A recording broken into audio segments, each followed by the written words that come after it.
Welcome to my audio world, where every story comes alive.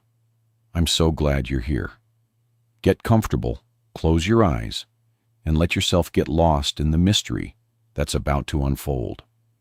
If you love a great story as much as I do, please hit that subscribe button, leave a thumbs up, and turn on notifications so you never miss a single chapter. Your support means everything to me. Now, let's get started. Prologue, The Fence, 1991. Do you like the dark, Matt? D.C. Matt Ballard did not hesitate. No, I bloody don't. Especially not in a place like this. It's treacherous. There was a soft chuckle in the darkness. I know what you mean. Not the most hospitable of spots, is it? Matt shivered and felt mud squeeze between his boots as he tried to find a more comfortable position. How much longer do we have to watch this dump SGE? I reckon your informant just wanted to make sure we spent a really miserable couple of hours freezing our butts off out on this blasted marsh. Patience, Matt, my boy. Only another half an hour, and it will be dawn. Mice Note's never been wrong yet. If she says someone is using this ramshackle, or police for a drugs drop, then they are. Simple as that. Matt stared at the shadowy outline of the decaying cottage. I suppose she could be right. If you knew your way around this terrain, 5 minutes on foot, and you're at the river. Catch the right tide, and another 10 in a boat, and you're out into the wash. Exactly. Where a nice Dutch cruiser is waiting to fill your little dinghy with enough junk to make half of Fen Fleet, high as a kite. Then booger off back into the North Sea with a sack full of wonger, ready to buy the next load, Sergeant Bill Morris said, as the thick, dark night clouds parted and moonlight flooded down. Matt saw the great stretch of silvery water that was the salt marsh and the decaying ruin that was the object of their surveillance. He realized just how remote and inhospitable Gibbet Fen really was. It was late spring, almost summer, but his teeth chattered with the damp and the chill of the watery marshland. So why don't you like the dark, Matt? As the moon selfishly withdrew its pale light, he was glad to talk, even if he didn't much like the topic of conversation. Because nothing's real. The dark changes things. He paused, frowning. You sound like you actually like it. Oh, I do. I love it. Matt might not be able to see his sergeant, but he knew he was smiling. Great. Why is that? Because in the dark, I'm equally as frightened as any other nasty bastard that's lurking out there. You like frightening people. Aren't we supposed to be the good guys? Oh, I love scaring the bar out of people, Matty, but only the bad guys. Bill chuckled softly. That's reassuring. He was about to say more, but heard a sharp intake of breath from his colleague. And speaking of bad guys, he touched Matt's arm on the track from the sea bag. See the beam of a torch? It took a moment to spot the tiny light moving along the rough track, but when he saw it, Matt felt a thrill pass through him. Result? No one else would be in this godforsaken hole, unless they were up to something they shouldn't be. That'll teach you to doubt my snout, Matthew Ballard. No, we'll let them get into the cottage, then radio for uniform to block the path back to the sea bank. Okay. And then we take them, SGE. Oh, so right, my son. Then we take them. Thoughtfully, the moon made another short appearance, and the policeman could see 2 shadowy figures on the path. Matt thought they were men, but it was hard to tell. They walked confidently, obviously used to this clandestine trip. The first one led, flashing the powerful torch this way and that in order to find the safest passage along the rough lane. The other, a shorter, heavier individual, followed a few steps behind and carried a bulky bag over one shoulder. Come on, Bill said. "Come to Daddy, you naughty children." Matt felt cool breath on his cheek as the sergeant whispered close to his ear. The two figures seemed to be taking an eternity, but finally they were at the broken and dilapidated bridge that crossed the drainage ditch that surrounded the cottage. Just a moment or two more, and they would have them. Matt tensed. He could hardly wait to hear the click of the ratchet as his handcuffs secured themselves to the criminal's fleshy wrists. The hand on his shoulder suddenly tightened its grip. What the? The men had stopped. One knelt down on the frail wood, then pulled sharply back and grabbed at his friend. There was a muffled shout. Then the other man moved forward, peered over the bridge, and recoiled back in the same manner. As Matt and the sergeant stood stock still and watched, the two suspected drug dealers turned on their heels and fled back up the incline. This time, there was apparently no thought of danger and no care for personal safety. They slipped and slid on the wet grass, but still ran as if pursued by demons. Radio uniform. "Quick! Let's get down there and see what the devil's going on." The sergeant broke cover and ran towards the bridge. All units, attention drawn to two men, suspected drug dealers on the Gibet Fen Marsh path, heading up towards the sea bank. "Apprehend and detain!" Matt shouted into his radio as he ran after his friend. As he approached the edge of the bridge, an arm shot out and stopped him in his tracks. "Dear God in heaven, S.G." The arm slowly dropped down, allowing him access to whatever horror his sergeant had seen. Matt felt a coldness slither between his shoulder blades as he stared over the splintery planks of rotting wood. Below him, in the shallow, reed-tangled water, was the naked body of a boy. It took Matt a few moments to assimilate what he was looking at. His flashlight and the weak glow from the moon made the surreal scene seem too weird to comprehend. Maybe it was a mannequin, a tailor's dummy. Surely a youngster's body could not be so impossibly white. Could it? He stared harder, no matter how much he wanted it to be. This was no mannequin.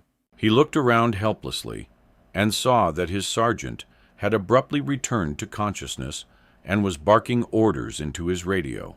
"Get hold of Detective Raymond immediately. We are going to need the full team out here. And forensics. Oh, and a van load of uniforms to secure the area." Okay, now Matt could do nothing but wait. There would be no heroic wading into the brackish dike and dragging the lifeless boy from the water. No frantic pumping his young chest or desperately trying to refill his flaccid lungs with air. It wasn't that he wouldn't have tried. Of course he would. It was the fact that the youngster was secured firmly and purposefully beneath the water level. His thin arms were tied to the heavy wooden stanchions that supported the bridge with lengths of barbed wire. In fact, he was snared in a tangled cocoon at the vicious fencing, and the wire that held his feet was weighted by heavy pieces of concrete. Matt dropped to his knees as close to the edge of the bridge as he dared, and stared down at the boy's face. Maybe it was because the boy was about the age of his best mate's son, Harry. Maybe it was because, like Harry, the lad was thin and lanky with hair too long to be cool. Whatever. This one affected him differently to anything else he'd ever seen. And he'd seen plenty of bodies. Old ones, young ones, burnt ones, meat puzzles from the railway tracks. He'd coped with it all until now. He swallowed back a sob. He can't be more than 11 or 12, can he? Looks that way. Bill's voice crackled with emotion. So, I guess this is number 3. He knelt awkwardly down next to Matt. It's been 6 months since the last poor kid. I really thought the murdering bastard had either topped himself or buggered off out of the area when things got too hot. Can you see if his signature mark is on the boy? Matt shone his torch down into the water. I think so, SGE. He swallowed bile and tried not to heave. It was hard to see between the weeds and the strands of wire. Yes, it's there. On the front of the boy's naked shoulder was a symbol carved into the young flesh. Matt had seen it before, and the other two victims. No one had quite deciphered its meaning, but it looked like some sort of hieroglyphic set in a triangle. It's him. All right. He must have been laying low, just biding his time, waiting for the next opportunity. The sick son of a...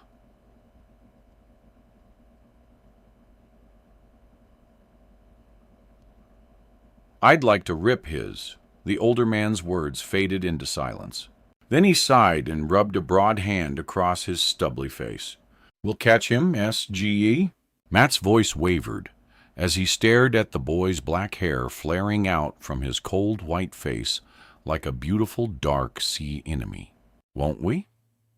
He had done 6 years in uniform and almost 6 months in sea, but his voice sounded like that of a small child who had just found his pet rabbit dead in its cage.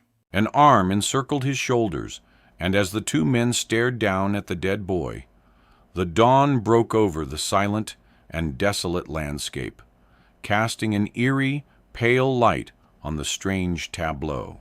Oh, we'll catch him, Matty. One way or another, we'll catch the bastard. Chapter 1. Present Day. Sorry to drag you all away from your duties.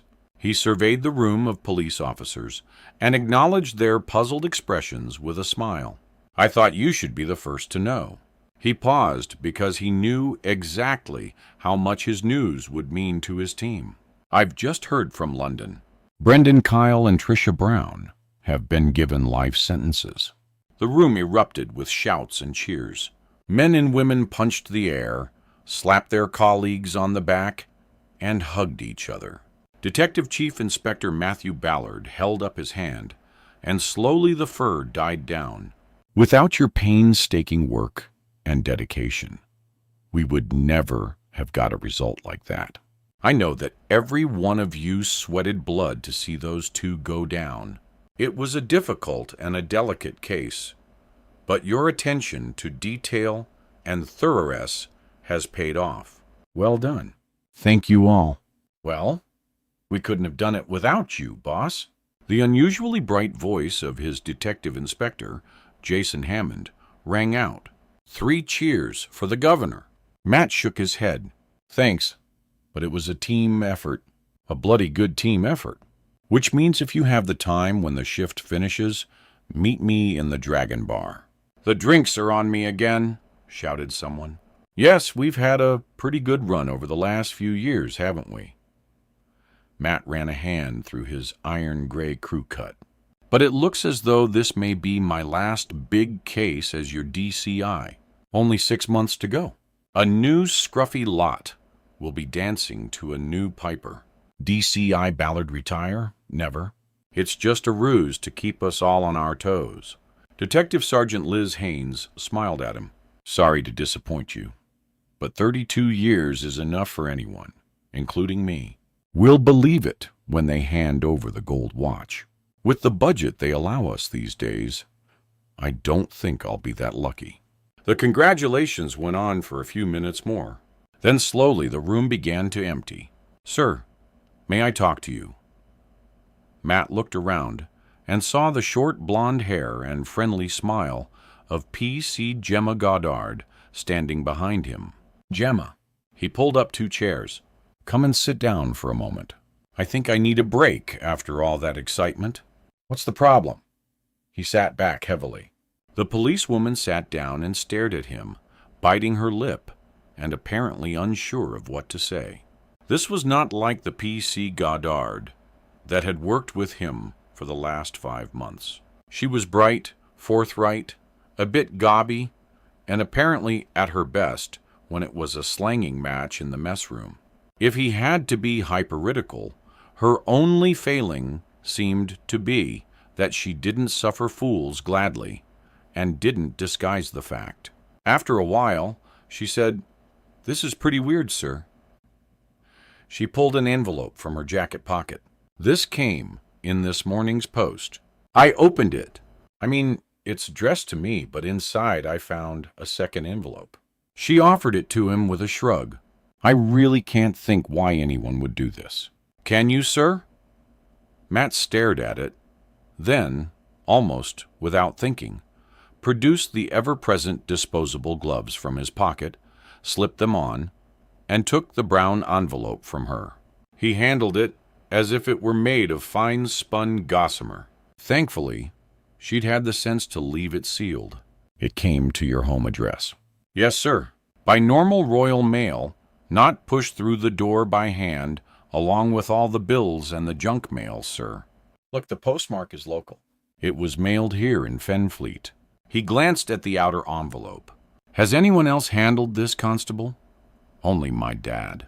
He picked up the post from the mat and put it on the breakfast table. Other than that, just me. Bag it and seal it. P.C. Goddard. I really don't like the look of this. Why on earth use you as a go-between and not send whatever it is to me directly? It doesn't make sense. He stared at the neatly typed envelope. For the personal attention of Detective Chief Inspector Matthew Ballard, please pass on immediately. Maybe we should let the explosives boys have a butcher's at it, sir. Matt felt it gently. It was certainly thick enough to contain more than just a single sheet of paper, but it was flat, not uneven or bulky. Chemicals, maybe. They had been sent a directive about how to deal with suspicious mail after an anthrax scare some time before, but for some reason he thought it was nothing physically dangerous. No, Constable. I get the feeling that it won't kill us. Gemma Goddard didn't look convinced. What shall I do with this, sir, when it's bagged? She was holding the outer envelope by a corner, as if it had suddenly turned venomous. Put it on my desk. If there is anything in here that I don't understand, I'll get forensics to take a look. He frowned at the packet and almost whispered to the woman. Why you, I wonder? He knew there was no answer, and Gemma could only shrug helplessly. Sorry, sir. I really have no idea. Gemma Goddard went to fetch an evidence bag, leaving Matt to stare thoughtfully at the unopened letter. After a few moments, Matt carefully withdrew a folded sheet of paper from the envelope. It was blank, but it protected a single photograph. With a small gasp, Matt brought it closer, then with a snort of disgust, threw it angrily onto his desk. Who the hell sent me this? He stared disbelievingly at the picture. GV, what is it? You look white as a sheet. Gemma's just told me about the letter. Is that it? Matt looked up and saw the slim figure of Detective Inspector Jason Hammond standing in the doorway. His gaze returned to the horribly familiar scene in the photograph. It's Gibbet Fen. Jason's mouth dropped open and he hurried in, closing the door behind him. Surely you don't mean the Matt Travers crime scene? Too bloody right I do. He picked up the photograph. He was shocked and noticed the slight tremor in his hand as he held the piece of glossy paper. Over 25 years had just vanished again. He knelt on the bridge and saw Jaime Matraz's body glimmering in the water. What had Sergeant Bill Morris said? Oh yes, we'll catch the bastard. But he'd been wrong, hadn't he? They never did actually catch him. 25 soding years on, and there was still no concrete case. All they had were the same old hunches and suspicions, nothing more. Through his whole career, it was his only real gut-wrenching failure. Sure, he had brought felons to court only to have the judge slap their wrists and let them go. And he'd prepared complex cases that the CPS had thrown out for one damn silly technicality or another. It happened. It happened all the time. But this one was different. It was the only case that still denied him sleep and gnawed away at his sanity every time he allowed his thoughts to stray out to Gibbet Fen. As he saw again the rickety bridge and the lonely marsh, he felt the reassuring weight of an arm around his shoulder. Sergeant Bill Morris. He'd been one of the good old boys, a great copper, a brilliant detective, and a nice man to boot. But even he'd been wrong about some things. Catching the gibbet fen killer was one, but maybe even worse, the fact that he misjudged the dark. He had died in the darkness that he loved so much. One night, 6 months after he retired, he took his dog for a late walk around Fenfleet Recreation Ground. Sadly, he met one of the nasty bastards that he had so often talked about. This particular one was a crackhead with a knife, and the fact that it was mistaken identity was no comfort to his widow or his 3 kids. Bill might have laughed at the irony of it. He died because his thick of an attacker didn't know a Labrador from a Rottweiler. He picked on the wrong dog walker and killed a brave and honest retired policeman out with his pet instead of a dodgy dealer with a guard dog. "Sir, are you okay?" Jason always looked miserable. It was his natural state, but right now he looked downright concerned. Matt got up and paced his small bare office. "To be honest, Jason, the answer is an emphatic no." He wasn't sure what this was all about, but if someone was trying to rattle his cage, they had certainly succeeded. With a face as hard as winter ground, Matt picked up the photo from his desk. "It's time I took this to the superintendent." Chapter 2. Superintendent David Redpath was unimpressed. "So what? Someone's having a dig at you. For God's sake, how many villains have you upset over the last 20-some years?" He gave Matt a disparaging look. "I never thought I'd see you running around having a hissy fit like some schoolgirl who's discovered a big zit an hour before her first date." Even Matt was forced to smile, but it didn't last. "There's more to it than that, sir. I'm sure of it. So convince me." The super flopped into his chair and pointed for Matt to sit down. "Mainly because of that particular case, sir. It's unsolved and has haunted me for years." "So, what better case to pick on, Lord? Everybody and their granny knows that you bring it out and dust it down every time. There's some sort of advance in technology." His brow furrowed. "You do know that rumor has it that you are only retiring so that you can spend all your time on the gibbet fen killings." Matt shifted uncomfortably in his seat. "As you said, sir, rumors?" "Just rumors." "I do hope so, Matt. You are the best detective I've got here. I could say probably the best DCI that the Fenland Constabulary has seen for years. Don't you think it's time to let it go?" He stared across the desk at Matt. "I'll bet you've had that damned old file open within the last month. Right or wrong?" "It was never closed, sir," Matt replied. "And until we have a proven killer, it never will be. It's a triple murder, man. No one here could ever be accused of forgetting it. It's just that we have to prioritize.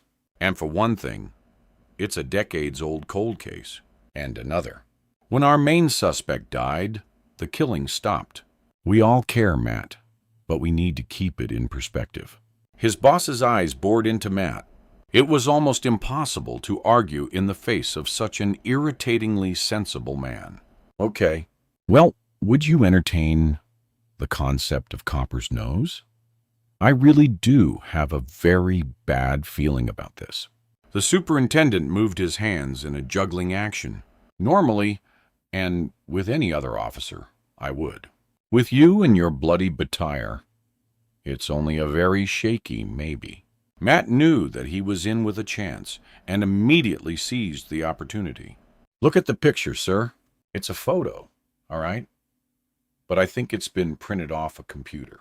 "Your point? With digital photography, that's the norm, isn't it? When those killings took place, very few people even knew about digital cameras. So, it's a recent photo. It was taken years ago. And if I'm right, I believe it was taken before the murder." The super leaned forward and stared at the miserable scene. Matt knew that look. Bingo. He had him. "Sir, look at the tree to the left of the bridge. That cottage was demolished years ago, and the whole area is now a wildlife and bird reserve. But the bridge was rebuilt, and the tree is still there. But it's 10 times the size. That proves nothing.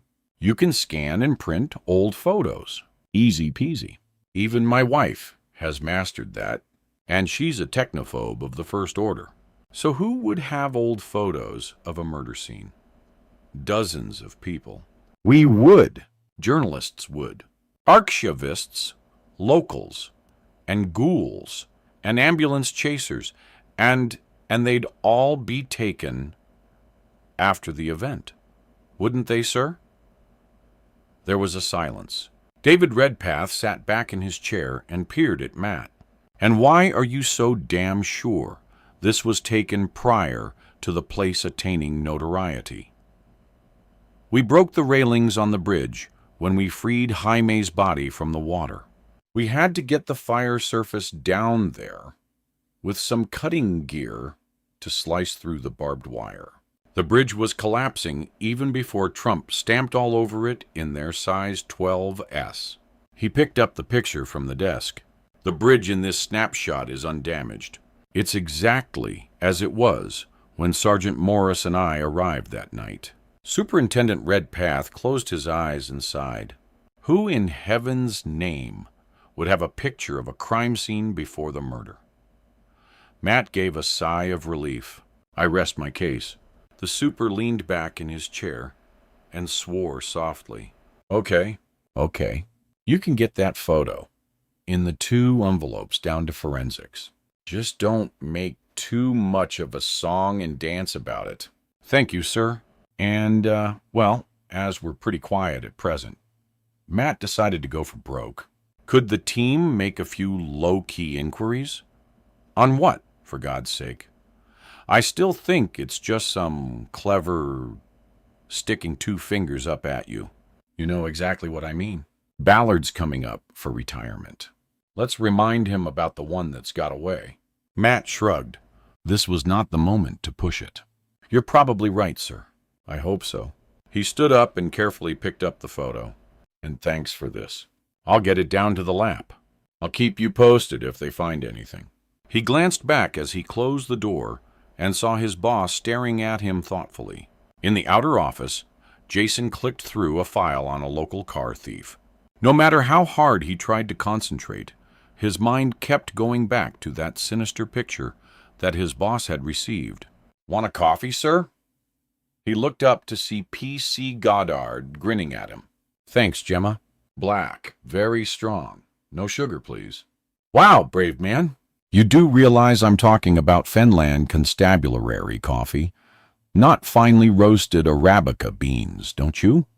Whatever. Right now, I'd drink paint stripper if it had enough caffeine in it. Somehow, young mister. Barry, call me Baz Basto just isn't holding my attention.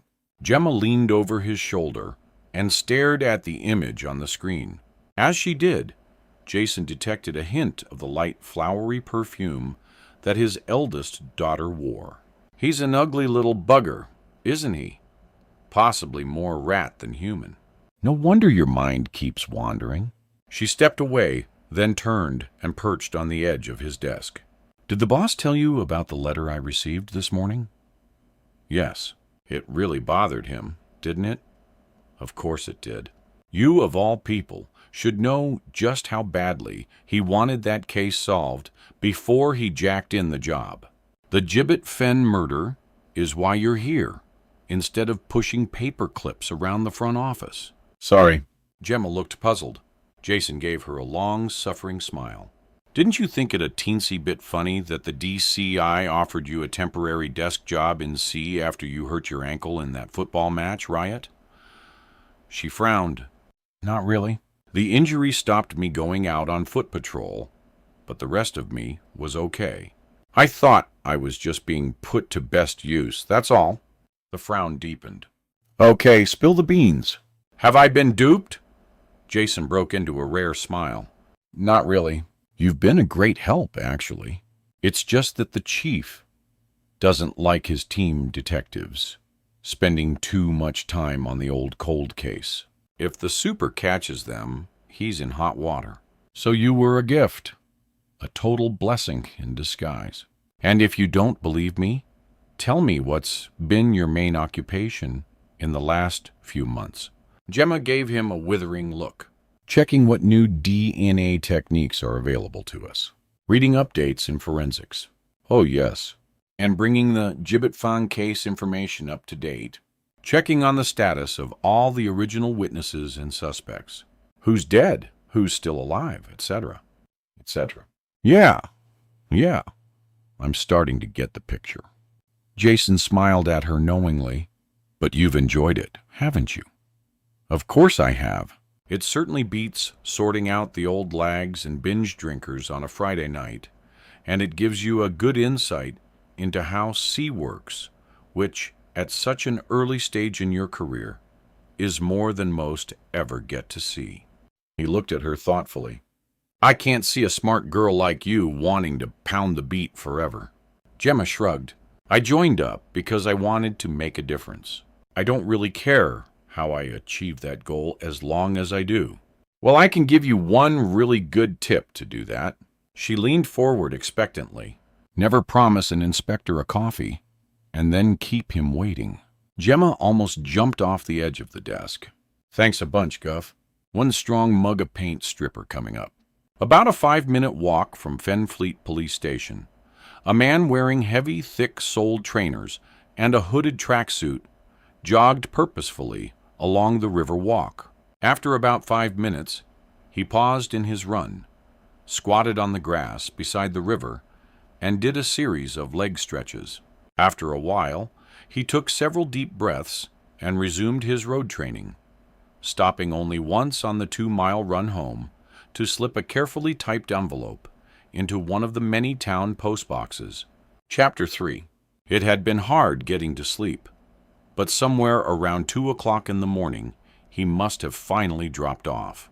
Now, as the pale dawn allowed a silver trickle of early morning light through his bedroom window, Matt opened a blurry eye and searched for the LED display on his alarm clock. 6:15. With a groan, he pushed back the duvet and slowly swung his feet over the edge of the bed, yawning noisily as he did so. It didn't matter. There was no one next to him to disturb. Liz rarely stayed the night. In fact, she didn't often come out to his place at all. He wasn't sure why. There was always a different excuse, like it was too far out on the marsh, or her staying was not appropriate, or the rooted road knocked the track out on her prissy little sporty car. Maybe it was really the state of the place. He glanced around. It wasn't dirty. It wasn't even untidy. It was just old and lacked TLC. When he retired, he'd do it up, really get to grips with it, make it a project. He looked from the old sash windows to the solid wooden latch doors, then down to the dull sheen on the original floorboards. The old family home deserved better, and as soon as he retired, he would make sure he did it justice. He stood up, pushed his feet into a battered pair of slippers, and made his way along the wide hallway to the bathroom.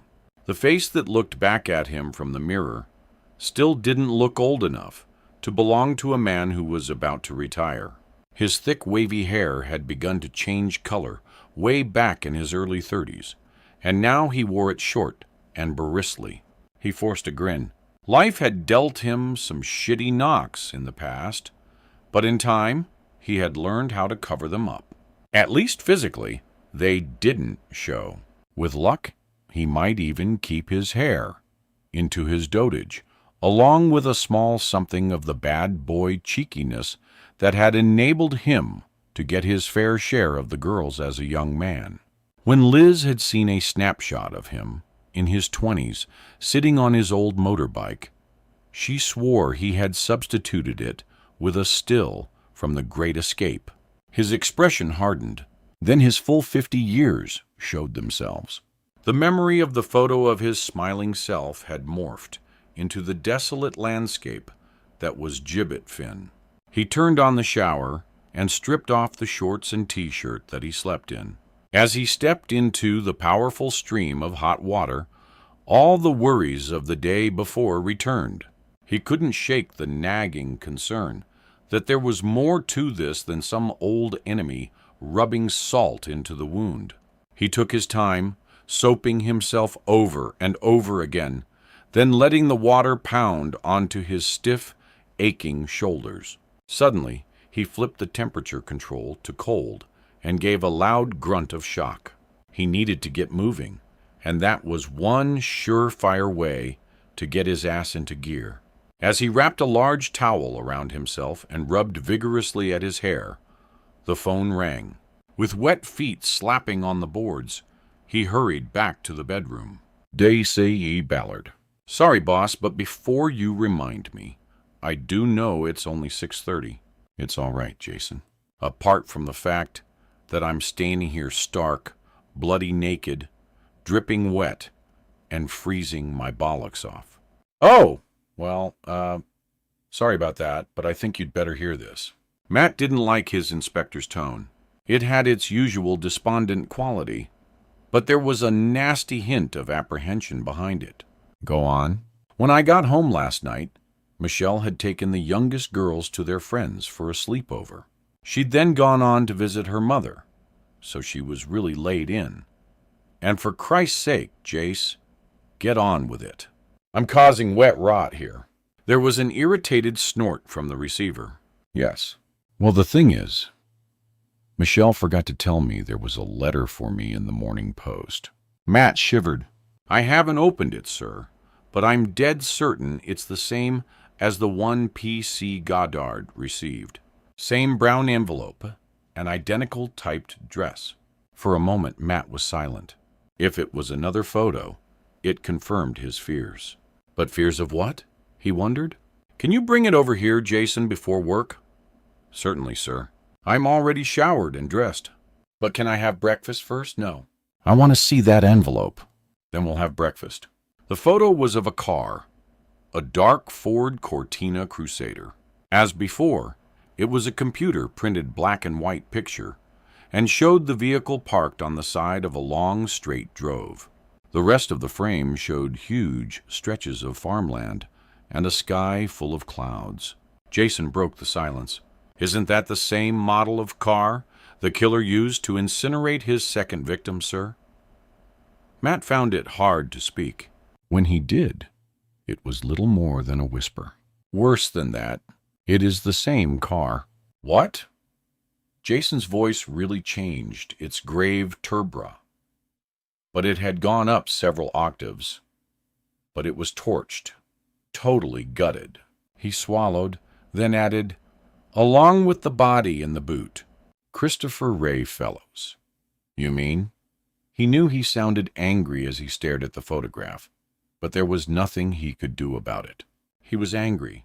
Christopher, aged 11 when he died, one of 2 children, sporty, fit, showed great promise as a long jumper, said to be a future Olympic hope for English athletics. So, do me a favor, and don't just call him the body in the boot. Sorry, boss. I wasn't meaning to be disrespectful. I'm just shocked, that's all. Matt threw an apologetic glance at his friend. Yeah, me too, on both counts. Sorry and shocked. Would I be a complete plank if I asked why you are absolutely certain it's the same vehicle? Jason raised an eyebrow. Look, Matt moved the picture closer to Jason. The killer's car was, as you said, burnt out. But the forensic report said that the driver's wing mirror was damaged prior to being torched. He pointed to the smashed wing mirror in the picture. And, if I had any doubts, take a look at the number plate. It's emblazed in my brain. I-345-UEG. Clear as daylight. Jason bit his lip and stared at Matt. So, what do you think all this means, sir? I'd rather not be the one to put thoughts into words, Jace. Let's take this into the soup and see if he has the balls to admit to what's going on. Shall we? After breakfast, sir.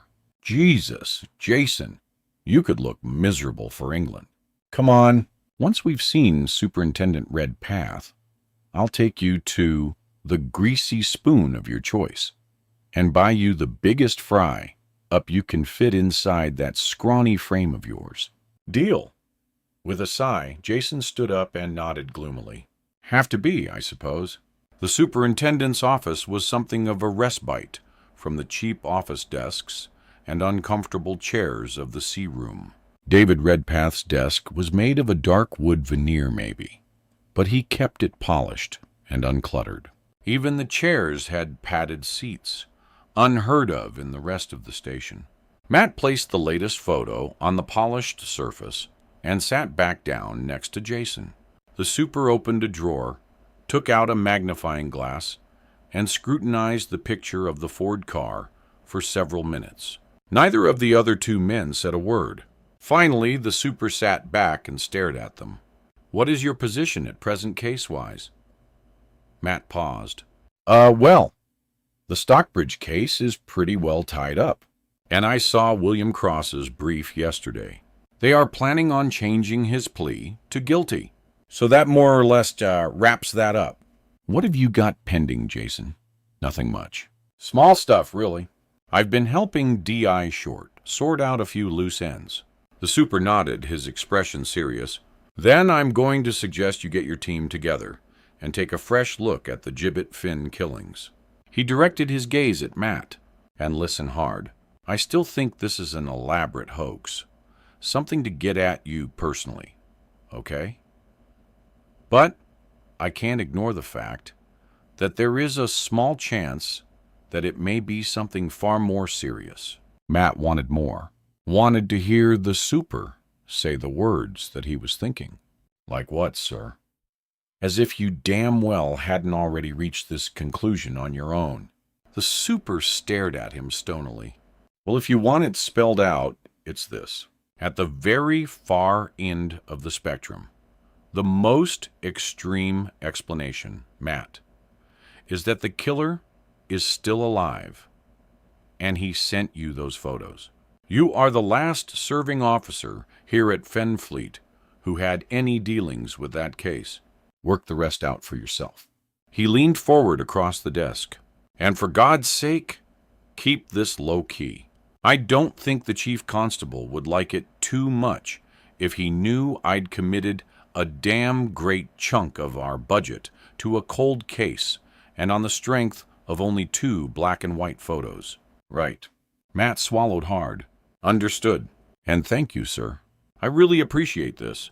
Oh, do bugger off, DCI Ballard. Leave me to start juggling the bloody finances for this little fiasco. And please, for all our sakes, sort it out fast. Chapter 4. Matt decided to keep his team small and discreet. He chose Detective Inspector Jason Hammond, Detective Sergeant Liz Haynes, Detective Constable Bryn Owen, and Police Constable Gemma Goddard. If her medical said she was 100% fit, Gemma was due to return to uniform later that week. But he thought he would have little trouble extending her stay until the case was sorted. After everything she had done over the last few months, she would be invaluable to the inquiry. Jason rounded them up, brought them into Matt's office, and briefed them on the basics. After allowing them some time to assimilate what they had been told, Matt sent out for some coffees and then set about explaining what he wanted from them. He perched on the edge of his desk and looked down at the 4 familiar faces. First, I guess you all know I've been interested in this case for many years. He expected a murmur of assent and wasn't disappointed, although he slightly resented the muttered obsessed, more like from Jason. Matt gave them an apologetic smile. I believe it started because of my old sergeant, Bill Morris. He never, up to the day he died, believed that our main suspect, Paul Underhill, was the killer. He told me to keep an open mind and never let the case get forgotten. He shrugged. Over the years, I've been haunted by the thought, what if he was right? What if the killer is still out there? He sat down. Now this won't be easy.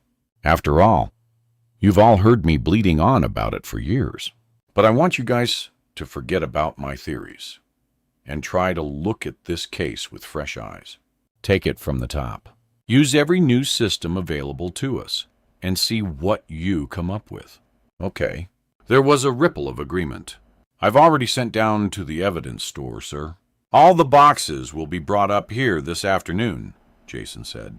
Good. And the car? The burnt-out Cena? I've notified the secure unit at Bray, sir. I've told the exhibit officer that we'll want it out of wraps for further investigation. Excellent, Inspector. And hopefully the lab should have some results back today about the first photograph. Now I'm going to suggest that you spend the rest of today completing or getting someone else to take over everything that you are working on at present. I want you all on this case full-time, right? The team nodded. Then Gemma raised a hand. Something bothers me, sir. Matt tilted his head to one side. And that is, there were 3 killings on or near Gibbet Fence, sir. But whoever is contacting you only sent 2 photos. I mean, I know you only received the second one today, but according to the postmarks, they were posted at the same time. So why just 2? Good point. I've been wondering the same thing, and I don't have an answer. He shrugged. Royal Mail hitch gone missing. Or all part of the plan, whatever that is. Like keeping you guessing, said Liz. Maybe. Whatever. I don't want you to leave for work before the post arrives tomorrow morning. Who, me? Asked Liz with a startled look. Why not? Gemma was first, then Jason. You or Ben are the next logical recipients. He gave her a long, hard stare. So, no late-night clubbing or whatever you guys get up to, and not getting home to check your mail. Okay. Liz lowered her eyes and quietly said, Me, sir? As if. Matt fought back a smile. Right. We'll meet back here at 4 o'clock. Then I'll give you a brief outline of what happened back in the 90s. Then we'll sort out individual tasks. Oh, and the superintendent has asked us to keep it low profile for the present. So, we'll not be using the main murder room. We'll continue to use my office here as a base for meetings, and you'll have to use your own desks and computers. Jason, can you organize a whiteboard and a projector? Hardly high tech, I know, but with a dozen evidence boxes and 5 of us in here, it'll give cozy a new meaning. Oh, bring it on. Liz Haynes grinned, pushed a dark Orban curtain of long, straight hair back over her shoulder, and said, I'm sure we all love cozy. By 3:30, Matt's office bore little resemblance to its former tidy self. He looked around. It wasn't particularly satisfactory, but it would do. Jason had managed to forage everything they needed. Now, as long as there was room for the 5 of them to get in and still breathe, it was all systems go. The team arrived promptly at 4. Matt sensed an air of contained excitement about them. They'd had several weeks of mundane cases, but this was different. It was a proper mystery, and it was clear they all wanted a piece of it. Well, I think we'll be fine as long as no one farts, Bryn said. Thank you for that sage and illuminating piece of information, Bryn. Liz was perched on a pile of heavy sealed cardboard boxes. I'll hold you personally responsible if there is even the faintest whiff of something unpleasant. Matt was grateful for the banter between his team. Going over the old case was going to be painful for him. Somewhere in his mind, there was a small locked compartment with Jaime Melt Travis's name on it. He still saw the dead boy in his nightmares, and they were frequent, even after all this time. Right. Well, I know that you're, all familiar with the outline of the case, but I'd like to fill you in on what it was actually like here at the time. He took a deep breath and plunged into the past. Over a period of 9 months, from July 1990 to April 1991, 3 boys were murdered. Their names were Danny Carter, Christopher Ray Fellows, and Jamie Mattray. Matt paused. And you probably know that it was me who found Jaime. This time, there was no humor, as the members of his small team nodded silently. He took a deep breath and continued. The only thing they had in common was their age, which was 11. They came from different backgrounds, went to different schools, had different interests, different doctors, dentists, hairdressers. They even looked different. After extensive investigation, however, we made one tentative connection. Each boy had been to Street, Mary's hospital, at some time in the year prior to their being murdered. He shrugged. As I said, it was a very vague connection, considering an awful lot of other 11-year-old boys probably went there too. But it was a link, and that's what led to Paul Underhill becoming the main suspect, Brent asked. Yes, Underhill was a psychiatric outpatient there. He'd been attending the clinic for 5 years, off and on, and had been admitted there on a couple of occasions. Matt sat down, put his elbows on his desk, leaned forward, and stared at his colleagues. I want you all to read the case history about that, but as you do, remember this. 3 children were killed in the most horrific manner. Most of the men and women working the case had kids of their own. It was hard to be totally objective when fear and anger were running riot in Fenfleet. And everyone, not just the public and the media, but even our own top brass, were putting us under the most extreme pressure, demanding we find the killer before another child died. Believe me, it was a bad time. This was the early 90s. New technology was coming along, but it wasn't readily available to us. And what there was took a very long time to get results. Liz raised her hand. So Underhill died, and the killing stopped. What actually happened to him? Matt leaned back. Hit and run. A dark night. A lonely, unlit fen lane. He was knocked into a dike and lay there for almost a week before he was found by a waterways worker clearing the ditches with a JCB. Deliberate. Gemma raised her eyebrows. Who knows? The driver was never traced. Bryn frowned. So if the murders then stopped, surely it was Underhill. Most people believed that, but Sergeant Morris never bought into it. He reckoned the real murderer just stopped killing, knowing that if everything went quiet, we would assume it was Underhill, and scaled the case down, which of course was exactly what happened. And you found nothing new in your more recent investigation, sir? Gemma asked. I found 100 things, but sadly, not the name of a new suspect.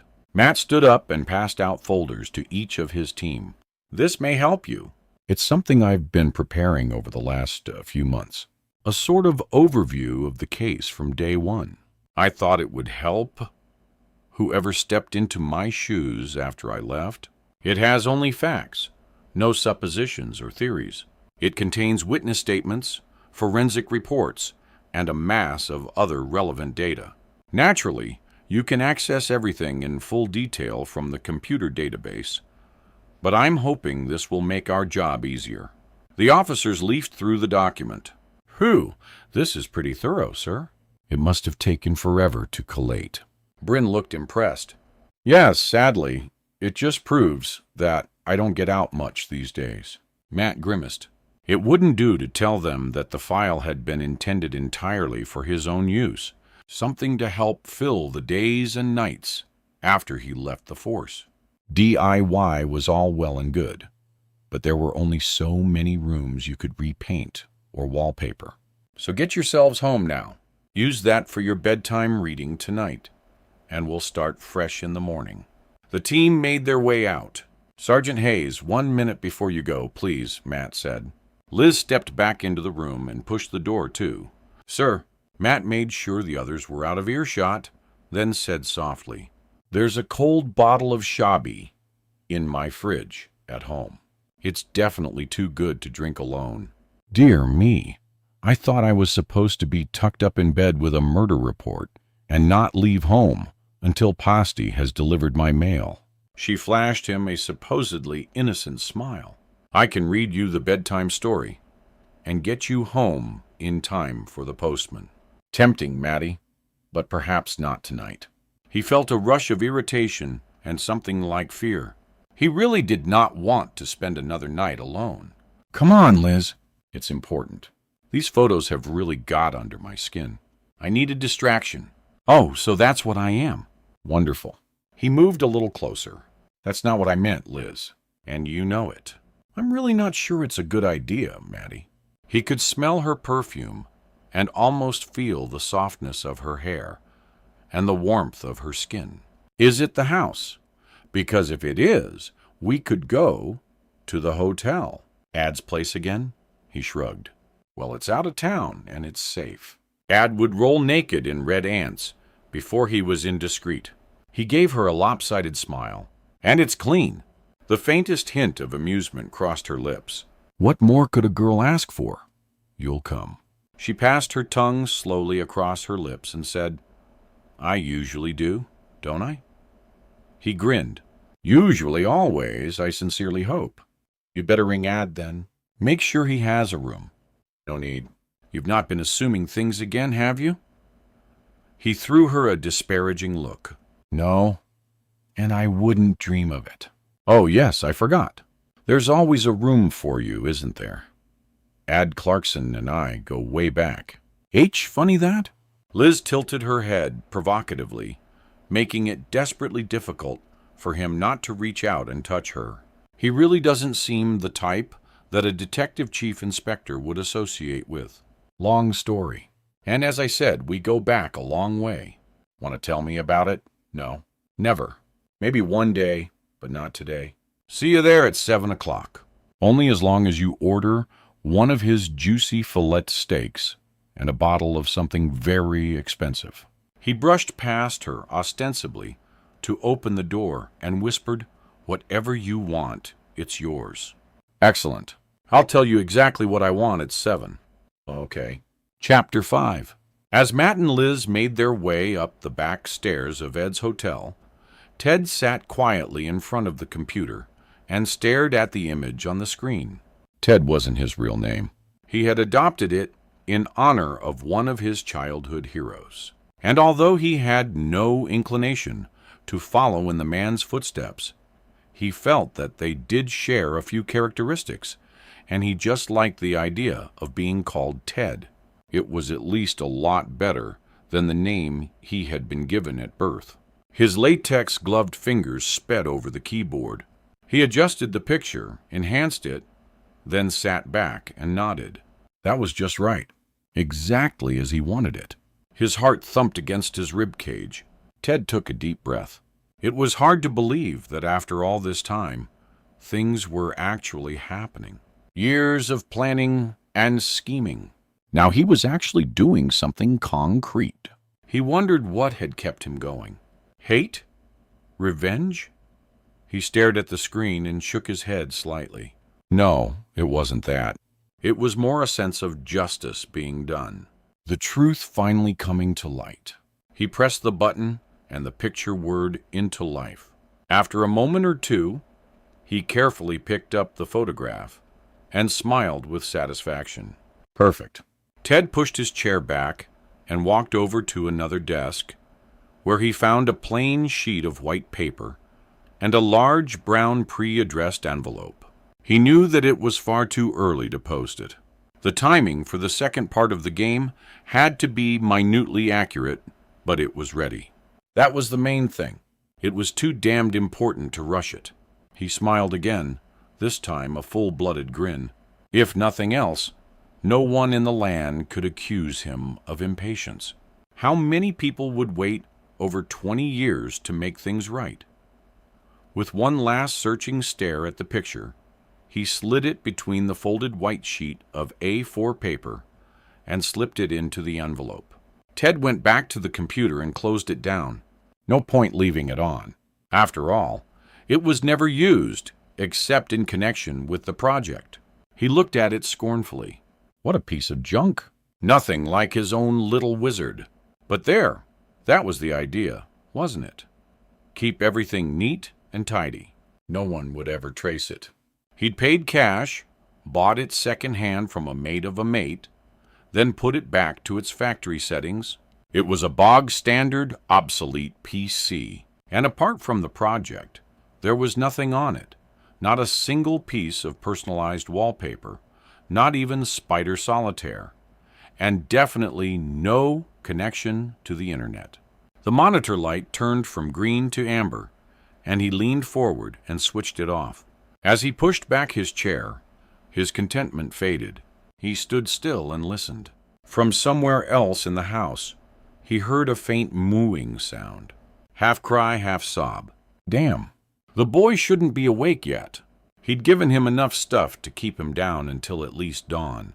With a curse, he went to deal with the problem. At the same time as the needle slid into pale flesh and the sobbing slowly subsided, Matt awoke to find himself covered in sweat and shaking from head to toe. Matty, for God's sake, your screams will wake the whole hotel. He felt arms around him, rocking him back and forth. I'm sorry. I'm so sorry. It was just another bloody nightmare. He told her, I should think it was. Even my orgasms couldn't compare with that racket. Her voice sounded amused, but in the soft light of the bedside lamp, he saw that her eyes held deep concern. She poured him a glass of water and passed it to him. That was a bad one, wasn't it? He drank gratefully. Could be said, I thought they were getting better. You haven't had one for months. I've had a few recently, but nothing as horrible as this. It's those bloody pictures, isn't it? Stirring up the memories of that dead boy again. He stretched and sat up, wiping the sweat from his brow with the edge of the duvet cover. The idea of sleep had abruptly left him. That and other things. Want to talk? He leaned back against the thick padded headboard inside. Why not? Is there any wine left in that bottle? Liz leaned across to her bedside table. Strangely, yes. Well, enough for one each. She poured the wine into their 2 glasses and moved back close to him. He took the drink and stared into the glass. It was strange being emotionally intimate with Liz. Their relationship, if you could call it that, had been to this point purely physical, a powerful attraction that had proved most satisfactory to both of them. Maybe attraction was something of an understatement. The chemistry had been so strong that he had slept with Liz the day after she arrived in Fenfleet following her transfer from Hampshire. That was a year ago, and none of that first passion had worn off. I know about Jamie, but what did you mean when you said other things? Matt took a deep swallow, almost emptying the glass. Don't take this the wrong way, Liz. I'm talking ancient history here. The fact is, there have only been 2 women in my life, and I'm meaning women who I wanted to come home to, walk the dog with, and put a ring on their finger. One ran away, and the other died. Liz sipped her drink, but said nothing. Matt drank his glass. Believe it or not, when I was in uniform back in the late 80s, I met a girl and fell in love. Her name was Laura, and I was totally besotted with her. We were going to get engaged, but well, I guess my job started to take off. Get in the way, more like. Matt nodded. Maybe. From day 1 on the force, I loved being a copper, but I loved Laura too. The problem was, we never talked enough. We both had high-pressure jobs, and, well, we tiptoed around each other, trying to second-guess what the other one wanted, but never had the sense to actually ask. Liz smiled sadly. So, what happened to Laura? She disappeared, left her parents' home, took only an overnight bag, cleared out her bank account, and vanished into thin air. I tried everything to find her, but sounds like she didn't want to be found. Matt, if she stripped her account, that indicates premeditation, like planning the start of a new life, doesn't it? I guess so. It was weird, though. The night she left, I was going to propose. I had the ring and everything. Got it all sorted in my head. How we'd manage, what we'd do, rehearsed what I'd said. But when I got there, She'd gone. I never saw her again, and she'd given you no reason to suspect that she was unhappy. None. Liz frowned. What about her friends and family? As shocked as I was? Did they blame you in any way? To begin with, it was quite the opposite. They really felt for me. Can't you just picture it? The love-struck suitor, standing on the doorstep with a bunch of wilting flowers and a cheap ring in a fake velvet box. For a moment, he could almost feel the smooth velour in his hand. Later, it was different. It was the not knowing. It ate into us all, destroyed her parents, and split her family into two warring camps. Then they closed ranks, and all turned against me. Easier to blame the outsider, I suppose. Matt rolled over onto one elbow and stared at Liz. This is really bizarre. I never talk about my life. She kissed him lightly on the forehead. You know you're safe talking to me. I like you. I respect you as a damned good detective. But more than that, well, there's no ties, no complications, just great sex. Oh, yes. And you've just learned that I can also be a very good listener. They slid back down into the bed and lay facing each other. So Laura broke your heart. Now tell me about the one who died. This was uncharted territory for Matt. After everything that had happened in his personal life, he had become a loner. A right matey, no mates, as Jason loved to call him. Talking in his world was done in the interview room or from the dock, not lying beside a beautiful woman in a hotel room. To his surprise, he heard himself say, "My wife Maggie, you were married." Her voice shot up several octaves for one whole year. After Laura. I couldn't believe that I'd ever be happy again. But I was. Maggie was a truly lovely person, inside and out, and I fell in love all over again. Then we found she had cancer. As he spoke, he knew that the pain was still there, as sharp and raw as ever. Maggie died. I took it very badly. End of story. Liz ran a finger gently down his breastbone, which explains why you've settled for a no-strings arrangement. Too scared to let another woman in case you lose her as well. My poor Mattie. Matt gazed into her deep brown eyes and nodded. Perhaps. He'd certainly not planned on this outpouring. But as he looked at her, he was forced to admit to a feeling of relief washing over him. Maybe he could never have talked like this to another living person. Liz had been right. He felt safe with her. In that moment, he knew he hadn't made a mistake by opening up to her. Want to swap secrets? He smiled at her. Come on. We've spent a whole year up to our armpits in carnal knowledge, and we've never once opened up about ourselves. So now I've begged my soul, it's your turn. With what we've been up to, there hasn't been time to talk. Her smile faded. And there's nothing to tell. There's only one big skeleton in my cupboard, and you know all about that. Do I? All I know is that your husband is away more than he is at home, and he eased closer to her. A woman as wickedly sexy as you should never be left wanting. He traced lazy circles with his fingertip around one of her nipples and smiled as it hardened under his touch. What I don't know is why you hate coming to my home. Yeah, Liz shook her head, making her lustrous orb and hair slide gracefully from side to side. Home? It's not a home, Matt. It's a time warp. No worse than that. It's a bloody museum. Matt wasn't sure whether he felt amused or hurt, and his confusion must have showed. Liz threw back her head and laughed softly. Okay. So, you grew up there? What's changed since your parents' time? Nothing really except the heating and rewiring, and naturally I've painted it different colors. No, actually I just sort of freshened everything up. Exactly. And I bet if your grandparents reincarnated tonight, they'd feel totally at home. Matt pulled a face. When you married? What did Maggie think of the farmhouse? Matt stared around the bland hotel room.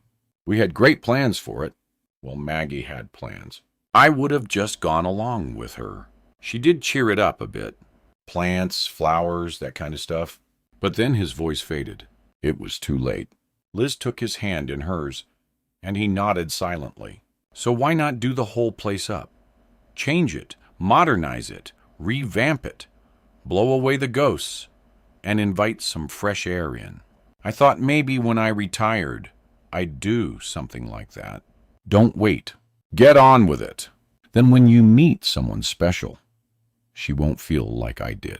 Like I just crept into a mausoleum for the night. Hell, Matt, it still feels like another woman's domain. Another woman's bed. And it's damned creepy, as there's nothing around to substantiate that feeling. You've got no photos of her, no feminine toiletries, no stray clothes left in the wardrobe. She gave a theatrical shiver. And as there's not a sniff of anything devious about you on the mess room grapevine, it's bloody unsettling. Oh dear. And I thought it just oozed old-world rustic charm. Sorry, but it doesn't.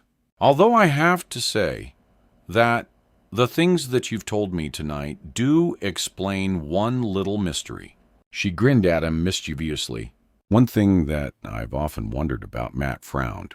And what is that exactly? Just how you managed to become such a sensitive and exciting lover. It was Matt's turn to grin. Glad you noticed. I mean it. Really, I do. My marriage, being as it is, has left a lot to be desired in the bedroom department. But you? Well, you're something else altogether. And to be quite candid, it's a very pleasant surprise knowing what most bloss is too much to ask from some of them. She lifted his hand to her lips and gently kissed his fingers.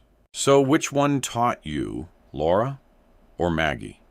He shivered as he felt her tongue touch his fingertips. Maggie. He drew in a deep breath. I was a mess after Laura disappeared. Thought maybe I'd let her down as a partner. So when I met Maggie, I guess I went about it all wrong. Ah, a testosterone fest, trying to prove your alpha male sexual prowess at every opportunity. Something like that. Being a total prat. More like luckily for me. Maggie had the sense and the patience to take me in hand, so to speak. Made me understand that there's more to love making than a swift grope and some thrusting. Well, she did a sterling job, and you must have been a very good pupil. When she got ill, Matt bit his lip. When she realized that she was going to die, she said she wanted me to find someone else. And when I did, to treat them like they were the most special and precious woman in the world. She believed that very few women have the kind of satisfying sex life they deserve. Don't tell me that surprised you. I'm a bloke. It shocked me rigid. Liz laughed softly, then lifted her hand, placed it around his neck, and pulled him gently towards her. Speaking of rigid, I think I've had enough of talking. Maybe you could show me a little more of what you picked up in your more advanced lessons. He responded by kissing her, and in seconds her body was pushed tightly against his, moving rhythmically against him. A shudder of excitement burnt through him. Whatever else they had talked about tonight, she had been dead right about the great sex. An hour later, Liz slept, while Matt lay awake watching her. He tentatively ran a hand over her tanned shoulder, and she murmured something in her sleep. He thought it might be her husband's name. He hoped it was. Things were perfect as they were. He wanted nothing to upset the status quo. Matt closed his eyes. The talking seemed to have helped, although he knew that the reasons for his nightmares were far more complicated than he could have ever explained. It was good to know why she hated to stay over at the farmhouse with him. He drifted off to sleep, with the scent of her perfume soothing him. He would have felt completely relaxed had it not been for the nagging concern about the next morning's post. In a 3-story townhouse that overlooked Fenfleet Park, Superintendent David Redpath was still awake. He had tried the usual double malt, but it had had no effect. At around 3 o'clock, he got up and wandered into his study. He booted his computer and logged on to the family tree project that had recently filled his meager amount of spare time. Up until now, he'd found it addictive, but tonight, it held no attraction. He browsed it for a minute or two, then closed it down and flipped over to his image gallery. David poured himself another drink and sat staring as the stored images flashed onto the screen, then faded away and made room for the next picture. The whiskey warmed his throat as he watched a photo of his eldest girl's wedding morph into an action shot of his pet Labrador leaping to catch a frisbee. Then he wondered what kind of computer program had produced those awful photos of the murder scenes. He swirled back his drink and wondered what the hell else was going to turn up. He'd seen some pretty dreadful things in his time on the force, and he knew the stinking, depraved depths that some people's minds could reach. He wondered what little gem this case would unearth. He pushed back in his chair and began to pace the office. He told everyone at the station that he thought it was someone with a grudge against the DCI, but he didn't really believe that. Matt wasn't the only one with Copper's nose. His gut was telling him that someone very nasty was walking the streets of Fenfleet, and whoever it was, he had the feeling that they had only just begun to get their teeth into Matt Ballard. He drew his dressing gown tighter around him. That man had suffered enough over the years. He did not deserve this as a leaving present. Damn, Matt was his best officer. In his time, the man had been to hell and back one way or another, and he still remained one of a dying breed of dedicated, well-respected policemen who really cared about people. Why the hell couldn't he convince the fool to stay on? As an officer of his rank, Matt could stay on for 10 more years if he wanted. He must have read the obituaries in the Fenbeat monthly. It was a sad fact that a massive percentage of coppers died in their first 2 years of retirement. After such a high-tension, high-risk, high-adrenaline job, the men and women who just hung up their handcuffs and did a spot of gardening and walked the dog more often than not pegged it before ever seeing their old age. He stopped pacing. His face wrinkled into a frown. Of course that's it. Matt had no intention of stopping. He was going private, a personal crusade to find out whether Sergeant Morris was right or not. David snorted. The rumor was true, and by God, the man had some pretty powerful friends in high places, and some low ones for that matter. If he wanted help or information, he'd get it. He walked over to the window and looked down into the dark, shadowy tree-lined park.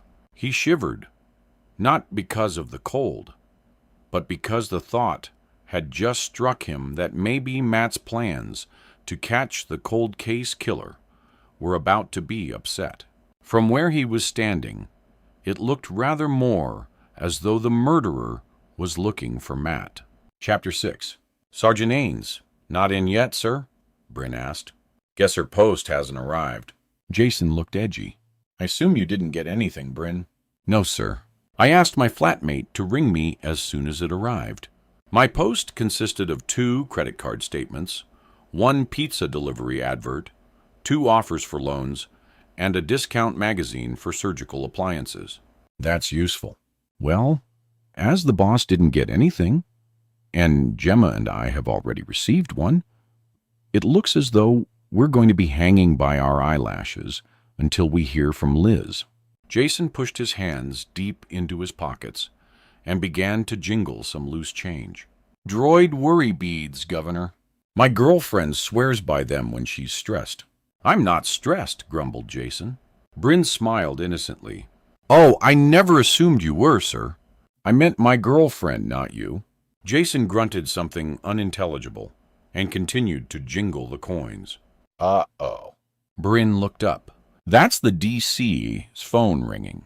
Matt looked serious as he approached them. That was Sergeant Haynes.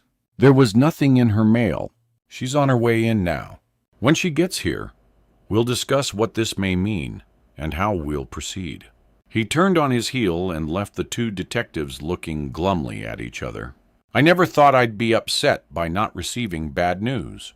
Bryn chewed on his lip. I know what you mean.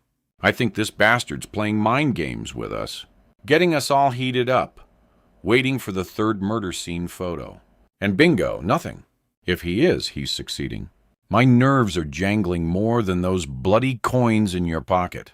Of want a coffee. Is the Pope Catholic? Bryn grinned. On its way, sir. Matt's office was once again filled to bursting with boxes and police officers. Well, it's not what we expected, but we have to give the post a chance, I suppose. Not everything arrives on time. We'll give Royal Mail one more day and assume that it will arrive tomorrow. So do I get another lion tomorrow, sir? Liz's insinuation was not lost on Matt. Exactly as this morning, Sergeant. Oh, lovely. Matt concealed a grin, sat down, and endeavored not to look at her. Right now, I suggest we proceed in this manner. Jason, Liz, and Gemma. I want the three of you to concentrate on the deaths of the three boys. Jason, you take Jaime Mel Travis. Liz, would you take the Christopher Ray Fellows murder? And Gemma, investigate the killing of Danny Carter? Do this on your own. Look at them as completely individual cases. Then we'll get together, compare our findings, and hopefully make some interesting crossover comparisons. Okay, Bryn, you are the buffin. I want you to concentrate on the present situation. The photos, the envelopes, and if there is any way to find out where the letters were posted. If we can, then CCTV may come into play. Are you all happy with that? Before the team could reply, Gemma's mobile phone began playing a tiny rendition of some awful pop song. Sorry, sir. I thought it was switched off. She grabbed it from her pocket and glanced at the display before moving to cancel the call. Her face clouded slightly. Sir, may I take this? My mother is not very well at present, and it's my father calling. Go ahead, Constable, but be quick. Matt was about to continue talking to the others when he saw Gemma's expression change. Holding the phone away from her, she said softly, Dad says I have had another letter. Same as before. Has he touched it? Barked Matt. After the last one, I'd already warned him not to, sir. She passed the question on to her father, then said, No, it's still on the floor where it landed. Jason, go with P.C. Goddard to collect that letter. Take all precautions with it. Matt watched as the two officers hurriedly left the office. Liz sat back down and gave a theatrical sigh. Oh, well, there goes my lion. For once, Matt was thinking of other things. Clearly, the new letter would have a photo pertaining to the murder of Danny Carter. And young Danny's passing had been far from peaceful. Thankfully, Matt had not been on night shift when he was found. Or maybe his nightmares would have started 8 months earlier. The boy had been found by a friend of Matt's, a unformed Bobby called P.C. Andy Lowe. A distant member of Andy's family had owned a small farmhouse out on Snape Fen. When the old man died and left no will, there was a family feud that resulted in a long and complicated probate. Half hoping that he might inherit a part of the old place, and he had taken regular trips out there to keep an eye on it, checking for vandalism, or worst-case scenario, for squatters. Andy was something of a hard nut, but finding Danny Carter's mutilated body in his great-uncle's storehouse hit him hard. Matt slowly slid open a drawer and removed a file with the name Danny Carter written on it. This report was strictly off the record, part of his unofficial inquiry. He carefully removed some typed sheets of paper and laid them on his desk. Maybe it was time to share this little piece of history with his team. Bryn interrupted his thoughts. So any guesses what the next photo will be of Bass? He had plenty of ideas, all unpleasant. Danny was the first boy to die. I suppose it will be an old picture of the location of the murder. It was some old ruin out on Snape Fen, wasn't it? Liz asked. Thorntree Farm, to be exact. Is it still there? Matt nodded. Yes, although no one would recognize it. None of the locals would touch the place after what happened, so it was sold off to a developer who ripped it to shreds and built a small complex of holiday homes there. At Snape Fan, who'd want to take a holiday there? Ben pulled a face. There's nothing there but muddy fields, salt marsh, and sky. Liz shrugged. You never know. It might be perfect for someone who doesn't like crowds. One errand, 2 oyster catchers, and a pink-footed goose constitutes a crowd out there smashing fun for yours, I don't think. Bryn stood up and stretched. Anyone fancy a drink while we're waiting for the others to get back? Matt and Liz asked for coffees, and the younger man left. What's that? Liz pointed to the folder. An account of the finding of Donnie's body. Matt stared at her. Not one you'll find in the case records either. Why? PC Andy Lowe, the officer who found the boy, suffered a breakdown afterwards. He was older than me, but a good mate. I spent quite a bit of time with him trying to help. He paused, recalling the nights when Andy was out of his head on booze, just trying to make the memories go away. He was referred to a psychologist who suggested he have a course of hypnosis to make him relive it. Oh God, the old face your demon's package. And did it work? He never went. He found his own way of dealing with it. One night, he invited me around to his flat. He locked the door, unplugged the phone, produced a liter of scotch and 2 glasses, and sat opposite me at the kitchen table. He talked until dawn, went over every disgusting detail, every sick-making feeling, and every horror he witnessed. Matt shook his head in something like disbelief. 2 days later, he reported back for work again. He got a transfer to another constabulary up north, somewhere where the mess room gossip was not about the murders, and got on with his life. Maybe he never made inspector, but he saw out enough years to get him to his pension. And this file? Liz looked slightly suspicious. I taped everything he said, then I transcribed it onto my computer. That's the hard copy. Liz let out a low whistle. Remind me to check your pockets next time we spend time together. He gave a small laugh. Don't worry, you're quite safe. It was just that I had a sick feeling about that case from the very outset. Somehow I always knew that one day it would come back to haunt me. Liz leaned forward to pick up the file, but he stopped her, laying his hand over hers. Not yet. Let's see the photo first. Then I'll let you all have an insight into what the killer was capable of. Before they could finish their coffee, Jason and Gemma were bursting through the office door. It's exactly the same guff. Think we're safe opening it? This guy is such a trickster. I wouldn't put it past him to booby-trap one. Jason carefully placed the evidence bag containing the envelope on Matt's desk. It was the same size and thickness as before. Matt was sure it was just a photograph, but he couldn't risk his team's safety. Okay, outside all of you, and make sure no one is in the corridor for a moment or two. Go, go! As they trooped out, he realized that part of this charade was purely for his own benefit, to let him be the first to see the picture, to allow his feelings and emotions to surface without the others around him. With gloved fingers, he withdrew the black and white photograph, then almost dropped it in shock. He had been right about the location.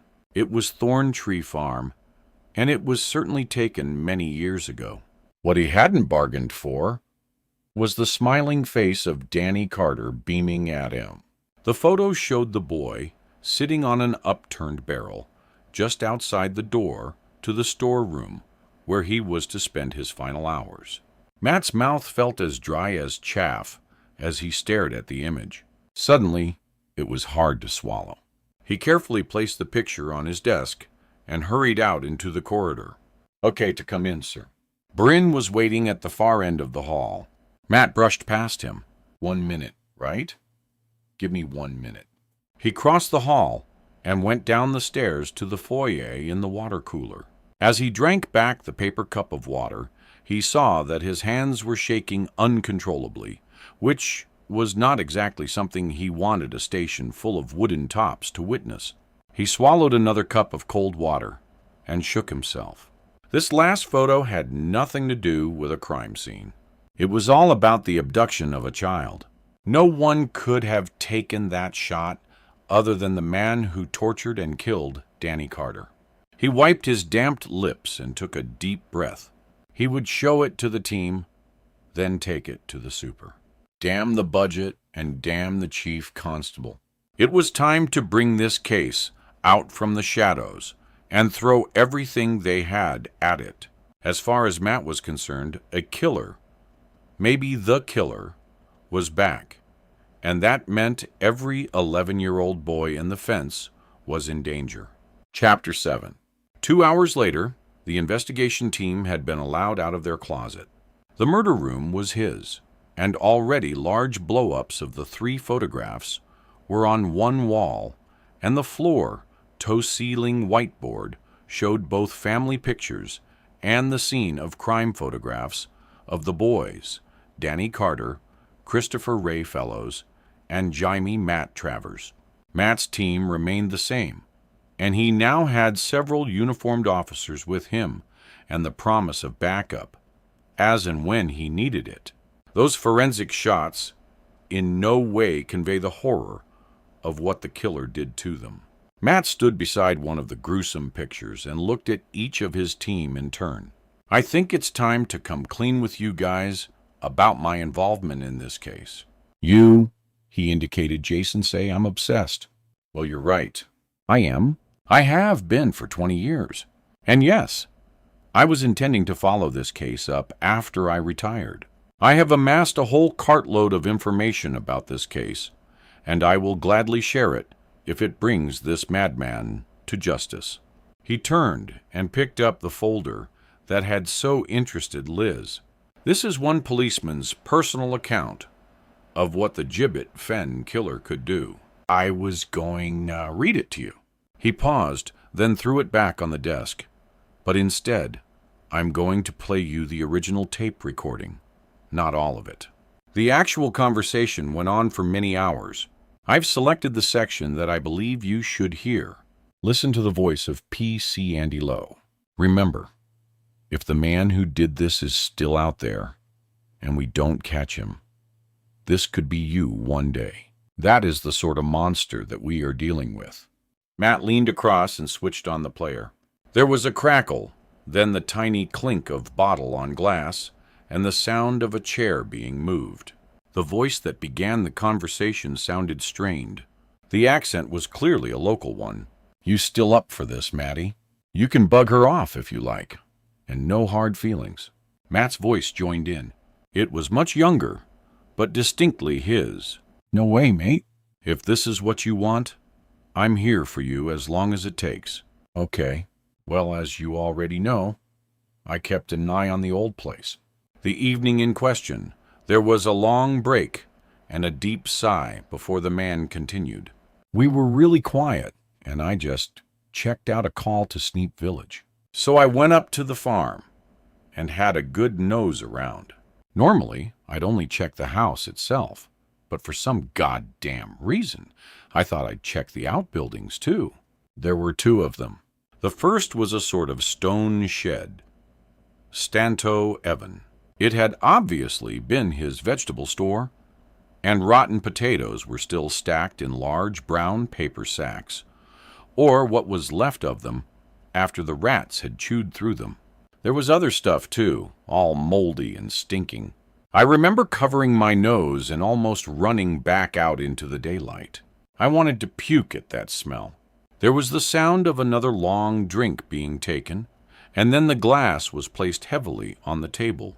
Well, then I eyed up the other building, and I thought, I hope that old bastard hadn't owned a cow that no one knew about. That'd be really nice now, wouldn't it? This is good whiskey, Matty. Don't lag behind. We're getting to the bit where we're going to need the Bleeding Dutch courage, believe me.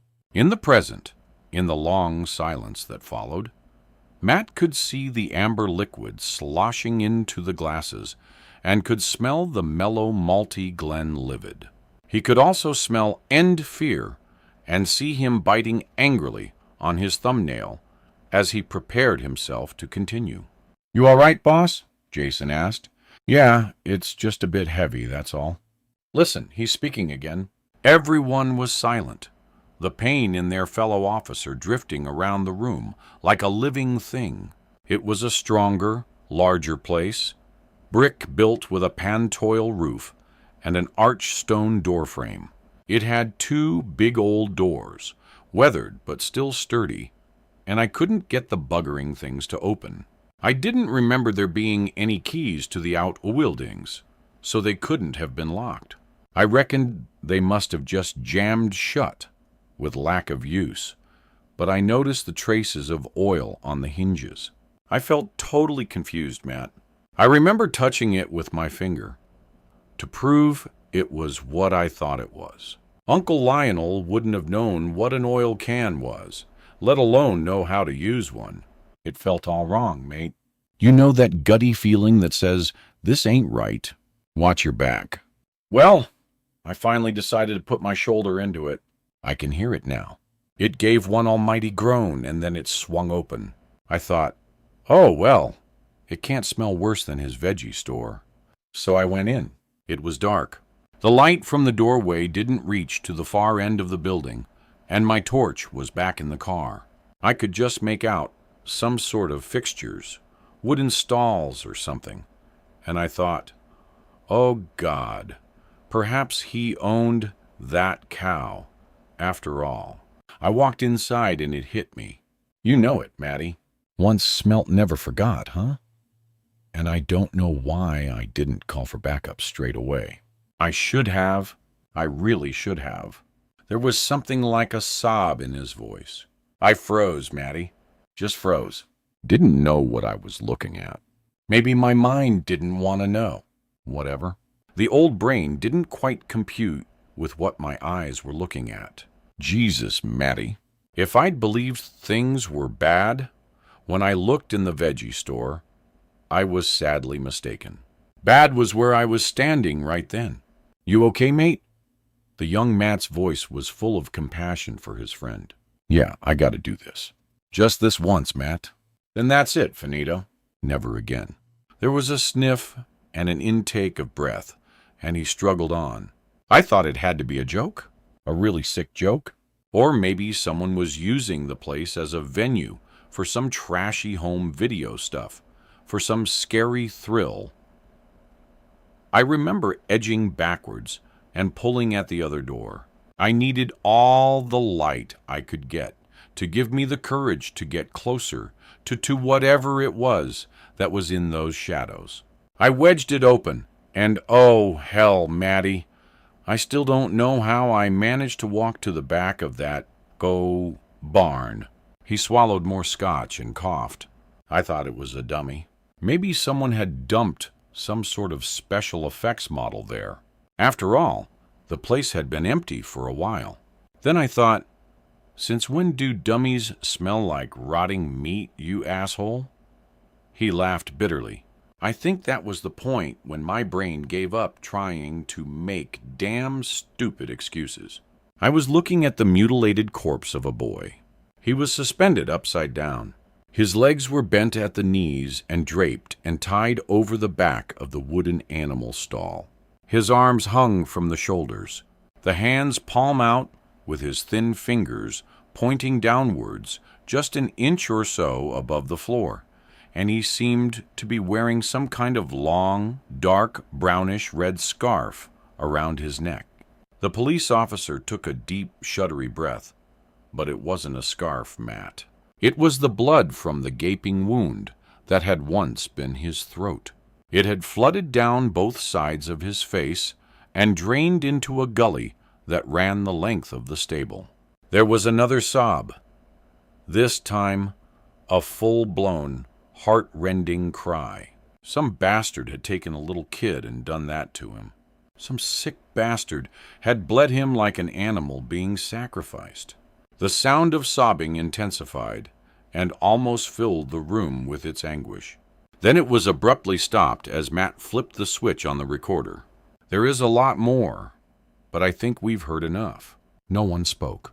Police Constable Andy Lowe's voice was still in their heads. I've let you all have copies of the transcript of the entire conversation. Matt felt drained, having just relived such a horrible moment from his past. And in case anyone is wondering, Andy gave me his full permission to use this in any way that I wanted, if it meant catching the murderer. His only stipulation was that I never involved him personally. When he said he'd talk about it just once, he meant it. Matt silently wondered if Andy still felt the same. There was a chance that if more evidence came to light, he would be questioned again. Whatever. For Andy's sake, he'd do his best to make sure that never happened. Surely he made an official statement at the time, sir? Asked Bren. Yes, but it was pretty sketchy, and he wasn't pushed too hard to elaborate. Even at that time, it was recognized that he was badly affected by what he'd found. Plus, the crime scene wasn't compromised. Everyone who saw it afterwards saw the same as P.C. Lowe, except everyone else was prepared for it. That poor sod thought he was just checking on his prospective inheritance, added Liz. Exactly. Matt leaned against the wall and stared at them. I know what you just heard tells you no more than all this well. He pointed to the photos and information boards, but these images, he shrugged and shook his head. We see them all the time. They become like pictures in a book, or scenes from a horror movie. I believe we become immune to them, lose the reality, the true nature of the evil that killers like this inflict on innocents. He pushed his hands deep into his pockets. That's why I thought I'd let you hear firsthand what it's like to find something like that. Gemma raised a hand and said, But you found one of the children, too. Matt looked at her. Oh, yes, and you'll hear about that at some point. It's just that, with the passing of time, I find I can talk about it in a more controlled and clinical fashion. Andy told it in the now, the real story, waltz and all. He hoped the lie sounded convincing. Was the boy actually killed there, sir? Or moved there after death? Asked Jason.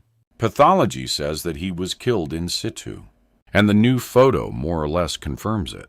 Although the boy had been stripped of his clothes, they were found in a neat pile close to the body. Those clothes are identical to the ones that the boy is wearing in the picture. They all looked at the huge enlargement on the wall. An 11-year-old lad, skinny for his ears, dirty blonde hair, and a toothy smile. He wore a pair of faded denim jeans and a well-worn royal blue polo shirt with a small logo on the breast pocket. On his feet were a pair of trainers, not mere expensive ones. It was hard to connect the smiling youngster with the macabre tableau that followed.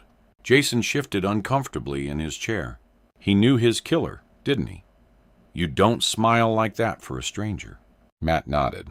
I agree. Wasn't it a bit risky? I mean, picking that particular property. If he'd done a bit of homework, the killer would have known that a copper had an interest in it.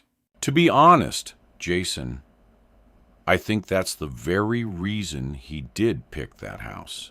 He wanted to make quite sure that we'd find the dead boy. It was his first kill. He was proud of it. He didn't want it going unnoticed for weeks. Sorry to interrupt, sir. A uniformed officer entered the room carrying an envelope. DC is expecting these. These have just arrived from forensics. That'll be about the photograph, sir, said Bren, handing the package to him. As the man left, Matt ripped open the envelope and quickly scanned the reports. Saw it exactly as expected. He cursed under his breath. All three pictures were produced on the most bog-standard, all-in-one, print, scan, copy machine available. Pay-per-use was the same sort of thing. Premium inkjet photo quality, sold in supermarkets, stationers, and every computer store in the country. He glared at the report, almost willing it to tell him something useful. Apparently, the machine used is not a modern one, so he's either had it for ages or picked it up dirt cheap when someone was upgrading their system. And even the paper is not new, so no point in checking outlets. Everything is pristine. No prints or contaminants noted. Gemma looked worried. So, what happens now, boss? He sent you a picture relating to each of the three murders. What's he going to do next? Matt bit his lip. He really wished that he had an answer for her, but he didn't. I'm afraid we are rather in the hands regarding that, unless we come up with something fast. So, get back to work. Strip those reports to bits, and find me something that says Paul Underhill wasn't the killer, or that someone else should have been in the frame. And Bryn, after seeing this report, put your investigation regarding the photos on the back burner. You'll be wasting your time. Help Gemma with the Danny Carter murder instead. All right. As his team filed back to their desks, he thought about Gemma's question and the concern etched on her face. She was quite right. There had only been 3 murders, so what the hell was he going to do next? By 9 that night, the whole team felt dizzy from either watching computer screens or scanning reams of paper printouts and reports. No one had found anything that was even vaguely interesting or new. At 9:30, Matt sent them home, telling them to grab what rest they could and get back in for 8 the next morning. As he tidied his desk, he saw Liz pulling on her coat. She looked exhausted, but he knew from past experience that there was one thing she would always have the energy for. He tapped on his office window and beckoned to her. With a knowing smile, she turned, called out, "Good night," to the retreating shapes of Gemmer and Bryn, and strolled casually towards his door. "If you say the word distraction, I'll not be responsible for my actions." Matt grinned. "Actually, I was simply going to mention that bottle of shabby that's still in my fridge.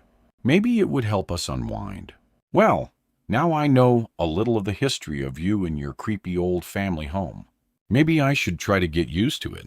Her face became serious. "Actually, I need to speak to you about something."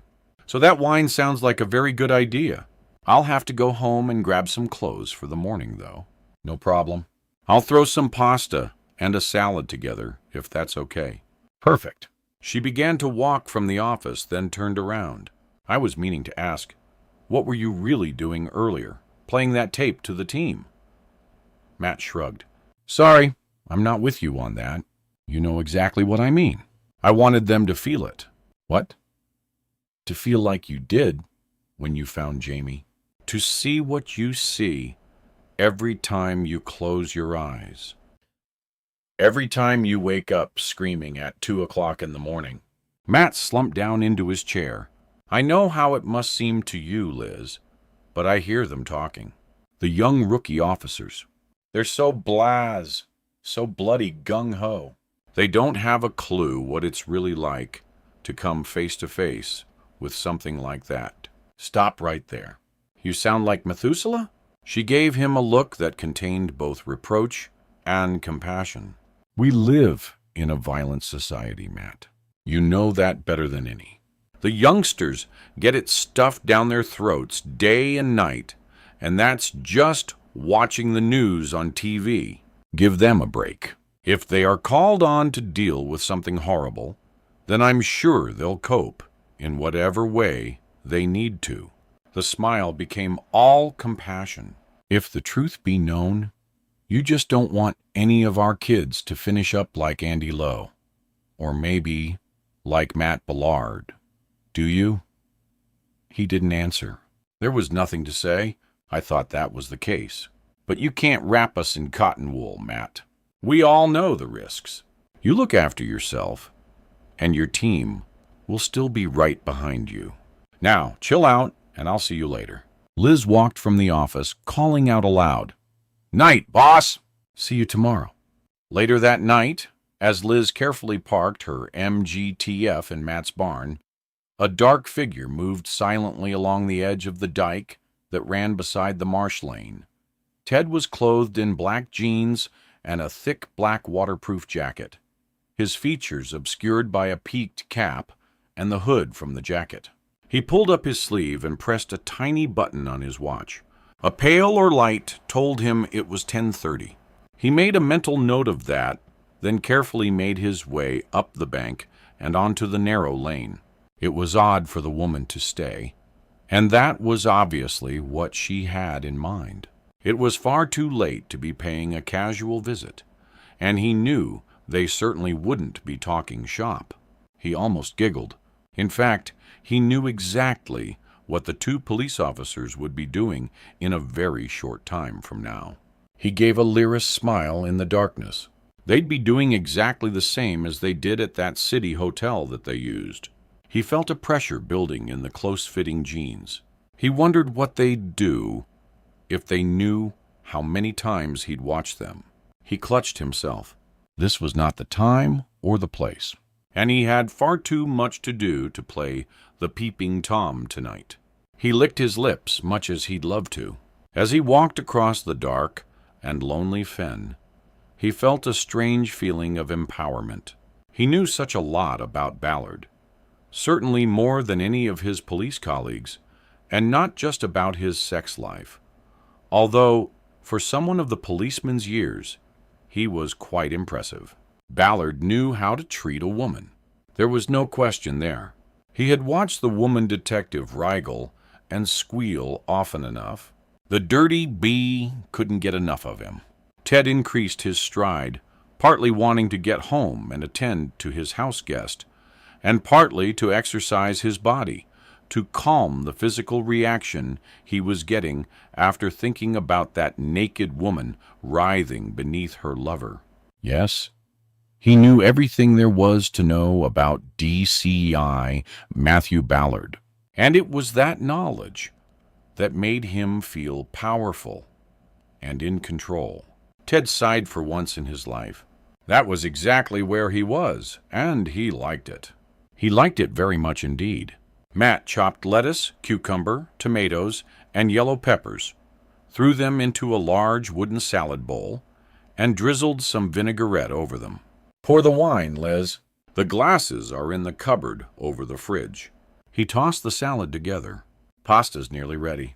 He left the salad and turned back to the old-fashioned range, where pasta boiled, and a delicious-smelling tomato, miso, and lemongrass sauce was gently heating. "Matt, you're a policeman. They don't make their own sauces. Policemen keep the ready meal industry alive, remember? Sorry to disappoint you, Sergeant." He hung his head in mock shame. "So, I'd better not tell you that I also cook fresh meals for the freezer." He grinned. "Go on, take a look." Liz pulled open the door of the big lard freezer and gave a yelp of surprise. "Good Lord, is this some kind of fetish? You've got more frozen dinners than Iceland." "I love every kind of cooking. It's a sort of therapy. It calms me down." Liz laughed. "Well, I suppose making a delicate soul is about as far as you can get from grilling villains. But I still manage to chill out with a glass of Plon and a takeaway." Matt laid 2 places at the kitchen table. "Sorry, the dining room hasn't been used for quite a while." He thought it better not to say that it was actually last used for his wife's week. "I always eat here. I find it cozier." "Is that okay? I'd eat in the coal shed if I were hungry." "Please."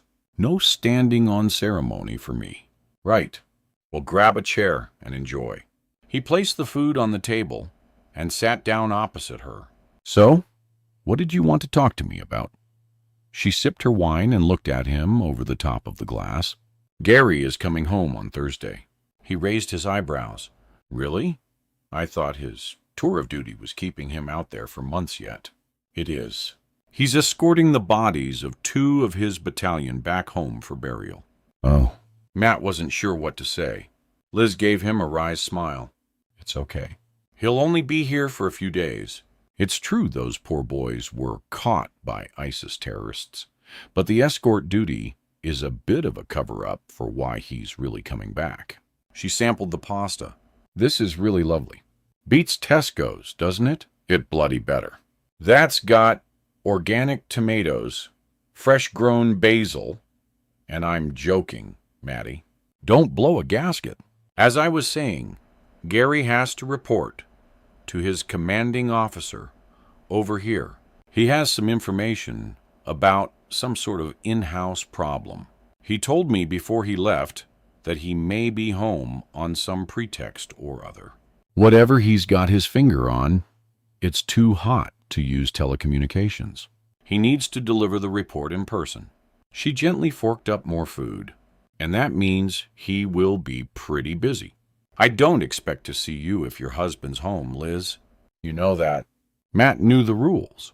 Matt, there are other people that he'll need to see, not just me and his mom.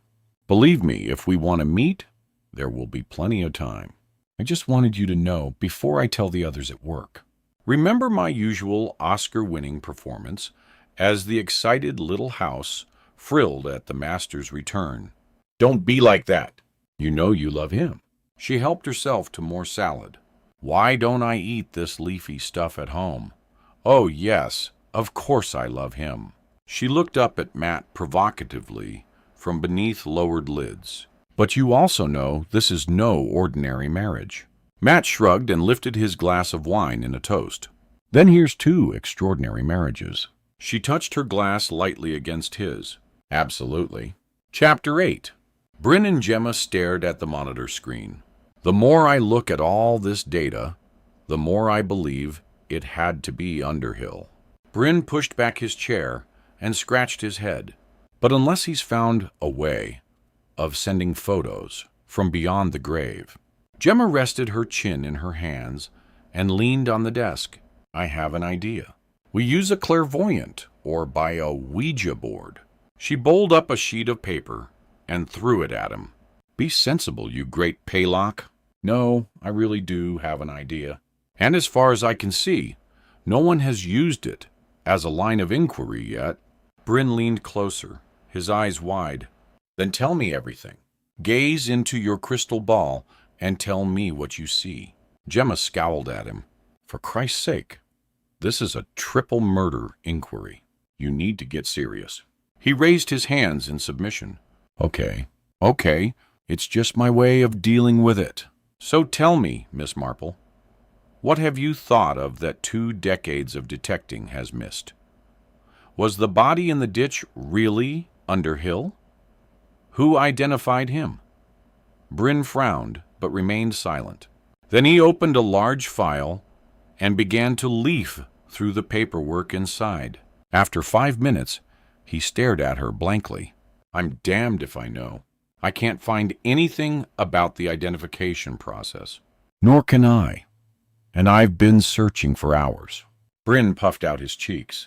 Thing is, we can lose information about a case that happened last week. We haven't got a cat in hell's chance of locating something that's missing from a 26-year-old case. Then if we can't find it, we use the oral history route. Word of mouth. And I suggest we start with the boss. He might well remember. He may even have seen the body himself. Bryn nodded. Good idea. Then he glanced toward Matt Ballard's office door. Have you seen him this morning? Not yet. Di Hammond and Sergeant Haynes are deep in conversation in the murder room. But I've not seen the boss. She gave Bryn a long look. Do you think I should tell Jason about my idea or wait for the governor? Definitely wait. He's the only one with first-hand knowledge of this case. He may know straight away. Then it's either drinks all round or back to the drawing board. He'll be in soon. He's probably updating the super. Yeah, guess you're right. Gemma turned back to the screen and resumed her hunt. Matt was no longer with the superintendent. He was driving back across the fend towards his home. Several minutes after giving the super his morning report, he had received a call from Mrs. Cable, his cleaning lady. A few days before, he had left her a note asking her to contact him when his post arrived. Obviously believing it to be an ongoing task, she had unexpectedly rung him, and from her rather fid description of all his mail, he deduced that he had been the recipient of another letter. Why, for God's sake? His mouth felt dry and his palms felt sweaty on the steering wheel as he turned onto the lane to his farmhouse. What now, 3 murders, 3 photos? There was nothing else. So what was he going to see when he opened the envelope? Mrs. Cable was standing over the post, her arms crossed and wearing a look that defied the offending envelope to try to make a dash for freedom. For a moment, Matt wondered if she had been a custody sergeant in a previous life. Then his thoughts turned unwillingly back to the letter. I hope you don't mind me ringing like that, mister. Matthew. It was just that one there. She jabbed a pudgy finger down towards the brown envelope. Looked just like what you described. He placed an arm around her shoulder. You are quite right, Mrs. Say, you've done really well. I'd like you to go home now. Oh, mister. Matthew, I can't. I still got the upstairs to do. It can wait until another day. Now you get away. He took out his wallet and gave her a 10-pound note. So, that's just a little thank you for being so observant and for ringing me. Okay. He waited until he saw her and her old bicycle wobble up the lane, then bent down and carefully lifted up the envelope. Through the thin gloves, it felt exactly the same as the others. He carefully ran his finger under the seal and drew out the familiar white paper. He unfolded it and stared uncomprehendingly at the photograph. It was a black and white landscape view, but whereof? He looked closer. In the foreground, there was a small moss-covered brick structure with some rusting ironwork and a gate attached to it. The whole thing spanned a reed-filled culvert or ditch. He bit his lip thoughtfully. The countryside here was littered with things like that. Sloughs, floodgates, anything to control the water flow across the reclaimed land. But there was something vaguely familiar about it. But sure as hell he couldn't place it. __. This means nothing. He stood up and pulled out his mobile. Jason, listen. There's another picture in my mail this time. He waited until his inspector had finished exclaiming, then said, I'm bringing it in now. I need every available officer to come and look at it. It's a Fen location, but as far as I can recall, it's not related to any of the 3 murders. We have to know where it is. Understand? He hung up, pushed the phone roughly into his pocket, and after carefully bagging the picture, locked his front door and made for the car. He had no time to lose. The other 3 photos had been crime scenes. Why should this one be any different? One after the other, the gathered officers made their suggestions. Maybe a culvert under the lane that runs Dykeside down to Mars Fen Lane. No way. That lane surface is too smooth. Maze Fen is pothole to buggery. How do we know it's a modern photo anyway? Don't be a plank. Look at the quality of the photo. That's digital clarity. Unless he has a Kodak Brownie with an 8. 1 megapixel resolution. I think it's near Greenland's farm, out near Morton Lees. No, the tree line is wrong. Morton Lees only has trees around the village itself. The rest is open farmland. Matt ran a hand through his hair in frustration and stared at the room full of police officers. Okay. This is bloody useless. We'll never identify the spot like this. Liz stared thoughtfully at the picture. Why not ask Sierra Alpha 40 to take a look? The helicopter crew. Yes, they might see something topographically that we'd miss. She shrugged. Worth a try? Ring them now. And if they're local, take a copy of this to the helipad. As you say, it's certainly worth a try. It was almost noon before they agreed on a possible location. With coordinates from the helicopter pilot, Jason headed up a unit of 3 cars and sped away to a remote spot near the estuary of the River Westland. At 12:45 hours, he rang in saying that it was a false lead. It's similar to the place in the photo, but not quite right, sir. In fact, thinking about it, it's very similar to a spot I used to go fishing when I was a kid.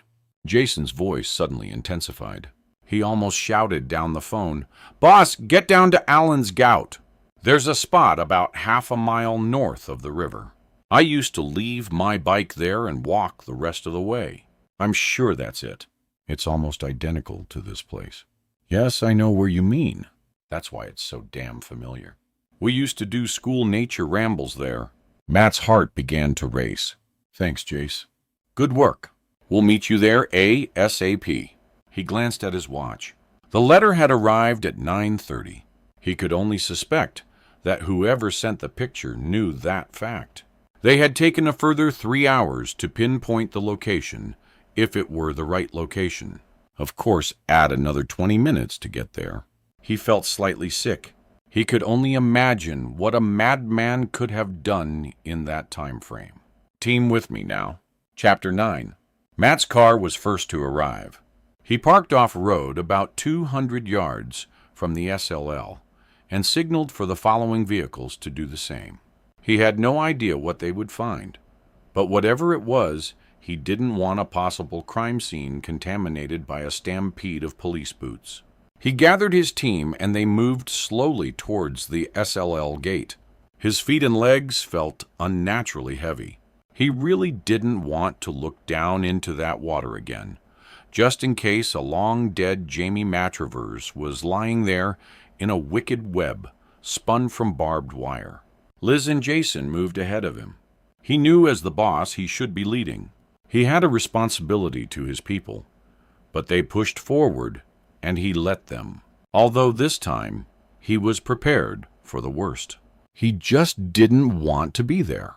"Nothing, sir." Liz moved to the other side of the gate. "Not so easy to see down here, though. This ditch hasn't been cleared this season. It's a mass of black grass and reeds. Someone better get down there and be very, very careful." Bryn moved forward, a long stick in hand. "I'll do it." No one argued. He slid carefully down the bank and balanced on a narrow shelf of dried mud, just a few inches above the brackish water. He moved the stick back and forwards through the reeds, parting them, and looking to see what may hide there. "It's clear, sir." "Nothing in the water or close to the cell gate." "We have got the right place, haven't we, sir?" asked Gemma, holding out a hand to assist Bryn back up the bank. "No doubt about that. This is it." Matt took a copy of the photo from his jacket pocket. "Not only is it the same spot, it's been taken very recently, in the last day or so, I'd guess." He looked around. Weeds, reeds, grass, and a field left fallow for one planting season. Nature didn't allow her precious produce to remain the same for long. Even a week could make a huge difference in the growth of plants. These were identical to the picture. He could even identify one particular tall skeleton-like stem of a giant hogweed next to a broken panel of fencing. He stared at the picture and froze. The fence. In this picture, it was hanging drunkenly from one semi-rotten post. His gaze moved back to the scene in front of him. The fence lay on the ground, one end slightly raised up. He swallowed. What lay beneath the raised end? Quiet, everyone. Stay where you are. There was no getting away from this one. This was down to him. Without further thought, he moved between the still figures of his team and approached the fence. Initially, he could see nothing, but as he moved around to the portion that was slightly elevated, he was brought to a sudden halt. He dropped to his knees, just visible, half hidden by the long grass.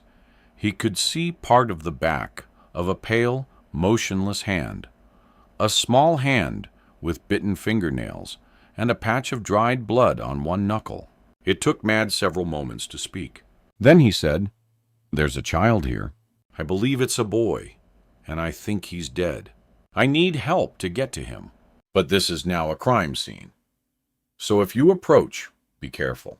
Jason called out, "Bryn, just you and me. Everyone else, stay put." "Got it?" There was a murmur of assent. And in seconds, Matt's 2 officers arrived at his side. "How do we tackle this, sir?" Jason asked.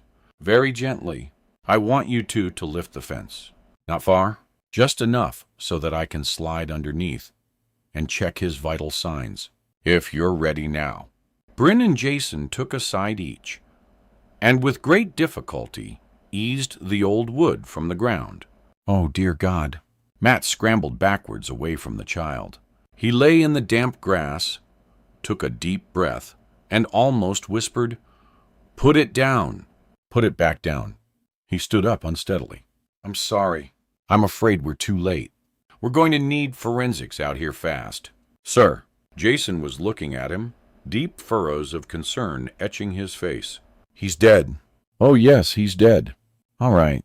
"The bastard has nailed him to the blank fence." He shuddered. "As you lifted the panel, I could see what looked like long nails sticking up through his wrists." "Lord, he's just a kid." Jason closed his eyes. "Oh, hell. I thought it was too heavy for a piece of fencing." Matt looked hard at Jason. "I did see one thing, though, on his shoulder. There's some sort of mark, like a tattoo or something." "You mean like the others? I couldn't tell for sure." "I only had a fleeting glance, but my money says yes." Matt felt a hand on his arm. "Are you okay?" Liz had broken ranks. "You're white as a sheet." He was touched by her concern. His voice dropped so that only Liz and Jason would hear. "It's starting again?" "He's back." An hour and a half later, the blue and white cordoning was lifted, and Professor Rory Wilkinson, the Home Office pathologist, approached Matt with one of his usual black, humored greetings. "Much as I love your company, dear Detective Chief Inspector, I do object to driving halfway across the country from Greenburgh because some weirdo has clearly decided that I might fancy a change from the usual boring heart attacks and age-related deaths." He glowered at Matt. "When you find this creep, tell him I do not appreciate his twisted sense of humor." "Window dressing." He almost snorted the words. "All this friary just for show. Explain, if you would." Matt was confused. Rory stared at him from beneath the hood of his protective suit. "Sorry, Matt, but this sort of thing makes me so angry. People who treat death as a sick game. This poor kid wasn't killed here. He wasn't crucified. And that very poor attempt at a bit of artwork on his shoulder was done post-mortem, not before. Hence he wasn't tortured, and an educated guess. From his facial expression and the ruptured blood vessels in his eyes, I'd say he suffocated or was choked. Tests will confirm." "Right." A part of him felt enormous relief that although the boy was dead, the dreadful things that had happened to his young body had at least been done after his death. "I suppose I shouldn't ask this, but can you give this case priority, Professor?" "Of course it takes priority." "What do you think I'm going to do, Matt? Shove him in the fridge and leave him while I do a spot of knitting?" "I will attend to it immediately.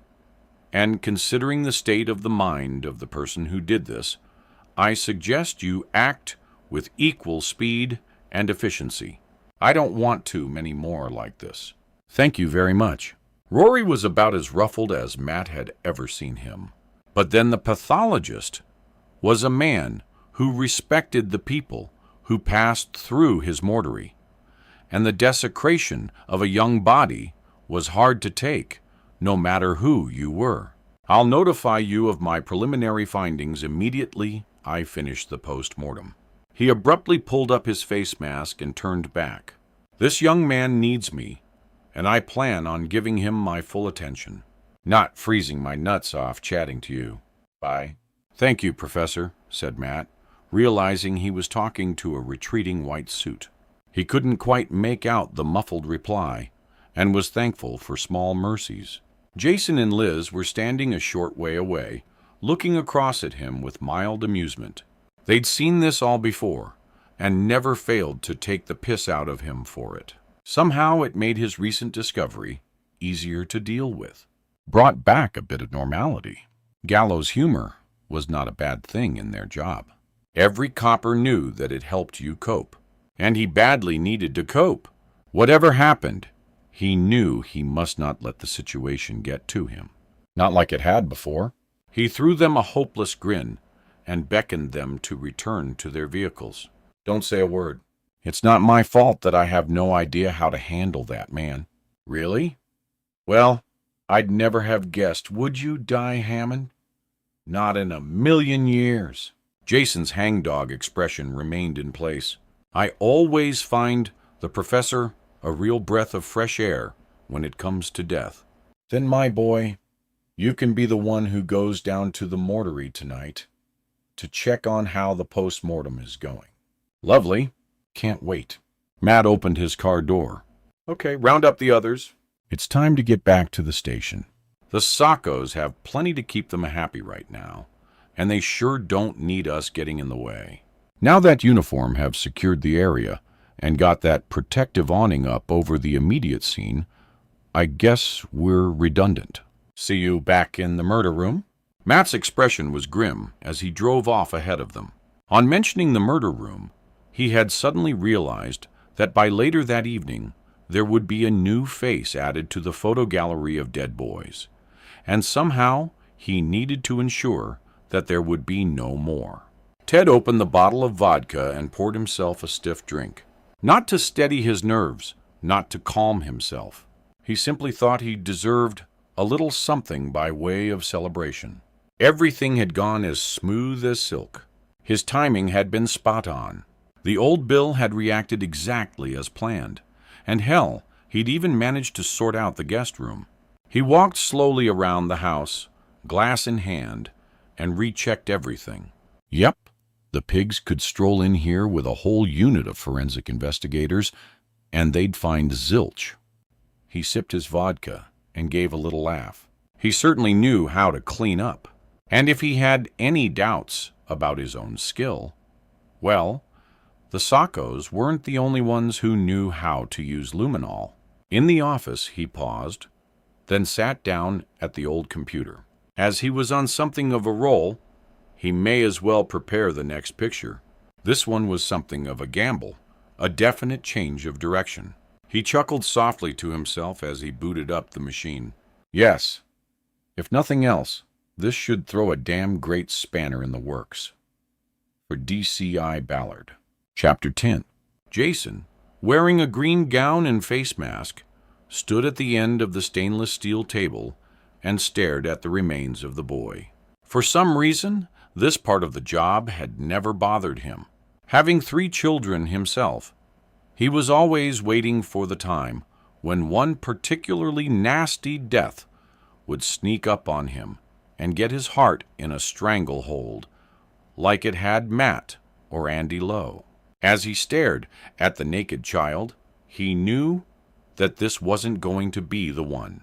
Even sliced neatly across the chest, from shoulder blade to shoulder blade, and slit down the abdomen to the pubis. The boy looked more normal, more human than when he'd been nailed to a fence. Jason had seen the forensic photos, and they were not for the faint-hearted. Definitely choked, Inspector. I have recovered several fibers from his mouth. Rory Wilkinson carefully removed the stomach, pancreas, and intestines on block and placed them on the scales. I have sent them off for analysis. But to be honest, I am certain a man's sock was stuffed into his mouth and taped there. There are traces of adhesive on the far extremities of his jaw, and everything else that was done to him was done post-mortem. The professor gave a small shake of the head. Certainly all that silly stuff with the nails and the symbol carved on him. But there was a long silence. But he'd been abused. Yes, poor little Tikeke. I'm just about to deal with that area now, so I can tell you more in a moment or two. But I have to say, this wasn't just a recent thing. This boy has been abused for years. Jason frowned. Do you think he may have been held captive then? Rory shook his head vigorously. No, look at him. He's thin, almost emaciated. But not through starvation, just a very poor diet. His skin is bad, his hair dry and brittle. He has blisters that I think were caused by ill-fitting hand-me-down shoes. There are no deep-seated bruises or contusions from being tied or restrained over a long period of time. No, I am sure this boy's family were on the breadline, and maybe he ran away from it. The pathologist, unusually quiet and taciturn, continued his examination. Jason felt despondency creep over him. Then the killer has been pretty clever in his choice of victim. The chances of a regularly abused boy being reported as missing are somewhere around nil. Rory looked up, and I can confirm this was the case. Poor child, he sighed. Still, there is the chance that if our murderer also used or abused him prior to death, we might find some DNA. You say there were no ligature marks on him. So, how do you think he was held captive? Most likely drugged, Inspector. Toxicology will soon show the presence of anything of that nature in his urine. Or maybe he knew his captor. Maybe he went to whoever killed him quite willingly. Jason thought of young Danny Carter's smile just before he was killed. That's possible, too. One more thing, Professor. Then I'll let you get on uninterrupted. Were you around here at the time of the Gibbet Fen killings? Oh, no, dear heart. It feels as if I've been with this constabulary forever, but I was still studying in London at that time. He adjusted his glasses and thought for a moment. The pathologist back then would have been Charles Wilson, I think. Jason nodded. Yes, I've seen his name on some of the reports. I just wondered if maybe you were here too. Sorry, Inspector. I am clearly not as old as I look, but if I ever get over the hurt of your comments, I'll be in touch with anything more of interest. At 7 that evening, Superintendent Redpath called Matt to his office. Without asking, he poured 2 scotches and handed one to Matt. Are you all right, my friend? That was a nasty shout to have to deal with. Then he added, especially for you. Matt sipped his whiskey gratefully. I'm fine, sir, honestly. Yeah, it was a grim find, but I'm okay with it. Good. Glad to hear it. Now, from your preliminary findings, what do you think? Is it the same murderer? Matt tugged on his ear. A tough one to call, sir. I'd prefer to leave my judgment until we get all the forensic reports back. What about an educated guess? Well, as you know, at the time of the original killings, we decided to keep that signature symbol from the press. It was never common knowledge, but whoever killed this new boy knew it. He reproduced it perfectly. And the photographs, sir, the ones that predate the deaths, I just don't know. He took a long, slow swallow, allowing the whiskey to burn his throat. I really want to say yes, it's him. But somehow, I can't get my head around it. Can any of us? The super looked intently at Matt. And while we're talking about concealing things, Inspector, what about that other little secret? The one that only you and Charles Wilson knew about? Can I assume you haven't told your team about that? Anger flooded through Matt. How the hell had the super found out about that? Charles was dead, and he'd certainly never told another living soul. Sorry to land that on you, Matt, but with this new murder, I think it's time to bring everything we know out into the open, don't you? Especially something as serious as the misappropriation of evidence. Matt rubbed his temples, stared at the polished surface of the desk, and wondered just what the super knew. How did you know about that? I have a letter in my possession. It was sent to me by the pathologist Charles Wilson, just a few months before he died. He was retiring at the time, and he thought that maybe someone else should know what you two found, just in case anything happened to you and the information was lost. He gave Matt a strange look. It was almost kindly. You see, he had a good idea that this case would come back to haunt us one day, and in his heart he agreed with your old sergeant. He didn't believe that Paul Underhill was the killer either. Matt leaned back in his chair and wondered how he should deal with this untimely revelation. Knowing the super as he did, he decided to gravel. Look, I'm really sorry, sir. I should have told you myself, and much sooner than this. But the first thing I have to tell you is that Charles and I had very serious reasons for doing what we did, and we never tampered with the evidence, sir. It's quite safe. So tell me about your reasons. I'm sure Charles described them most thoroughly, didn't he? Matt knew he sounded bitter, but he was fighting a losing battle with his emotions. He felt a deep reproach that this piece of undisclosed information about the Gibbet Fen murderer had been discovered, and now the super would be making it bloody common knowledge. Come on, Matt. Don't go all precious on me. Those gold charms are evidence, and they sure don't belong to you, even if you have got them locked away somewhere. You do know that I could hang you out to dry if I wanted to. I didn't take them, sir. They are in the police security evidence store, filed under the name Charles Wilson. He drained his glass and mentally threw up his hands in surrender. What was the point? We didn't make the connection immediately. Danny Carter wore a small crucifix on a thin chain around his neck. Christopher Ray Fellows had a small cross and a gold saint. Christopher on a keyring. Jaime Matravers had a cross as a single earring. It wasn't until much later, in fact, it was quite by accident, that I discovered that they were identical. We suspected they were a gift from the killer. In his mind, he could see himself and the pathologist sitting in the morgue debating what to do. We decided to keep quiet for a while because we knew that someone closely connected with the case was being indiscreet. The super sat forwards and glared at him. How so? Someone was leaking information. Inadvertently or deliberately, we never knew which. Whatever. Sensitive details were finding their way into the public domain. That's why Charles and I kept the crucifixes to ourselves. If the time had come, we would have produced them as evidence, but it never did. And Underhill, you must have checked his place for more crosses. We did, and we stripped his paperwork looking for receipts or some sort of proof of purchase, but we found nothing. He had nothing in his home that was in any way religious, not even a Bible, and this new murder. What are we calling the dead boy? They are calling him Gabriel, sir.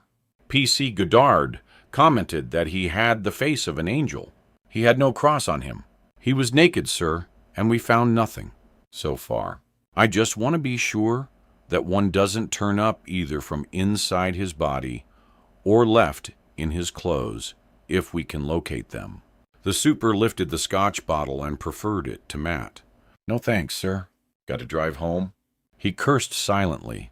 He could have gladly drained the bottle. If it's all right with you, can we keep the crosses just between us for a while? I see no problem with that, Matt. As you say, if we need them as evidence, then we produce them, right? Absolutely. And, sir, if you asked me again for an educated guess, in retrospect, and having seen this latest victim, I'd say no. It's a copycat killer. Why? The Gibbet Fen killer was unspeakably brutal. All the boys were tortured, and all suffered horrible deaths. Think about Jamie. He was alive when he went into that water, in that go-damned razor wire cocoon. The memory almost rendered him speechless, but somehow he struggled on. Gabriel's death, on the other hand, was made to look horrendous, but compared to the viciousness of the old crimes, it doesn't come close. 26 years on, maybe our killer is not as inventive as he was. The super, obviously not driving himself home, sloshed more scotch into his glass. Or maybe he wants you to think it's a copycat. Have you thought of that? Don't worry, sir. My mind is in overdrive right now. Frankly, I don't think there's a single scenario that I haven't considered. He paused. The resentment about the gold crosses had abated, and he was left with a strange sort of relief. And I'm sorry I never mentioned the crucifixes. You do know that I would only ever have used them in an appropriate manner, don't you? Why do you think we are just sitting here enjoying a whiskey, and I'm not reading you the Bloody Riot Act? Thank you, sir. He left the office and made his way back to what he thought would be a deserted murder room. Instead, he found Bryn and Gemma waiting for him. I thought you two would have been long gone. We are going to have to work late enough when we finally get something to go on. Bryn nodded. Sure enough, sir. The D.I. and Sergeant Haynes have left, but Gemma has had an idea. Something she'd like to run past you. Maybe it was the result of his unexpected discussion with the super, but Matt felt a sick tiredness wash over him, and with it an unnatural irritation at his two colleagues. Couldn't it wait till the morning? I'm bloody knackered. Their expressions said it all, and with a sigh, he threw himself down onto an empty chair and looked up at them. Sorry. I shouldn't take a lying awful day out on you two. So, what is it? Bryn sat opposite him. The old case, sir. Do you know who identified the body of Underhill? Matt felt a chill pass through him. I'm not sure. He paused, trying to sort out his thoughts. His brother, I think. Why do you ask? Gemma has the idea that it wasn't Underhill at all, and he's still alive, even kicking, or should I say killing. Matthew felt a numbness steal over him. Then he stared almost blankly at the young PC. Surely you've checked the reports. They would confirm it. They're missing, sir. What? Yeah, that's the problem, boss. Bryn frowned.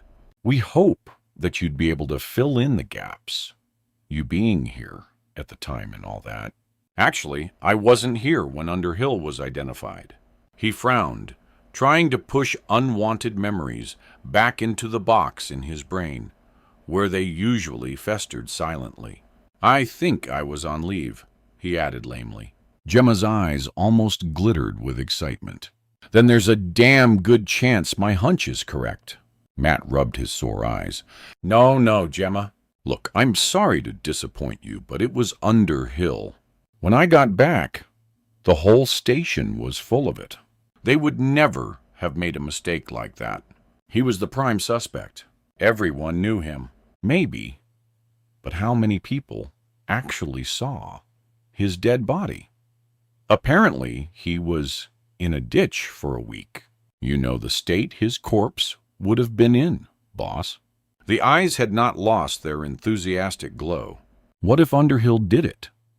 Find someone roughly the same height and build. Dress him in some of his own clothes. Shove some sort of identity in his pockets. And hey, Underhill runs him over in some deserted spot. Make sure he finishes up where he won't get noticed immediately. And then he stops killing. What are we to think? Number 1, suspect dies and no more deaths. The real Underhill is off the hook. Makes sense, said Bryn, trying to stifle a yawn. Sorry, but I really don't buy it. That would have been a Class A gold-plated cock-up. It just couldn't have happened. Matt searched his memory. Where the hell had those reports gone? He was certain that over all the years he had spent trolling through the case, he would have noticed if something had been amiss, especially something of that importance. Bryn stood up and stretched. Well, with all due respect, sir, I'm not so sure myself. We're talking about almost 3 decades ago. Just how careful would they have been back then? They had some genuine ID on the body. Even recently, I've known people identify bodies by the clothes or a piece of jewelry. I suppose not everyone likes staring into dead loved one's eyes. Matt stiffened. Dead eyes stared at him from a familiar white face. He forced the image away and said, "Time to call it a day. We'll sleep on it. I'll talk to you both tomorrow." As they left, he heard an angry Gemma mutter something under her breath. The only word he caught was dinosaur. Chapter 11. There was a note from Mrs. Cable on the kitchen table. She had returned that afternoon and finished her cleaning. She'd left him a bag of fresh pickled winter vegetables from her husband's garden and a large slice of homemade carrot cake carefully wrapped in cling film. Matt welcomed the warmth that the old woman's fleeting presence brought to the farmhouse. Without Mrs. Cable's messages telling him important things, like the need to buy more bleach, and her small but thoughtful gifts, Cannon Farm would be a very lonely place indeed. Out of habit, he poured himself a large scotch, then opened the fridge and stared at the contents. After a moment's deliberation, he took out a pork chop, a red pepper, several slices of bacon, an onion, and a handful of button mushrooms. He knew that the freezer was stacked with meals that he had already prepared, but he needed to do something. Cutting, slicing, dicing, frying, simmering. Now that was therapy. Tonight, however, it didn't seem to work, and he felt a terrible loneliness descend over him. The finding of Gabriel's body had brought a whole horrible chunk of his past crashing back around him. Not just Jaime Matras, and not only Laura and Maggie. It seemed that there was almost 2 years of his life that were dark and distorted, a place full of twisted memories that refused to disappear. They had always returned in his nightmares. Now Gabriel's death had allowed them access to his waking hours as well. He chopped an onion almost brutally and resented the fact that the only way he could find some sort of solace these days was in the oblivion of sex. As the chef's knife slashed through a handful of fresh herbs, he cursed Liz's husband for the extraordinary bad timing of his unexpected return from Iraq. He needed Liz right now, and although he knew he should feel ashamed of himself, he didn't. At that moment, the craving was so great that he wasn't ashamed about anything. Not that he was having a sexual affair with the soldier's wife, or even the fact that the officer was bringing back dead heroes for burial. Matt laid the knife down, stared at the chopped herbs, and wondered what sort of hard, selfish bastard he had become. When the meal was finally cooked, he ate a little, threw the remainder in the bin, and returned to his whiskey. Too many problems were swirling through his mind. Like where the devil were those missing reports on the identification of Underhill. Of course it had been bloody Underhill in the soding ditch, and, okay, even if he were to agree with P.C. Goddard that it was a deliberate killing, Matt knew without a doubt that the hit-and-run driver was not the Gibbet Fen killer. Everyone had thought that it was someone who truly believed that Paul Underwood was guilty, and had taken it upon himself to stop the child murders. In doing so, he had also made quite sure that no legal eagle had the chance to get the bastard off on a technicality. And if Underhill were guilty, then well done. Here's to you. He suddenly felt uncomfortable. A small sound had invaded his thoughts. A mouse in the attic, a creaking stair. The old house talked to him sometimes. He looked around but saw nothing and decided he was becoming paranoid. He dearly wished that he could hear the sound of tires crunching across the gravel drive to the barn behind the house. He wanted to hear a car door slam and feet make their way hurriedly to his door. What he really wanted was to feel Liz's naked body crushed against his own. That, and to forget everything else that was crowding in on him, except for the way she made him feel.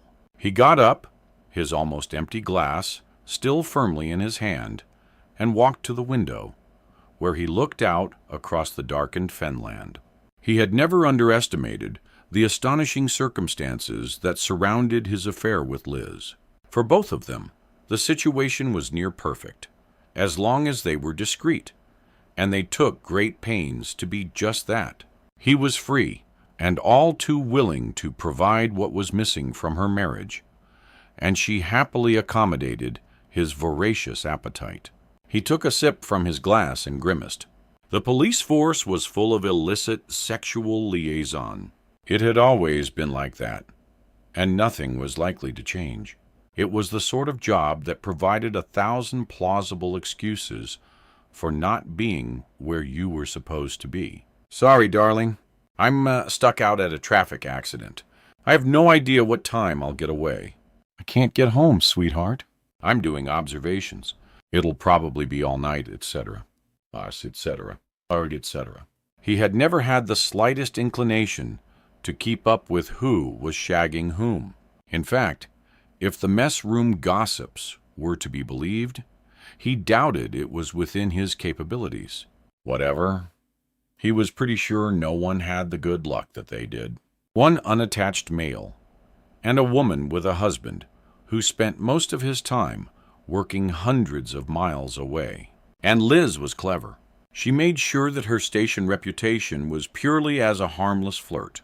Frankly, she was damn good-looking, and the Bloss loved the attention she gave them. But somehow, they all seemed to believe that she was a happily married woman, totally committed to her army officer husband. Matt grinned to himself, and he was simply thought of as a workaholic. End off. If they only knew what Detective Sergeant Haynes really got up to, and with that boring old fart of a DCI to boot, he felt a surge of undisguised pleasure. He flopped back down in his chair and thumped the now empty glass back on the table, except that really didn't help him much tonight. Tonight he was hurting. Liz would no doubt be shopping, cleaning, or doing whatever she needed to do to get the house ready for Gary's return the next day. Or would she? Matt fished in his pocket and pulled out his phone. After a moment of hesitation, he pressed the letter L. Matty, I was just thinking about you. I'm in Tesco looking for some of that green leafy stuff. What's it called? Her laughing voice sent the ghosts scurrying back into the shadows. Sorry to tell you, but you've just failed the Master Chef test. It's called lettuce. But Liz, I was wondering. Of course you were. But it'll have to be Audie's place.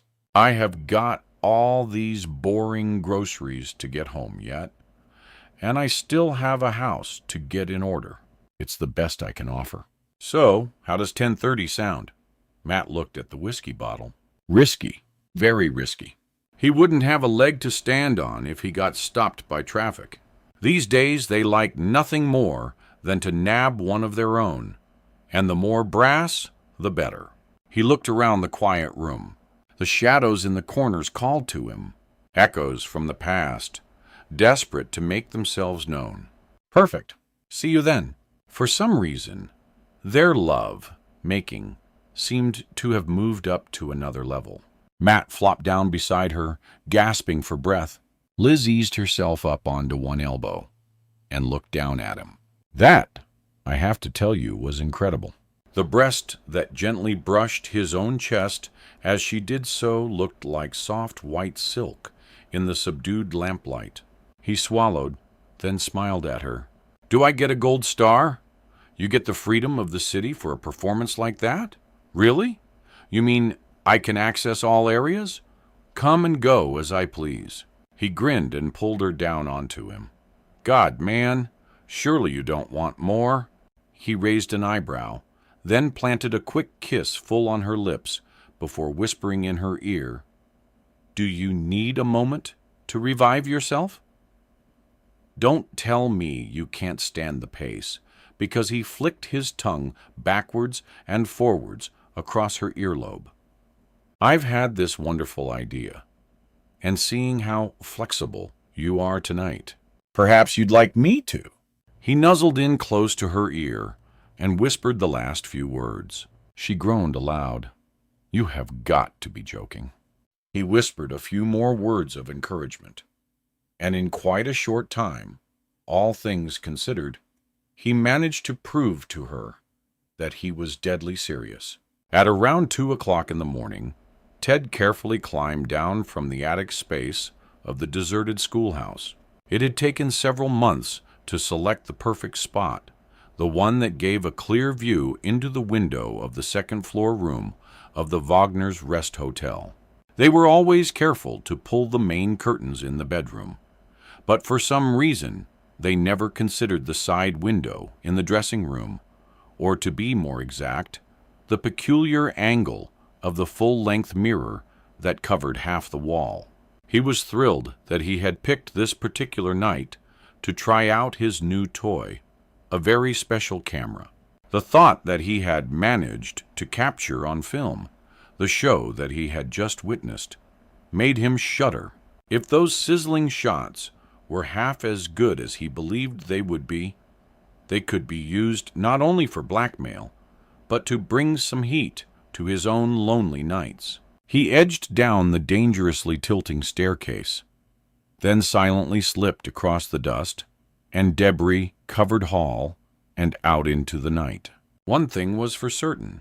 He didn't know any women who would put out like that.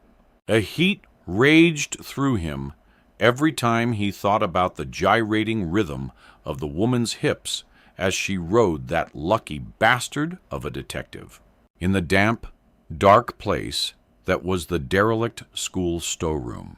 He had almost felt the squeezing and releasing, the stroking and the caressing, and he wanted some for himself.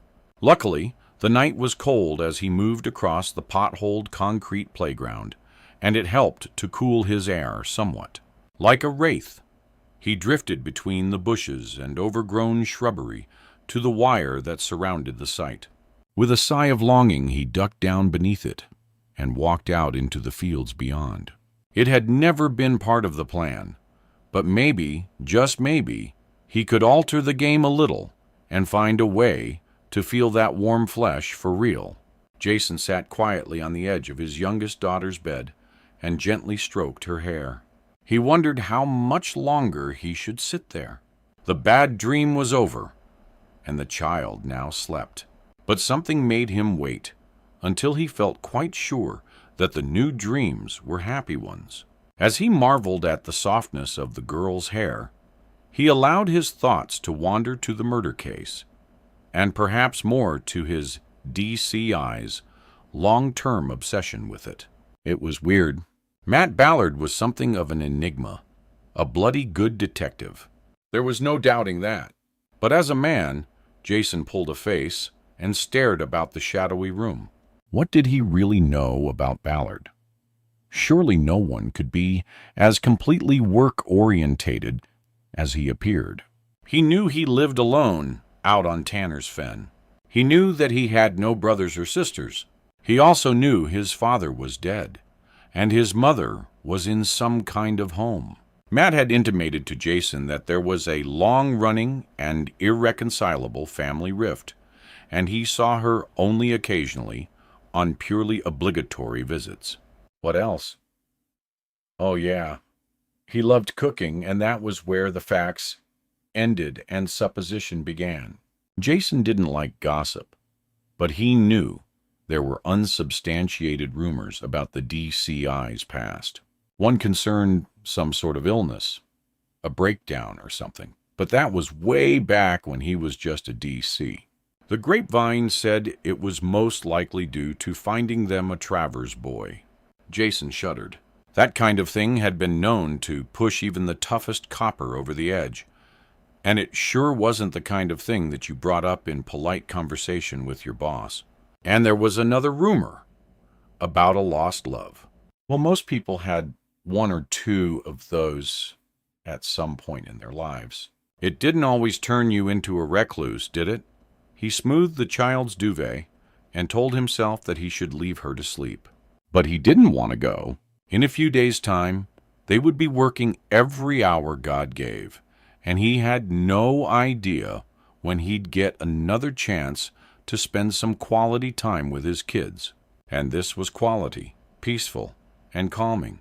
A very long way from dealing with the dross of Fenfleet. He moved closer to the child and placed a light kiss on her forehead. He could hardly believe that right now there was a killer out there. Maybe someone so close that he had walked past him on the streets. Maybe someone he already knew, but whatever. Someone with a horrible, evil dark side and a predilection for vulnerable kids.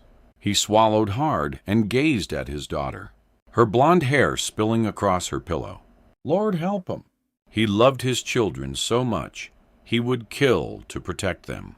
As he moved silently to the door, he considered this idea of killing to protect. He knew that it wasn't just a figure of speech, which, in the eyes of the law, made him no better than the killer himself. With a stifled snort, he pulled the door to on the sleeping child. Well, he might be one of the law's loyal and faithful protectors, but if anyone threatened his kids or his wife, he'd tear them limb from limb, and had the blessing of every good parent on the planet as he did so. He walked slowly down the stairs and back to where Louise and their eldest daughter were giggling together over some inane reality program on the TV. The happy sound made his heart beat faster. Chapter 12. Matt immediately saw the report on his desk. The note attached was from Rory Wilkinson and was a brief overview of the forensic findings inside. There was little that he didn't know already. The child they'd called Gabriel had suffered for most of his short life one way or another. He was malnourished and poorly developed. The post-mortem had revealed at least 20-odd injuries, all connected to abuse over a considerable period of time. The cause of death was classified as homicidal choking, as a result of an obstruction in the airway. A rare occurrence, apparently, but not unheard of. Rory had added a comment to say it was possible, although not probable, that he had died accidentally. A sock had been bowled up, shoved in his mouth, and a gag then taped over it. Perhaps an attempt to keep the boy silent that had gone badly wrong. He choked and died. Toxicology would take considerably longer, but early indication showed that he had been sedated or heavily drugged. Time of death was estimated at approximately 8 hours before the discovery of the body. He had certainly been dead when he was taken to the marsh to be used as some sort of gory prop in the killer's sick production. At this point, Rory made a few colorful suggestions as to what Matt might like to do to the killer when he caught him, and signed off with a cheery offer to assist, day or night, if he needed help with the aforementioned castration. Matt, we need to talk. The superintendent stood in the doorway. His voice was cloaked with concern. Come in, sir. I was just reading the preliminary path report. I've seen it, and I've just had a call from Rory Wilkinson himself. The big man pulled up a chair and sat back, staring at Matt. He believes Gabriel was a town kid, more precisely a city boy. He has sent off samples to a forensic botanist, a paleontologist who specializes in pollen found in human remains. That should provide us with some sort of location or link as to where the boy is from. He kicked at a worn spot in the carpet. The thing is, Matt, I believe he was snatched purely because he will be so hard to trace, not because of who he is. And the reason I think he's been killed, he paused for a fact, is connected to you. Matt felt sick. Frankly, there is little doubt that someone is desperate for your attention. We just need to know why and who would be quite helpful to, sir, said Matt bitterly. That goes without saying. Now I've pulled up a list of villains who have a particular reason to hate you. Sadly, they run into double figures, but I've involved Diaker. Her team are tracing them and checking them out. Matt leaned forward with his elbows on the desk and his face in his hands. Who would kill an innocent boy just to get me to sit up and take notice? Jesus Christ. I was bloody well doing that from the moment I saw that first photograph.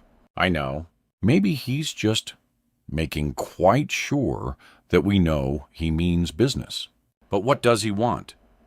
And do we really think it's the original killer come back from the dead? David Redpath looked thoughtful, then said, "If we don't get anywhere with Gabriel, we're just going to have to wait until the murderer tells us what he's after." Oh, yes. And allow God knows how many other children to die while we all wait. Matt, this isn't your fault. You may be his target, but this is the work of a dangerously sick person. Sorry, sir, but I've obviously done something to seriously piss this madman off. The question is what? And does it really have a connection to the Gibbet Finn killings? Or is that just a cover? A smoke screen to send us off on a wild goose chase? The super leaned back. This may be a waste of time, but I've also asked D.I. Packer to get me a list of every man and woman that worked the original case with you. It's a long shot, but someone might remember something useful. Matt shrugged. I should think that most of them are either well into retirement or dead, perhaps, but it won't hurt to speak to them. The living ones, that is. And Matt, I don't really want to ask this, but I'm forced to, considering the severity of the situation. Matt looked into the super's dark eyes and wondered what was coming. Do you have anyone that you're, he looked mildly embarrassed. That you're particularly close to. You see, they may be in danger, too. What? How do you mean? Matt's thoughts had thrown up only one name. Liz Haynes. For God's sake, Matt. You know exactly what I mean. And I was also thinking of your mother. A hardness crept into his heart. Matt let out a long, low sigh. There's not much left of my mother to threaten, sir. These days, she only exists. She doesn't live. She's still in the nursing home. Yes, sir. The killer may not know the extent of her illness.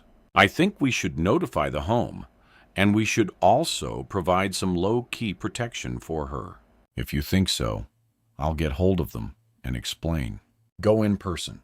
She's your only family, isn't she? Matt nodded. He didn't relish seeing her again. Any close mates, lady friends? Anyone special? I mean, no, sir. He wondered if that was strictly true. You know me, married to the job. He wasn't sure if he was imagining it, but he thought that the super had thrown him a very odd look. Honestly, sir, my colleagues are closer to me than anyone. Now, that was true, even though one was far closer than the others. Well, they should be able to look after themselves and each other.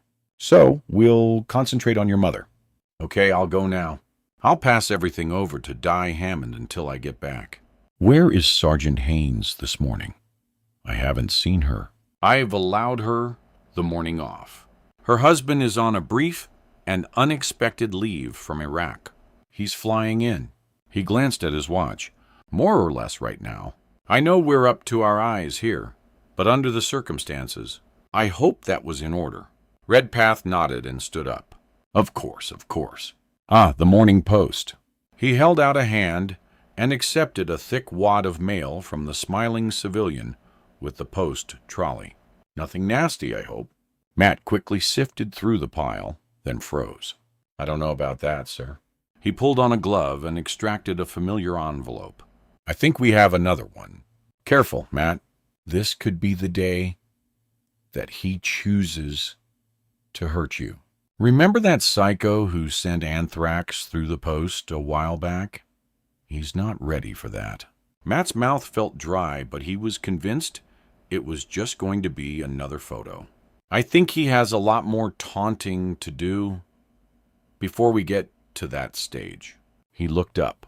If you want to wait outside, sir, maybe make sure no one else is in the corridor. The super glowered at him. I'll certainly check the corridor, but if you're going to open that, you do it with me here. Understand?"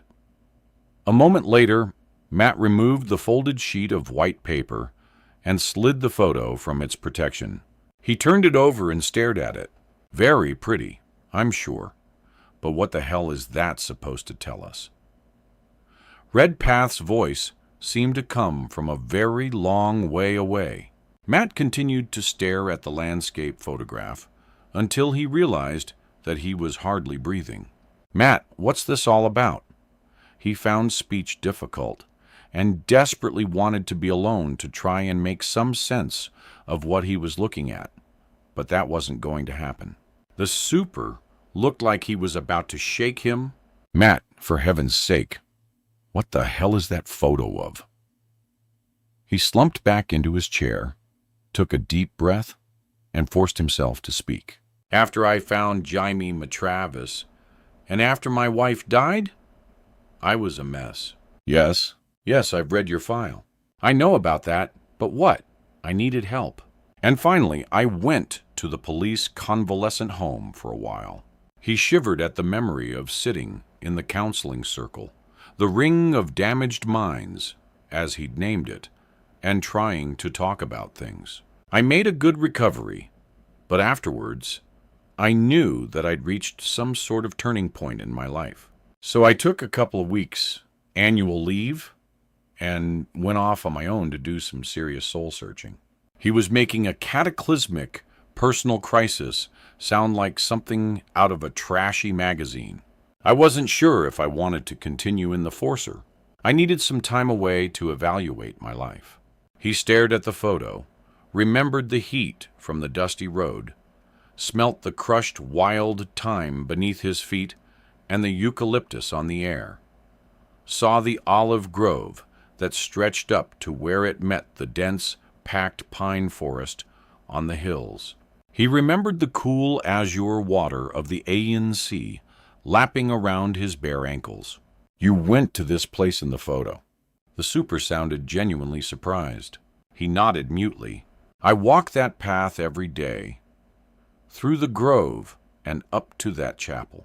He pointed to a small white square with a bell arch on its roof, nestled into the side of the hill. "I'd recognize it anywhere, sir." "It's the Greek island of Carissa. Is this photo yours? Did you take this picture?" "No, sir. I didn't even take a camera with me. And back then, there were no cameras on your phone. And anyway, it wasn't that kind of holiday. And who knew you'd gone there? If he'd had the slightest hope that this wasn't deeply personal, then it evaporated at that moment." "No one, sir." "Absolutely no one." David Redpath walked around the desk and stared down at the picture.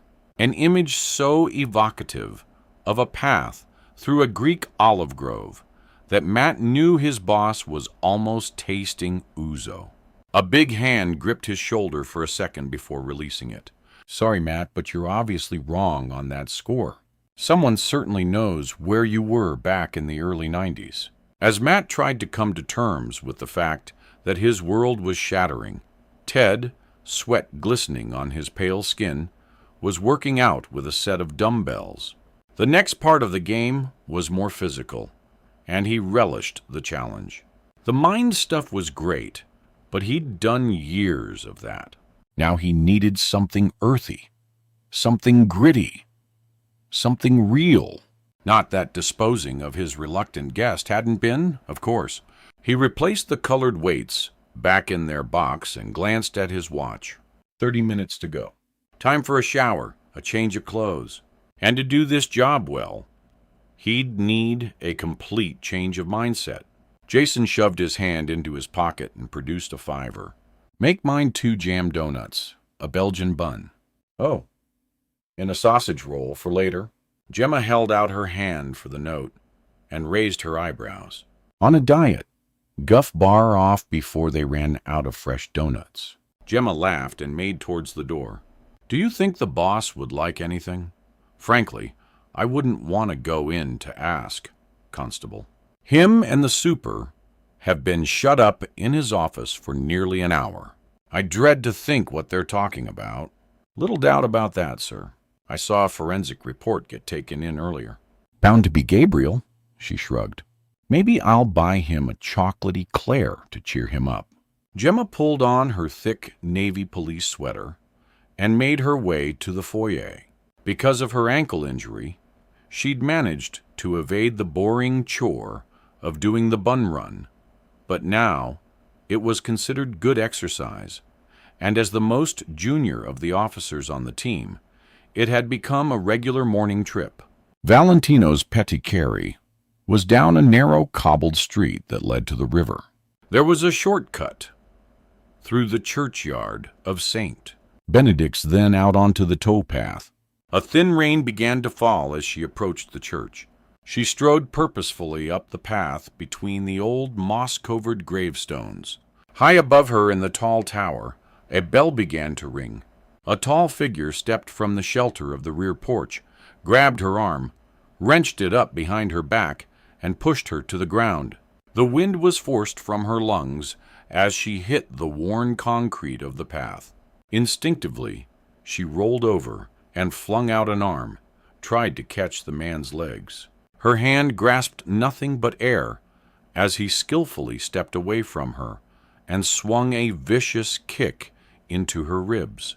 A searing pain burnt through her, but in desperation, she scrambled forward, clutching at a slippery ancient stone cross to help her get to her feet. But then she felt the full force of a foot in the small of her back, and she pitched onto her face. She tasted blood on her lips. "One more move, and you'll never use your legs again." The voice was cold and harsh. This was not someone to mess with unless you really liked long-term hospital stays. Gemma immediately stopped fighting and sank down beneath the weight of the boot. Sensible woman. Her leather bag was wrenched from her shoulder. She yelped with pain. "Shut up." The man increased the pressure on the back of her rib cage, and she fought for breath. She heard him open the bag, and there was the sound of him rustling around in it. "Hey, you let her go!" someone shouted. Instantly, the bone-crushing pain stopped, and he was gone. Gemma flipped over and saw the dark shape of a man vault over the low wall of the churchyard. Another much younger man chased after him. In seconds, her assailant had outrun his pursuer and disappeared along the towpath, leaving the teenager panting and clutching at his side. Gemma grabbed at her radio and took a breath, wincing with pain. The bastard. She hoped he hadn't broken her ribs. She flipped the channel open and coughed, spitting blood onto her hand. She wasn't sure whether it was through anger or injury, but she could hardly speak. She managed to whisper, "Priority. Assistance required. St. Benedict's Church." Assailant made off towards river. She coughed again. Only description. Male, wearing dark clothing. In the A&E department of St. Anne's Hospital, Matthew and Jason waited outside the cubicle. "This poor kid has taken more knocks in the last few months than Tyson Fury," Jason said quietly. "You can say that again," Matt frowned. "I wonder what the hell provoked this attack." The flowered curtain was pulled back, and the doctor emerged. "You can go in now, Chief Inspector." Looks like she was lucky this time. No broken bones, but a lot of nasty bruising. She'll be very sore for some time. We are just going to arrange some pain relief and let the shock subside. Then, all being well, we'll discharge her. Gemma looked at them with an expression of pain, frustration, and anger. "Sorry, boss. I screwed up. I should have stopped him, but I was miles away. I've walked that route a H100 times. I never dreamed, for heaven's sake, it could happen to anyone. Are you up to talking about it?" The policewoman nodded miserably. "Not that my description is going to be much help. The bastard made sure I never got a good look at him, no matter how hard I tried." "Impression, then? Height, build, age. You know the sort of thing." "Not a kid." "Most definitely. He was too strong, too." She paused. "Too ruthless. Not desperate like a crackhead, but more calculated, controlled. He seemed taller than me, and he was wearing black tracksuit trousers, and I think a black zippered jacket. She lightly touched her ribs and winced. And I'm pretty sure he wore gloves. Did he speak to you? Yes. Cold, emotionless voice volunteered to permanently disable me. I believed him. Accent local. Anything else stands out? Anything odd? Gemma thought for a moment, then said, yes. He smelt good. You know, fresh, like he just showered. Jason's jaw dropped. How many scumbags do you know who have a nice bath and scrub their armpits before mugging someone? Not too many. Anything else? He was pretty fit. I don't know how old he was, but he went over that wall like an Olympic hurdler. Matt sat down on the end of Gemma's bed. So, did he take anything? For a moment, the policewoman looked blank.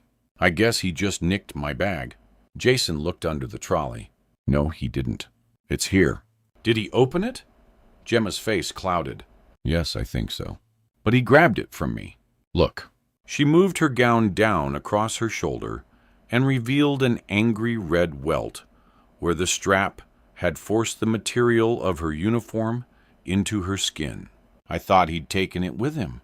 I mean, unless he was just a cop hater. Surely that's what he wanted. She looked confused. I suppose he dropped it and the ambulance crew picked it up. Check it, Jason. See if he took anything. Then get it to forensics. Although if he wore gloves, he left the sentence unfinished. The DI carefully took the bag. Matt stared at Gemma. She was pale and bruised. Her bottom lip was split and swollen, and there was signs of a large discoloration across her cheekbone. He hated to think what her chest and rib cage looked like. For a moment, he was consumed by a deep feeling of compassion for the girl, something about her vulnerability. Laying on the hospital trolley, no uniform to hide behind, and no ass at the ready. She looked so different from the usual stroppy and outspoken woman they worked with. Would you like us to phone anyone for you? No thanks, sir. I don't want to worry Mom and Dad.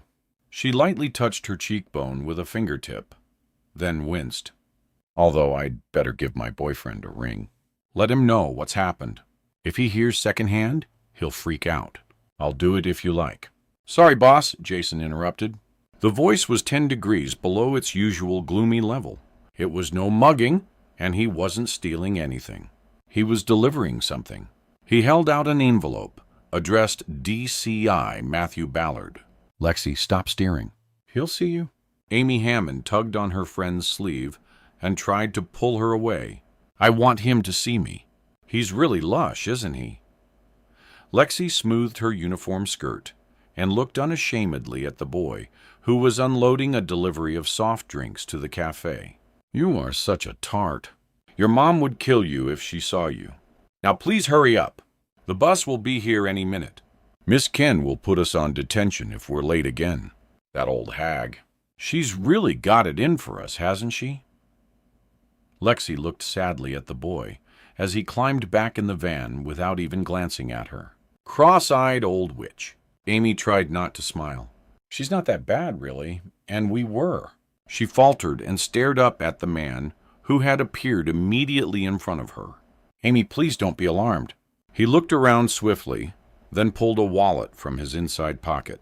Here's my ID. I'm a police officer, and I work with your dad. Amy's mouth had gone dry. Dad had said never to accept anything on face value, and never go with a stranger, no matter what they told her. The man smiled at her, and don't panic. I tell my daughter exactly the same as your father tells you, I promise. She looked at the silver, blue, and red emblem.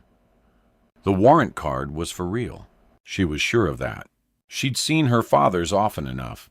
Still no way she was going anywhere with this weirdo. She edged closer to Lexi and slipped her arm through her friend's. What do you want? The man looked around again. Has your father explained what surveillance is? Amy almost snorted in disgust. Of course. Well, I've got a problem. I need to get something to your dad. An idea, blow my cover. That's all I want. Just for you to pass something on. Okay. Ever heard of a mobile phone? Lexi said disdainfully. I would, but it's not a message. It's this. He held out a brown envelope to Amy. That's all. Amy was wavering. He looked pretty harmless, and he wasn't asking them to get into a car or anything dumb like that. What's your name? Edward. He'll know what it's about. I promise you. Amy glanced up, and over his shoulder, she could see the bus slowly moving towards them. She really didn't want to miss it. Look, why don't you ring your dad and check it with him? I know you have the cell phone he bought you, the one you use to ring him, or your mom if you're late or anything. He paused and grinned at her. He didn't look like a perv, and he had a very reassuring smile as he said, Same goes for your sisters, Samantha and Faith. They have one too. Your dad said it's a safety thing. The bus edged closer. The prospect of detention clouded her judgment. He had to be a friend of her dad. After all, how else would he know so much about her family? Amy held out her hand. Okay, but what do I tell him? No message. Just ring him as soon as you can. It's a very important case. He'll know all about it. Chapter 13. Jason tried to stop his hand shaking as he climbed back into the car. Sorry, sir, but gun after you is one thing. Gun after my children is a different ball game altogether. He dropped his phone on the floor and scrambled around trying to find it. Jesus, I've got to get hold of Louise. I've got to get them all out of here. Matt had never seen his inspector so animated. He knew their names. He knew my children's names, all of them. He found his phone and jabbed at the keypad. The bastard even knew the exact bus that Amy takes every Wednesday. Dear God, Louise, answer the bloody phone. Matt eased the car into top gear. Easy, Jason. Come on. You know that Amy is safe with your parents. You contacted both Samantha and Faith at school. They are being looked after until we pick them up. You said yourself that Louise was treating herself to a pampering session with her friend. She's probably chilling out under a seaweed blanket or something. It scared Matt as to just how calm his voice could sound when inside he was panicking along with Jason. I know. Jason drew in a long, deep intake of breath. Oh God, I'm sorry. I didn't mean it when I said that he could go after you. It's just realizing that someone is actually watching your family and not just anyone. A murdering psycho watching your family, and in the guise of a copper too.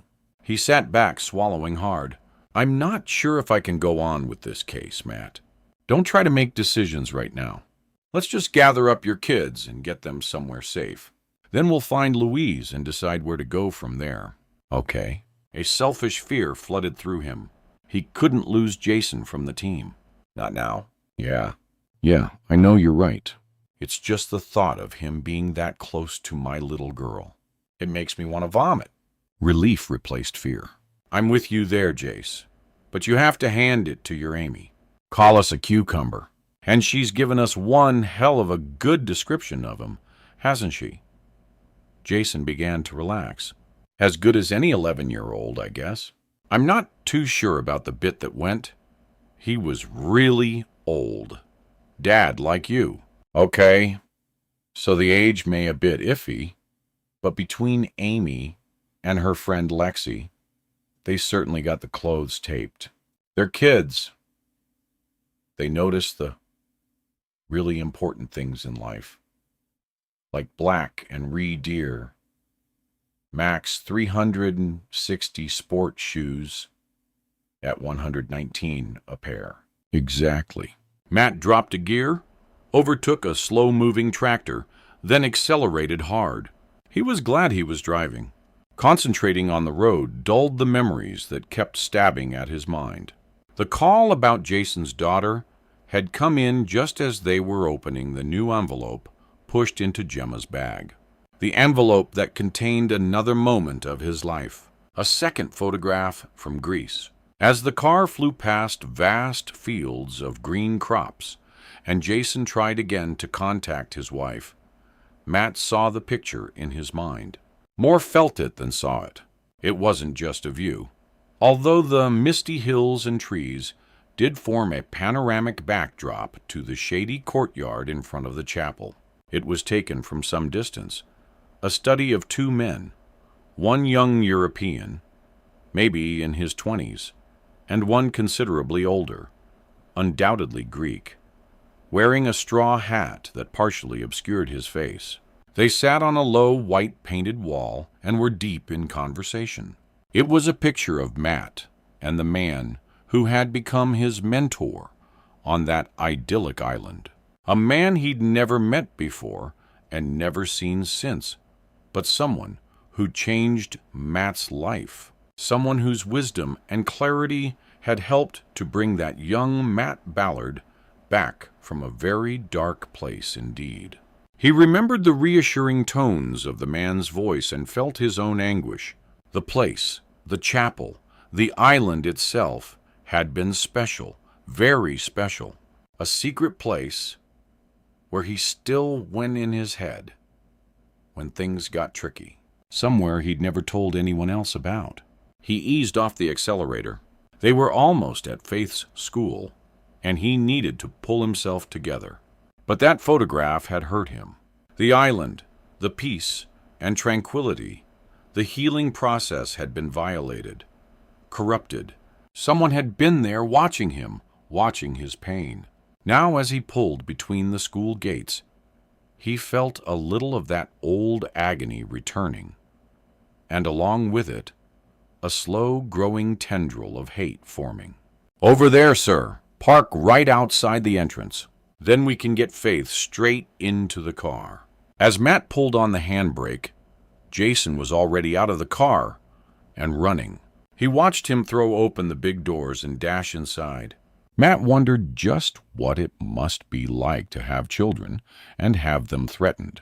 He shut the car door, following his colleague into the building. He thought about the kind of game the killer was playing with them. Amy's envelope had contained the same folded sheet of white paper and nothing else. No photo, no message, nothing. Maybe the simple act of placing the item in the child's hand was enough. It had certainly got to Jason. "Yes, sir. We have all 3 children, and Louise Hammond has been contacted," Matt said. The crackly voice on the other end of the line barked an order. "Okay, sir. On our way." Jason sat in the back, a man desperate for 3 arms, but forced to hold the 2 smaller girls in one all-enveloping bear hug. "Was that the Soper? He wants us all in for a briefing." "Uniform are collecting, Louise. Special arrangements have been made for your family." A small war broke out on the back seat as he tried to explain, but it seemed that they couldn't leave Fluffy Cat. They wanted their stuff, clothes, shoes, makeup. Matt eased the car out into the main road, feeling a deep respect for Jason. In a matter of minutes, the exhausted detective had calmed, reasoned with, and cajoled his descending offspring into near silence. Impressive. Ever considered a post with the UN? Well, it couldn't be more harrowing than the one I've got right now, could it? Matt glanced into the rear mirror and saw Jason's dark, sunken eyes and furrowed brow. The killer's move had been a smart one. Until today, Di Hammond had been completely and professionally focused on the inquiry. Now he was consumed by fear for his family's safety. What better way to disrupt the investigation? He felt a tingle of fear. Was this the plan? Take away his army one by one?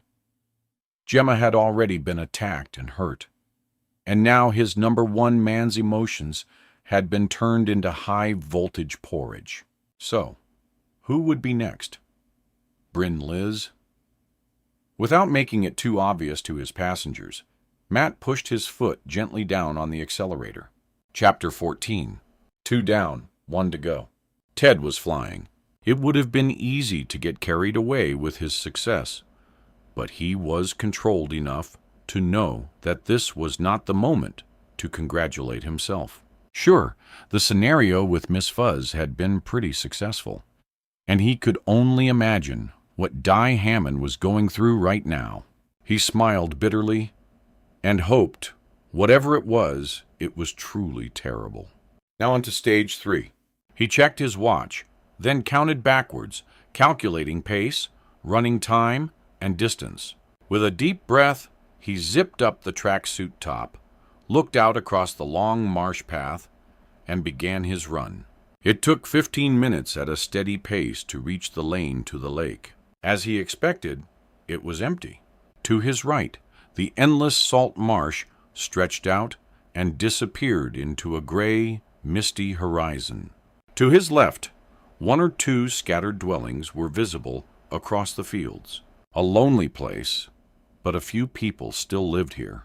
Ted gave another swift glance to his watch, then sat down carefully on a low wall that edged a reed-choked dike and removed one of his trainers. 15, 14, 13. You all right, mister? Oh, perfect. Perfect timing, young man. Ted looked up and blinked at the boy. Sorry, didn't see you there. Yeah, I'm fine. He rubbed at his foot and winced. Stone in my shoe. Damned great blister. Must have made me miss my stride. I've twisted my ankle a bit. Still nothing to worry about. He grinned up at the boy and saw a scruffy child with a messy haircut and a face that sported more spots than areas of clear skin. They 360s. The boy was staring at his trainers. Yep, but I wouldn't rate them. Not if this blister is anything to go by. I'm gonna get a pair of those one day. Why do you like getting blisters? Don't care. Shoes like those say something about you. Maybe, but not what you think, child. Right now, all they are saying is, bin me. Ted looked at them as if they were rubbish, then looked back at the boy. Tell you what, I've got an idea. Are you strong enough to support me? The boy frowned. How do you mean? Ted pulled a face. I reckon this ankle is worse than I thought. My van is about 100 yards along the lane near that disused barn. He pointed ahead of them. If I can lean on you just as far as the van, the trainers are yours. Free gratis. What you say? Are you tough enough? A look of pure disbelief crossed the boy's face. It didn't seem to matter whether they were his size or not. He didn't even ask. Possession was everything. No sweat. He stuck out a hand and allowed Ted to haul himself up to lean on the scrawny shoulder. You rich or something? That tracksuit top is Lacoste? Not rich, just got good taste. And the deal is for the trainers, not my whole wardrobe. Okay. Oh, it's a deal, mister. He braced himself to take the weight, and together they moved off down the path. Just finished school? Asked Ted. Now, I do a few errands every Wednesday. One of the old ducks who lives out here can't get about much. I drops her shopping off for her. Oh, I know, my boy. I know. So, she won't be waiting for you. Already done it. I'm on my way home now. I know that, too. But something tells me that you are going to be late. Very late. Sorry to hold you up. The van's just there. No sweat. No one's home till late. Not that they'd miss me if they weren't. Perfect. With a theatrical sigh, Ted leaned against the side of the vehicle. Phew, I reckon you've earned these. He eased the shoes from his feet and handed them to the boy. It was like handing over gold, incense, and myrrh. The small hands that reached out almost shook with pleasure. Just hold on while I find my driving shoes, will you? Can't drive home in bare feet, can I? The boy muttered a reply, but never took his eyes from the Nike Air Max logo. Ted opened the back door and reached inside. Damn. Sorry, mate. Can you just get these out for me? This ankle's really giving me jip. The boy looked in the back door, located the pair of loafers lying just out of reach, and leaned forward. Ted moved with him, only faster. He plunged a thumb into a spot just below the boy's skull and pressed hard. The boy went limp and pitched forward onto the metal floor of the van. He had plenty of time before the boy woke up, but Ted was thorough. He clambered into the old van and secured the small arms and legs with rope, then placed a length of duct tape over the boy's mouth. He wasn't too worried if the child suffocated on the journey home, but he preferred to choose the moment because this time it was Ted calling the shots, and he liked it that way. It took over 25 minutes to reach his temporary home, but that was fine. It was never worth dirtying on your own doorstep. Ted parked carefully with the back door only inches from the entrance to the utility room. He slipped from the driver's seat and looked around. The air smelt salty and fresh. He listened. The only sound he heard was birdsong and the whisper of a breeze moving through the rushes. Far away, he picked out the grumbling sound of a tractor. But the way the wind carried sound out here, it might have been 5 miles away for all he knew. He took one more glance across the vast expanse of farmland to the river, took a key from his pocket, and unlocked the utility room door. The boy was surprisingly heavy, something of a shock after the last one. Ted gave a little laugh. That one had been like a sack of feathers. This one was more like a sack of potatoes. He dragged him from the van and dropped him onto the quarry-tiled floor. Still unconscious, the boy was dead weight, but at least that meant he wouldn't be putting up a fight. Ted grabbed one of the child's wrists and hauled him out into a narrow passage that led to the annex. "Your bed awaits, young man. I do hope you'll be comfortable for your short stay here." He kicked open the door and revealed the bare room, bare except for a low metal-framed bed and a small wooden chest. Leaving the boy on the floor, he walked the few steps to the window and carefully checked that the blinds were secured. That done, he unlocked the chest and took out a syringe and a single ampoule. He checked the dosage, then pushed up the boy's sleeve. He needed the child to stay unconscious. He had some serious work to do, and a carefully planned schedule to adhere to. After emptying the drug into the child's arm, he grasped the boy around the waist and pulled him onto the bed. He placed a thin pillow under the floppy head, then secured a series of thick leather restraints to both his arms and his legs. Just before he left, he placed the red and black trainers, one either side of the boy's pillow. Greed is a bad thing, young man. And although I know it's far too late for you to start learning lessons about life, it's something maybe you should think about while you still have the time. He placed the empty syringe and the broken ampoule back in the cupboard, closed the door, and locked it. He checked the restraints and the duct tape. Then, pleased that all was as it should be, closed the door and made his way back to the van. The property had a big garage-cum-workshop, one of the many reasons that he'd chosen to lease this particular place. He reversed the van in and turned off the engine. He sat in the gloom for a moment and took several deep breaths. Timing. He looked at his watch. Fine. Right. Down to business. He jumped out, went to the back, and took out the jack. It took him 30 minutes to change all the tires, including the spare. The ones that he replaced them with were the originals. The ones he had used for the abduction were an odd foreign make, easily identified. He grinned as he threw them into the back of the van. He had arranged the perfect place to dump them. All he needed were a few props. He went to the back of the garage and selected an umbrella, a collapsible chair, and a large green nylon bag of fishing gear. Perfect. He placed them in the van with the tires and wiped his hands on a cloth. He now had choices. Go now and get it over with, or wait for the evening. He stretched. No time like the present. A 15-minute drive along one of the fen's many long, straight, hellishly boring droves brought him to a small private fishing lake surrounded by scrubby bushes and wind-stunted trees. His permit was in his pocket if Old Man Butler was around, although he rarely was. He bumped his way along the track that circled the lake, looking for anyone else around. Luck was with him again. Other than one teenager sitting on a ramshackle wooden jetty, headphones in ears, and a blank expression, the place was deserted, which meant that his carefully pre-selected spot would be free. He eased the vehicle into a gap between two elder bushes and got out.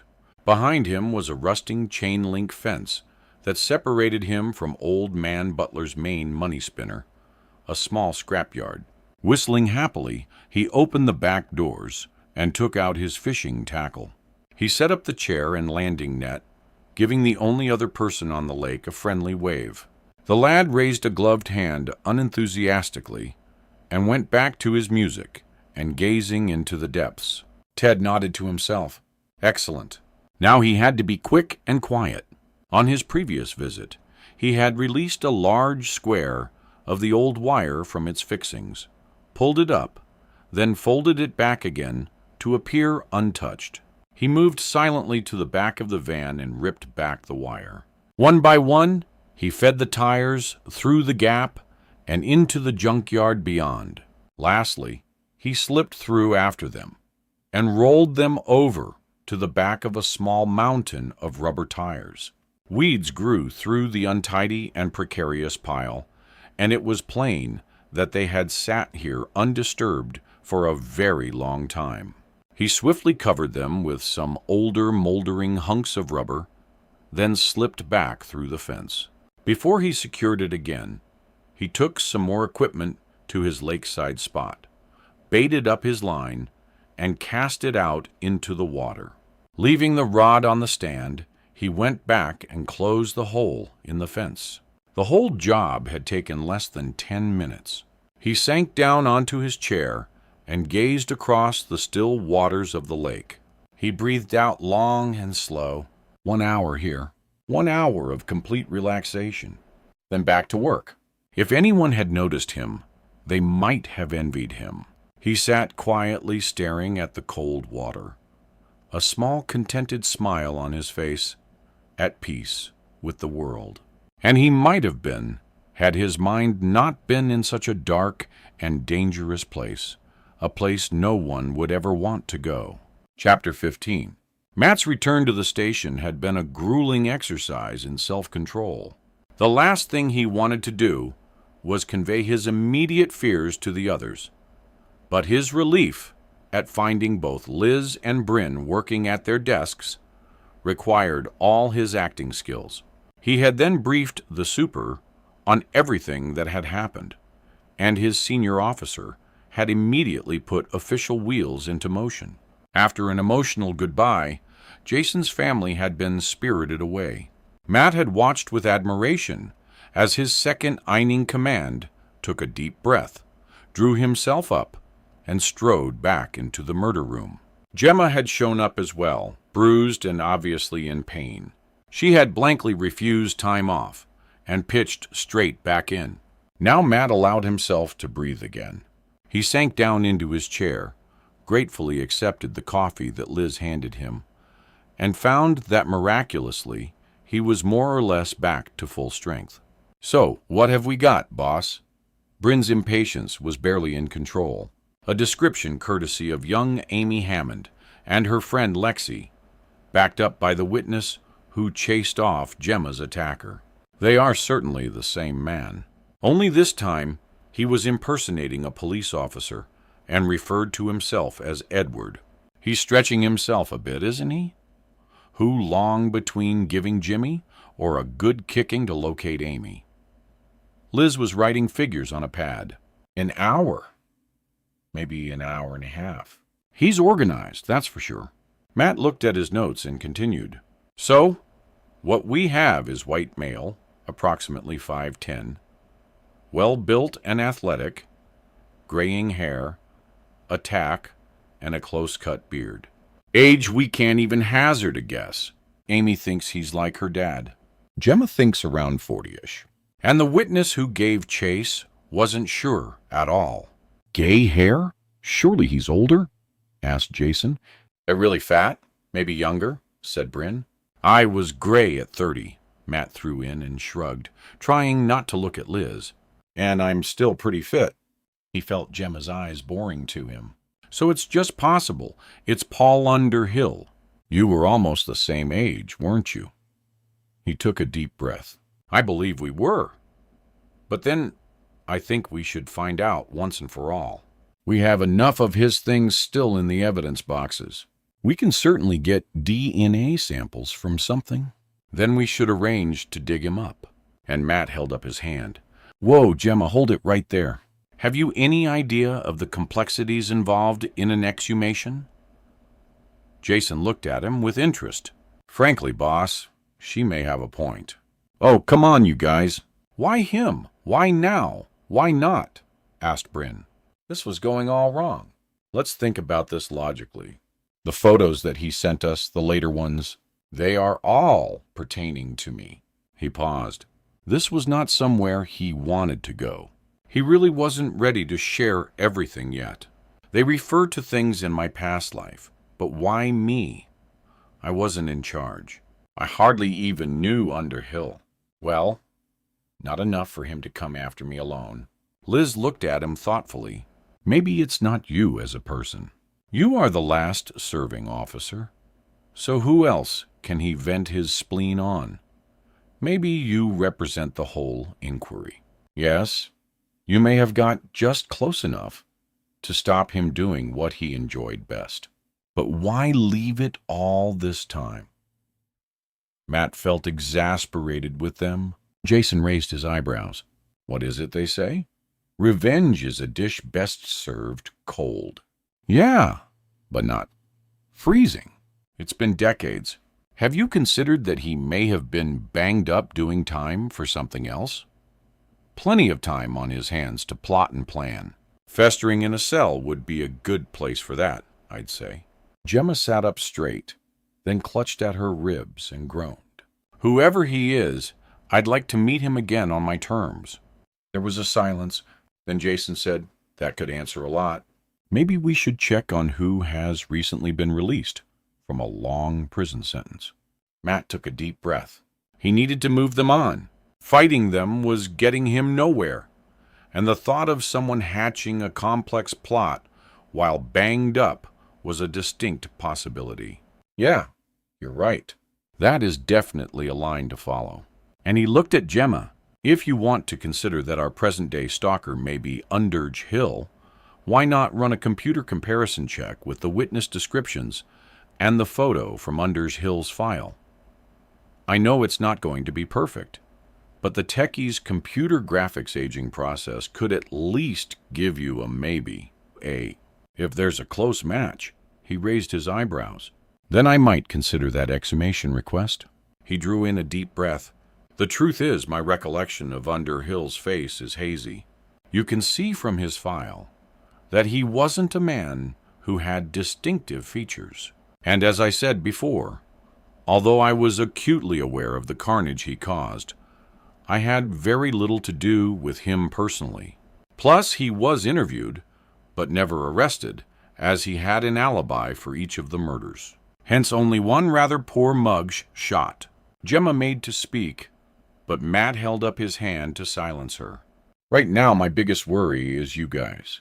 He looked at each of them in turn. It certainly won't have escaped your notice that 3 of us have been targeted in one way or another. If he's trying to attack the whole unit, then it doesn't take Einstein to work out that that leaves Liz and Bryn. And considering what has just happened to Jason, those closest to them just let the, try. Bryn said, well, that's the problem, isn't it? We have to assume that he may, and for all your posturing, Bin, you'll never make front row for the Scarlet. With a half smile, he added, and as Liz won't either, we have to try to protect you as best we can. All of you. Matt felt a sudden tiredness. Responsibility was weighing heavily on his shoulders, and he dearly wished he could magic them all away to a safe place. A safe place miles away from the fence. He looked up. Liz was staring at him, her expression unusually grave. I hope you're not going to suggest we drop this case, sir. Threats or no threats, I, for one, am in this to the bitter end. Me too, boss. Jason's pale face took on a determined look. He's parted me from my family, and I want them back. Now I know they're safe. I'm going to spend every damn waking hour trying to catch this bastard. Gemma nodded vigorously and rubbed her rib cage. And I have a grudge to settle. Don't leave me out. I may not make the front row, but I can run as fast as any bloody winger. I'm in, sir, all the way. Matt nodded and looked down at his desk, partly to cover his emotions, and partly with sheer relief that they were all still with him. Right, then we need some rules. No one moves around on their own, or goes off without someone else knowing their exact whereabouts. We check in regularly, and I suggest we set up a series of code words should any of us get into trouble. The team nodded in agreement, and I suggest we consider your family and home situations carefully. We don't want to be the cause of any innocents getting hurt. So, who has concerns in this area? Gemma, Bryn. They spent the next 15 minutes going through the arrangements for keeping their families and loved ones safe. And at the end, Matt decided they could do no more. The only one he really worried about was Liz. She was fine while her husband was at home, but afterwards he expressed his concerns. I'd say, come and use my guest room. But as I'm apparently the main target, you'd probably be in more danger with me than on your own. I've got a spare room. Jason looked across to Liz. If you don't mind sharing it with a computer and a few dozen kids' toys, only if there's a My Little Pony. Sure to be. Then I'll definitely talk to Gary tonight. Thanks for that. Liz looked back at Matt. Now what about you, Gov? Where you live is creepy enough, even without a psychotic killer wandering around. And as you seem to be the prime target, perhaps you should join Jason's home for waifs and strays. Oh, why don't we all just camp in the office, save on petrol, muttered Jason. But she has got a point, boss. Even a hard nut like you shouldn't be alone out on the marsh. Matt listened to their half-hearted jokes, but felt the undeniable tension in the room. They were putting up a front for the sake of each other, but beneath the veneer, he knew that they were all frightened. Okay, I'll think about it, but right now, let's tie up a few more points. Then, I suggest you all go sort yourselves and your families out. Family? Oh, Mother, he'd run, but not manage to go in person like he'd promised. She'll be fine. I'll get there when I can. He picked up a short list from his desk. CCTV. Anything from the churchyard where Gemma was attacked? Nothing, sir. The back of the church doesn't have any coverage. And the street where Jason's girl catches the bus. Uniform are asking the local shops if they can help us. Bin frowned. The town camera CTV lens has been conveniently spray-painted, so we've got nothing there. Shall I go and see if they've found anything helpful yet? Yes. And ask them to see if any other cameras picked up who did the spray painting. Bit too much of a coincidence, wouldn't you say? The others murmured their agreement as Bryn left the room. Sir, Gemma lifted her hand. Do you think it's really necessary about the safe house? Surely the killer won't have another go at me. He's used me as his mail delivery girl. Don't you think he may have finished with me? Probably, but I can't risk it.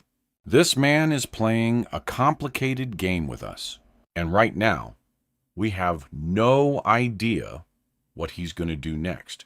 Then if he's that clever, he'll find me anyway, apart from taking me off the case and sending me away, which, before you suggest it, is not an option.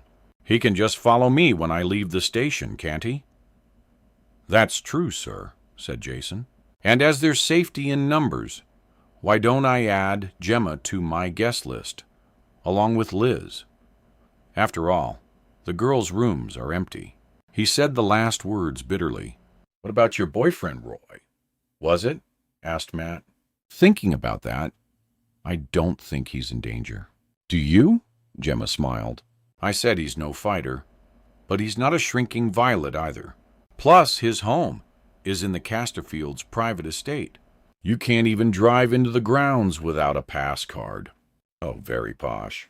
Liz looked impressed. They have better security there than the Nick. What is he, for God's sake? A lottery winner or an investment banker? Gemma gave a small laugh. Nothing so impressive, I'm afraid. He's in advertising. Her voice dropped. Oh, yeah. And his family owns the company. Then perhaps with a fancy pad like that, you should go and stay with him instead. Number. She left no room for discussion. It's really not my kind of place, so I'd rather share my little pony with you, Liz, if it's all the same. Lovely. We can hold a Jim Carer. Okay. Fun over. Matt looked at Jason. If you're sure about that offer, I guess it's probably the best and safest idea. If you think you can put up with these two big kids... It sounds like it will be home from home, Jason said, glancing up as Bryn returned. And from that expression, it looks like Bryn has got something, sir. Bryn hurried in and closed the door. He placed a tape on the desk in front of Matt and said, From the boogies, 2 door along from the bus stop, sir. 1 ace shot. A few moments later, they were all looking at a slightly grainy shot of a man earnestly talking to someone who was just out of the picture. That's him. I'm sure of it. Gemma clasped her ribs. Same build, same black trousers, probably the same zipper jacket. Matt stared at the man. Was this the killer? Was this the man who knew so much about him? He swallowed hard and looked closer. He looked around 45 or 50, but no matter how hard he searched the face, he could find nothing familiar. Was it Underhill? He had no idea, but as far as he could see, it was a total stranger. I want this picture enhanced and printed off. I want to see a close-up. Gemma grabbed the tape from the machine. I'm onto it now, sir. Fantastic. This will be absolutely perfect once we get a print. I'll get it to run a computer comparison with Paul Underhill. Before Matt could reply, Gemma had gone. Chapter 16. The clock in his car showed 9:55 p.m. Where? He had done everything he could to protect his team, but Aset drove across the misty expanse of farmland towards home. He felt ill at ease. He parked his car and made his way up the path to the front door. The house looked as desolate as he felt, and there was certainly no chance of any company tonight. He slipped the key into the lock and actually felt a pang of guilt. God, he could be in blank sometimes. Liz was safe and where she belonged. He should feel only thankful for that fact, not selfishly put out by it. He flicked on the hall light, and the warmth of the central heating hit him. Hell, he liked it comfortable, but not like a bloody Kew Gardens house. He walked across to the thermostat and stared at it. The needle was set to maximum. He turned it down and walked into the kitchen. No point in getting twitchy. Old Mrs. Cable must have simply knocked it when she dusted. As usual, there was a note on the table. Today's request was for polish. Proper polish this time, mister. Matthew, wax in a tin. Not that spray stuff you like to buy. It goes all smeary and don't give a nice shine. Matt smiled. He saw the familiar cake tin next to the note. He licked his lips, opening the lid to reveal a neat pile of homemade Bakewell tarts. Grabbing one, he nibbled around the edge. Then, just as he had as a child, bit the red glazed cherry in the center before polishing off the rest of the cake. Even therapy cooking was out tonight, and he felt too tired to heat up one of his freezer meals. A scotch and the bake walls were going to be about all he could manage. Before he poured his drink, he did a quick check of the ground floor of the house. No good organizing code words and safety calls than forgetting to make sure that your daily had locked the back door. Not that she'd ever done that before, bless her. Finally, with a bake-a-well in one hand and the glass of whiskey in the other, he went upstairs. Exhausted or not, he needed a shower. 10 minutes later, he was propped up in bed and sipping the scotch. Stifling a yawn, he picked up the phone and rang Jason's number. "Any problems?" "No, sir. Gemma's tucked up in my Amy's room with a hot cocoa and some painkillers. She managed to get her parents away without too much of a fight. I think seeing her bruises put the fear of God in them. And I've just spoken to Bryn. All is well with him. So I was just about to call Liz. Shall I do that?" "It's all right. I need to talk to her about when she's going to be moving in here." Matt didn't push the point. Speaking to Liz while laying naked in bed might not be one of his brightest moves. "Okay. We'll check in when you wake. Hope you get some rest and try not to worry too much about your family. Good night, Jason." He hung up, finished his drink, and switched off the light. Tonight, there were no voices calling to him from the dark corners of the room. No ghosts trying to draw him into their wispy embraces. There was just one face that lingered behind his closed eyelids, and it was that of a stranger, a man he didn't know. As he drifted into the first stages of sleep, the stranger smiled, and Matt drew the duvet closer around him and shivered. Eyes wide open, he lay in the dark room and listened. Something had woken Matt up. He glanced at the digital display on his clock. 3:15. He pushed back the bedclothes and felt sweat on his body. The room was stuffy and hot, almost unbearable. Matt stiffened, unless Mrs. Cable had taken up all night dusting. She wasn't to blame this time. And if she wasn't, he quietly got out of bed and moved across the room to the chair where his clothes were folded. He slipped on his trousers and a t-shirt. That would have to do for now. Close to the bed, he had placed a heavy iron poker. He had never dreamed that he would ever need to pick it up, but right now, its weight felt good in his hand. With a deep breath, he slipped through the doorway and out onto the landing. Nothing moved. No footfalls or muted voices. There were no lights on, no torchlight beams sweeping the hall. He crept to the top of the stairs and strained his ears to listen for the slightest sound. He heard the ticking of the mantel clock in the lounge and nothing else. Could there be some sort of malfunction with the heating regulator? Matt approached the stairs. He knew they creaked, and if anyone was down there, he didn't want to lose the element of surprise. He put one foot close to the wall, and then the next foot close to the banister rail side. It took a while, but he managed to avoid all the central areas of the old noisy treads. At the bottom, he stood and listened again. Hearing nothing, he lunged at the light switch, flipped it on, and shouted, "Come out! Come out right now, or you're in serious trouble." His voice sounded ridiculous, but there was no one else to hear it. Still gripping the poker, he moved swiftly through all the rooms and checked the doors and windows. Nothing had been touched. No intruder. With a sigh of relief, he began to relax. This was stupid. Really stupid. With a noisy grunt, he went back into the hall to check the thermostat. Once again, the needle pointed to high. Matt was no mechanic, but he did know the dials didn't turn themselves. But if he hadn't done it, and the house was shut up tighter than a duck's backside, it had to be some sort of fault. He flipped the knob backwards and forwards. It didn't feel loose. He settled it once again on low and stared at it. Was this really worth almost having a heart attack over? Probably not, but he hated unanswered questions. Barefoot, he padded through to the kitchen, ran himself a glass of cold water, and drank it back noisily.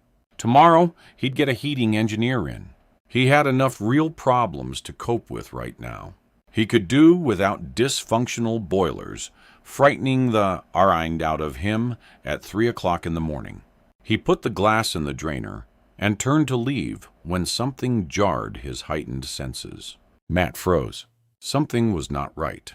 But what? Very slowly, He looked around the familiar room. Then he saw it. Mrs. Cable's cake tin. It still sat in the center of the pine table, but the lid was half off. Shivers coursed between Matt's shoulder blades, and once again his whole body tensed. He inched towards the table and looked at the old tin. He edged around it, trying to see inside, but the gap was too small. He reached out, then stopped. Matt knew he had carefully replaced the lid, just as surely as he knew that Mrs. Cable had never touched the heating controls, but the tin was partially open.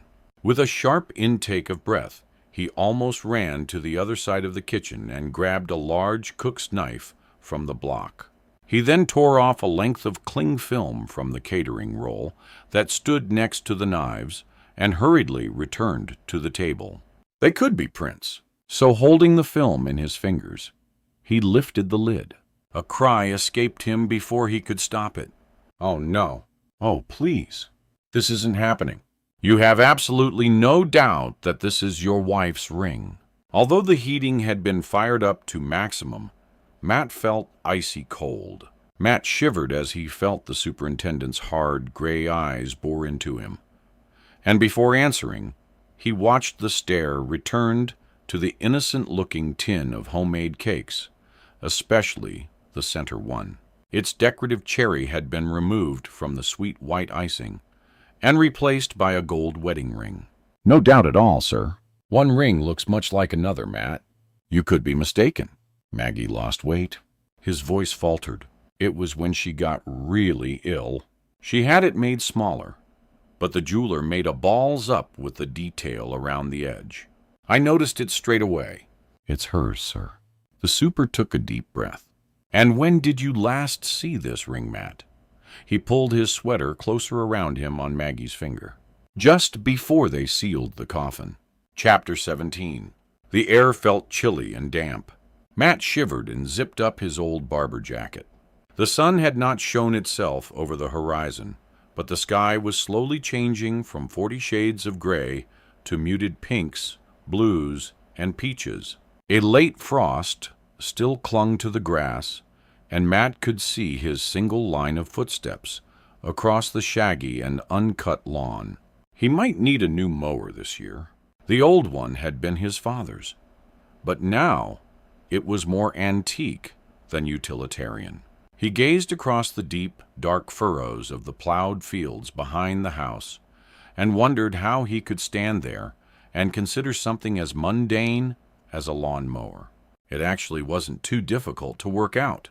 Anything was better than considering what had just happened. Two Syukos were painstakingly checking his house and garden for any trace of his unwanted visitor. He leaned on the rough wood of the fence that divided his property from his neighbor's farm, and sincerely doubted that his clever night stalker would have left any trace evidence. In fact, he would have put money on the fact. Forensics would find nothing of him. Not a print, not a track, not a hair, or a hint of anything to point to the identity of the intruder. But there might be evidence to indicate the presence of his lover. He gnawed at his bottom lip. He had almost yenged a brick when he first thought about that little gem. Thank God, Mrs. Cable had changed the bed linen, and her cleaning techniques might be old-fashioned, but they were thorough. The headboard would have been wiped and polished, door handles rubbed with a clean duster, and after her vigorous scrubbing, the bathroom always sparkled as if it were awaiting a health and safety check. He sighed. He could only hope and pray that forensics found nothing other than a few stray hairs, which, as most of his team had been out to his home at one time or another, could be explained. Certain other evidence, if discovered, could not. Matt gazed out across the landscape that he'd known all his life. Today, for the first time that he could remember, Tanner's Fen seemed sinister. In the early morning light, it was hard to make out where the river met the North Sea and where the sky began. They all seemed to merge into the shimmering silver-gray horizon. He took a big gulp of cold, salty air, but even that seemed tainted. Whoever is doing this must really loathe me. Everything he loved, or had once loved, was being blighted, contaminated by someone's hatred. He felt exposed and more vulnerable than he would have ever believed. Matthew. The superintendent was striding down the mossy path towards him. He held out a mug of steaming coffee. Matt accepted it gratefully. He felt chilled to the marrow. They've almost finished. You don't have to tell me, sir. They found absolutely nothing. The super shrugged. No indication of forced entry, and nothing suspicious, although they have collected a van load of samples. Oh, great. All of which will belong to myself or those close to me. Everything he's done so far has been calculated and meticulously planned. He's very clever and ultra careful. Matt kicked viciously at an upturned flower pot, sending it crashing across the stone path. He felt dangerously close to breaking point. God, if this man's intention is to drive me mad, then he's doing a bloody good job. How did he get that ring, sir? How? His senior officer stared out over the fields. I don't know, Matthew. I don't know how he got those photographs or why he chose to kill young Gabriel. His face hardened. But we have to find out, don't we? He turned abruptly. And I can't do it without you. Matt felt a heavy hand on his shoulder. Now listen to me. This is how it is. Normally, I'd take you straight off this case, but you are the link between us and the killer, and I'm fully aware that you know more about the old murders than anyone else alive. So, you have to pull yourself together and work with me. You need to. Matt said nothing. Part of him felt dead, incapable of movement or logical thought. Then, just as he believed that his mind was about to become as empty and inaccessible as the gray and inhospitable marshland in front of them, he imagined the face of an old friend, Sergeant Bill Morris. I always said we'd get the bastard, Matty, and it looks like it's down to you now. For a second, he saw the face as clearly as he saw that of Superintendent David Redpath. One last favor, Matty. Get him for me. The features suddenly faded, like his own warm breath in the winter morning. And Matt heard the words drift across the fields to where the sun was finally rising in the form of a vivid flame orange ball. Get him for me. Matt blinked. What? The super stared at him, his expression slowly deepening into real concern. Matt, are you all right? Matt looked down. Coffee had spilled over the ground from the cup which he held limply in his hand. He jerked it back up and shook his head violently as if to clear it. Sorry, sir, I thought, just for a minute. With a steadier hand, he carefully placed the mug on the fence post, then turned and looked the super full in the face. I'm okay, sir. Honestly, I'm fine, and you're right. Of course we have to get him. The hand gripped his shoulder tightly. Good man. Now we need to get back to the station and decide how to proceed. Are you up for that? Matt nodded. I must get dressed. Then I need to ring the team to make sure they didn't get any unwanted visitors last night. Already done, Matt. Everyone is safe and accounted for. They'll be waiting for us in the murder room when we get there. From the back door of his home, he saw the two white-suited Sukkos waving and pointing towards their van. Looks like they're off. Hope they haven't made too much mess. They walked back to the farmhouse. I don't think the old place will ever feel right again, sir. He took a deep breath. When all this is over, I'm going to gut it. A good friend has already suggested that it needs a makeover, if that's what you call it. And that was before the intruder. Good idea. It's a lovely old property, Matt. The super looked up at the gray stone walls and tall chimneys. But you know you have to move out for a while, don't you? It was for the best. He knew that. But right now, he couldn't bring himself to say yes.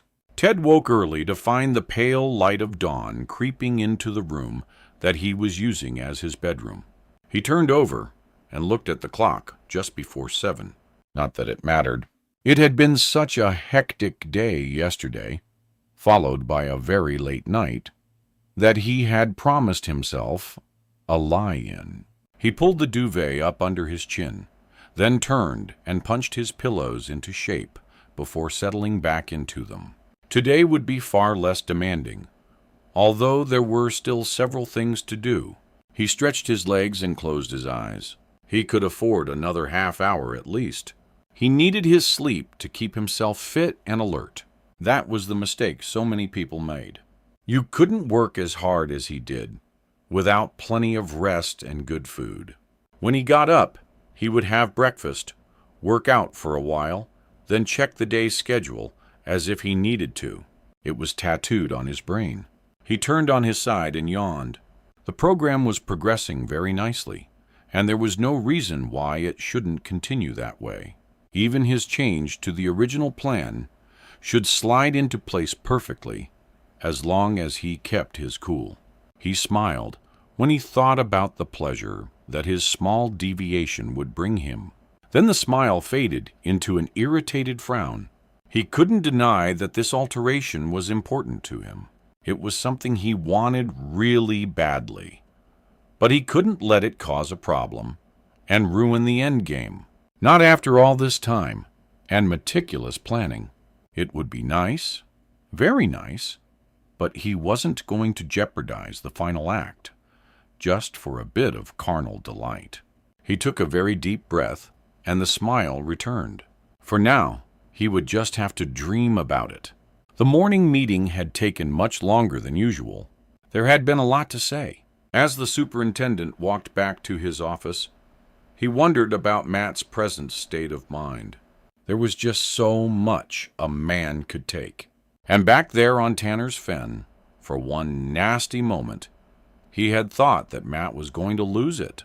Apparently, he wasn't the only one concerned. "Sir, could I talk to you?" Jason said, looking almost as rattled as David felt. Then he remembered the officer's family had already been threatened by the killer. "Come in." David opened the door, stepped inside, and indicated for Jason to close it behind him. The relative peace of the room closed around them like a warm security blanket. He sank down in his chair and let out a long, low breath. "Have a seat, Inspector. This case is becoming something of a nightmare, isn't it?" Jason nodded and looked around at the dozen or so framed photographs that hung on his wall. "It all seemed so different when I joined the force." David glanced at the smiling faces in the pictures. It was pretty simple, really. The good guys versus the bad guys. Everyone knew exactly where they stood. "Surely it wasn't all Dixon of Dock Green, though, sir." "Of course not. Even Dixon got shot, didn't he?" David smiled. But there seemed to be some kind of order and more respect on all sides. "I guess you were able to get on and do your job without things like budgets, human rights, and political correctness getting rammed down your throat every waking hour."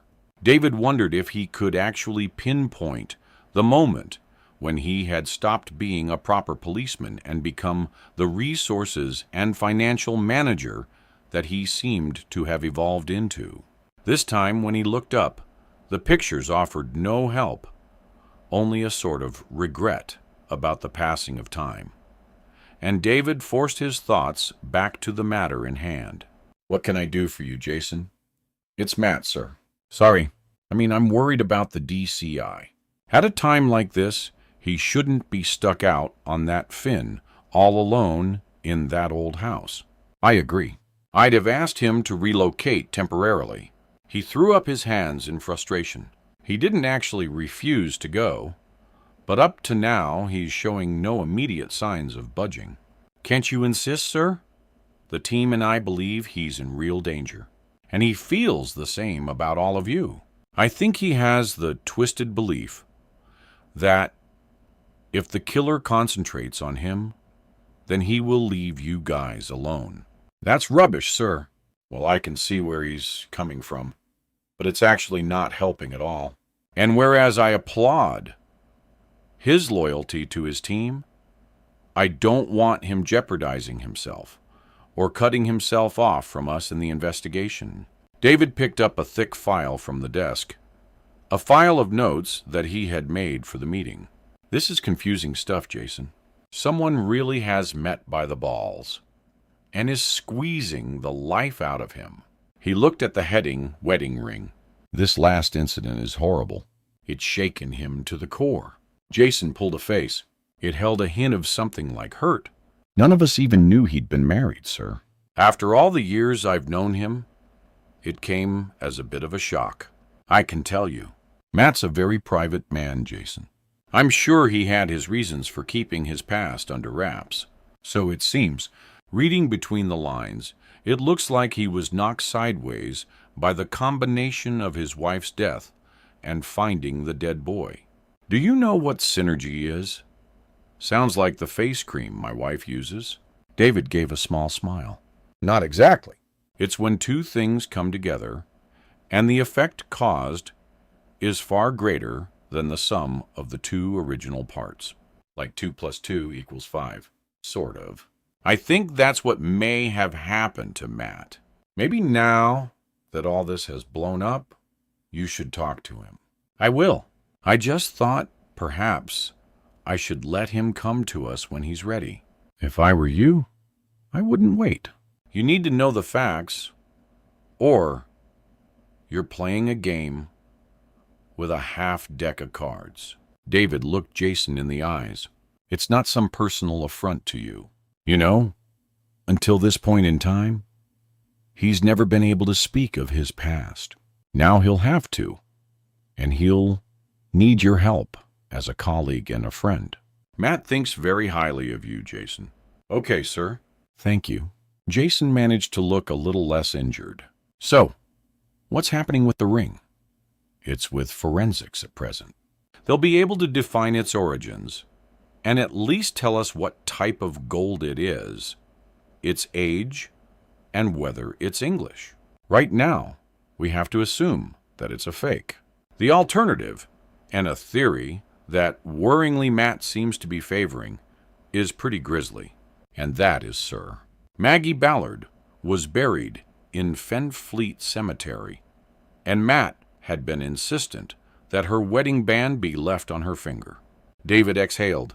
Now I'm not so naive as to believe that all last wishes and requests are dealt with honestly. But if the ring had been removed prior to burial, it would have been smartly disposed of some 20 years ago. Dead right. It would be long gone. How could it turn up now? It makes no sense. He ran a hand through his thinning hair. But then little does. Even the thought of entering a policeman's house while he's at home is really chancy. Whoever is stalking Matthew is one hell of a cool character and very dangerous. David agreed, then turned to a new section of his file. Any luck with checking the list of officers and colleagues who worked the old case? Mostly dead, sir. 2 transferred to other areas, 2 or 3 retired to far-flung places, a couple in warden-controlled homes, and 1 in a psychiatric hospital.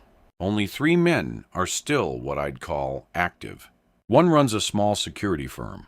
1 has taken a part-time job as a nature warden at a bird reserve further down the coast, and 1 is a driver for an importing business based near Boston. David scanned the list of names, but none were actually known to him. Has Matt seen this? Yes, sir.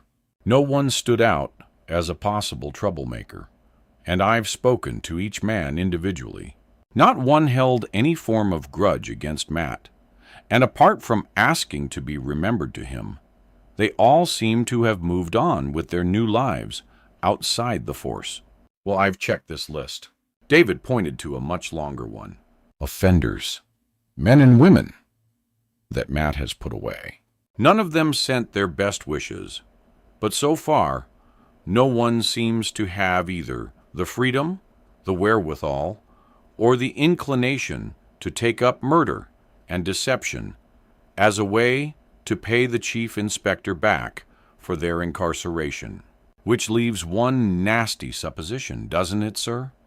The killer is the original Gibbet Fang killer, a cold-blooded child murderer, and he's still out there. David felt his heart thud in his chest. This was not a new hypothesis. In fact, it echoed his own thinking precisely. Maybe he wasn't killed on that lonely marsh road after all. I just pray we're wrong, and that he hasn't finally come back for a very special victim. A man he seems determined to torment and torture before he finishes with him. We have to stop him, Jason, and quickly. His words were resolute, but inside he really wasn't sure how they were going to achieve that result. Come with me, Liz, Matt asked. Surely you aren't serious about this? Matt's face was very serious. I have to make sure. Liz sighed and removed her jacket from the back of her chair. Okay, but we must tell the team what we're doing. No, we'll be back in half an hour, and we're perfectly safe if we go together. This is madness, Liz said. The lab will have an answer in no time. Why can't you just wait a bit? Sorry, I shouldn't have asked you. Matt bit his lip. Forget it. You'll wait. No, I'm just not asking you to come with me. He moved towards the door. You absolute sod, she muttered, but she followed him out. Well, I'm damn well driving keys. She held out her hand and glared at him. Trying not to show his relief, he meekly handed them over, and they made their way silently out to the car. The cemetery was on the outskirts of the town. On one side of the road, there was a large car park for the crematorium. On the other, a smaller area for visitors to the graveyard. It was like other cemeteries. Neat, tidy, well cared for, peaceful, and Matt hated it. Do you come here a lot? Liz asked. No. Christmas, birthday, anniversary. Liz looked along the rows of crosses, marble headstones, and angelic statues. Matt found it hard to answer. He felt jittery and just wanted to get to his wife's grave. I come when I feel the need, and that is rarely, if I'm honest. Liz didn't reply, and he felt a pang of guilt. Maybe he should visit more often, like he should visit his shell of a mother more often. He began to walk faster, trying to leave the unwanted thoughts behind. The grave is over there, just past that big holly tree. What? The grave with all the flowers? Liz sounded mildly puzzled. You may not visit too often, but her family obviously does. Matt's mouth felt dry. Maggie was Canadian. She has no family here. He began to run towards her grave. Oh my God, look at it! Matt dropped to his knees in front of the marble stone. The whole area had been dug over and tightly planted with dozens of bright flowering pansies. The vase that stood in front of the inscription was filled with white lilies, Maggie's favorite. The flowers that he had laid on her coffin 20 years ago. A sob wrenched its way from his throat. What has he done? He leant forward and touched the freshly turned soil. Oh, please don't let him have got to her. Without thinking, he began to dig, to scrabble with bare hands, tearing at the ground like a dog scrabbling for a bone. Matt, stop this right now. He felt her arms around him, pulling him away from the damp earth. Can't you see what he's doing? This is pure theater. He's messing with your mind. She placed her hands either side of his face and forced him to look at her. Maddie, he hasn't violated this grave, but he wants you to believe he has. If you do, then he's winning. He's using every single one of your weaknesses to get at you. And while you are like this, you aren't doing your job. You are useless, which means he's in control, not you. Do you really want that? Matt stared down at his dirty, scratched hands, the uprooted plants, and the scattered petals. He felt as if this man had taken every little piece of his life, stripped him bare, and laid it out for everyone to see. I don't know what to do. He knew he sounded pathetic, but that was how he felt. Liz knelt beside him on the grassy edge to the grave and held him close. He could smell her perfume, and just for a moment he felt safe, loved. Why did my mother never do this? No answer came to mind. Without leaving her embrace, he looked around, wondering if they were being watched. He felt almost embarrassed. Then he considered that what they were doing would have looked quite natural to a passerby. People did kneel at grave sites, whether it was to weed or pray, or comfort the bereaved. It didn't matter. I'm so sorry, Liz. I mean, really sorry. He moved back and sat on the neatly mown grass. Everything has been so intense. You know, one thing after another, bang, bang, bang. He punched a clenched fist into his palm for each word. As soon as I get myself together, he's there again, with some new torment. Matt threw out his dirty hands in exasperation. I don't think I can take much more of this. Liz sat down beside him and put a hand on his arm. He was glad of the contact. Right now, she seemed to be his only anchor to sanity. Listen, Matty, you have to hang in there. No one else must see you like this. Or you know what will happen, don't you? The super will take me off the case. And maybe he should. The super will have you declared mentally unstable, Matt. You won't just be off this case. Think about it. He did. His shoulders sank forward, and he let his head sink into his hands. Then what do? Where do we go from here? For starters, we go find Detective Chief Inspector Matthew Ballard. We need some solid detective work done here, and he's the best man that I know for that. She touched his face lightly. I know you're in a very bad place right now, Matty, but you have to find the strength from somewhere. You know that it's your past that holds the key to all this. It's the reason that this lunatic wants you finishing your career as a gibbering wreck instead of a capable, successful, and well-respected police officer. She looked at him sadly. We have to get the team together. Lay the whole messy package in front of them and take it from there.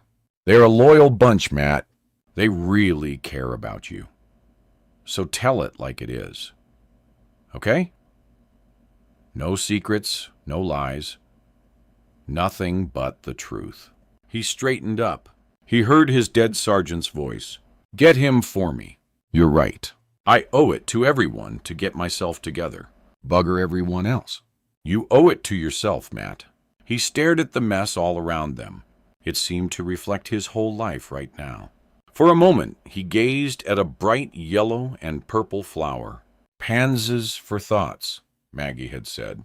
She had planted tubs and containers everywhere, all full of the vivid flowers. A sudden anger ripped through him. No one had the right to take his beloved memories and use them in such a disgusting way. Yeah, Liz is absolutely right. I really do have to get a grip on all this because catching this psychopath is most definitely down to me. With a new determination, he straightened his slumped shoulders and looked at the woman sitting next to him. Right. Well, I guess I can't leave Maggie's grave in this state, can I? He leaned forward and began to push the piles of dirt back around the plants. Welcome back, Chief. Liz smiled at him, then leaned across and picked up the broken stems of lilies. Perhaps we should check the CCTV camera. I saw one as we drove into the car park. Then we should speak to whoever looks after this place. There's bound to be a groundsman or a caretaker, and this bit of gardening would have taken quite a... Her voice trailed off. Matt, what's that? She was pointing to where he was unsuccessfully trying to rub mud from the grave vase. Oh, no, no more, please. A piece of white plastic was protruding from the soil just in front of the vase. He carefully cleared the soil away from it. It was a thick plastic envelope with a zip seal. Hold on. Don't touch it. Liz leaned forward, pulling a protective glove from her pocket. I'll get it. Matt watched as she unearthed the folder. He didn't have to ask her what it was. He could see the envelope through the semi-opaque plastic. Oh! Bugger balls. What the hell is he doing now? Liz's uncharacteristic and almost comical tirade helped to keep him stable. She had been right about having to find a way to hold it together, and he was going to take a hold on his emotions and damn well deal with this.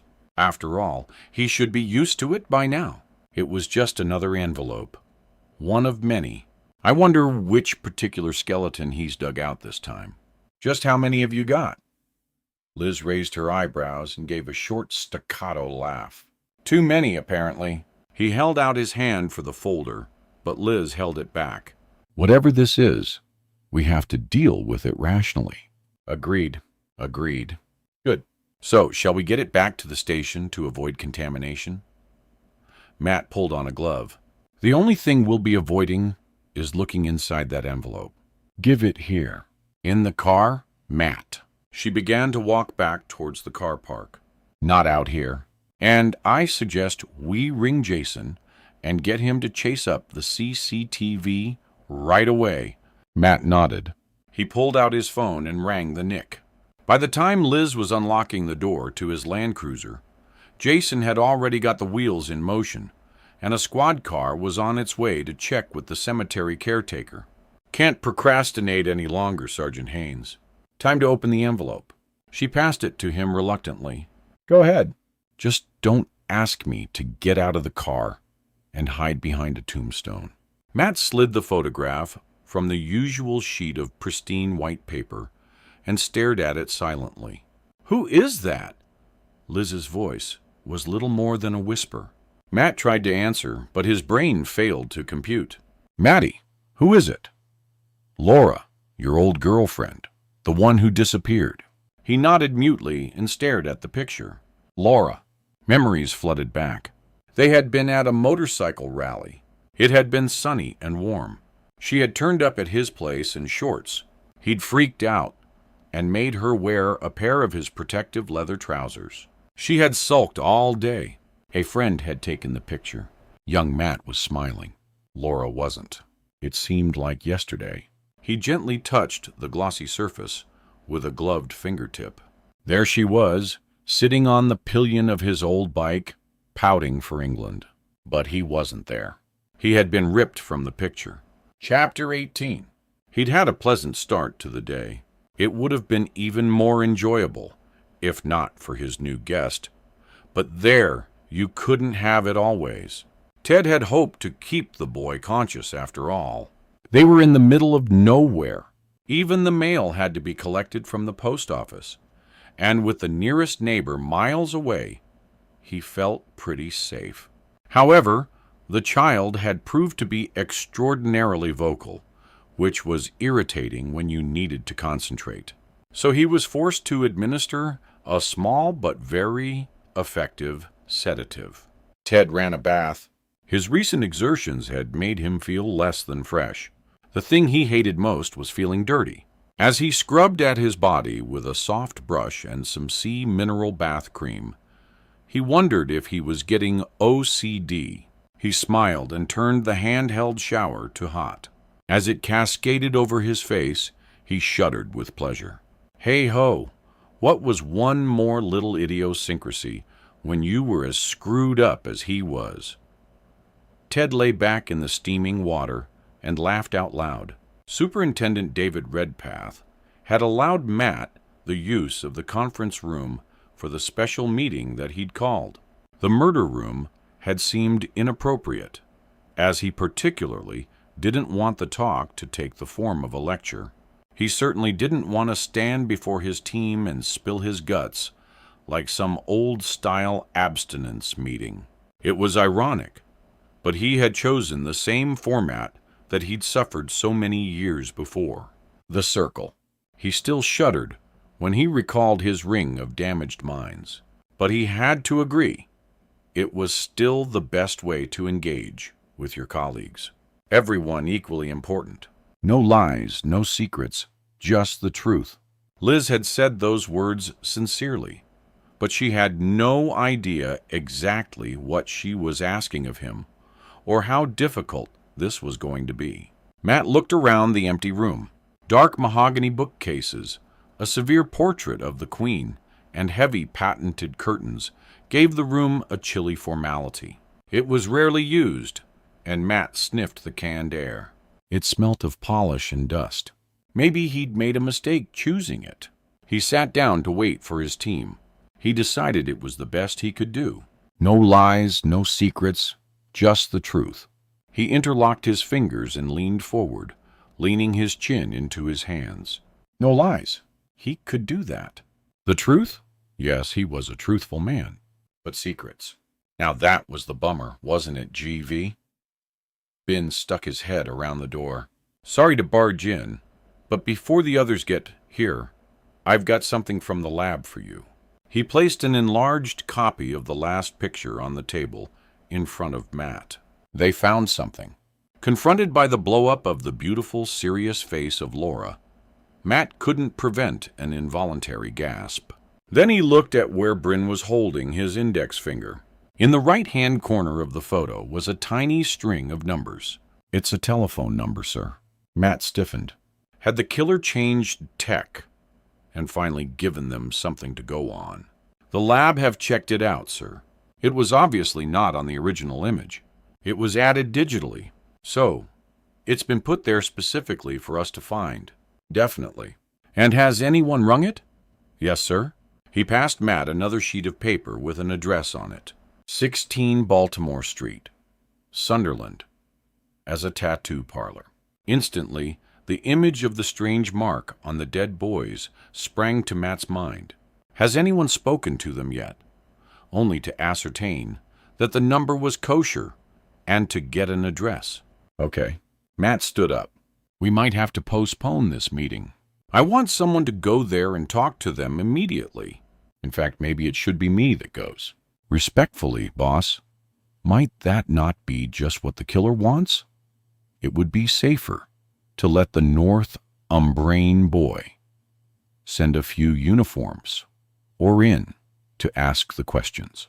Matt flopped back down onto his chair. Yeah, you're right. And we really need to get this meeting done and dusted as soon as possible. Look, ring them and ask for their help. Send a copy of the mark found on each of the 3 victims of the Gibbet Fen killer and see what they come up with. I also want to know who owns that place and everything there is to know about it. Yes, boss. I'll be back as soon as I've contacted them. As Bryn left, the rest of the team arrived. He's in a hurry, isn't he, sir? Gemma said. We've been thrown a scrap from the table of the killer. Sit down and I'll fill you in. Jason pulled out a chair. The soup is on his way down, sir, if you want to wait for him. He looked at the 6 chairs around the table. It's just us and the superintendent, then. Yes, you guys are the closest to me. And as it has become relevant to the case, it's time that I told you something about my past. Oh, I'm really looking forward to this. The door opened again, and Superintendent Redpath came in. Don't get up. Matt wants us to keep this informal, and I'm fine with that. So, he stared at the empty chair. Who's missing? Matt swiftly brought them up to speed on the discovery of the telephone number on the photo. Sunderland? Gemma queried. That's way up country, isn't it? Certainly is. Surely it's got to be some kind of red herring. A wild goose chase to throw us off track, added Jason. Well, we're letting the northern bobbies check it out first, said Matt. As much as I'd like to do it personally, there is a damn good chance he's trying the old divide and conquer attack. Split the team up, then hit us with some other new disaster. Then the number turns out to be just something he made up or pulled out of an old telephone book. Maybe. Although, frankly, I doubt it. I think he's too clever to be bothered with anything that doesn't further his plan. Matt was sure that the number would offer up something. He just wasn't sure what it would be. Right. Tears, Bryn. He turned around as the detective entered the room. Everything all right? Yes, sir. They'll contact us as soon as they've spoken to the owner. Thank you. Well, he looked at each face in turn, knowing that he couldn't put it off any longer. I guess it's time to bare my soul. Matt talked for almost an hour. He told them about Laura, about Maggie, about the difficulties surrounding the original murder investigation, how badly the discovery of Jaime Matravers had affected him, and in part about his breakdown. He admitted that he had never been able to let the old case go, and that it had been his intention to continue working on it after he retired. Finally, he told them about the crucifixes. He hadn't planned to, but how could they conduct a thorough inquiry without knowing everything? By the time he finished, he felt wrung out mentally and physically. Liz has suggested that the answer to the killer's identity probably lies in my past. And although I have to agree with her, I cannot understand who would want to do this. I cannot pinpoint one individual that hates me enough to kill to get back at me. He leaned back. Now you know the whole story. Perhaps you'll be able to be more objective than I can. He gave them all a weak smile, but his next words were directed at Jason. Some people believe that personal and professional lives should never overlap, especially in a job as intense as ours. I've always bought into that theory, 100%. So, I hope that you don't think I've deceived you in any way by never talking about my past. That was never my intention. It has just been incredibly painful for me, and I've preferred to be a full-time policeman rather than a human being with home life and a history. If I've upset you, then I'm truly sorry. There was a long silence. Then Gemma stood up and began to slowly clap. At first, Matt didn't quite understand the gesture, believing that he had made a terrible mistake by being so candid. Then the others stood and joined in, all applauding him, smiles on their faces. Emotion grabbed him, and he had to fight hard not to let it overpower him. Well done, Matt. Liz gave him the softest of smiles. That couldn't have been easy for you. Oh, Liz, if you only knew. When the team had left, the super stayed behind. I was surprised that you mentioned the crucifixes. Matt sighed. I had to, didn't I? It was a member of the old team that was leaking information. And if it's who we suspected, he died of a coronary 2 years ago. My officers deserve to know the truth. And frankly, they need every ounce of help they can get. Then why am I left with the feeling that there's something you're not telling us? Matt stared at him open-mouthed. Sorry, sir. I've laid my life bare. Every damn detail. Have you, Matt? Yes, sir. The superintendent stood up, walked to the door, then turned and looked hard at him. Good. I'm only asking because I really believe that any more secrets could prove very dangerous. Don't you think? You've read my personal file, sir, and know I've admitted to concealing the crosses. There is nothing else. Nothing. As the door closed and Matt was left alone, he had the overwhelming urge to cry. He hated his life as it was right now. Everything felt completely beyond his control. It seemed that every waking moment was given over to waiting for the killer's next move. The helplessness at being in the hands of someone else was exasperating. He'd had enough of that as a child. Thank you, Mother dear. He walked to the small coffee maker that had been brought in for the meeting, poured himself a strong one, then sat back down at the table. He must find a way to get some kind of advantage over his adversary, and to do that he needed to strengthen his own mind. He hated to admit it, even to himself, but the outpouring earlier seemed to have helped. He had no idea why, but he felt less weighed down by the past. He wondered if there was one more thing he should do before he threw himself, body and soul, back into the hunt for the killer. He screwed up the polyirene cup and threw it in the bin. Yes, one more cathartic action was required. If it worked, great. If it didn't, saw it. Nothing lost. Checking his pockets for his car keys, he left the room. 15 minutes into his journey, Matt pulled over and rang Jason. Sorry, Jace. I know that I explicitly stated that no one go off alone, But there is something I have to do, and it's personal." He took a deep breath. He was going to the one place that he had never taken anyone else and never would. "As soon as I'm through, and that should not be long, I'll ring you, okay?" I seem to recall something about no secrets. Or was I imagining that bit? Jason's gloomy voice had taken on that injured tone again. "It's not a secret. In fact, I'll give you the telephone number of where I'll be. If you haven't heard from me in 45 minutes, you ring it." He gave the number without needing to look it up. "I'll explain when I get back." He hung up, turned on the ignition, and gunned the engine. Hunter House was only a mile or so away. He had been lucky regarding his choice of specialist nursing home.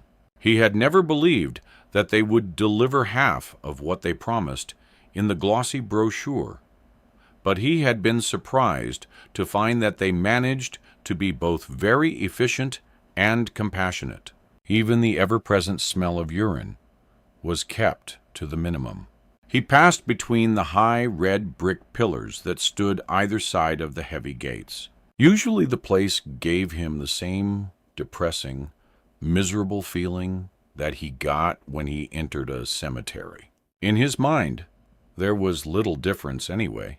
Maggie was dead, and his mother might just as well be, considering the damned good imitation that she was doing.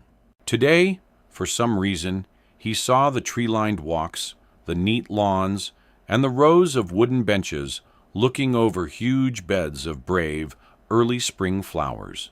It cost him an arm and a leg to keep her here. It had eaten cleaned through the inheritance that his father had left him, and now chewed mercilessly into his salary. He pulled into the car park. He wondered why he'd done it. It certainly wasn't guilt. If anyone should feel guilty, it was the bag of bones lying in that very expensive bed, not her only son. He went through the double doors into the foyer. Maybe it was a sense of duty, or maybe it was just young Matty still trying to prove that he would never be like her, never allow himself to get his own back on the woman who had blighted his life, because by doing what he was doing, it would hurt her far more. For him to rise above everything that had happened would mean she had no power over him anymore, and never would have, which was fine. But as she spent almost 95% of the time away with the fairies, he was forced to wonder who he was proving anything to. A woman's voice dragged him from his introspection. "Matt Ballard." He turned and looked, not without some concealed amusement, at the nursing home manager. "Mrs. Taylor, how are you?" The woman had the oddest hair that Matt had ever seen. It was impossibly dark, almost raven black, with two pure white sooties at each temple. No matter how hard he tried, he always saw her as Fleur, the skunk from Disney's Bambi. His mother had been here for almost 6 years, and he still wasn't sure whether the woman's hair was natural or a fashion choice. "Very well, Chief Inspector." "Glad to hear it. I'm sorry I didn't ring ahead. But is it okay to see my mother?" "Of course, but considering the circumstances that you mentioned on the telephone, we've seen fit to change her room. Actually, my secretary was going to call you this morning. When I saw you come in, I wondered if you were telepathic."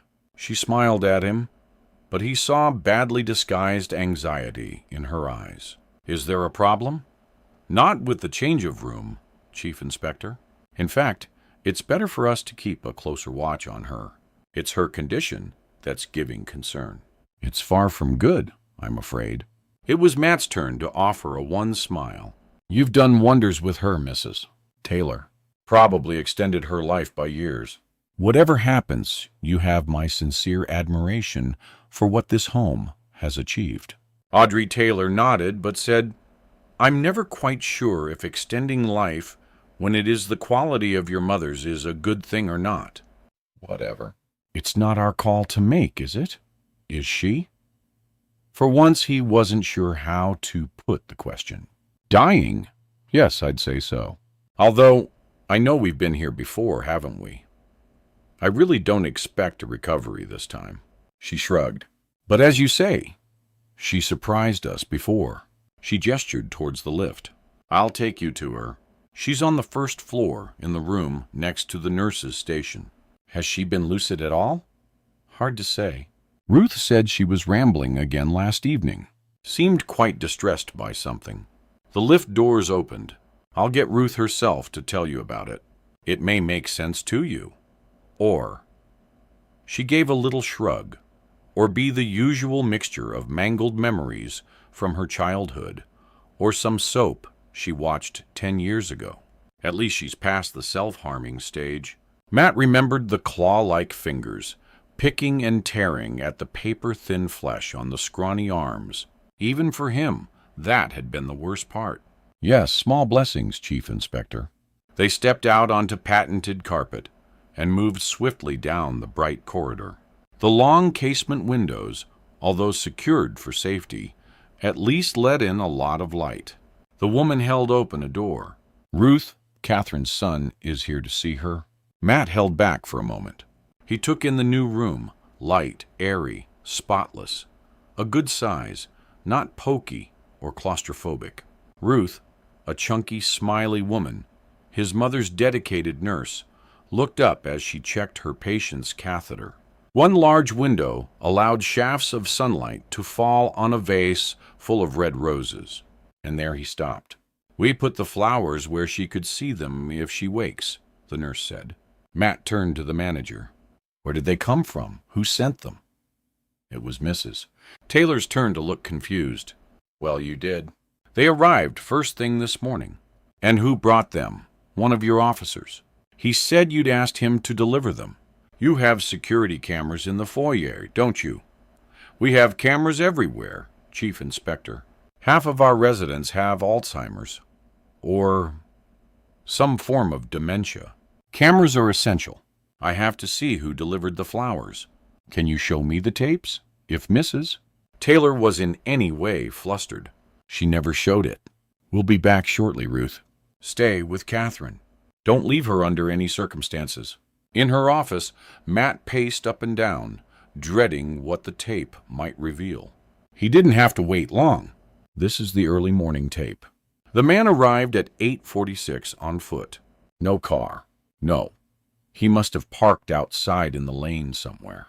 He definitely walked in, and I was behind the desk, checking the rosters at the time, and I watched him walk out.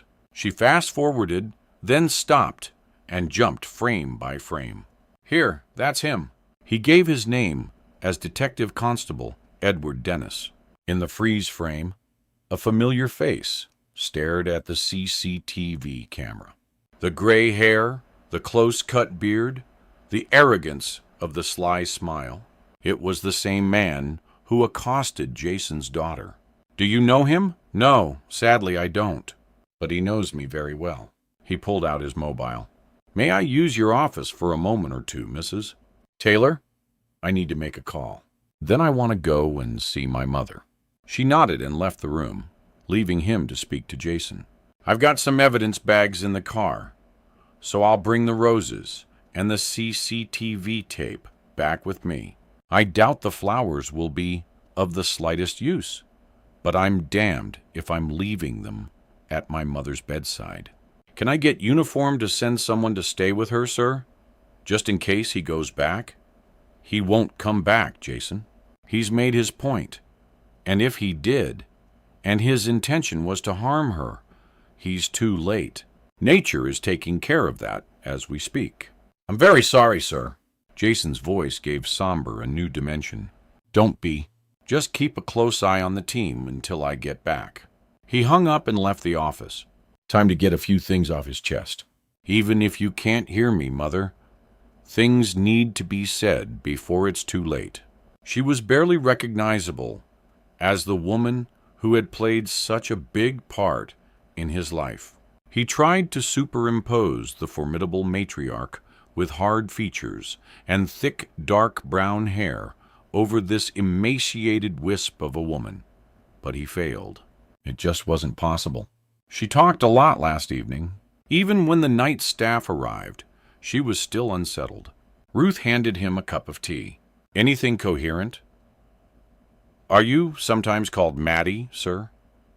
Sometimes, but usually only by people that care about me. Ruth moved across to the window. I'm sure it's not my place to comment, sir, but I think she does care. He stirred his tea but didn't look up. Whatever gives you that misconceived idea?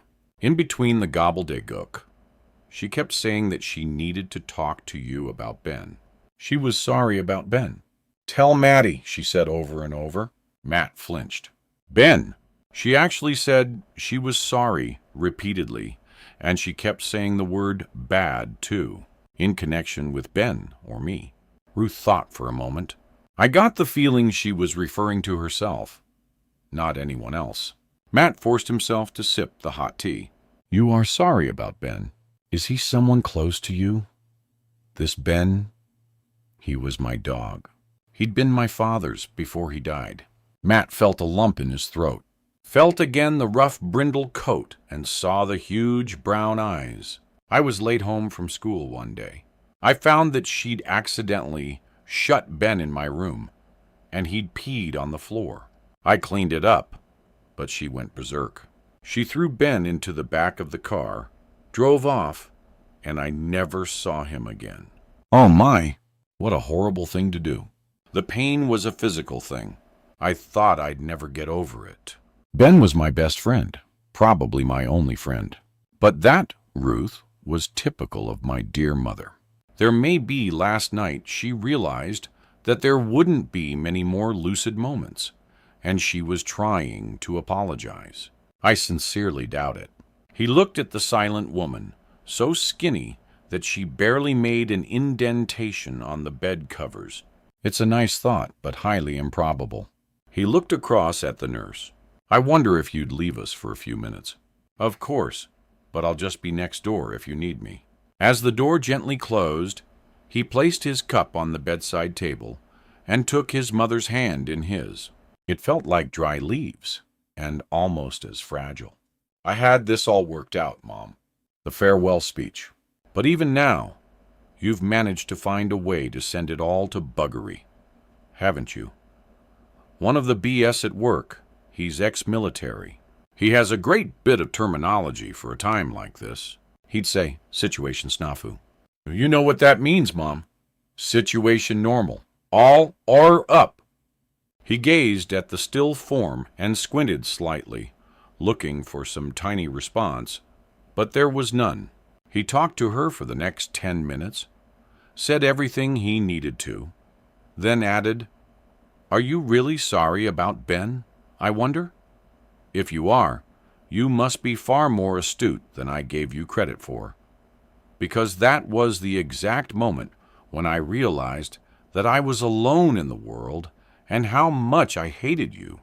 He looked at the almost skeletal hand in his, at the wrinkled skin and the bulging darkness of the vein showing through. Even if you were trying to say that you'd been a bad mother, to say you were sorry. I can never forgive you, Mom. You do know that, don't you? He squeezed her hand gently. But maybe I can stop hating you. 10 minutes later, he sat in his car, the roses and the tape carefully bagged in the boot, and wondered if he had imagined that slightest hint of pressure on his fingers. Chapter 19. Matt entered the murder room. There was a distinct difference in the atmosphere. Everyone was working with renewed vigor. Maybe his talk had kick-started them. They all wanted his attention. Everyone had something to say. Reporting on Gabriel, definitely a city boy. The forensic checks have pinpointed his place of origin as Sheffield. From the particular kinds of detritus and pollen found on the body, they suspect he was a street kid. Liz closed the report and threw it on her desk in disgust, and most likely untraceable. Jason walked over to him. How is she, boss? Your mom? Not likely to regain consciousness. But before you tell me to go back, Jason, they have my mobile number. and she could remain like that for a very long while. Okay. He touched Jason's arm. But thanks for asking. I appreciate it. The detective gave him a small smile. I worry about you, sir. You worry about everything, Jason. Now what else is happening? Right. Well, I've requested those crucifixes be released from the evidence store, sir. Shall I get uniform to pick them up? Matt thought about it, then said, No, just get them photographed if you would. They are probably safest left where they are right now. No problem. I'll get that done right away. Oh, can I see the new CCTV footage that you've brought back? It's with the IT boys. They're isolating his face and making us some close-up prints. Oh! And there was nothing on the flowers, so I filed them in the waste bin. Right. Probably best place for them. As Jason turned away, Gemma approached Matt. She looked irritated. I've got the result back from the computer comparison. They used the CCTV likeness of the suspect and the old mug shot of Paul Underhill, sir. She frowned. It's inconclusive. Some things are similar. Height and probably age. But the techies are not happy with the particular CCTV camera used by the betting shop. They reckon it distorts the image. Relief rushed over him, but he still felt for her. She'd been so certain about Underhill not being dead. He saw the determination on her face. She reminded him of himself as a rookie, all fired up and enthusiastic about his theories. He smiled and made 2 decisions. 1, not to tell her about the new photo just yet, and 2, to let her down gently. Well, at least it's not a definite no. We could well get a better shot, Gemma. Then you can run it again. Yeah, maybe. She hesitated. Sir, would it be all right if I go round to the cafe for my break? Since we decided that Rob would be safe enough in his snobby, gated estate, I haven't been able to see him. She smiled. And as I'm under virtual house arrest at the DIS at present, it's a bit difficult. Matt told her he didn't like the idea. It's all right. I'll go with her, Liz volunteered. I can pick us all up some bacon buddies while Gemma has her cozy chat. I promise we'll stay within sight of each other, and the cafe is only a few hundred yards from the Nick, so the place will probably be heaving with wooden tops anyway. Okay, but make it snappy. He turned to Gemma. I'm not being difficult, but just see your bloke and get back here. Understand, boss? Bryn held out a phone to him. It's Sunderland for you. Matt took a deep breath, not sure what to expect. D.C. Ballard here. Thank you for getting back to me so quickly. The woman on the other end had a friendly Geordie accent, and after a quick introduction, explained what they'd found. Nothing much to help, I'm afraid. That our 2 place has only been there for a few months. The owner is from down south, Brighton to be exact. He's not known to us, never been in trouble of any kind. He did take a look at your design, but he said he's never been asked for anything like that before. He thinks it may be of Celtic origin, but definitely not a well-known standard, or even an odd one from his book of designs. Sorry I can't be more helpful, but I've emailed you the full details of the owner.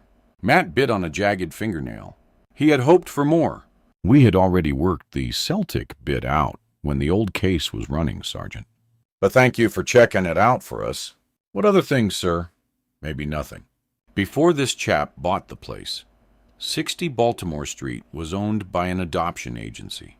Matt frowned, unsure if this was important or not. The officer continued. I put the details on the email, too. You never know. It might be helpful. As he replaced the receiver, Matt felt a small shiver of excitement.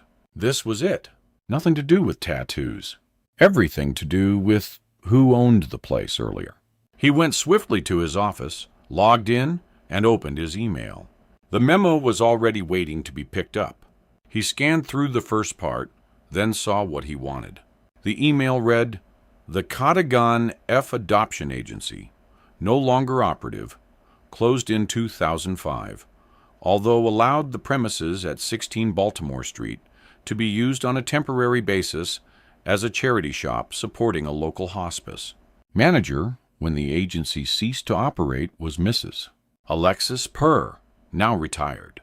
Home address: 82 Viaduct Street, Browns Hill, near Chester Street, County Durham. According to our records, this was an approved Christian agency working closely with the local diocese and adoption services. They had an excellent record and achieved a high success rate of linking children with suitable home environments. Hope this helps. Sergeant Helen Gaines, Sunderland, Northumbria Police. Matt saw a telephone number beneath the address. His instinct was to pick up the phone, but thinking for a moment or two, he replaced the receiver. What exactly was he going to ask the woman? It would help to try and get a handle on why the killer had put them on this track in the first place. Maybe he'd talk it through with the team. Second thoughts, he'd throw it to the super first. As he hurried up the stairs to the super's office, Matt began to feel uneasy. The killer had taken things to a new level by tossing in a clue. The problem was that whoever the murderer was, he was still pulling the strings. And Matt badly needed to change that situation, and fast, before someone else got hurt. "Can I catch a favor? SGE?" Gemma looked hopefully at Liz as they entered the cafe and made their way between a crush of uniformed bodies. "Depends. Does it involve large amounts of money?" Liz said. "No," she laughed. "Nothing like that. The thing is, Roy doesn't know that this," she pointed to the blue and yellow bruises on her cheek, "came from a meeting with the killer. Don't tell him, will you? He'll be really upset if he knew, and I don't want him worrying about me any more than he does already." "What on earth did you tell him? You look like you've taken on the London Irish riot training, and he bought it." "You're kidding." "I know it can get a bit out of hand, but a few wooden bricks wouldn't do that." "Roy doesn't know that, does he? He's in advertising, remember? Different world." "Fair enough, but that doesn't make him a total plank." She pulled a face. "Does it? Of course not. But he really cares about me. Please, Sarge." "If he thought I had a run-in with a murderer, God knows what he'd do." My lips are sealed. "Even if your excuse was extremely crap. There he is. Come and meet him." Gemma grabbed her arm and dragged her through a small gaggle of customers. Roy. The couple hugged, then kissed. Not the sort of kiss that Liz suspected that they would have liked to enjoy, but considering a large percentage of the station was watching, it was intimate enough. "Roy, this is Detective Sergeant Haynes." She held out her hand. Roy was not exactly what she had imagined. He was slim, quite good-looking, with longish dark brown hair, trendy black-rimmed glasses, and a warm smile. He wore a dark T-shirt under an expensive suit, one that looked distinctly out of place in the greasy spoon. All in all, the only thing that she found mildly disappointing was the less than firm handshake. "And that, Elizabeth, is because you spend far too much time in the company of big, brainless, macho bloss. Pleased to meet you, Roy." "Hello, Sergeant Haynes. Nice to be able to put a face to the name at last. Can I get you a coffee?" She smiled. The rumors that he was well off were obviously true, the designer suit apart. His voice was soft and the accent distinctly upper class. She wondered where on earth Gemma had found him. "No thanks.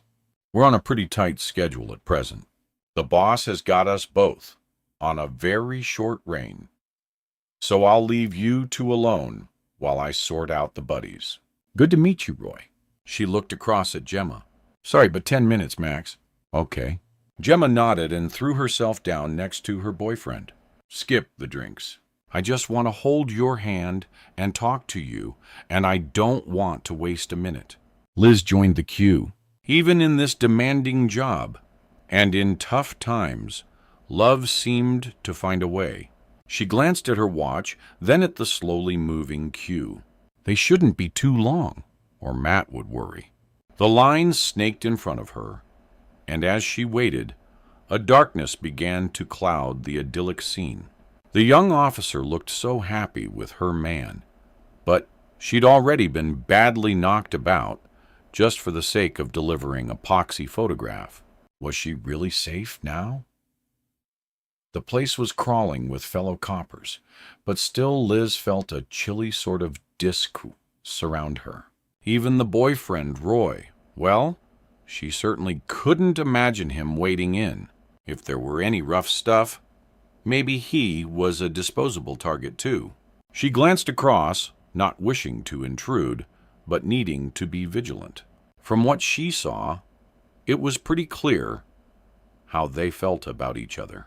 That could be a great hook for the killer. After all, he'd been damned accurate as to what would yank Jason's chain. Just involve his kids. Liz shivered. Jason's daughter had had one hell of a close call. Who was next on the hit list? She took a few steps forward and shuffled her feet impatiently. What or who was her Achilles' heel? She had no kids.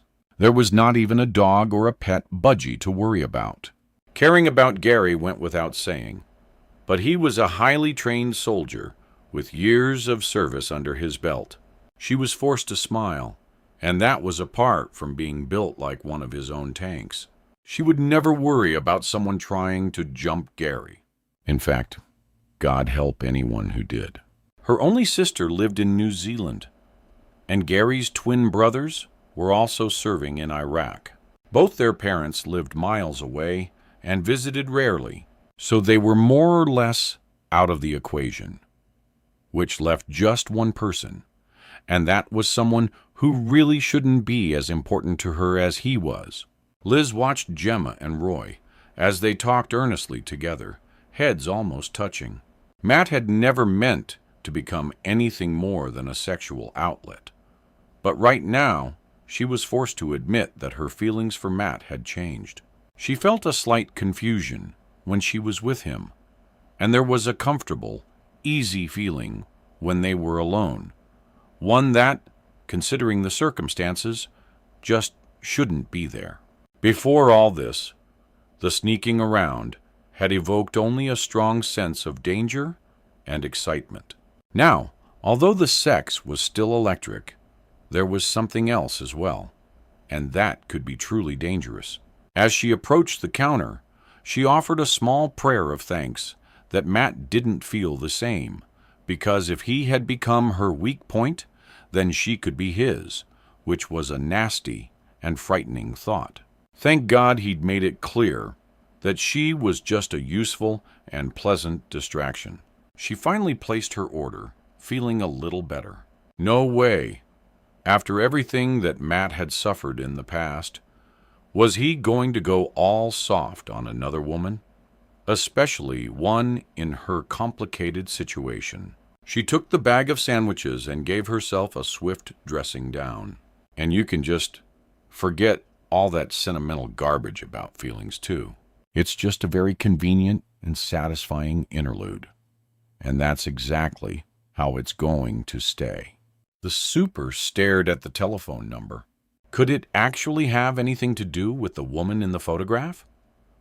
Your old sweetheart, Laura, isn't it? Matt had already considered that. I can't think how, sir. Laura wasn't adopted, and to my knowledge, no one in her family was either. They were from Cambridge, and I can't ever recall them having any ties with Sunderland. What if the killer tracked Laura down after she'd done her runner? Maybe she worked at the agency, or knew someone who did, after all these years. I suppose it's possible, but I hunted for her using every technique at our disposal, and I never even had a sniff of finding her. Matt shook his head. More likely that photo is just something else to wind me up. Another pop at me, saying how much he knows about my past. The telephone number is really a clue to either the killer or maybe one of his victims. Gabriel, maybe he was adopted. And Sunderland would definitely be classed as big town city with regards to the forensic findings. Would the killer really care about the kid he murdered? Matt asked. That would depend on whether the child was known to him or to one of us. An integral part of the plan or just a random choice? He paused. Frankly, my money is on random. Me too. Which brings us back to the killer himself. Perhaps he's trying to lead us to his own identity. The super nodded. That's plausible.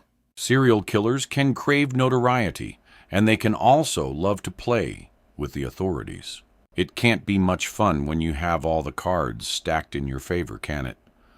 He's got to give us a break soon, or it's pointless playing. Well, check out the woman who ran the agency and let me know what you come up with. Okay. Matt stood up to leave. I thought you'd like to know that I've decided to stay with a friend until all this calms down, sir. At bloody last. I was beginning to think I'd have to evict you by force. The super smiled and reached for a pen. You would better give me the address and contact number. I'm moving into Ad Clarkson's hotel, sir. The Wagon's Rest. You know it, I'm sure. The super leaned back in his chair and threw Matt a shrewd look. Oh, yes, I know it. And I know Clarkson, too. Sadly, in a professional capacity. He's straight now, sir. Has been for donkey's years.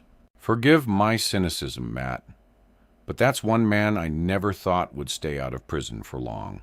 There's an exception to every rule, sir. I's a good bloke. Honestly, you trust him. He turned out to be an unlikely ally and a bloody good friend when I really needed one, sir. I have no reason not to trust him. Well, if that's the case, you've probably picked a pretty good place to lie low. I can't see Ad Clarkson backing off from a fight if one presented itself. Can you? Before Matt could answer, there was a loud knock on the door, and a young PC stuck his head around the door. D.C.I. Beller, the desk sergeant sent me, said to say that there's been a report of a youngster gone missing from the Carson's Marsh area. A boy! He thought you'd want to know. Too bloody right. Okay, Constable, tell him. I'll be right down. Oh, and by the way, do we know the age of the child? He'd asked the question, but he sure as hell didn't want to hear the answer. 11, I think, sir. Matt's heart sank. Chapter 20. Jason, where are the others? We've got a shout, Matt said. Bryn's in the locker room, and the girls haven't got back yet. Shall I give them a bell? Fear slammed into Matt's gut.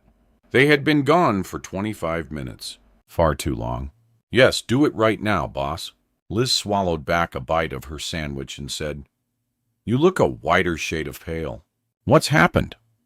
Matt choked back his relief on seeing the two women enter the room, then cloaked his concern with irritation. Where the hell have you two been? I said, Be quick, didn't I? We've got another child reported missing. So if you've quite finished stuffing your faces, we need to get out to Carson's Marsh. All of us? No. Number.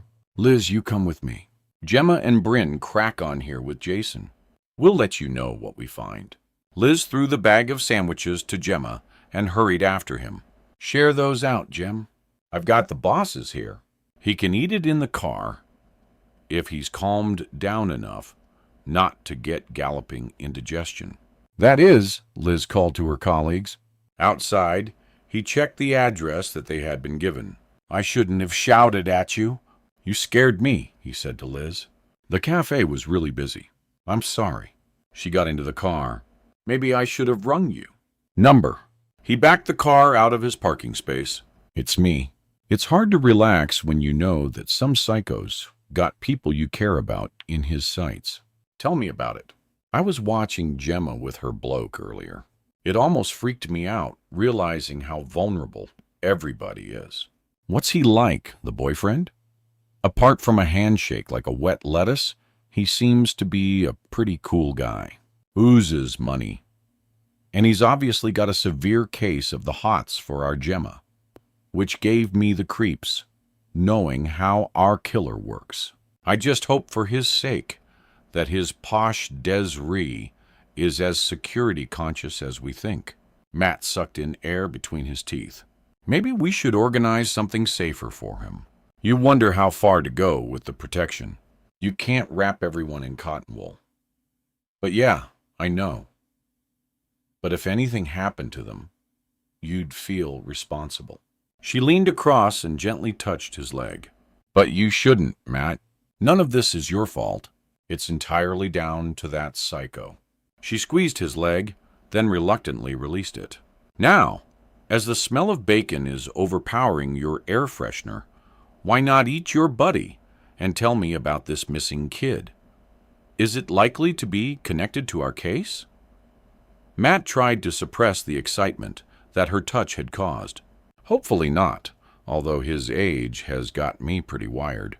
Who reported him missing? Who indeed? Certainly not his family. Uniformer are having trouble finding anyone closely related. Some old lady who lives on the farthest part of Carson's Marsh was worried about him. His name is Ryan Fisher, by the way. The old girl, Mrs. Stokes said she rings him if she needs anything, and he delivers it for her. She reckons his mobile is out of service. He's probably run out of airtime and got no spare cash or done a runner. He's a chronic truant from his school, and apparently his family aren't exactly supportive of the boy. So, we're going to see the old lady. Yes, Uniform reckons she's really agitated about the kid.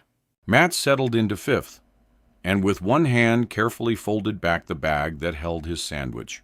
He ate some, then said, "The further we get out onto the marsh, the more I'm worrying about him.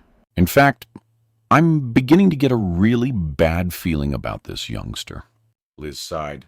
Lives in a remote spot, 11 years old, unwanted or uncared for. I hate to agree, but he fits the bill, doesn't he? She stared out the window across the vast flat fields that edge the marsh. How far out does the Stokes woman live? Back of beyond past the mirror, and on that narrow stretch of drove that leads to the pumping station. Matt finished the sandwich, screwed up the paper bag, and pushed it into the door pocket. "How's Gary?" Liz laughed at his abrupt change of conversation. "Goodness me, the chief is missing me already. I was asking how Gary was, that's all. He's very well, thank you.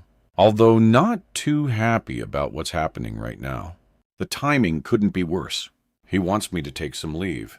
She turned and looked at him seriously. Although he knows that I wouldn't do that any more than he would if the boot were on the other foot. "When's he going back?" "Day after tomorrow." "Then I can go join Jason's home for displaced police women." Matt grinned. "After another ear bashing by the super, I'm going to relocate as well." "You're kidding." "Matt Ballard moving out of the Addams family house." "I don't believe it." "Just temporarily." Putting me up. I should have known. What a shame.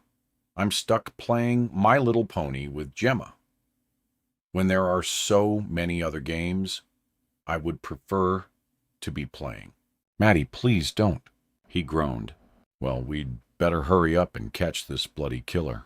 Then maybe we can get back to normal, whatever that is." This time it was Matt's turn to place his hand on Liz's leg. He felt it move beneath the smooth fabric of her skirt. Then her own hand covered his and drew it slowly up her thigh. "What time is Mrs. Stokes expecting us?" Her voice was husky. He swallowed noisily, his breathing almost labored.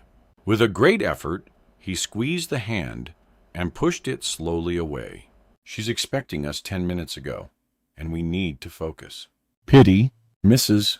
Stokes was a true Fenlander, born and bred on that watery part of the landscape called Carson's Marsh. It just ain't like him. Young Ryan's a good boy at heart. He just has a rotten family. That's the crux of the matter." She placed 2 mugs of tea in front of them and sat down herself. "You say he calls every Wednesday. So he was here yesterday. Why do you believe he's gone missing? Oi rings him when Oi thinks of something. He makes a list, then fetches it for me every week. Regular as clockwork." Matt wanted to ask why she didn't make the list herself, but as he looked around the neat little room, he realized that there were no books, no papers, and no magazines. Poor old Duck can't read or write. We wondered if his phone needed a top-up, Mrs. Stokes. Perhaps he can't afford it, especially if his parents aren't providing for him. Number. She shook her head defiantly. It's not that. How can you be so sure, Mrs. Stokes? Asked Liz. Because I've known Ryan since he was a little scrap. He's been in trouble, certainly, but it wasn't of his doing. A drunken mother and a waster of a dad. What chance does he have? But what does that have to do with the phone? Matt felt confused. This is what? She reached down the side of her chair and produced a plastic document case. She carefully selected one section and withdrew an invoice.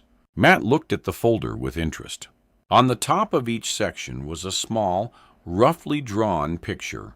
One had a light bulb, one a tap with water pouring from it, and the other, she held a tiny telephone drawn on it. Clever system, Mrs. Stokes, he said with sincerity. That's Royan. He done it for me.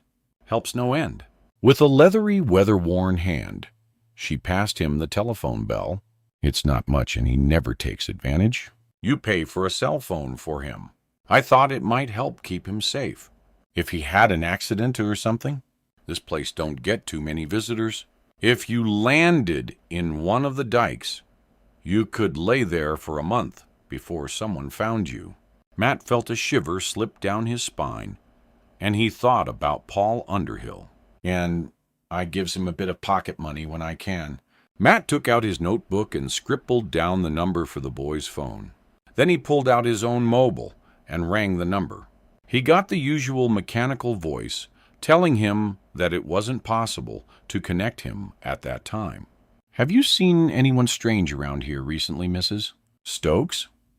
Anyone you didn't recognize? She sipped her tea thoughtfully, then shook her head. No, I can't say I have. She looked across the coffee table at them. He listens to the wireless a lot, especially the news. I puts it on for company. Has that murderer got Ryan, do you think? Liz leaned forward. We hope not. We really do. And we'll do everything we can to find him. I promise. Mrs. Stokes nodded, accepting what she was told as gospel. That's good.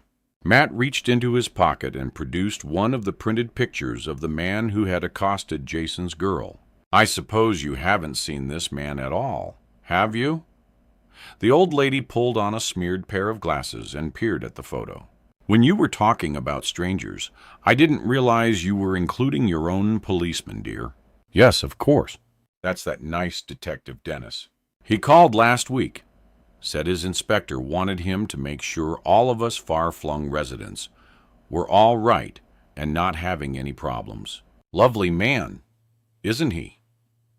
Matt tried not to look at Liz or to outwardly give the old lady any cause for concern. Yes, excellent officer. What exactly did he say to you, Mrs.? Stokes drew in a long breath. Oh, well, he asked if I lived alone. Was I worried by anything? How did I manage now? I couldn't drive anymore. How did I get my shopping? Were the nearest neighbors friendly? You know, that sort of thing. Oh, yes, I know exactly the sort of thing.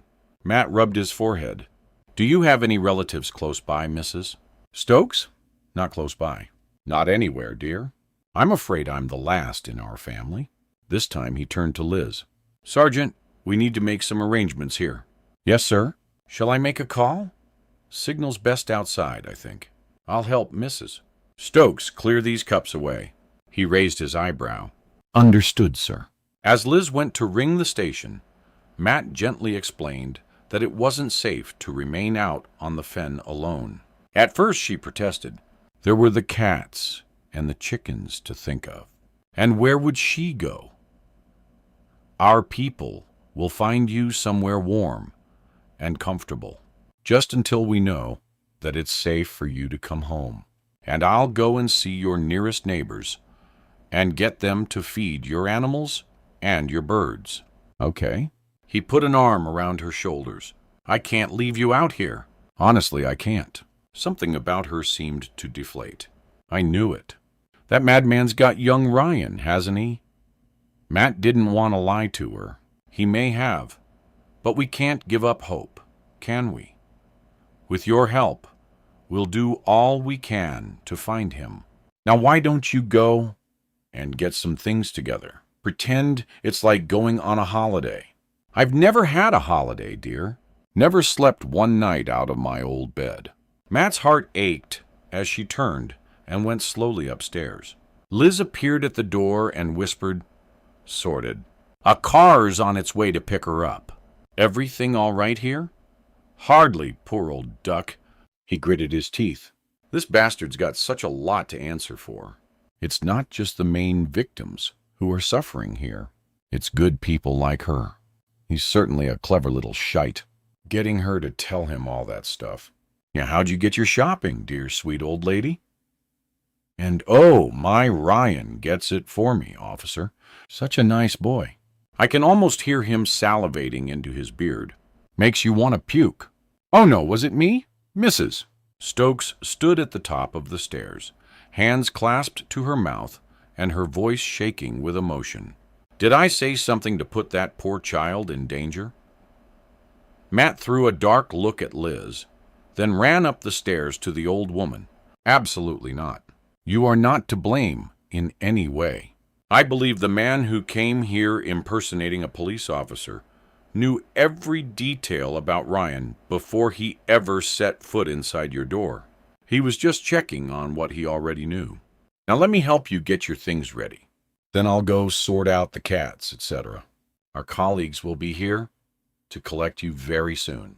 When they finally left, they took with them an old school photo of Ryan Fisher, courtesy of the woman who had paid for it, and a very concise list of his favorite places, football teams, foods, clothes, and pop songs.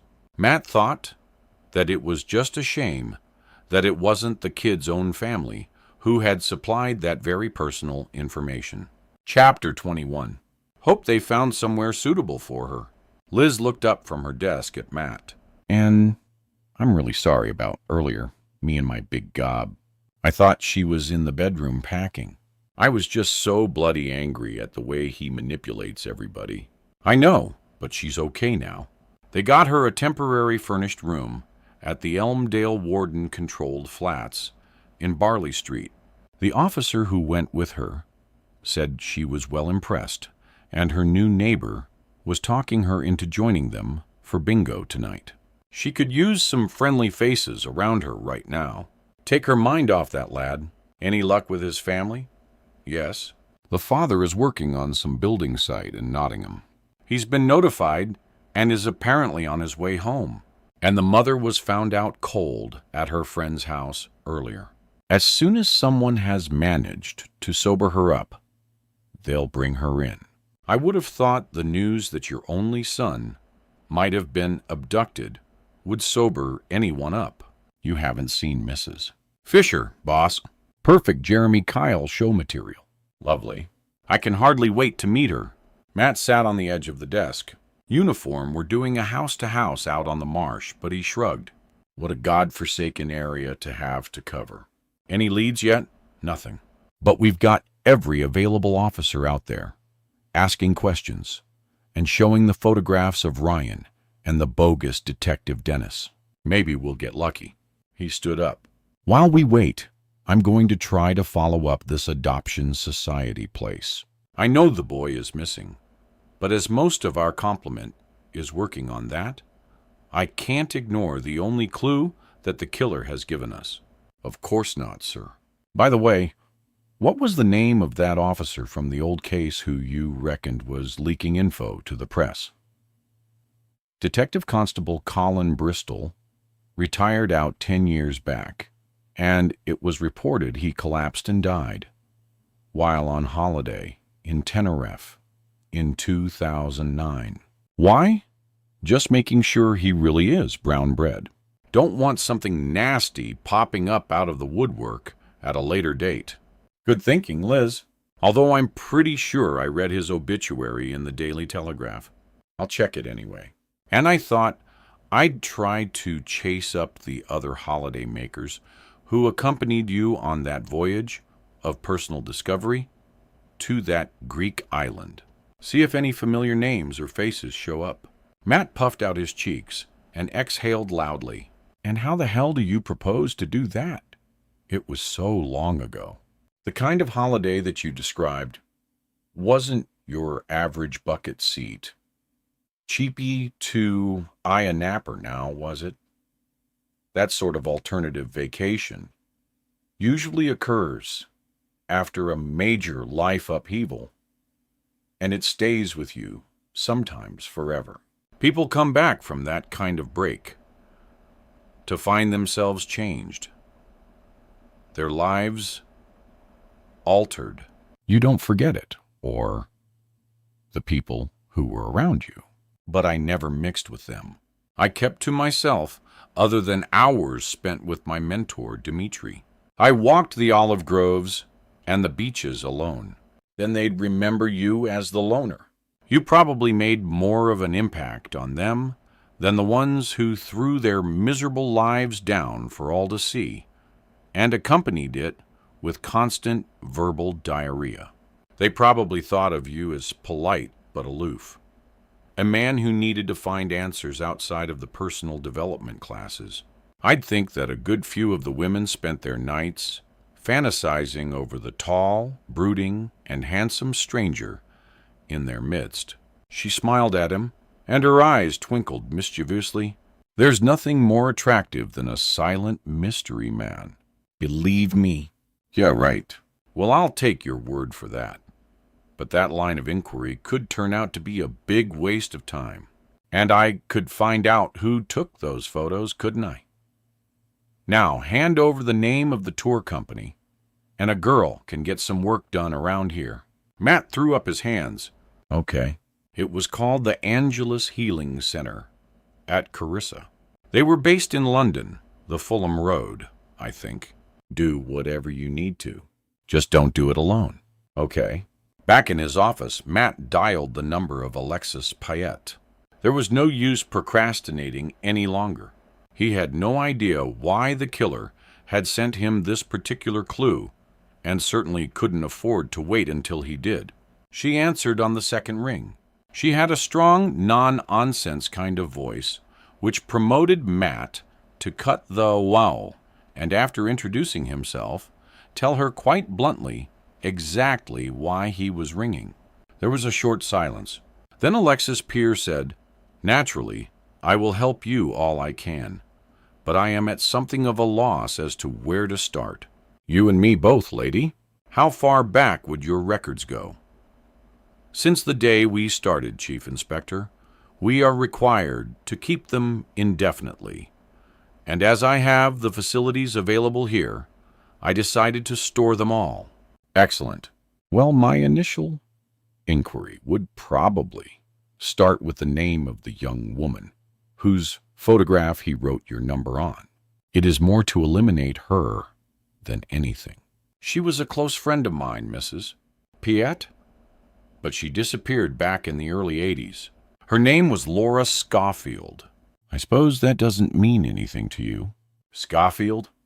No, not off the top of my head. But give me some time, and I'll search for you." "Time is not something we have too much of, I'm afraid. Maybe you'd allow me to send a couple of officers to help." "Mrs."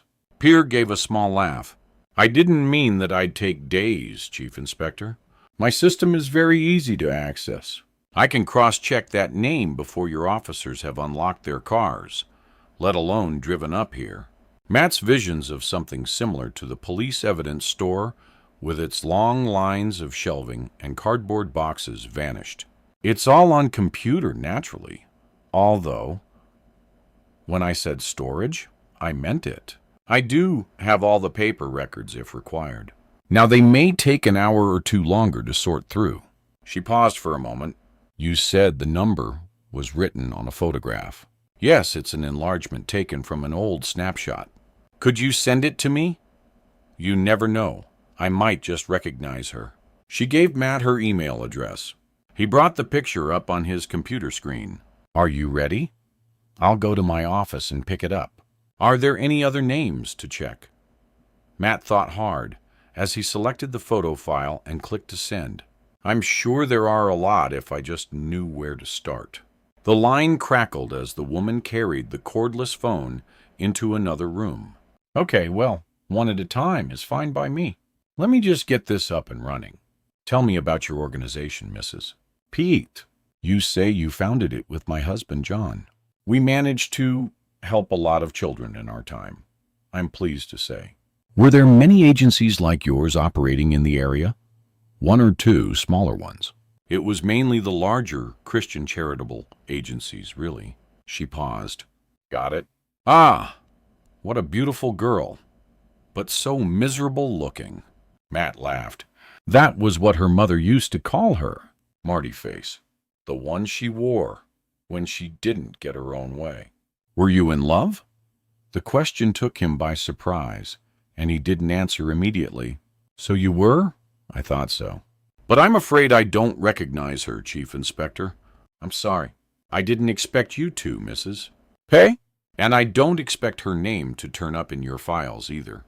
As I said, it's more to eliminate her involvement. Okay, well, leave it with me. I'll ring you back shortly. Jason put the phone down and jumped up. The uniformed searchers finally thrown up a suspected sighting of the boy. Recent, Matt said. Yesterday, Matt rubbed a hand through his hair. Damn. Where was this? Out on the fen on the lane to the seed bank near Giles' farm. Doing what? Just walking. From the direction he came, it seems like he'd taken a shortcut across the fields from Mrs. Stokes's place at Carson's Fen. And has anyone else been spotted out there? Migrant workers were in the fields at the back of the Giles place. Most of them are Polish, so we aren't 100% sure on this. But I think they saw a jogger out there. Okay. Find out whoever interviewed them, then take Bryn. I'd go and see them for yourself. The jogger could be the killer. We know he's fit. Gemma can certainly testify to that. And he knew Ryan's schedule from Mrs. S. He was probably waiting for the boy. So how did he get the child away? He probably had a vehicle somewhere close by. Check with uniform. See if they've spoken to the workers at Giles' farm, then ring me. And Jason, this is our best lead yet. But don't get carried away. Stick with Bryn. Watch your backs and be careful. Roger, sir. On our way. A civilian messenger came in as Jason and Bryn left from forensics for you, sir. She handed him a report. Inside, he found a typed note with a case number and a reference attached. For a moment, he didn't want to look at it. Then, with a slightly shaking hand, he unfolded the paper and read for the attention of D.C.I. Ballard. Findings: Re-1 gold colored ring. The ring is established to be of 18-karat gold. It is a plain wedding band with a rope design edging. At some point, it has been altered, made smaller. Tool markings and quality of workmanship, particularly regarding the rope edging, suggests this was not carried out by a craftsman. From the wear on the surface of the metal, it is believed that the repair was carried out many years after its original manufacturer. The hallmark indicates the SA office as London and has the date letter for 1951. In a band, has markers mark BV. Tests show that the ring has not been worn for many years. Its present condition suggests that it has been kept clean and boxed.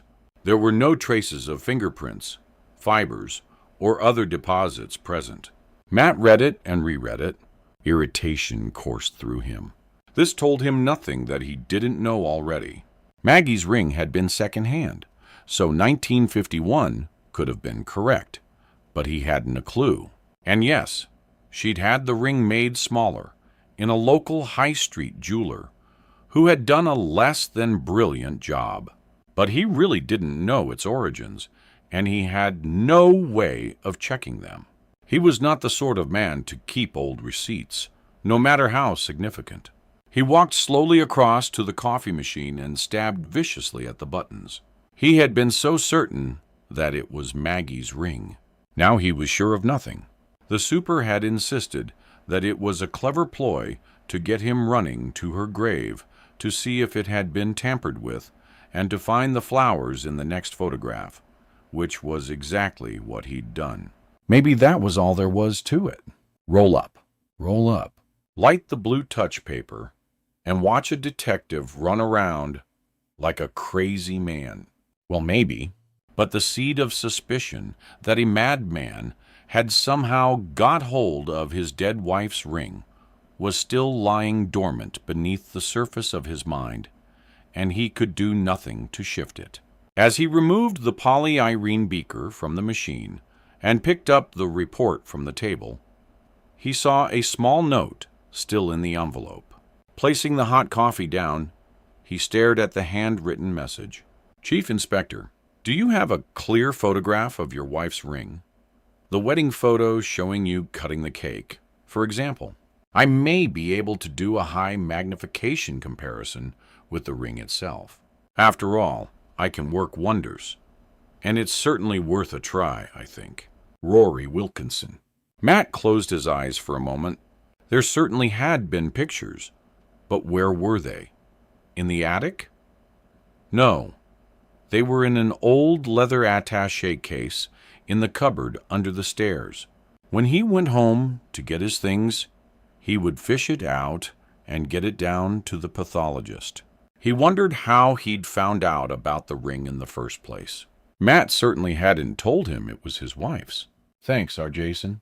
On one of your jolly visits to the mortuary, was it? Matt sipped his coffee and had the sudden urge to go home, go to bed, and not set the alarm clock. Everything was going at breakneck speed. He needed to get off the merry-go-round and regroup. But the killer was not giving him time to breathe, which was probably exactly what the bastard intended. Back in his office, he had barely sat down when his phone rang. Mrs. appeared already. Your filing system really must be good. Got time to come down here and give some of our admin kids a few lessons? Love to, Chief Inspector, but sadly this time, I have nothing to offer you.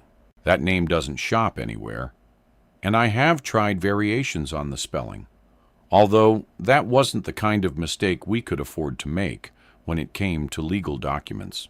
Thank you for looking.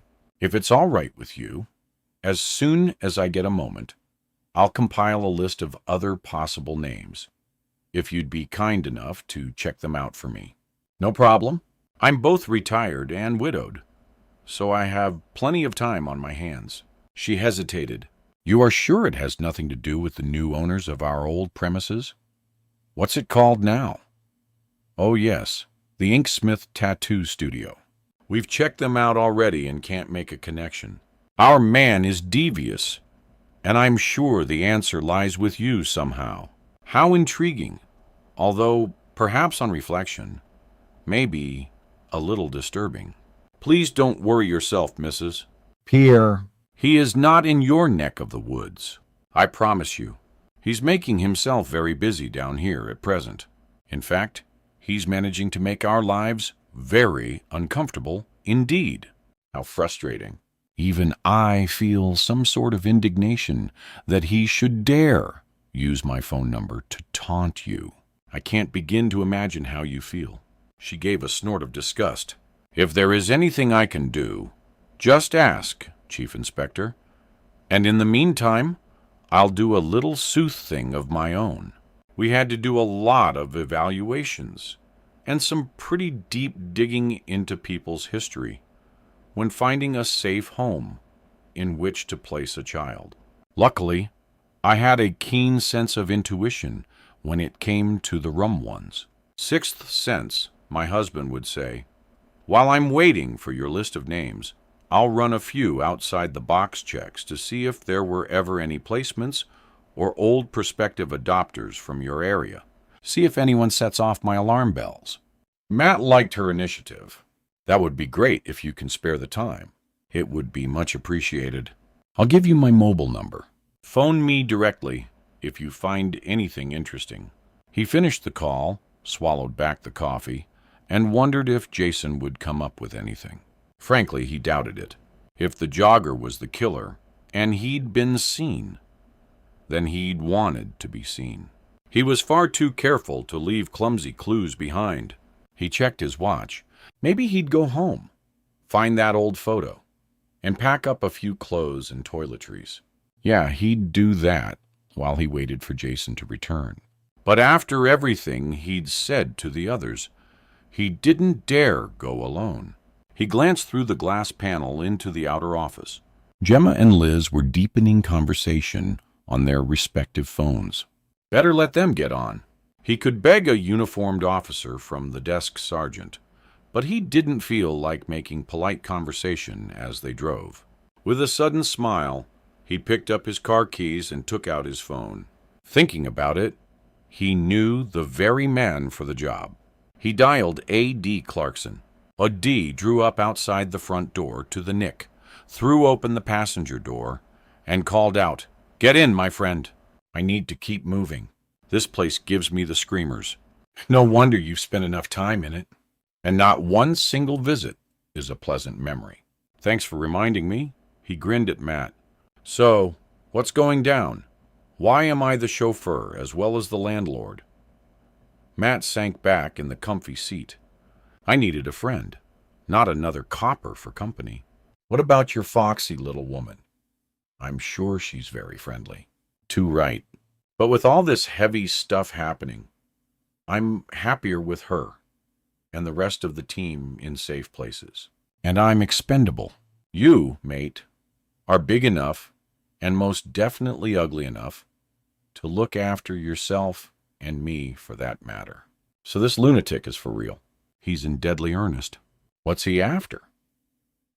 Now that's a question that I would dearly love to know the answer to. Matt sighed. "Listen, I never told you this, okay? He may have taken another child." A's scarred knuckles turned white as he gripped the steering wheel. "That's sick.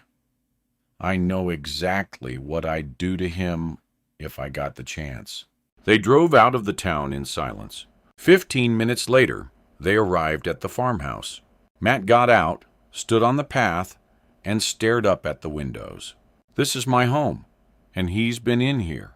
It felt like everything was contaminated. "Want me to go first? Or are you just working out an estimate for an external paint job?"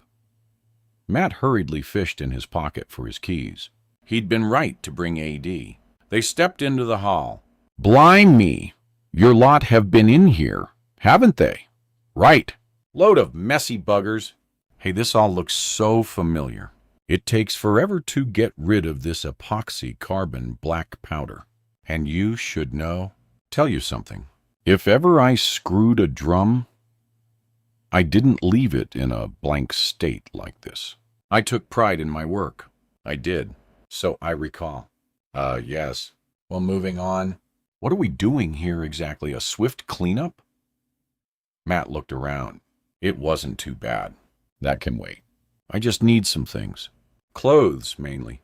Look, while I sort out some stuff, would you do me a favor and see if you can find a leather attaché case for me? I think it's in that cupboard there. He pointed towards the door beneath the staircase. "Sure." He opened the door. "Got a torch?" "There's one of those touch-activated lights on the back wall. Single candle powered, I think. But it should do." He ran up the stairs. "Won't be long." He found a gym bag in the bottom of his wardrobe and went to the bathroom, where he gathered up his shaving gear and toiletries. He had a gut feeling that he was going to be at AI's for some time. So he pulled out an old suitcase, put it on the bed, and began scouring his cupboards for suitable clothes. He was just grabbing a pair of boat shoes from the rack when he heard a heavy tread on the stairs. Ad stopped in the doorway. His usual expression, one of mild amusement at everything, was missing. "Think you better come and take a look at something, mate?" He turned and retreated back along the hallway. "What's the problem?" Matt didn't like to see A.D. this serious. It made him nervous. "You've had visitors." Matt saw the old leather case sitting beside the open cupboard door, and A.D. crouching down and easing himself back inside the crawl space. His voice sounded muffled as he said a bug. To be accurate, a well-hidden covert listening device. But I don't expect Matey Boy was thinking that you'd send an old pro like me creeping around in your junk hole. I spotted it immediately. He backed out and brushed dust from his shoulders. Sorry, mate, but someone has wired you up. Matt said nothing for a moment. Then he was overcome by pure white-hot rage. How long do you think it's been here? And what's its range? He asked through gritted teeth. Been here quite a while. It's a sophisticated piece of kit, but not cutting edge. 6 months, maybe. I guess it's got a range of about 50 meters. Ad raised an eyebrow. It had certainly reached your bedroom, if that's what you're worried about. I've temporarily disabled it, but do you want me to strip it out? No, don't touch it. I'll get forensics to remove it, and hopefully even get a trace on it.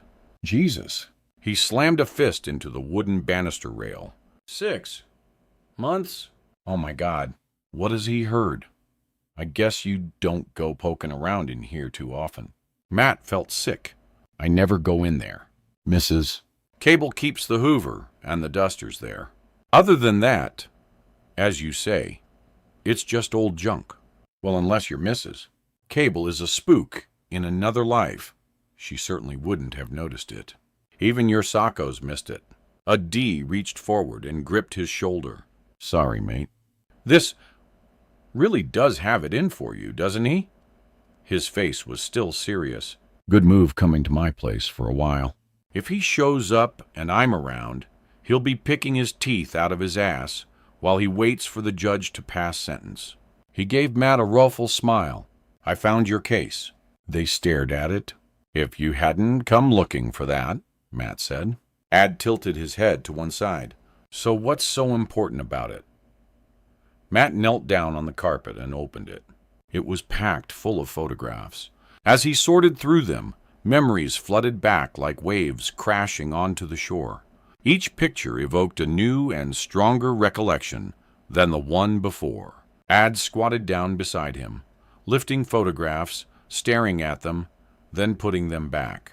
Were you ever that young? Apparently.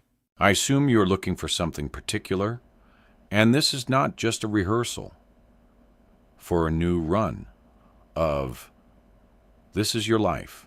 Matt didn't answer. He'd found it. Ah, the lovely Maggie with her handsome groom. A's smile faded, and his brow crinkled up into furrows. Why the hell do you have the overwhelming need to find a photograph of a bloody cake? Matt stared at Maggie's hand, alongside his own, grasping the ornate cake knife. It's not a cake. It's a wedding ring. Ad threw him a helpless look. Whatever you say. This has obviously all got too much for you. Can we go now? Yeah. I just need to ring my boss and tell him about all this. He can organize another Sacco to come out. He sat on the whole floor and stared around. I can't believe it. My home's a crime scene again. That's twice in as many days. Who has keys for here? Just me and Mrs. Cable. And there's a spare key in the key cabinet in the kitchen. Is it still there? Ad. Don't know. Matt gathered up some of the photographs and stood up. I'll check. Still here? He called back from the kitchen. I'd better take it. Forensics will need it to get in. He pocketed the key. I better get my stuff down from upstairs. You ring your gaffer. I'll sort that. Then I'll reactivate the device again. If your stalker notices, he'll just think it's a glitch. AD brought everything down, then loaded the car while Matt locked up. I'll run you back to Starlag 19. Then I'll take this stuff back to my place. I'll give you your usual room, if that's okay. Fine. And I really appreciate this. I owe you one. Only one. Ad turned the ignition and smiled grimly. You're welcome. You've done enough for me one way and another. Matt slammed the car door. As you say, you're welcome too. But no matter what I did, I'll never be able to repay you for holding me together when I hit rock bottom. Oh, lovely. Here we go again. Get out your bleeding violin. Shut your trap. It's what friends do now. Forget it. As they drove back to Fenfleet, Matt tried to think of all the things that his eavesdropper might have heard. Most of it would be harmless chit-chat, but some things didn't bear thinking about. And apart from delicate police issues spoken over the phone and definitely not meant for others' ears, they were all connected to Liz. He remembered their intimate conversations, their love-making. He closed his eyes and felt like someone was standing on his chest. Up until now, he had had the stupid belief that the killer only knew Liz as his work colleague, but that obviously was not the case. He groaned. Thank God that Liz is safely back at the station. We really do have to talk, and soon. Chapter 22. After dropping off his spare key for the sew with the desk sergeant, Matt went to the murder room. He was met by a slightly flustered Jason. I was just going to ring you, sir. He ran his hand through his hair. Another development while you were out. We found a bundle of clothes that could belong to Gabriel. Matt glanced around the room, still anxious to talk to Liz, and mildly concerned that her desk was empty. Where did they turn up? A farmer found them, out over Holland Fenway. They'd been pushed in between a pile of old pallets that were ready to be burnt. Why the hell did he ring us about some old clothes?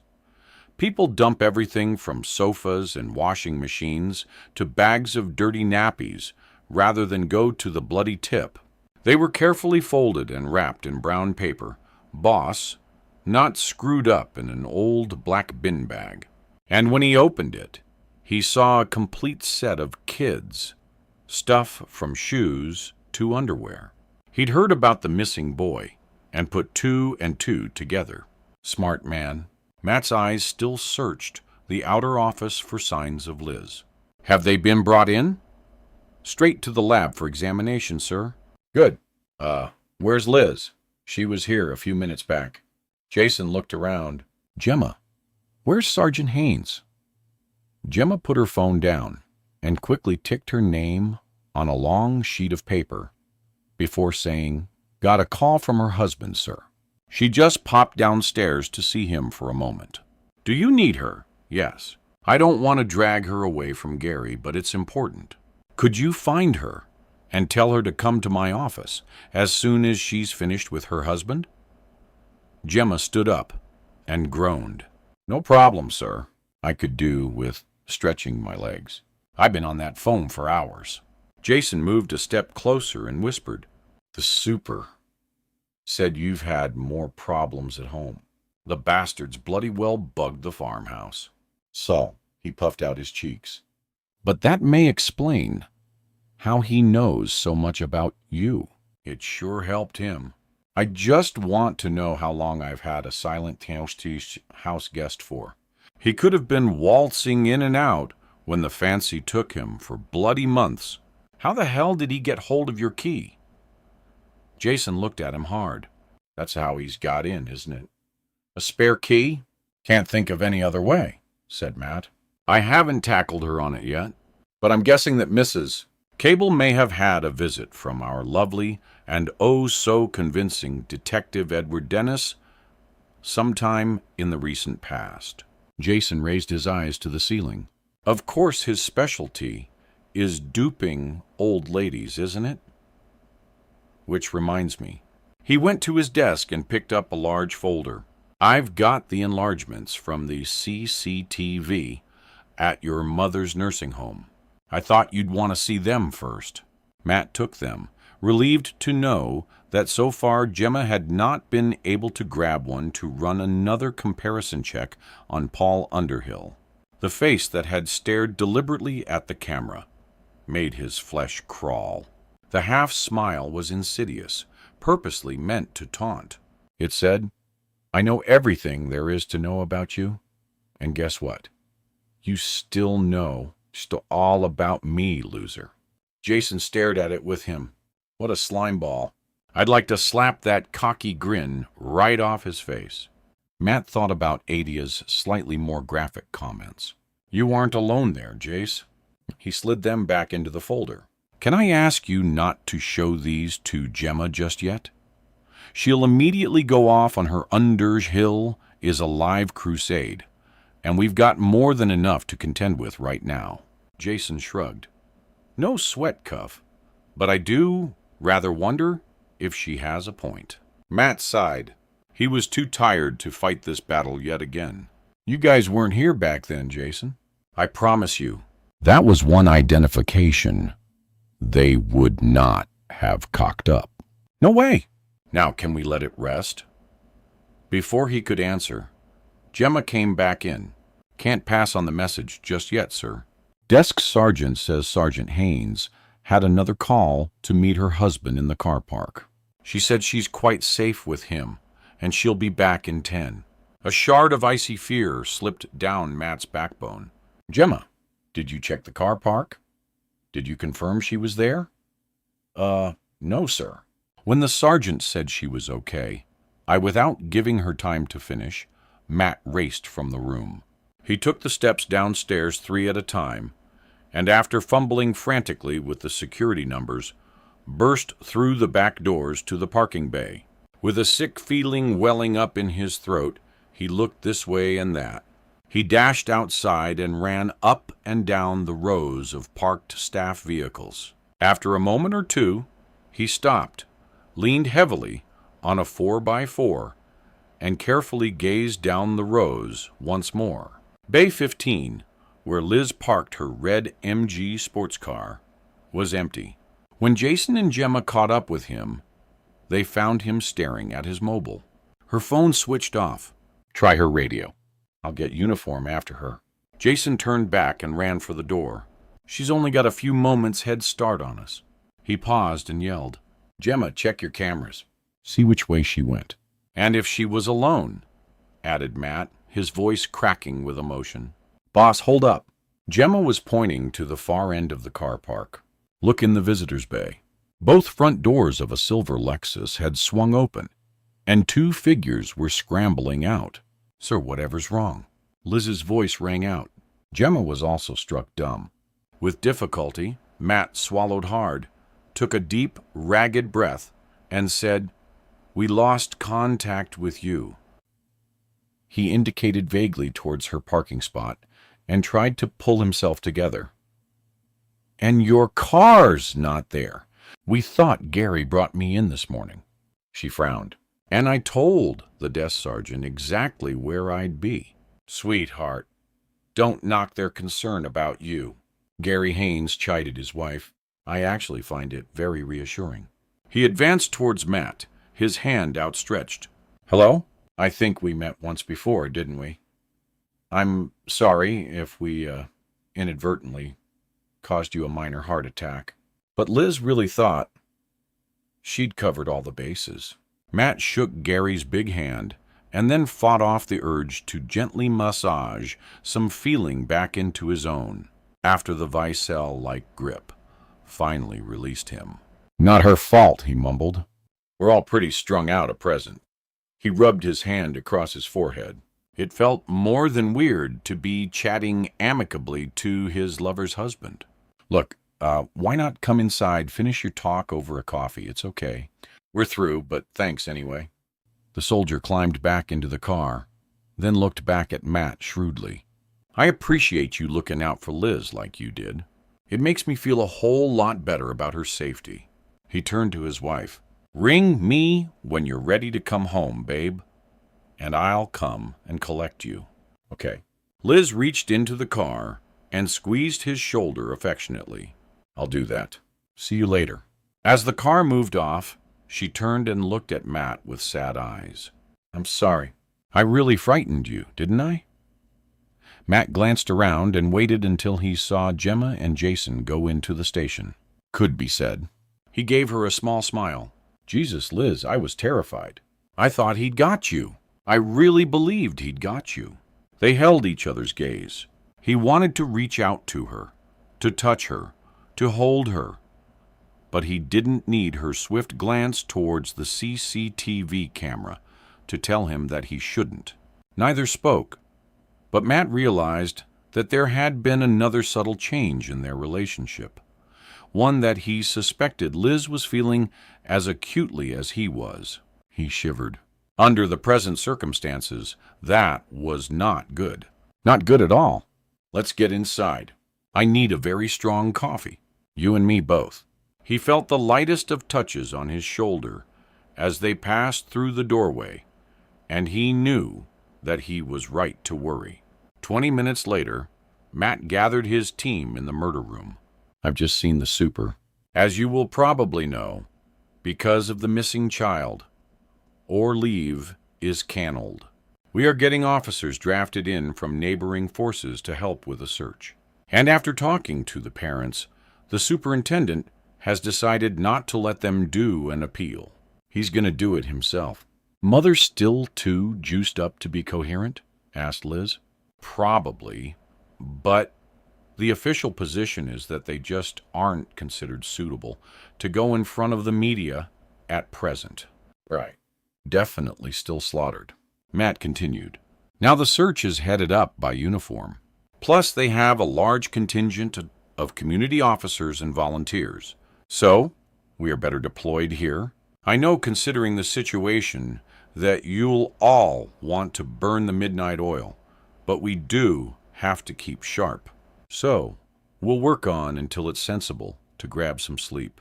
Our job will intensify when we know a bit more about what has happened to the lad. So, does anyone have any problem with staying on tonight with a boy missing and a Fruit Loop out there watching us? What do you think, boss? Jason raised his eyebrows in amazement that Matt would even ask the question. The others all chipped in their agreement. Right, then let's get updated, shall we? First thing, I'll check your emails and messages. See if anything occurred while we were racing around the car park like total prats. Matt pulled Liz to one side, and as they made their way to his office, told her about the listening device that Adie had found. Oh, great. Liz pulled a face. But that explains a lot, doesn't it? Overheard phone calls, personal conversations. How a psycho could have built up a wealth of information about you that way. You don't seem worried about, he paused. Well, about some of the other sort of things he may have heard at night, maybe? Her voice dropped to a whisper. I'm not. I just hope we gave that sicko a bit more entertainment than he was expecting. Wanker, but it makes your situation even more dangerous now, doesn't it? He bit on his bottom lip nervously. I don't think it changes anything, Matt. It's just that we now realize that he knows a hell of a lot more than we thought. We're all in danger, and have been, since the moment that he came on the scene. I suppose he sat down heavily. Look, I'm going to see if I've had anything back from either the holiday company or any news about ex-DC Colin Bristol, deceased or not, as the case may be. She smiled at him. Come on, it's the whole force against one nutter. We'll get the bastard. Matt nodded and wished he felt as confident as Liz sounded. We'll get the bastard sounded just like the empty promise that his old sergeant had made. Sir. The urgency in Gemma's voice whipped his thoughts back to the present. Jason says, Can you come to the murder room, sir? When Matt got there, Jason was just hanging up his desk phone. Forensics rang a few minutes ago, boss. There was something in the list of Gabriel's clothing that they wanted you to know about. Before you tell me anything, do we know for sure that the clothes do belong to Gabriel? Well, the DNA tests aren't back yet, but what they do have is pretty conclusive. They've matched his shoe and clothes size, his hair coloring from a few stray strands, and there are some blood stains on his clothes that match exactly to the location of injuries on the dead boy's body. Same blood group as Gabriel. The same, sir. Okay. So, what did they ring about? In the pocket of his jeans, they found a cheap market store neck chain, sir, with a relatively expensive gold cross on it. Matt felt his mouth go dry.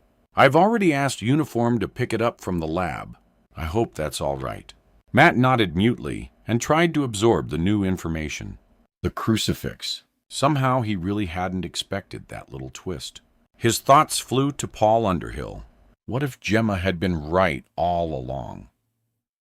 What if the dead man that they pulled out of the ditch had not been Underhill, but someone dressed in his clothes to mislead them?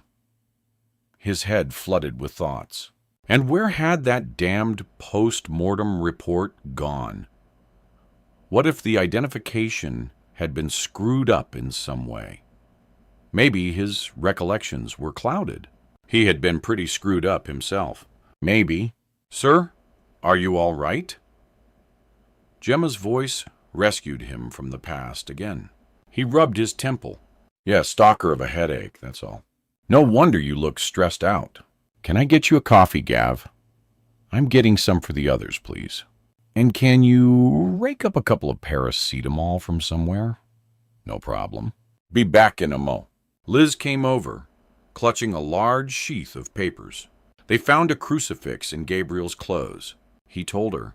She looked up from sorting through the paperwork. "I heard." She shrugged her shoulders. "Frankly, I'm not reading too much into that. If our psycho can bug your home and know just about every damn thing there is to know about you, then why shouldn't he know about the crosses too? Because I never told a soul about them." Then he found out about them from someone else. Like who, for instance? I have absolutely no idea. But I do know that there are very few true secrets in this world. What if someone who works in the evidence depository was having us sort out and question their history? Or maybe he knew our old pathologist and got to him before he died. I really don't know. She put the papers on the desk and crossed her arms. This guy is clever, and he's clearly been planning this for bloody ages. Don't get too hung up on this new find. Matt, you more than anyone know that he's a mind-bender. So just remember that. Okay. I should know that by now, shouldn't I? My mind's in overdrive, which is exactly what he wants. His timing is impeccable, isn't it? Sorry, Matty, but he's really stuck you on a roller coaster and left you there for the full ride. With no time to draw breath before he drops his next bombshell, he shook his head as if trying to clear the confusion that was threatening to swamp him. With difficulty, he turned his attention to the pile of papers on the desk. "So what's all this, right?" "Well, it seems that your old and very dodgy colleague, D.C. Bristol, has definitely cashed in his chips, unless his wife has had him locked in the attic for years. Life insurance was paid out, and there's a plaque on the crematorium wall in Greenbour." She turned over a few pages. One copy of the death certificate, and as you rightly said, there was an obit notice in the Daily Telegraph. Which brings me onto your holiday of a lifetime. Liz perched on the edge of his desk. Believe it or not, Angelo's holistic healing is still operating. In fact, it's practically gone global. They still have the original center in Greece, but have open centers in Tuscany, Provence, Thailand, and the Caribbean. She threw him a grin. And now we get to the interesting part. I had it blow up that photo of you and your guru in the olive grove. I sent it to head office, and they relayed it out to Cararissa. Now guess what? That old guy who used to counsel you is still there. Dmitri, my God, he must be ancient. Yep, he's in his 80s, but apparently still spends time helping the confused and the bewildered. Thank you for that description, Sergeant. He smiled. Fancy that. I can't believe he's still there. But frankly, does it matter? He'd never remember a specific group, let alone an individual from all that time ago. Don't be so negative, mister. Glass half empty. As it happens, I spoke to the head honcho, who runs the Greek side of the outfit. Apparently, she's been with the company for donkey's years. Started with them even before you made your epic voyage of discovery. I gave her the dates of your holiday, and she says she may be able to put me in touch with someone who was definitely on Cararissa at the same time as you. And how the hell can she be sure of that? Because one particular woman loved the place so much that after her first trip in 1985, she went back regularly at the same time every year right up until 5 years ago. Matt screwed his face up as he tried to recall something he'd heard. Yes, I have a vague memory of the staff talking about someone who made Cararissa into an annual pilgrimage. As far as I can recall, she used to stay for a month at a go. God knows where she got the money from. Those holidays cost an arm and a leg. Whatever. Hopefully, we'll have a number for her shortly, and I can continue for writing. She gathered the papers together. Shall I go and see if Jason had any more news from Uniform about those sightings of young Ryan before he disappeared? Yes, we should have heard something from those migrant workers who saw the jogger by now. It's really not looking too good for that poor kid. If the killer took him, not good at all. Ted carefully cut the crusts off the sandwiches and placed them in the center of a piece of kitchen roll. He went to the fridge and poured a small amount of orange juice into a polyirene cup. He certainly couldn't allow his guest access to anything sharp or breakable. Placing both items on a tray, he picked up his keys and made his way down the corridor from the kitchen to the annex. With one hand, he balanced the tray, turned the key with the other, and kicked the door open, calling out, "Room service! Hope you're decent." The boy was awake, but gagged and still securely strapped to the bed. When he saw his captor, fear shot across the dirty face. Then Ted saw something else, an emotion that he certainly hadn't expected to see. "Well, well, little man, I do believe you're angry at me." The boy blinked furiously and gurgled something into the gag. But there was no doubt in Ted's mind. Sure, the boy was terrified, but he still had the capacity to be angry at the man who had abducted him. Ted liked that. That was something he could respect. "Scream, and I promise you, it will be the last noise you ever make." He placed the tray on the floor next to the bed and stared directly at the child. "Stay calm and silent, and you can eat and drink. It's your choice. But listen carefully, because this may influence your decision somewhat. One single word, and I will place my hands around your throat and choke you until the blood vessels in your eyes rupture, your eyeballs bulge, and then burst from their sockets. You decide." For a short time, the boy defiantly held his gaze, then slowly dropped his head forward and remained looking downwards. A good choice. Ted loosened the tape and allowed the gag to slip down over the boy's chin. "Now don't speak unless I ask you a specific question." From underneath the bed, he pulled out a wide leather strap, and before releasing any of his prisoner's other restraints, he slipped the strap around the upper part of the boy's body and secured it tightly. It allowed the child to use just his hands and his arms from the elbows down, while his upper arms were still secured fast to his rib cage. Without taking his steely gaze from the pale face, Ted undid the restraints that were attached to the iron bedstead, then placed the food close to the boy's hand. Ate. The boy hesitated, and a pained look crossed his face. He shifted uncomfortably on the bed and bit his bottom lip. "Eat first, then I'll let you take a piss." "Okay." The boy understood and reached silently for the sandwich. Ted moved to the other side of the room, squatted down on his haunches, and leaned back against the wall. He had expected this kid to be like the last one, a squirming mess of snot and dribble and wild eyes. Ted's nose wrinkled slightly, a most unpleasant sight. It had been something of a relief to find that he'd accidentally choked him. "I get the feeling that being used and abused by adults is not new to you, my friend. Not at this extreme, I'm sure, but nevertheless, I suspect you've taken your fair share of bad, in your short life. The boy shoved half the sandwich into his mouth, chomped hungrily on the bread, and said nothing. Let me guess. I suspect an uncaring family. Maybe drink, maybe drugs, maybe just pig-ignorant slobs who know no better, being themselves products of dysfunction. The boy concentrated on the food and seemed to be ignoring his words. No one in the world to care. Ted paused for effect, except perhaps for that batty old duck who lives all alone out on the marsh. The boy's head snapped up, and he threw Ted a look of undisguised hatred. Oh, I do believe I've touched a raw nerve. Ted was amused.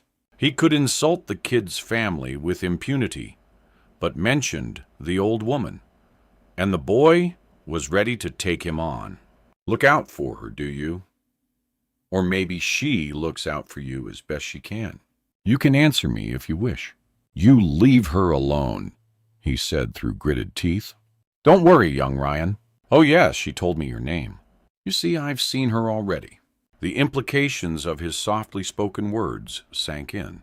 The boy's jaw sagged imperceptibly, and his shoulders slumped down. Ted stared at him. This was one feisty kid. Just for a short moment, he even wondered if he might feel sorry about killing him. It's all right. We just chatted. She even made me a cup of tea. You know, a little strong for my taste, but nice of her anyway. He smiled. I understand the police have taken her to a very comfortable old people's home, where she'll be looked after until I'm caught. Sadly, however, if the police continue to bumble along at their present rate, she could be there for quite a long time. He abruptly stood up. Right now, I have better things to do than talk to you. And you need to pee, don't you? He crossed the room to the wooden chest, unlocked it, and withdrew a plastic urine bottle. Use it, then take your hands away, and keep them away. Understood? He placed it on the bed between the boy's legs, then took a few steps back and pulled a pair of disposable gloves from his pocket. Privacy isn't an option, I'm afraid. But if you don't play up, I'm prepared to let you sort yourself out. Just hurry up about it. I've got things to do. After the boy had relieved himself, Ted carefully removed the bottle, handling it as if it were nitroglycerin, and placed it on the floor outside the door. Right now, listen to me. I have another decision for you to make. This house is situated in a remote spot with no neighbors and no passing traffic. The only reason you were drugged, then ganged, is because your constant shouting irritated me, and I wasn't sure if I could be trusted not to kill you, just to shut you up. Comprende? The boy swallowed, then nodded. Excellent. So, as you're a sensible kid, I will either trust you up and silence you exactly as I did before, or leave you without the gag and with only minimum restraint if you promise to keep quiet and do absolutely nothing stupid. Oh, yes, and the original rules about throttling you still apply. What's it to be? Ryan swallowed again and muttered, I'll be quiet. Ted slowly nodded his head. Right. He moved forward and picked up the tray, then placed the beaker of juice on the floor within the boy's reach. Know this, the bed is bolted to the floor. There are no removable parts to help you escape. If somehow you manage to free yourself, the door is reinforced and is locked and bolted on the outside. The only window has steel bars and shutters. There is no natural light, so if you tried to touch the only light fitting, he pointed at the ceiling, you would find yourself not only a prisoner, but a prisoner in a pitch-black cell. Now, have I forgotten anything? He chewed for a moment on the inside of his cheek. Oh, yes, of course. You may need to crap. You will find a plastic bucket under the bed, he frowned. However, if you can refrain from using it and hold on until I say, I will escort you to the bathroom once a day, as a reward. He took a deep breath. On the other hand, if you mess the bed, I will burn the soiled linen with you still in it. Now lie still. Ted worked for several minutes, hobbling the boy's ankles together, then placed one thick leather belt around the child's waist and padlocking it to a chain attached to the bed leg. When the job was completed, he took out the tray and finally dragged the wooden chest from the room and left it in the hall. No use leaving any temptation. Okay, Ryan, you have a small amount of freedom. If you want to stay alive, don't abuse it. The boy glowered at him. Okay, let me put it another way. If you try anything silly, just remember, I know where your dear old friend has been housed, and I'm sure she'd love another visit from me. But this time, we'll skip the tea. Got it? He didn't wait for an answer. He'd seen the angry, rebellious look turn into one of stark terror. Just before 11 that night, Matt stood on the front step at the police station and watched out for Audie's car. He had already seen Liz drive off with her husband and Jason escort Gemma to his old Vauxhall Astra. Bryn had left a little earlier with one of his flatmates, a muscly 6-footer with a German Shepherd dog glued firmly to his ankle. He sighed and pulled his jacket closer around him. He could do no more. The incident in the car park had really shaken him, and now he felt weary. Not just tired, but mentally exhausted. The killer was wearing him down to an all-time low. He stared up into the clear night sky and wondered just how many more shocks his wired brain could take. He knew it was someone's idea of a way to pay him back for something. But if kids were going to suffer, he really didn't want to do this anymore. Come on, Galileo. If you were trying to find the answer to your fate in the stars, I'd give up right now if I were you. Ad leaned across the passenger seat and pushed the door open. Better to look for it at the bottom of a bottle of Bell's. He grinned broadly, and I'll give you a hand with the search. Now bloody get in, 'cause I've got a large portion of spaghetti bolognese heating up as we speak, and it's got your name on it, Chief Inspector, and that bottle of Bell's. Ready and waiting. The tension of a few moments ago began to fade. So what are you hanging around for? A parking ticket? It can be arranged, you know. Typical bloody Rosa. A.D. raced his eyes to heaven, threw the big car into gear, and pulled away. Why I stick my neck out for you, I have no idea. Matt sat back and sighed. Neither have I. But right now, I'm pretty glad you do. Chapter 23. Matt had passed out for a few hours rather than slept. He woke up to find a watery dawn filtering pale light through the small window of his room. For a moment, he wondered where he was. Then reality crept back, and he moaned softly to himself. Before, whenever he woke up in this particular bed, he could reach over and touch the warm, smooth flesh of Liz, cuddled close beside him. Today, the bed felt cold, the perfect match for his mood. He swung his legs over the side of the bed and slowly stood up. A crushing, pulsating headache thundered across from temple to temple. Jesus Christ, just how much scotch did he down last night? He sat back down on the bed and fought off the rising nausea. Maybe staying with A.D. had not been such a bright idea after all. Audie's home-poured shots were about as lethal as a monkey with a loaded Uzi. He staggered to the bathroom, cursing the fact that he had tried to drown his sorrows. It might have helped last night, although even that was little more than a dim memory. But it sure wasn't going to help him today. Swearing softly, he turned on the shower, and while it warmed up, he searched through his wash bag for some paracetamol. By the time he had showered and dressed, it was just after 6:30. Ad had promised to run him to work, but Matt had the feeling his friend would probably not surface much before 10 o'clock. All things and half a liter of scotch considered, Matt made his way down the back stairs and was just about to slip out when he realized he wasn't alone. Ad was sitting on a small window seat close to the back entrance and was deeply engrossed in the morning paper. "Blime me, your paper boy gets up early. So do you, for that matter? Ah, Matt, at last. I thought you wanted to get on the road before the crack of dawn. I've already been down to the store and collected the morning rag and cooked you a heartwarming breakfast." He stood up, folded up the newspaper, and stretched. "Come on. You can't start the day on an empty stomach. A Lincolnshire fry-up is what you need to catch the bad guys." Matt clutched at his belly. "Oh, please. After last night's skinful, you have to be joking. All the more reason to eat. You'll feel better in no time, I promise."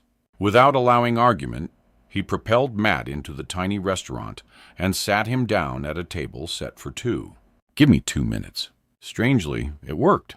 By the time A.D. had delivered him to the Nick, Matt felt close to normal. Well, close enough to fool his colleagues and avoid the usual teasing. Not that he thought anyone would even notice his condition, considering the missing child. In his office, he logged on to his computer and brought up the latest reports from Uniform. The search had so far proved negative, but the terrain they were searching was just about as bad as it gets. Acres of marsh, fen, and bog. The only new development was the report of a white van with some kind of writing and a telephone number on the side parked close to where the boy was last seen. Officers had isolated a set of tire tracks where the vehicle had been parked and had identified them as not being a British make. Although they had not actually been pinpointed to a particular brand, they were definitely foreign in origin, and according to the investigator, a really obscure pattern, possibly Eastern European. Matt skimmed through the rest quickly. Surely no one in their right mind would go out and snatch a child in a sign-written van, one with a bloody great telephone number on it. And Lincolnshire's population was full of Eastern Europeans, working the fields and in the food processing factories. Most likely the van belonged to one of the pack house gangs and had nothing at all to do with the taking of Ryan Fisher. He closed the file and began checking his emails, deleting most, making notes regarding others, and printing off a few important ones. Now I wonder what you have got for me."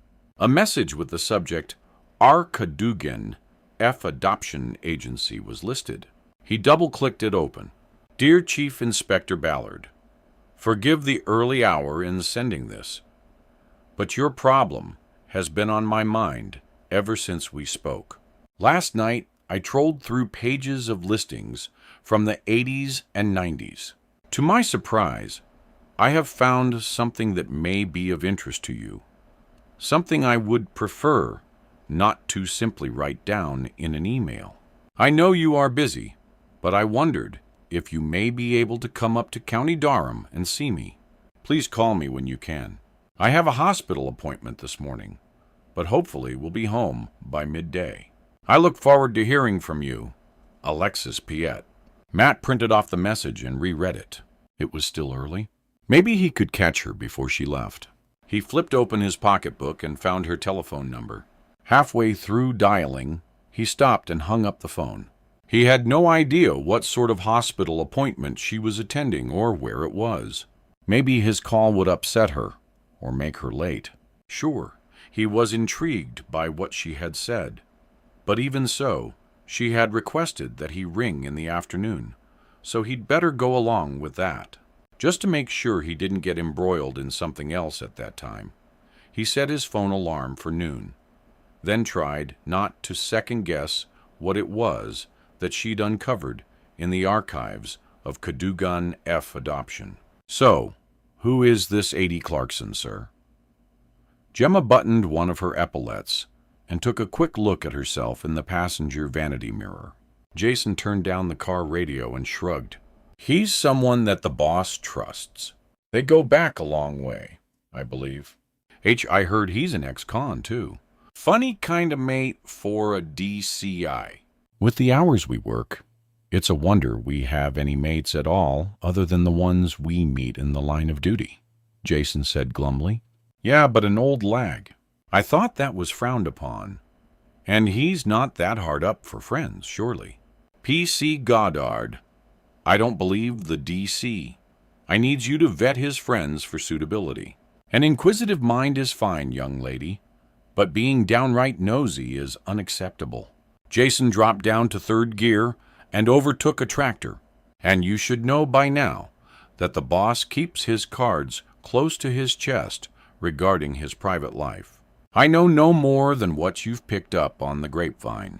Gemma smiled apologetically. Sorry, sir. It's just that I really worry about him. He's under such a phenomenal amount of strain right now. Anyone from his past makes me feel twitchy, especially if they're a bit dodgy. I know how you feel, but Clarkson has been straight for years. That I do know. Funny how it was him that found that listening device, though. I mean, it seems like he knew exactly where to look for it. You've got it wrong, Gemma. Jason gave a deep sigh. It was the boss who asked I to search in that cupboard to find some old photos. Gemma narrowed her eyes. Still seems a bit fishy to me. She stared out of the window. Can I ask you something, sir? Jason immediately noticed the serious tone. Sure. Far away. Why won't the DCI entertain the notion that Paul Underhill may still be alive and possibly still killing people? I really don't know. They must have been damn sure about it at the time, though. Or maybe he knew exactly what was going on back then when it all happened. And, well, perhaps he just can't admit that maybe they got it wrong. But why? Everyone up. Even with all our modern technology, we still balls things up. Surely all those years ago, it must have been far easier to make mistakes. You know, I've been awake half the night thinking about those crucifixes. If it was such a well-guarded secret, who else but the killer knew about them? She turned and stared at Jason. What do you think? Honestly, I really don't know, Gemma. He gripped the steering wheel tighter. 90% of me believes that the DCI is right. After all, he should know. He was there, in the thick of it. It's okay for us to judge in hindsight, but he was there. He paused for a moment. Then I think about the same things that bother you. And, well, even I'm forced to admit that sometimes I wonder if that body in the ditch was really Underhill. Brim thinks exactly the same. She touched his arm gently. We really should dig him up, sir. Then we'd know for sure. Settle it one way or the other. Will you speak to the boss? Perhaps he'd listen to you rather than a know-nothing rookie. He doesn't think of you like that, Gemma, and you know it. You wouldn't be on his team if he didn't think you had the makings of a damn good detective. Maybe, but because I don't have the years of experience that you guys have, I'm still considered something of a muppet, aren't I? Believe me, in 10 years' time, when you are talking to the youngsters in your team, you'll be saying exactly the same thing. There is no substitute for experience. Yeah. But will you talk to him, Gav? Actually, I've already said as much, but I will bring it up again. Okay? No promises, though. Thanks. We appreciate it. Gemma sat back and relaxed. Hey, changing the subject. What about that hunk of a husband that the SGE has? He's well fit. Am I the right person to comment on that? Jason gave a puzzled smile. He's big. I'll give him that. And a nice bloke to boot. I've met him before. What rank is he? Lieutenant Colonel. Impressive. How come the Surge doesn't talk about him more? I'd spend all day showing my mates his photo and dribbling over that gorgeous body. Same reason you don't go around telling everyone that your boyfriend is loaded, I guess. He glanced at her reprovingly. Because it's private, isn't it? And Gary Haynes has a very dangerous job. I'm sure half the time Liz is expecting to hear that he's coming home in a body bag. She just gets on with her job. It's the best she can do. Ouch! Touche, Inspecteur. Well, it's true, isn't it? When you really care about someone, you don't want the whole mess room dissecting your relationship, do you? No, you're quite right. That's the last thing you want. Gemma grinned. And I wouldn't say Roy is actually loaded. His address says otherwise. Gemma's smile faded. That's his family, flashing their cash. Roy would be happy living with me anywhere, but they don't want their precious boy living on the wrong side of the tracks. Can he tell them where to go? Not just yet. The grin returned. Although they may get a bit of a surprise when the trust fund that Roy's grandfather set up for him is released. Worth the wait then. Absolutely. He'd be a fool to upset the apple cart right now. But apart from that, there's a lot of other stuff to weigh up. I've got my career to consider, and that's very important to me. So, he's asked you to marry him, has he? Jason asked. Gemma stared into her lap and rubbed absent-mindedly at a small mark on her jacket.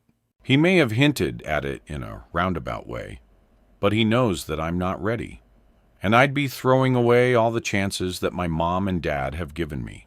That's apart from all the hard work I've put in to get here. Jason slowed the car and pulled up to the electronic gate to the police station. As he slid his card through the machine and waited for the barrier to lift, he said, I married young and kept my career. It can be done if you really love each other. But it isn't easy, is it? Not in an environment like this. I know. I've seen the statistics. Bugger the statistics. Be one of the anomalies. Be the exception that proves the rule. If that's what you want, of course. Jason pulled into his parking space and looked at the young woman with interest. She smiled back at him and tilted her head backwards and forwards, as if weighing up his words. Food for thought, sir. Something to consider. As she climbed out, Jason was left wondering what she really wanted. She wasn't easy to read, but somehow he didn't think that Rich Roy and his fancy pad were her main ambition in life. Nothing nasty in this morning's post, sir. Bryn flopped down at his desk. Not so far, but who knows what the day may yet bring. Matt stood at the window and watched as he saw the big silver Lexus swing into the car park. As Liz stepped out, he felt a rush of relief that she was back safe. Then the feeling was overtaken by a surge of jealousy as she leaned into the driver's window and kissed her husband. He turned sharply back and looked around the room. Anything else in from uniform, Jason? Afraid not. They are extending the search area, and they've been joined by some of the air cadets from RAF Caston. It's a wicked spot to try to cover. The tides are dangerous, too, particularly along that stretch of the coastline.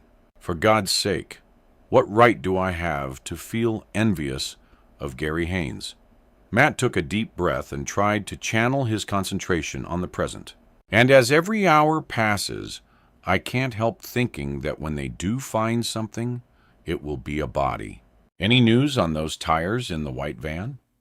Gemma flipped through a small pile of papers. Yes, sir. Confirmed as a Romanian make. At least when we find the van, there'll be a dawdle to match up. Even if we do, I sincerely doubt it will help us one iota, said Matt gravely. He knew he sounded as miserable as Jason on a bad day, but dejection was slowly filling him. Even the sight of Liz entering the room didn't lift his spirits. In fact, her untouchable presence so close to him made him feel even worse. As the others caught up and shared the latest information, Matt went across to the whiteboard that nearly covered one wall and stared at the photographs that had been placed on it. It was like a potted history of his life. The 3 dead boys had become an integral part of him from the moment that he had seen the pale face of Jaime Matravers beneath the moonlit water. Gabriel had now joined them years later, but he was still another lost soul in the ghostly band of brothers that haunted his dreams. Then there was Laura, then Maggie's wedding photo, and looking at the pictures of them, he felt again the agony that had sent him scurrying off to Greece, to that intensely private place where he had sorted through the wreckage of his life, to see if there was anything left that was worth saving. He stared at them one at a time, all that pain and anguish reduced to a picture show for the world to scrutinize, maybe to scorn, maybe even something worse than that. If a photograph of Ryan Fish's corpse was added to this ghoulish collection. He smelt Liz's perfume close behind him, even before she spoke. Her voice was soft. "Sorry to interrupt those deep thoughts, Matt, but could I have a word? My thoughts are far from happy right now, Liz. Your distraction is actually very welcome in my office." She nodded and fell in behind him. He held the door open for her, and then closed it carefully. "Don't worry. I saw Gary bring you in this morning. I won't be doing several laps of the car park in a screaming frenzy like last time." She raised her eyebrows, then sat down. "Best not. I can't think what the security video looks like. A modern take on the Keystone Cops, probably." Matt sat on the edge of his desk and looked down at her. "So, what's the problem?" "Gary's leaving later today, back to Iraq." "Oh, I'm sorry to hear that. Don't lie, Matt Ballard. You're not sorry. You're delighted." "Well, I'm sorry he's going back to a war zone." "Really, I am." Liz leaned on the arm of the chair and rested her head in her hand. "He wants to come in and speak to you before he goes." "Is that all right with you?" Matt blinked. "I'm not sure. All right is quite how I feel about that scenario." "I guess so." "Oh, yes, of course he can. But do you know what he wants?" "What do you think?" "The poor guy is terrified, leaving me here with a killer running around loose. He wants to talk to you about my staying with Jason and what kind of protection he can expect from me." "That's all?" Matt nodded, not sure of what he had actually expected her to say. "Any idea what time?" "I'll make sure I'm around. He'll ring first, but probably about noon." She sat back and threw him a long, apprehensive look. "Matt, I've been thinking." He frowned, not liking the intensity in her tone. "This doesn't bode well." She ignored his comment and continued. "To be honest, I was wondering how you'd feel about me telling Gary about us." The sentence hung in the air. Then Matt gave a low whistle. "Well, I didn't see that coming." "Matt, we both know things are well. Things have changed, haven't they?" His mind raced. She was right, but he had no idea what to say to her. She continued, "Okay, maybe it's this god-awful situation that we're in, or maybe it would have happened anyway. Whatever. Everything is different now. And I'm pretty sure it's not just me." "Or is it?" He swallowed loudly. "No, Liz, it's not just you." But he rubbed his forehead hard. "Hell, with everything else that's going on, I don't know if I can cope with that, too. What if he really kicks off? The poor sod is off to a war zone tomorrow. It's hardly fair, is it?" He hated what he was saying. He knew it must sound like a lame excuse. "Liz, we promised we'd never let it become common knowledge. Can you imagine what the station gossip would do to us, and we couldn't work together? We hold it right there." She looked aghast. "I don't mean take out a soding ad in the police magazine. I just meant to tell Gary, no one else. I've told you that our marriage is not conventional. I thought it may actually help him to know that I've got someone here to look out for me, to care for me." Matt's head still spun. "Do you really think, really believe it would help?" Liz groaned. "This is no flippant little notion. I've been awake all night thinking about it. Gary was on the phone for hours yesterday, trying to get some kind of special leave to stay on. But there is some really serious cow going down where he's stationed, and he's right in the thick of it. Without him there to finish the job, the bad guys are pretty certain to get the upper hand. It's all classified, of course, but it really is bad. Believe me, he'd never go otherwise. Matt chewed his thumbnail. I don't know what to say to you. What if it didn't have the effect you hoped for? Wouldn't that make things worse for him? We had a pact. We made it before we got married. Liz looked at him earnestly. He asked me to tell him if I ever met someone special, someone who really meant something to me.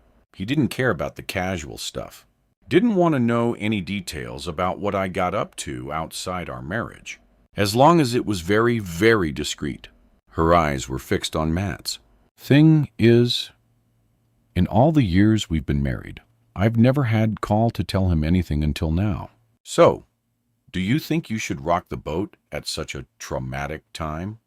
Matt wanted to reach out to her, to hold her hand as they talked, but this was not the place. Gary and I are still best friends, always have been. I really want him to know. I honestly believe he won't be able to operate at 100% if he's worrying about my safety, and that could get him killed. Matt threw up his hands in surrender. Then I'll go with whatever you think best. I have a good idea why you married him, and I know that the deception has worked perfectly. I just don't want you doing something you'll regret later. Then listen to what he has to say to you when he comes in. And if you still think I'm making a big mistake, then I'll forget it. Okay. Her voice dropped to almost a whisper. Now this may be very bad timing, Detective Chief Inspector, but I really need to tell you that I love you. His heart thundered in his chest. Quite correct. The timing stinks. But you'd better know that I totally endorse that statement. He looked at her, unable to keep the warmth from his eyes, and shook his head slowly. And this is a conversation to be continued at a more suitable moment, and in much nicer surroundings. Yes, sir. Absolutely. She gave him a comical salute and slipped from the office. 2 hours later, Matt had a call from the pathologist. Just to put your mind at rest in one area of this investigation, Dear Chief Inspector, he could hear Rory Wilkinson tapping on his computer keyboard as he spoke. I think you'll be very relieved to hear that the wedding ring was not your wife's. Computer enhancement of the photograph showed a pronounced bevel. The ring we have here is considerably flatter, and although it seems to be of a similar age, and it has been altered at some point, as was your wife's, it is not the quality or weight of the one in your wedding photo. So, dear heart, you can forget your notions about Birkenhair being alive and well and living in Lincolnshire. Matt blew out a sigh of relief. Thank you for that, Professor Wilkinson, and thank you for suggesting that particular line of inquiry. I appreciate it. I hear that your search for the old picture resulted in the finding of a nasty little bug in your home. It certainly did. I think your technicians are looking at it now. Oh, they are. I've been cracking the whip all day. So, are you any closer to finding out who it is that dislikes you so much? Sadly, no. Matt glanced down to the open folder on his desk and the blow-up from his mother's nursing home of the man who had delivered the flowers. It's creepy. I even have pictures of him, but they mean nothing. I've never seen the bastard before, and you've got nothing on file. Nothing at all. I'm sure that's why he's so happy to smile for the cameras. He knows he's bloody squeaky clean. And has his photograph been released to the press? No, not at this stage. Although it's been posted to all forces on the police national computer, and no one recognizes him. Could I be really cheeky and ask to see one of the photos? Sure, I'll send a copy over to you. I suppose the more people who see it, the better. If he's local, I could get lucky and find someone who recognizes him. The pathologist gave a small snort. I was thinking more along the lines of a professional appraisal on his physical appearance.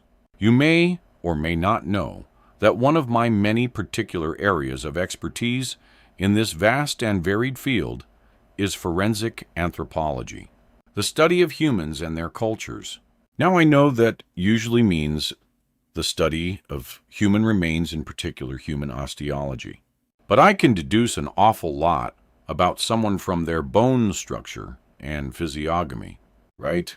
Well, in that case, I'll send you copies of everything I have. They're all taken from various CCTV cameras, so some of them are a bit grainy, but I'd be grateful for anything you can give me. Matt silently cursed himself for talking too fast. He sounded like a third-year student, not a detective. It's all right. The lecture's over. Class dismissed. He could hear the amusement in the pathologist's tone. So as soon as I have a spare moment between cadavers, I'll take a look for you. Jason looked uncomfortable. I realize that this might not be the best time to bring this up. But don't tell me it's Underhill again, isn't it? Matt placed his hands over his ears. Can't we talk about something else? Like, have you heard from your wife and kids? How are they doing? Yes, I've spoken to them. My wife's at her wit's end, and the kids are being a total pain and want to go home. And I really do think that we should look closer at the theory that Underhill may still be alive. Matt shook his head. Gemma stuck the thumbscrews on you again. Number. Well, yes, but I really do wonder, when you consider points like those crucifixes, if she's right. Okay. Jason stared wide-eyed at Matt. Okay. You mean we are going to request an exhumation? No, I mean, okay. Give Gemma the new picture, the blow-up, from my mother's nursing home. She can get it to run their aging comparison on it. It's a far superior photo, and it should give her a definitive answer, which will prove that it's not Underhill reborn. You really are dead certain about that, sir, aren't you? Yep. Give her the picture and let her run with it. Matt leaned forward and picked up the photo. The more I look at this, the more I know it's not Underhill. I know that I never really spent time with him, but the memories that I do have throw up a very different kind of man. Time distorts memory, and he might have taken pains to alter his appearance. Possibly. He tossed the picture across the desk to his inspector. Take it and make Gemma's day for her. Jason picked it up and looked at the bearded, insidiously smiling face and growled. I think digging him up would give her more of a kick. But I suppose this is a start. It's as good as it gets right now. He grinned. And knowing how much you enjoy going to the mortuary, perhaps you'd like to take copies of all the CCTV shots of the killer over to Rory and check on the status of that last crucifix while you're there. Okay. Jason stood up. My pleasure, sir. And no more gossip, right? Rory seems to know an awful lot about me. As if, sir. Chapter 24. At 11:30, Liz let out a muffled whoop of excitement. Excellent. Want to share it? Asked Bryn. So far this morning, I've hit more bloody brick walls than I care to mention. In the fullness of time, my boy. One more call. And if that doesn't go pear-shaped, I'll be ready to tell all. She picked up the phone and began punching in numbers. Oh, well, at least one of us is getting results, Ben grumbled. My line of inquiry is about as easy as kicking a dead whale down the beach. Chin up, cherub. Liz placed her hand over the receiver. If this pans out, I'm going to need your help to chase someone up and fast. Oh, bugger. Liz's mobile was ringing from inside her bag. Bryn looked at her hopefully. Can I make the call for you? It's okay. With one hand, she emptied her bag on the desk and grabbed her phone. It's a text from my husband. No problem. Oh! And now I've got an answer phone on this line. She ran off a brief message asking the recipient of the call to ring her back, then slammed down the receiver and pushed back her chair. What did I say about things going pear-shaped? She glanced at the clock and picked up her security pass. I've got to go and let Gary through the gate, then call into it to get a techie to check out my computer. Bloody thing's got a life of its own, and right now, I really need it to behave. Will you listen out for my phone? I really need to talk to this woman. ASAP. Oh, and don't let the boss freak out again. Remind him he is expecting Gary to drop in. Okay, calm down and leave it with me, Sarge. Anything's better than what I'm trying to do at the moment. Matt's direct line rang as Liz left the murder room. Mrs. Piet, I got your email. Thank you. Alexis Piet's greeting was subdued. Matt hoped it wasn't because of her hospital visit. I'm sorry to pest you, Chief Inspector, but I got back a bit earlier than I was expecting to, and I really do need to talk to you. Is there any chance you can get up here? Matt wanted to say yes, but knew the logistics of the trip were impossible. Any other time, I'd already be heading for the motorway, but considering the nature of the serious crime investigation going on at present, I'm afraid it's out of the question. I could send another officer if the matter can't be spoken about on the phone. Oh dear, no. That wouldn't do at all. She sounded as though she were trying to come to some sort of decision. Alternatively, I could get a car up to you and bring you down here. Matt heard a sigh. Then she said, as with you, under normal circumstances, I wouldn't hesitate, and I wouldn't need your kind offer of a car either. But right now, I'm afraid I have other things to consider. Again, he sensed the indecision before she went on. Well, I suppose I have no choice. There is no easy way to say this. Have you found something that can help us? I'm not sure about your case. What I've uncovered is, I believe, deeply personal. She broke off for a second, then added to you. Matt tensed. Then the mild sense of uneasiness burst into full-blown fear. Whatever Alexis Peer was going to say next, if it was connected to him, was going to be the reason that the killer had added the telephone number to the photo of Laura. The woman obviously took his silence as her cue to continue. Last night, I ran a check through my computer files for any of our cases that had a link with Fenfleet or the immediate surroundings. There were very few, certainly no mothers or babies from your area. Then I widened the search to take in relocated families, and I discovered an old case, one that had caused my husband and I a great deal of distress at the time. Matt wanted to scream at her to get on with it. He didn't need her life story right now. He just wanted to know the facts. Alexis Peer seemed to pick up on his impatience. Please bear with me. I know this all sounds irrelevant, but you really do need to know the background of this particular case. Some seemed doomed from the outset, and this one was a tragedy. On at least 3 occasions, one child managed to slip through the net that was supposed to be there to support her. She had been removed from what was considered a dangerous environment and put into care at the age of 5. Her stepfather, a man who became violent when he drank, was arrested after badly beating her mother. At first, the mother refused to bring charges against him, but after a second meeting, one that hospitalized her for some time, and in an attempt to get her child back, she agreed to go to court. Before this could happen, he got to her again. Apparently, she recovered, but as soon as she was able to walk, she ran away. Some clothes, later confirmed to be hers, were found neatly folded and left on the rocks at a lonely spot on the coast, about 5 miles from where she had lived in Northland. Sadly, her body was never recovered, but given the circumstances, it was thought that she had taken her own life. The child was taken back into care, then fostered. Because of the legalities surrounding the mother, Adoption was not considered appropriate until after a reasonable amount of time had passed. The first foster home didn't work out, and at that point a catalog of errors began, and she dropped off the system.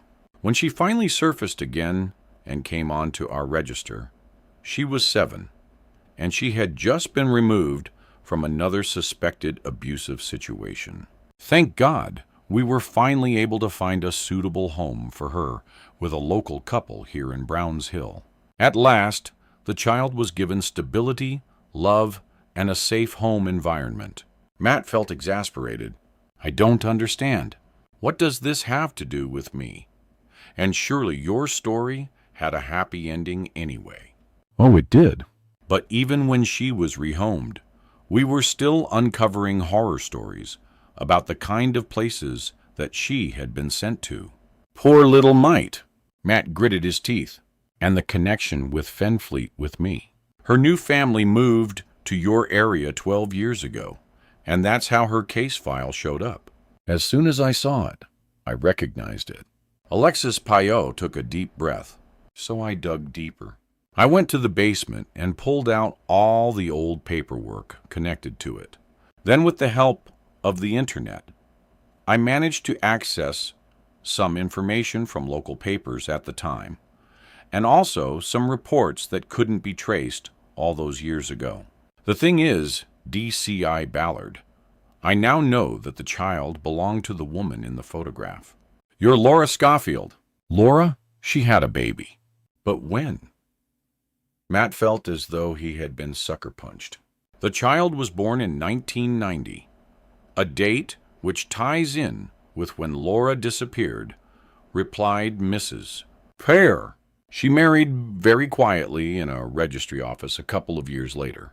She became Laura Finley, and at about 3 this morning, I discovered that her maiden name was Schofield. Laura married?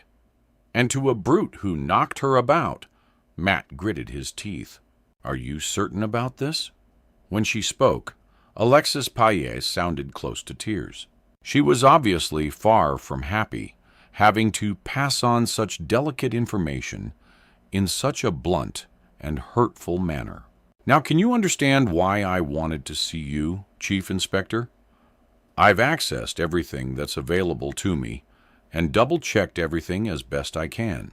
But unless I've made a terrible mistake, I really believe that you might have a daughter. Matt's mouth had gone dry and his heart hammered in his chest. I don't believe it. Why would Laura run away from me in the first place? Why didn't she tell me? The voice on the other end of the line was full of compassion. Oh, if only you knew what goes through a girl's mind when she finds out she's pregnant. Not all cope well. Some don't cope at all. But Matt felt tears well up in his eyes. After all these years, his gut feeling told him that Laura really was dead.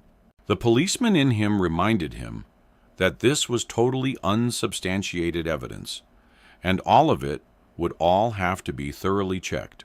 A full investigation, in fact. He forced back the tears. Deep down, though, he just knew that they would find Alexis Pear's findings to be correct. She was an intelligent woman, and she would never have dumped that on him if in her heart of hearts she hadn't been 99% sure. Her last words suddenly hit him like a physical blow. For God's sake, if it were true, he had a daughter. And not just that, but one here in Fenfleet. Mrs. Pear! He struggled to speak. What's the name of the family who adopted the child? James and Linda Goddard. The child was called Gemma. For a full 10 minutes from ending the call, Matt paced the floor of his office. His mind was exploding with ridiculous suppositions and insane ideas. Gemma. Was it possible that she was his daughter? And how old was Gemma? Could she be 27? She looked so much younger. And could he see anything of Laura in her? Anything of himself? She certainly had Laura's coloring and his enthusiasm for their chosen career. Yes, she was a dedicated police officer like him. She never mentioned being adopted, but how many people did, according to Mrs. Here, she'd had a very bad start in life. Maybe she'd been traumatized and wanted to forget her early years. For a moment, he was filled with anger at Laura for running away, for taking his unborn daughter and leaving her to some awful fate. He rubbed at his eyes until he made them sore. More than anything, he was bitterly angry at her for never telling him he was going to be a father. He'd wanted to marry her for God's sake. What did she think he was going to say? He'd have been in seventh heaven. He halted the flow of thoughts, or would he? He suddenly remembered those early years in the force, so full of fire and ambition. And had he really ever told Laura how much he wanted to marry her? Maybe all he'd conveyed to her was the fire and ambition, not for her, but for his career. Perhaps it wasn't her fault after all. He desperately wanted to call Gemma in, sit her down, and talk to her. Then reality kicked in hard, like hell. What kind of insensitive are you? Matt leaned back in his chair and was suddenly overtaken by gut-clenching nausea and a really sickening thought. What if this was just some kind of devious and sadistic joke dreamed up in the sick mind of the killer? Not one shred of it real. He remembered Liz saying, "Remember, he's a mind bender, Matt, and he stuck you on the roller coaster." Yeah, thinking about it. What did he know about this Peard woman? What if she was part of it? What a great line to spin him. He badly needed to talk to someone, but he had to try to clear his head, or not for the first time recently. He'd probably come over as some kind of raving basket case. Somewhere he had heard that your brain can only cope with 10 things at a time. Then, to prevent overload, it would throw one out. Right now, he was pretty sure that his sanity was going to be the first to go if it hadn't gone already. As he stood up and pushed his chair under the desk, he heard a knock on the door. Now, this is going to be interesting. How the hell do I act normal after the news that I've just received? Bryn stuck his head around the door. Sorry to bother you, boss, but Sergeant Ames's husband is on his way up to see you. Shall I bring him to your office? Matt fought back the urge to laugh out loud. Oh, great. This just gets better and better. It's good old Gary. When he answered, his voice was calm and controlled, something he later marveled at, considering that inside he was silently screaming for a syringe full of something powerful and mind-numbing. Yes, that's fine, Bryn. And a couple of coffees, if you would. Make mine strong as hell, and check how he likes his when he arrives. He had a fleeting glimpse through the closing door of the back of a PC, walking hurriedly along the corridor. Was it Gemma? For a moment his heart jumped. Then he roughly pushed aside all the emotional garbage that was threatening to envelop him. The more he thought about it, the more he doubted his earlier ideas. This was a sick joke, another nasty, insidious twist in this dark game that he was unwillingly embroiled in. He went back to his desk and sat down. He had to get on top of this. Keep his cool one thing at a time. He'd see Gary first, then talk to Liz, and finally go see the super. By that time, he should be able to rationalize. Well, that's the plan. Unless you've got something better, Sherlock. My God, this place is having... I could hardly get through all the uniforms out there. It looks like a siege, Gary said. I know. We've drafted men in from all over to help with this search. He held out his hand and prepared for another crush injury. Lieutenant Colonel, come on in. Have a seat. Matt pulled out a chair for his visitor and took delivery of 2 cups of coffee from Bryn. Oh, please skip the formalities. It's Gary. The big man eased himself into the chair and smiled. And can I call you Matt? We've already met before. and Liz has told me so much about you. I feel as if I've known you for years." Matt placed the drinks on the table and tried to avoid eye contact until he'd managed to quash the surge of guilt that he was feeling. "Absolutely. Me too." He went around his desk, flopped into his chair, and braved looking at the soldier. He was good-looking in anyone's book. A tough guy on the surface, tall and well-built. But when you looked closer, his face held a fine sensitivity, and his eyes, although now full of concern, were obviously capable of real warmth and humor. "Liz says that you have to return to Iraq.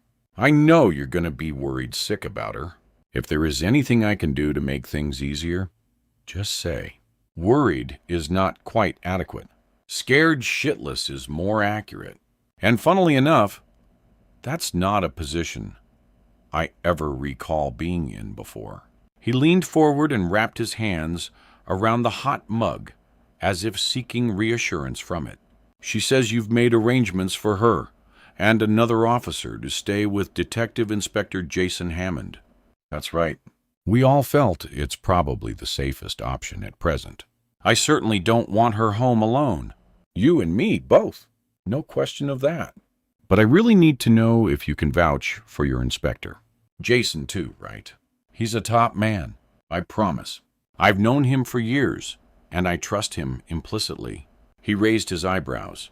"Mind you, he's no barrel of laughs. I don't care if he's Mr. Grumpy, just as long as he's sound. It's difficult to trust someone when you don't actually know them." "Oh dear, how very true, Gary. How very true. Jason is solid. I promise you. A real family man. And by billeting the three of them together, there will be safety in numbers." "Well, I guess I feel better on that score." Gary leaned back and sipped his drink. "I'm not a fool, Matt. I know you can't watch her every move, and I know you've all got a job to do, but I really don't like this situation one bit." "It's like when we're out on patrol and you sense a sniper. It's weird. After a few tours of duty, you get to kind of smell them. You know the bastard's there, but you can't see him. Then you wait for the bullet to tear half your face off. I'll be frank, Gary. I've never come across a criminal like this one." A shiver went down his back, and I pray that I never do again. The soldier looked across the top of his mug, his eyes bored into Matt's. "He's after you, isn't he?" Matt drew in a long breath. "Yes, but I don't know why. He's hurting and murdering innocent victims, and that is very hard to live with. In fact, it's killing me. Maybe that's the idea." Matt lifted his hands in exasperation. "But he could have taken me out at any point if he'd wanted to." "Jesus, he's been creeping around my home and watching my every move for years. Then he obviously needs to make you suffer." "Torture comes in many different guises, Matt. I'm beginning to realize that. I'm just not certain how much more I can take." "A daughter? I may have a daughter. Something's happened, hasn't it?" Gary narrowed his eyes. "Something recent." Matt wasn't sure he wanted to answer. "Come on, man. Your body language doesn't lie. You may appear cool, but I see serious sweat on the top line." Although it was not planned, Matt suddenly found himself telling Liz's husband the bare bones about Alexis Parrott and what she had apparently uncovered. The one thing he admitted was that she had named P.C. Gemma Goddard as his newly acquired offspring. Gary sat back in his chair, still cradling the coffee mug, and looked at Matt. "No wonder you're freaked. This guy's the real deal psycho, isn't he? I've always thought the best liars are the ones that use a few grains of truth to confuse you. But this bastard is taking deception to a new level. I haven't a clue what to believe anymore. Is there a chance this woman's right about the child? Who knows? My girlfriend vanished, and that's all I ever knew. Our man could have uncovered that juicy little fact and created this bogus scenario. Or maybe he stumbled on something that I never knew. As with everything else he's thrown at me, without further investigation, I have no way of knowing." "What does Liz think?" She doesn't know the latest news. But generally, she believes he's an ace mindbender and thinks I shouldn't trust anything he says or does. Gary nodded. Yep, that sounds like Liz. She thinks he sows evil seeds, then sits back and watches while my fertile mind enables them to grow like bloody giant bean towalks. She's probably right. I'm sure she is. But he hits on such raw and painful emotions that it's hard to act rationally, especially when you have no idea who he is going to target next. Matt regretted his choice of words. But this isn't helping you, is it? In fact, I'm probably making things worse. You're being honest, which brings me to my main reason for coming.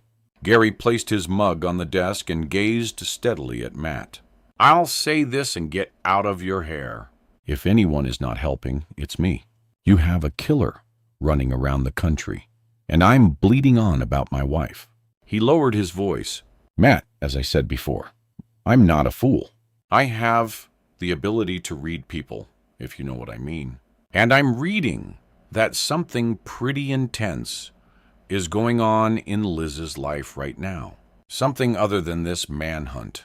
Matt held his breath, dreading what Gary was going to say next. I've come to ask you to look out for her, Matt. I mean, really take care of her. She's been the most important woman in my life since the day we met, and I don't want to lose her. He threw Matt an apologetic smile. I'll be honest. I asked her to get transferred out of here. Get the hell away from you and the madman who's threatening you and yours. As you will probably guess, she point blank refused. So, I just wanted you to be completely aware of how she feels about you, about her loyalty to you. Don't let her down, Matt. He slowly stood up and held out his hand. Good luck. Matt stood up and solemnly accepted the handshake.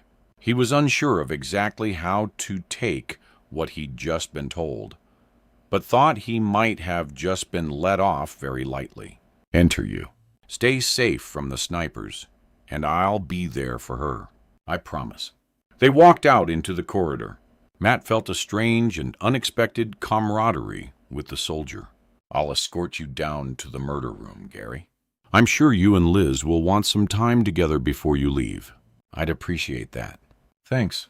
And Matt, I really hope you get this lunatic before he turns your brain to mush. He pushed open the door. You and me both. The murder room was surprisingly quiet. Only Bryn and a couple of other detectives were at their desks. Where's Sergeant Haynes? Bryn looked up. Oh, I think, sir. She said that she needed them to sort out a glitch on her computer, and she'd call in on them as soon as she let the lieutenant colonel hear through the security barrier. Gary stiffened. What? But I never came in that way. I parked out on the street. I thought Ben looked confused. Gary's face had hardened, and he turned to Matt. I had a text from her, telling me that the car park was full. Park outside and go straight to your office. She'd see me after our meeting. But she said that she'd had a text from you, sir, interrupted Bryn, asking her to let you through the barriers. She dropped everything and ran. Matt looked at her desk and to the open handbag. Its contents, including her radio and her mobile phone, still scattered across her surface. Professionalism overpowered the rising panic in Matt's mind. Where's Inspector Hammond? He's not back from seeing the pathologist, sir. Gemma, where's she? Bryn fought to think. She had a call to go down to the front office to collect something. Matt raced across to Liz's desk and grabbed the mobile. He flicked it on and brought up the last text message. Did you send this? He thrust the phone in front of Gary's face. No way. He grabbed it and viewed the details. Oh, Lord, it's caller ID withheld. I rarely disable mine on my iPhone because of the kind of work I do. She would have thought it was me, and she was fielding several other calls at the same time, Bryn threw in. If she was distracted, she would have thought nothing of it and just read the message. Matt took the mobile back and pocketed it, then shouted, "Quickly, come with me, both of you." Taking the stairs 3 at a time, they raced down to the basement where the CCTV control room was housed. "Bryn," barked Matt, "what time did Liz leave her desk?" "About 25 minutes ago." "Maybe a bit longer." "More like half an hour, I suppose." His heart began to thud against his rib cage. Too long. Far too long. He burst through the door and called out to the officer in charge, "Locate Detective Sergeant Haynes for me." She was last seen on the 2nd floor, leaving the murder room approximately 30 minutes ago. He lowered his voice. "Priority. Understand?" Turning back to a white-faced Bryn, he said, "Go find Gemma and ring Jason and get him back. I want the team assembled." He said to Gary, "I might be overreacting again." "I pray that I am, but I can't afford not to." Still staring at the flashing video footage that was dancing across the screens, he picked up the phone and asked Switchboard to request that the superintendent join them immediately in the control room. "I've got her, sir." One of the civilians who manned the surveillance equipment pointed to her screen on the back staircase, timed at 11:41. "Then we have her leaving by the back door. 11:43. The woman switched to a different screen. And yes, here she is seen from the car park camera. Same time in the dimly lit room. Matt stared at the figure of Liz as she walked one way, then hesitated before walking in the opposite direction. What on earth is she doing? "Looking for me, I guess," Gary said gravely. "She can't be. You didn't have a security guard to get in?" "She was heading towards the gate to start with." "That makes sense. But why did she turn around?" The superintendent touched his shoulder lightly. "I think she heard something." "Run it back." They all stared as the tape reran. Then they saw as Liz abruptly stopped and looked behind her. "You're right, sir." "Do we have a camera pointed in that direction?" "Yes, sir," said the civilian. "But I suggest we stick with the sergeant for a moment. See the exact direction she takes."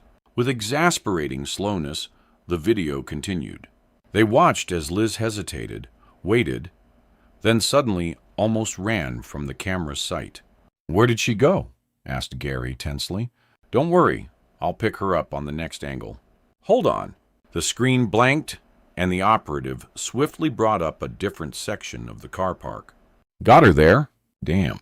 To their dismay, a mini bus full to the gunnels, with uniformed officers returning from their stint on the marshes, blocked their view of Liz. Different angle. "Quickly," the super demanded. "Sorry, sir, but I haven't got another to cover that area." "I'll fast forward." "Speed it up."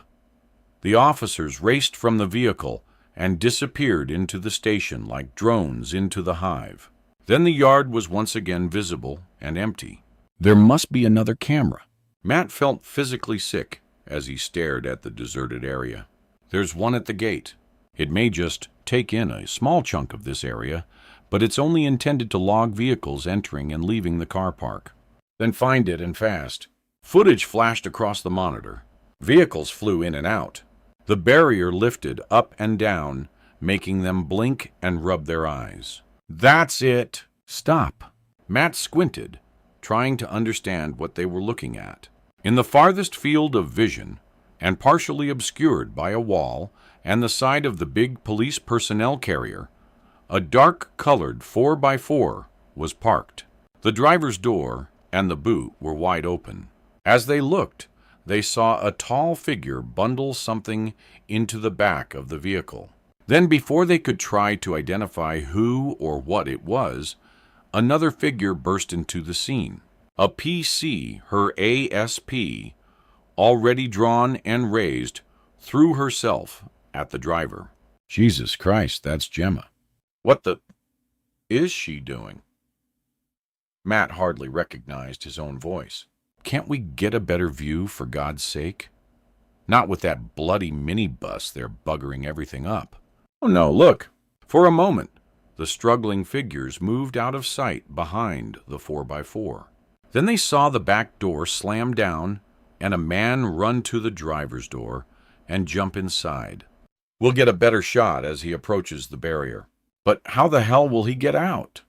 Asked the super, talking to himself in concern.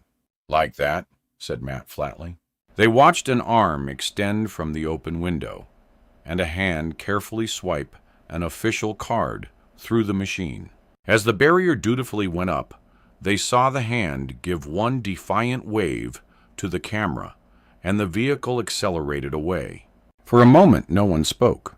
Then the door to the control room flew open, and Bryn rushed in, his usually bright face contorted with anxiety. I'm sorry, sir, but I'm really worried. We can't find Gimmer anywhere. Chapter 25. I'm afraid it's as we suspected, Superintendent. The uniformed inspector's hand trembled slightly, holding the type report. The four-wheel drive was stolen probably sometime last night. The thief picked a vehicle that was not regularly used. That's why the theft wasn't noticed immediately. And after he abducted our colleagues, she paused to gather herself. He apparently left the main roads and took off across country. Our last sighting was at the Holder Edge roundabout on the eastern edge of town. Unfortunately, the helicopter was delayed with a technical glitch, so we lost some valuable time there. With a 30-minute start, he could be anywhere in a radius of 50 miles of Fenland. She looked at the superintendent miserably. We've got every officer and every vehicle available on high alert, but so far, there have been no sightings. David Redpath tried to maintain a calm exterior while he fought his growing fear. I have reported it to the highest level. News bulletins are being released nationally, including the previously withheld photographs of the killer. We can only pray that this stirs the bulldog spirit. Then we'll have most of the country behind us hunting this monster. Who is doing the public appeal? The chief constable of the county? The inspector nodded. Good. With top brass covering the media, the severity of this should at least sink in straight away. She drew in a long, ragged breath. I better go and get on. Although, with every minute that goes by without hearing anything. She left the sentence unfinished and turned to open the door. Still, I guess we can't do any more than we're doing, can we? David shook his head. Exactly. And one thing's for sure. Every single officer will be giving 100% to get our people back. After the inspector had left, he picked up the phone and rang the murder room. Matt, come to my office. Bring Jason and Bryn with you. Where is Lieutenant Colonel Haynes? Superintendent Redpath asked Matt. A military car came for him, sir. He's being taken to a top-level meeting with his commanding officers. Given the present circumstances, he's being debriefed and relieved of whatever duty he was returning to. He said he'll be back as soon as he's able. He's desperate to help us find his wife. Matt felt the heavy weight of guilt dragging every word from his mouth. Poor devil. Still, we have to remain focused, Matt. If we are going to find them, we have to go over every scrap of evidence that we have to try and discover who the abductor really is. If we can do that, then we have a chance of finding where he's taken them. Agreed. The three other men nodded. We have no other direction to take, do we? Said Jason grimly. Frankly, no. So let's get to work. The superintendent pulled a pile of folders across his desk towards him. I've asked D.I. Lawrence to free up his whole team to act as gophers for you. Don't spend time searching old files or making calls. If it's something they can do for you, okay, prioritize. For once, you can be sure that there's going to be no rivalry and no gamesmanship. To a man, they've all volunteered to do whatever it takes to make a difference. So, as you guys have the edge in the history here, use them as and when you need to. They're a pretty awesome team, actually, added Bryn. Their DS is a techno wizard, which could really help. He turned to Matt. Hey, why not give him the sergeant's cell phone? He may just be able to trace the withheld number that the killer used to lure her out. Matt gently put his hand in his trouser pocket and felt the reassuring form of Liz's mobile. For one irrational moment, he didn't want to let it go. It felt like it was all he had left of her. Then a shiver coursed through him as he thought about some whiz-kid detective nosing through her private texts. Jesus! Had he left anything damning in her inbox? He bit his lip. He didn't think so, but he wasn't totally sure. Being careful was second nature to them, but after a year of well-kept secrets, had they got sloppy? They saw each other so regularly in the course of their work that he rarely called her mobile number. But he might have. He desperately tried to think. Then he felt a sick, sinking feeling as he realized that he had no choice. If tracing the bogus call were possible, it had to be done. No matter what amount of he found himself in, he passed the phone to Bryn and said, "Good idea. Do it as soon as we're through here." David stared at them all. "Okay, I've got one more thing to say. Then we'll move back down to the murder room, gather the other team, and go over the basics together. Anything that we feel needs further investigation or something we may have missed, we tackle immediately." He looked at all of them with his gaze finally resting on Matt. "So, crunch time. And I'm sorry, Matt, but I have to ask, are you up to being a part of this? I want an honest answer, and not one based on loyalty, because that is not in question. I want to know if you believe that you are mentally strong enough to be a help and not a liability. Officers' lives could depend on you holding your nerve in what most would consider an intolerable situation." Matt didn't hesitate. This was his case from start to finish. Deep down, he knew that only he could solve it. "I'm in all the way, sir." As he said the words, a strange calmness flooded through him. This piece of scum had taken or destroyed everything that was precious to him. The only thing left was his life. And right now he didn't hang too much value on that, unless he could trade it for Liz and Gemma's. So what the hell did he have to lose? Oh yes, I'm into the bitter end. Good man. The super gathered up his files and stood up. Right, let's go. There's something I really need to tell you, sir. In the furore surrounding the abduction, Matt had completely forgotten to tell his senior officer about the call from Alexis Piet. Does it concern the case? Yes, definitely.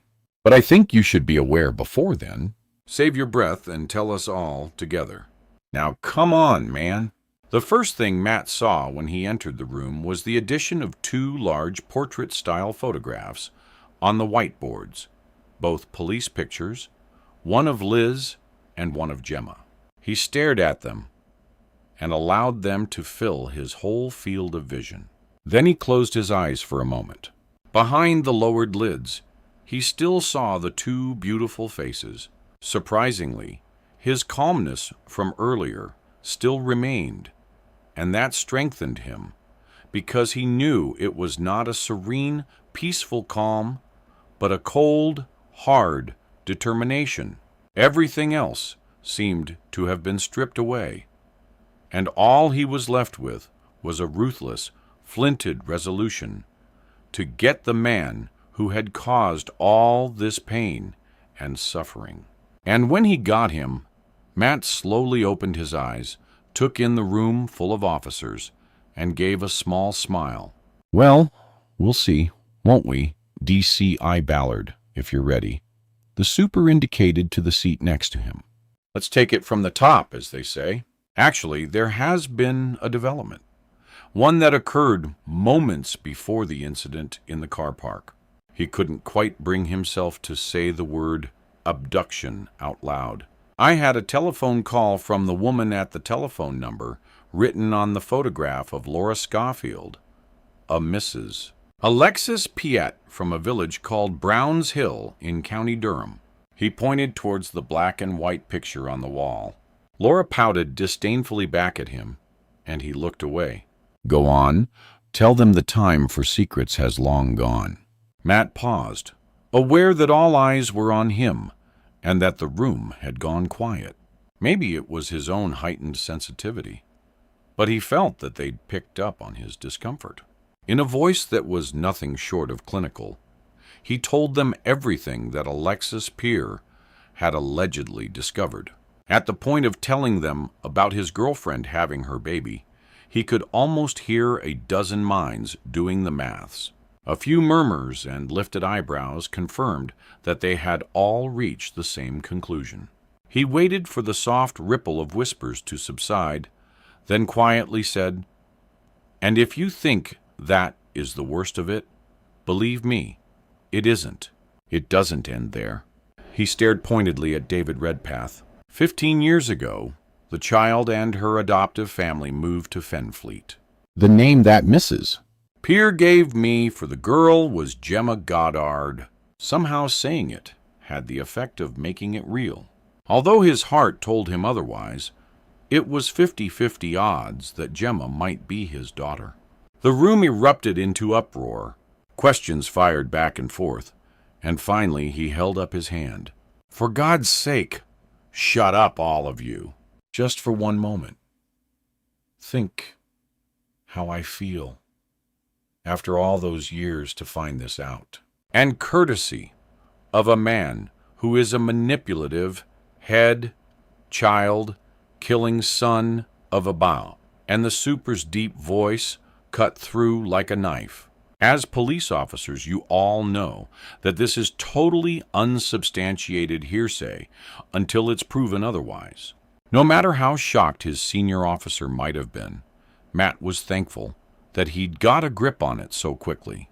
The noise had abated to a low murmur, and the super quickly brought them back into line. "Focus. We have a job to do. We have a missing child, plus 2 of our colleagues. And it's going to be down to your expertise as bloody good coppers to find them." So his glower passed over each of them. Damn well stop speculating and concentrate on the investigation. He turned to Matt D.C.I. Ballard, and you, Diam, if you would be kind enough to give us the basic details of this case for the benefit of the officers who are new to this inquiry. Then we'll allocate jobs. Still glaring, he added, "And damn well listen carefully. We don't have time to go over things. In fact, time is something that's ticking away as we speak. So zero in on what you're told, then get out there and find them." It took almost an hour to fill their colleagues in on what was already known, then to agree on the best way forward. They were just about to leave the room when Bryn jumped up. "Sir, I've just remembered the Surge believed that she was on to something. Just before she dashed off, she was waiting for an important call. She was quite animated about it. Reckoned if it panned out, she'd need my help to chase someone up. And fast were her actual words." Matt frowned. "Do you know who she was contacting?" "No, sir, but she left a message on someone's answer phone. I can soon check it out." "Do it right now, and let me know what she was chasing." "Okay." Jason pitched a concerned look at Matt. "You don't think she was getting too close to something, do you?" The thought had crossed my mind. But how would he have known what avenue of inquiry she was working on? He could have found out from whoever it was that Liz was trying to contact. Whoever that was. Hopefully, Bryn will soon answer that question. The last time we spoke, Liz was working on whoever may have taken those old photographs of me in Greece. I can't say that that poses any sort of threat, can you? Not really. Jason made a face signifying total buzzsma. This guy really shuffles my gray cells every time I try to be logical. Yes, he has quite a talent for that, said Matt bitterly. Bryn looked up from Liz's desk and called them over. There was an answer back on the Surge's phone. It was from a Mrs. Cohen. She's left a contact number. It's concerning something called Angelo's Holistic Holidays. Shall I ring her? Or would you prefer to do it, boss? Give it to me. I'll call her. You continue checking that CCTV footage. See if you can pick up anything more about that driver of the 4x4. He gripped the young detective's shoulder. And good work on remembering this sprint. We are so strung out right now. It would have been easy to forget. As Jason went off to organize some of the detectives from the other team, Matt rang the number and introduced himself. From her voice, Mrs. Cohen sounded pretty old. But if that were the case, her mind was certainly not suffering the effects of her years. Your sergeant explained everything to the administrator of the holiday company, Chief Inspector. I told them they were perfectly at liberty to give her my number. I'm just sorry that I missed her call. Matt decided to gloss over the recent happenings. He didn't want to have to explain and then listen to the commiserations that were sure to follow. Going directly to the point and expecting nothing, he told her about the photographs. Oh, I can help you there. You see, they were my pictures. What? Carissa has been my life for the past 30 years, and I was a professional photographer in my younger days. I have taken hundreds, possibly thousands, of shots of the island. Sorry, let me get this straight. Matt tried to unscramble his head. You took photographs of me?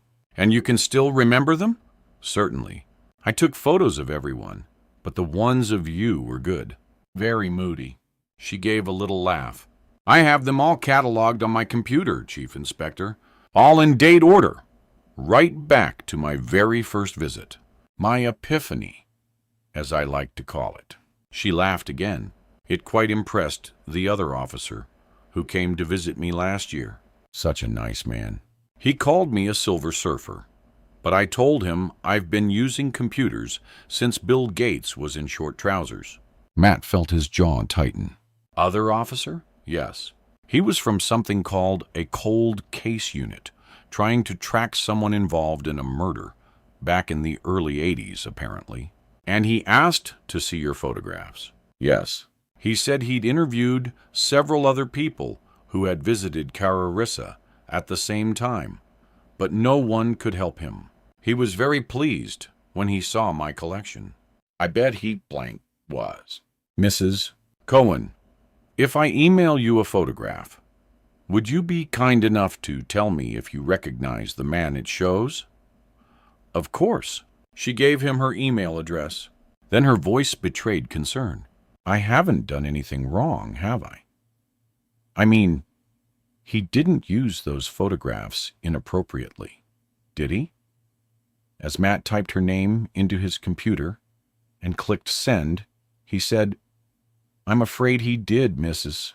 Cohen, but you certainly were not to blame. Well, he had no right at all, and him a policeman. He wasn't, actually, Mrs. Cohen, although I'm sure he presented you with some very convincing identification.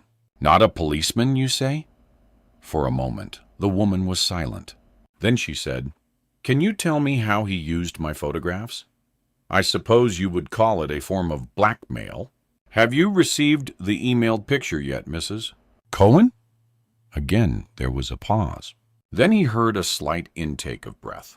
Oh, yes, that's him. All right. Now I see his face. I can even recall his name. Detective Constable Edward Dennis, from the Metropolitan Police Cold Case Unit. So at least no one actually dogged your footsteps to Greece. That's something of a relief. The super rubbed his temples. But we're still left with not knowing who the hell this bogus Edward Dennis really is. His face was craggy and gray with worry and tiredness, but his voice was still strong. And Matt, you do know that you have to be prepared for some kind of demand, don't you? If it's you he's gunning for, and he already has 2 of your officers, then the next thing will undoubtedly be contact of some sort. Bring it on. Anything has to be better than grasping at straws and playing soding guessing games. The super nodded. And thinking about games, I can't help but wonder if Gemma's undoubtedly brave but impossibly foolhardy attack may have thrown a spanner into the killer's well-oiled machine. He stared around his office at the myriad of old photographs, seemingly searching for assistance from the officers who had gone before them. There's no doubt that he had a meticulous plan in place to take Sergeant Haynes. The timing was immaculate, and although I suspect that the arrival of a busload of wooden tops was a heaven-sent bonus to him, he had chosen the most inconspicuous spot in the whole yard, and one that is only poorly covered by our cameras. I thought that too. It's only usually used as a turning area, and unlike most of the rest of the car park, none of the main offices look out onto it, which indicates an intimate knowledge of the layout of the police station. Worryingly enough, yes, although it would be simple enough to get it as an official visitor. But, as I was saying, all that was planned, but coping with another and completely unexpected woman hostage could severely bugger up the fine-tuning on his timetable. Quite possibly. So let's pray he doesn't just top her as quickly as possible in order to get back on track. Matt felt the awful weight of responsibility on his shoulders. He shook it off and forced himself to concentrate. The thing that really bothers me. He paused as Jason slipped into the office and took the chair next to his. I was just telling the superintendent that I'm concerned about why Liz went across to the driver of the 4x4 in the first place. Yes, but we saw her look up as if she had heard something. So did she recognize him? I would have thought that she would only have approached him if she knew him, wouldn't you? Maybe, said Jason, unless he called to her by name. She'd go then, but she would have recognized him if she'd got close enough. She's had his ugly mug plastered on the wall in front of her desk for days. She would have raised the alarm. Perhaps she didn't have time, or he may have been disguised. By the time she realized something was wrong, it was too late. Maybe, said Matt, but something wrinkled. Something wasn't right with the whole scenario. Sorry to change the subject, but the reason I came in was to find out if anyone has contacted Gemma's parents yet, Jason asked. Yes, HR sorted it before we went public with the appeal. A car is bringing them back from Yorkshire. They want to be on hand in case of developments, replied the super. As you can imagine, they are pretty devastated. And her boyfriend. Jason lowered his voice to a conspiratorial whisper. They are pretty serious about each other, you know. She told me he had been talking about marriage, although she seemed to be more concerned about her career. Ah, that would be Roy Latimer, wouldn't it? Yes, they contacted him at the same time. He was at work, but he said he'd come straight down, see if he could help. Not that there's anything he can do right now. Poor chap. What time is the appeal going out, sir? Asked Matt. Maybe we'll get lucky with sightings by members of the public. Someone has to recognize that face already gone. It was considered serious enough to warrant a breaking news status. The supersided. Of course that brings with it its own problems. Bogus callers, sensationalists, time wasters, and the plain barking mad. All of those and more. I'm glad I'm not manning the switchboard, which reminds me I have outside personnel to organize. He stood up. Keep me posted on absolutely everything. Okay. The murder room was littered with polyirene coffee cups and chocolate wrappers. The waste bins were overflowing with fast food cartons and sandwich packets. When they got a moment, the officers grabbed some food and dined a Lesco, and they'd be doing that until they found their missing colleagues.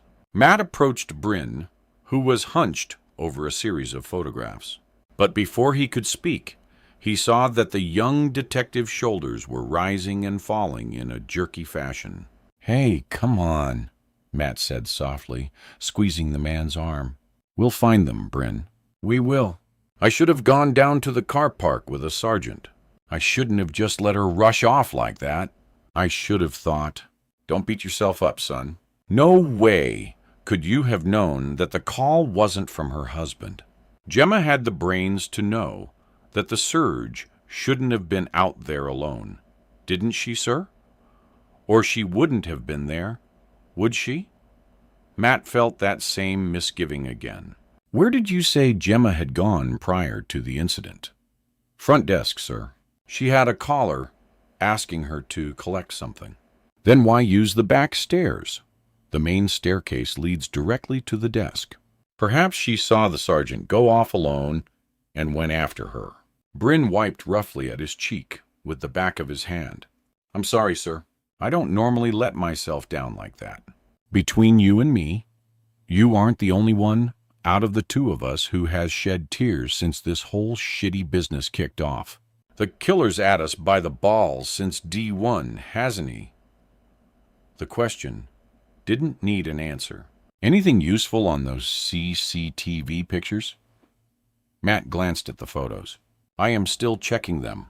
I'll get on with them right away. Good. I'm going down to have a word with Sergeant Jones. See if Jimmer ever picked up whatever it was that she was collecting. Call me if you spot anything useful. And Bryn, they are your friends. It's okay to show emotion, even if you are a big Welsh wuss. The reception area was packed, and Matt had to push his way through to where the desk sergeant was barking out instructions to the officers around him. I can see you're rushed off your feet, Jonesy, but I need to ask you something. Come through to the back, sir. It's like the game parrot house at the zoo here. He shouldered a bull-necked PC out of the way and held the office door open. Man your back, you great L-muck. Let the DCI through. The sergeant closed the door, muffling the havoc outside to a dull rumble. That's better. So, what can I do for you, sir? Before she was snatched, Gemma Goddard was apparently on her way here to collect something. Do you know if she did, or what it was for that matter? Jonesy shook his head. Sorry, but that's the first I've heard of it. One of my detectives said that she had a call asking her to come here to collect a package or something. That would have been somewhere around 11 or 11:30 a.m. Matt felt uneasy. I can easily check for you, but no one ran it past me. He stuck out his bottom lip. And knowing the state of everything right now, Matt, I'd have got one of the civvy messengers to bring anything important up to you. He moved back to the door. Old Donamu, I'll get it checked out. He stuck his head out of the door and bellowed out, Robin, come here, then sent his clerk hurrying off in the direction of the computer. A few moments later, she returned. Nothing either delivered or left for anyone in the C office at or around that time. SGE. He thanked her, then closed the door again. I thought not. So do you think this has something to do with Gemma's abduction? Matt nodded grimly. It's a possibility. Sergeant Haynes was lured outside by a bogus call. I guess the same thing could have happened to Gemma. Although I'm damned if I know why she used the back stairs to get there. The sergeant smiled. That's an easy one. The drinks machine is that end of the corridor. Most of the youngsters grab one of those latte things or a diet cooler while they're out of the office. Good point. Thanks, Jonesy. I'll let you get back to work. Matt left the chaos of the reception and made his way to the back doors and the entrance to the car park. On the far side, the whole turning bay was cordoned off, and several white-suited technicians were carefully checking the whole area for any evidence. But Matt wasn't interested in that. He was more concerned by the discarded polyirene cup that lay on its side just outside the double doors. He knelt down and carefully checked the large wet stain that had spread around the beaker. A plastic lid lay a couple of feet from the cup, and splashes of drying, frothy milk coated the lid. Cappuccino, Gemma's favorite, dropped or hastily thrown down. This really doesn't make any sense. Gemma surprised the man while he was snatching Liz. Fact, we have it on camera. Matt swallowed. What if things weren't quite as they appeared? He leaned back against the brick wall and thought hard. Maybe Gemma was an intended victim all along. He sprung upright, Yes, he wanted both of them. And with his love for split-second timing, that's just what he got. Oh, I've got to see the super. So that's what I think, sir. He wanted both Liz and Gemma, and he even knew her movements well enough to know which direction she'd take to get to the front desk. Matt concluded. Matty, you're jumping the gun here. There are far too many variables. No one other than James Bond could have pulled off such a feat. What if she'd gone the other way? What if she didn't fancy a coffee? What if she didn't bother to look out across the yard? If she'd been a minute or two, either earlier or later, she'd have got caught up with 20 or 30 flat suits piling out of that van. No, we have to go by what we saw in that video footage. She surprised him, no question. Matt rubbed his eyes. But what about the call from reception? They never rang her, so who did? Maybe it was just a mix-up. For God's sake, everyone's operating on jangling nerves right now. Maybe someone simply rang the wrong extension. And there's another issue to consider if we believe your hypothesis. The superintendent looked at him thoughtfully. To know all the staff that, well, the killer would have to be an insider. Someone we work with. A colleague. Someone we number as a friend. A long sigh escaped Matt's lips. I hadn't thought about that, but I suppose it just could be true. No, it couldn't. Think, Matt. We have pictures of him. No one in this station or any other that we've sent his likeness to knows him. He's a stranger, Matt. Excuse me, sir. A white-faced Bryn appeared in the doorway. The boss here told me to find him if I found anything. He approached the desk and placed 2 photographs on the polished surface. Look, sir, I've zoomed in on the driver of the 4x4 just as it left the barrier. The shot is poor, but it is definitely the same man from the other CCTV footage.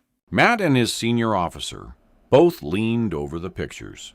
The driver was partly hidden and wore a stretchy beanie, but the close-cut beard and crewy, smiling mouth were by now horribly familiar. No doubt there, I'm afraid, said the super. We have to admit that he's got them. Both of them. As Bryn left the room, Matt sank back into his chair and tried to fight the urge to run away. In his head, he saw his farmhouse kitchen with Liz pouring wine into crystal glasses and him chopping tomatoes and peppers and laughing together as he prepared supper.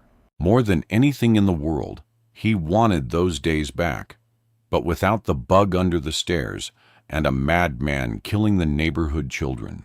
Matthew, the super's voice quickly dispelled his fruitless and painful daydream. Sorry, sir. I said, who is following up the validity of the information from the adoption agency? Lenny and Tina from the other team are on to that. Ask them to come to my office when you go back out, will you? I've decided to speak to Gemma's parents personally as soon as they are back. It's the least I can do, and we'll be able to verify much of what your Mrs. Peer told you at source, so to speak. Has no one asked Gemma's parents that all-important question yet? The super shook his head. The doctor considered they were too upset and shocked by her abduction to talk at that time. I'll see them in their own home. It will be less stressful for them. One hell of a lot hangs on their answer, doesn't it, sir? For the case, certainly.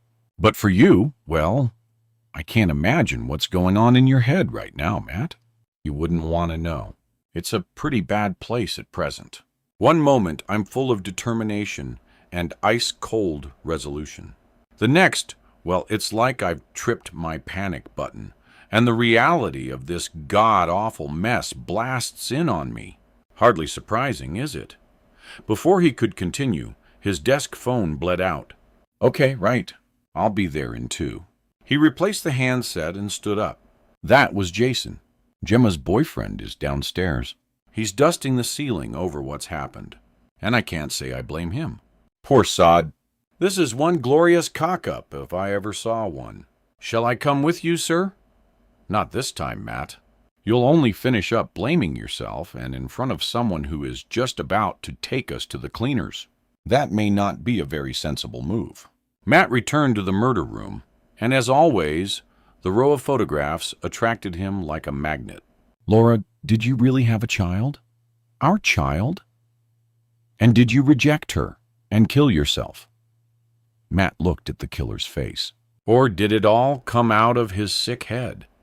The supercilious smile oozed cocky confidence. Who are you?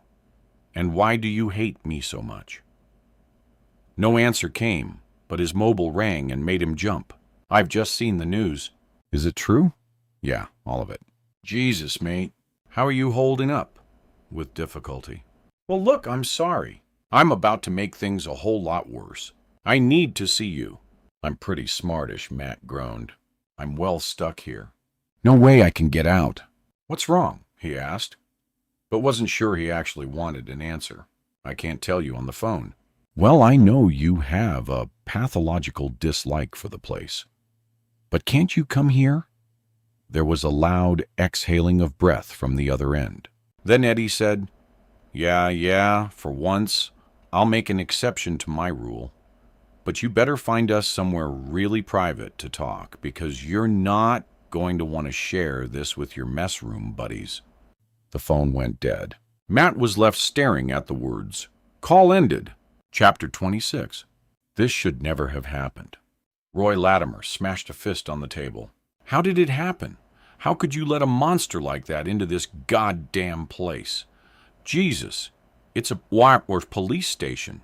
Before Jason or the super could formulate a reply, Roy slumped forward, head in hands. It's a police station, he whimpered. She should have been safe here, shouldn't she? Yes, she should have. And everything you've said is perfectly correct. He should never have got in. But if you'll just give me a moment. The super looked at Roy. I don't want to waste precious time on recriminations. I want to spend every waking moment working out how to get her back safely, not trying to calculate how things went so badly wrong. I will do that later, I promise. Do you understand me? Roy looked up, then slowly nodded his head. He had tears in his eyes. Of course, I'm sorry. I'm just so scared, and I don't understand why, Gemma. We don't know for sure, Roy, said Jason. We have some ideas. But when she got beaten up, when she said it was riot training, she lied to me, didn't she? It was him, wasn't it? He's tried this before. Roy swallowed noisily. Panic was once again building up in his voice. He did meet her, but he wasn't trying to abduct her. He was delivering a message.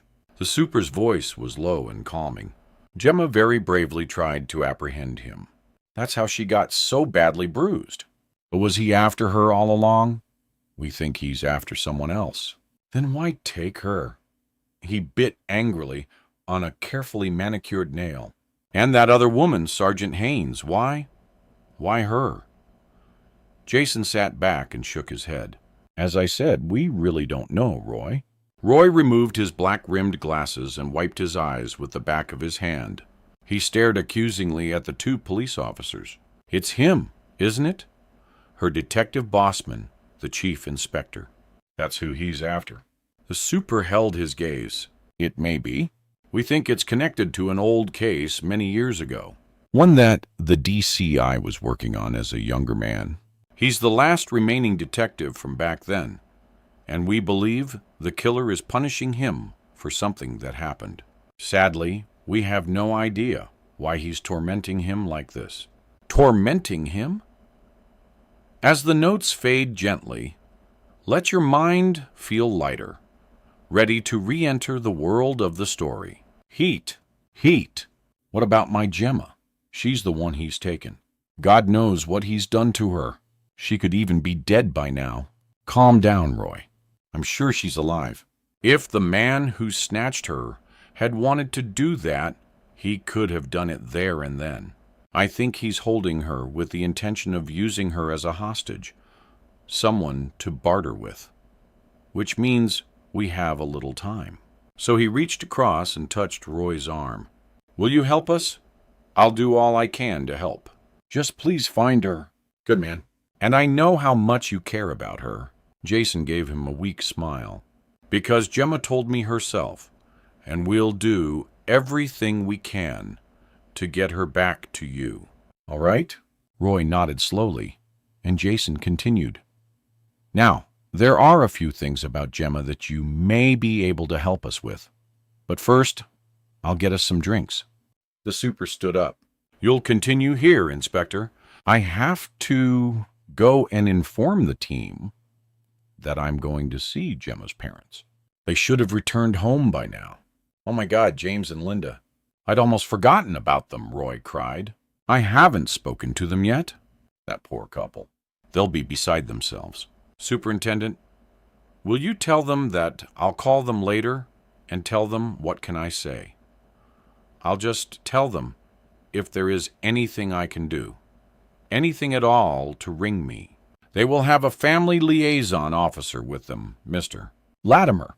And be assured, we'll offer every kind of support possible. But I will definitely give them your message. Now, if you'll excuse me. Outside the interview room, the superintendent looked gravely at Jason. You'd better organize a liaison officer for him, too. Apart from being at risk himself, I'd say he's pretty wobbly right now. Will do, sir, and good luck with the parents. Are you sure this is the best that you can do? These places give me the screamers. Addie said you've been in enough of them? I thought it would be home from home. And it was you that said private. So, as my office is about as private as Fenfleet Community Center, this is it, I'm afraid. With the in-use scene-watt, no one would enter an interview room, I promise, Matt replied. Addie threw him a contemptuous look, then removed a large brown envelope from his jacket and placed it carefully on the table. This came to the hotel earlier. Bloke on a motorbike delivered it, and as it was addressed to me, I opened it. It didn't take long to realize that you were the intended mark, not me. Oh, please, not another one. Matt felt as though he had taken a well-aimed medicine ball to the scrotum. Sorry, but I'm afraid it's not just another one, mate. Take a look. Matt picked up the envelope. It was thick and heavy. No simple picture this time. Did you recognize the delivery man? Is he on your CCTV? Addie rolled his eyes upwards. And CCTV? Don't be naive. That's a dirty word when you operate an establishment as discreet as mine. My special Cleonel would run a mile if they saw a camera now.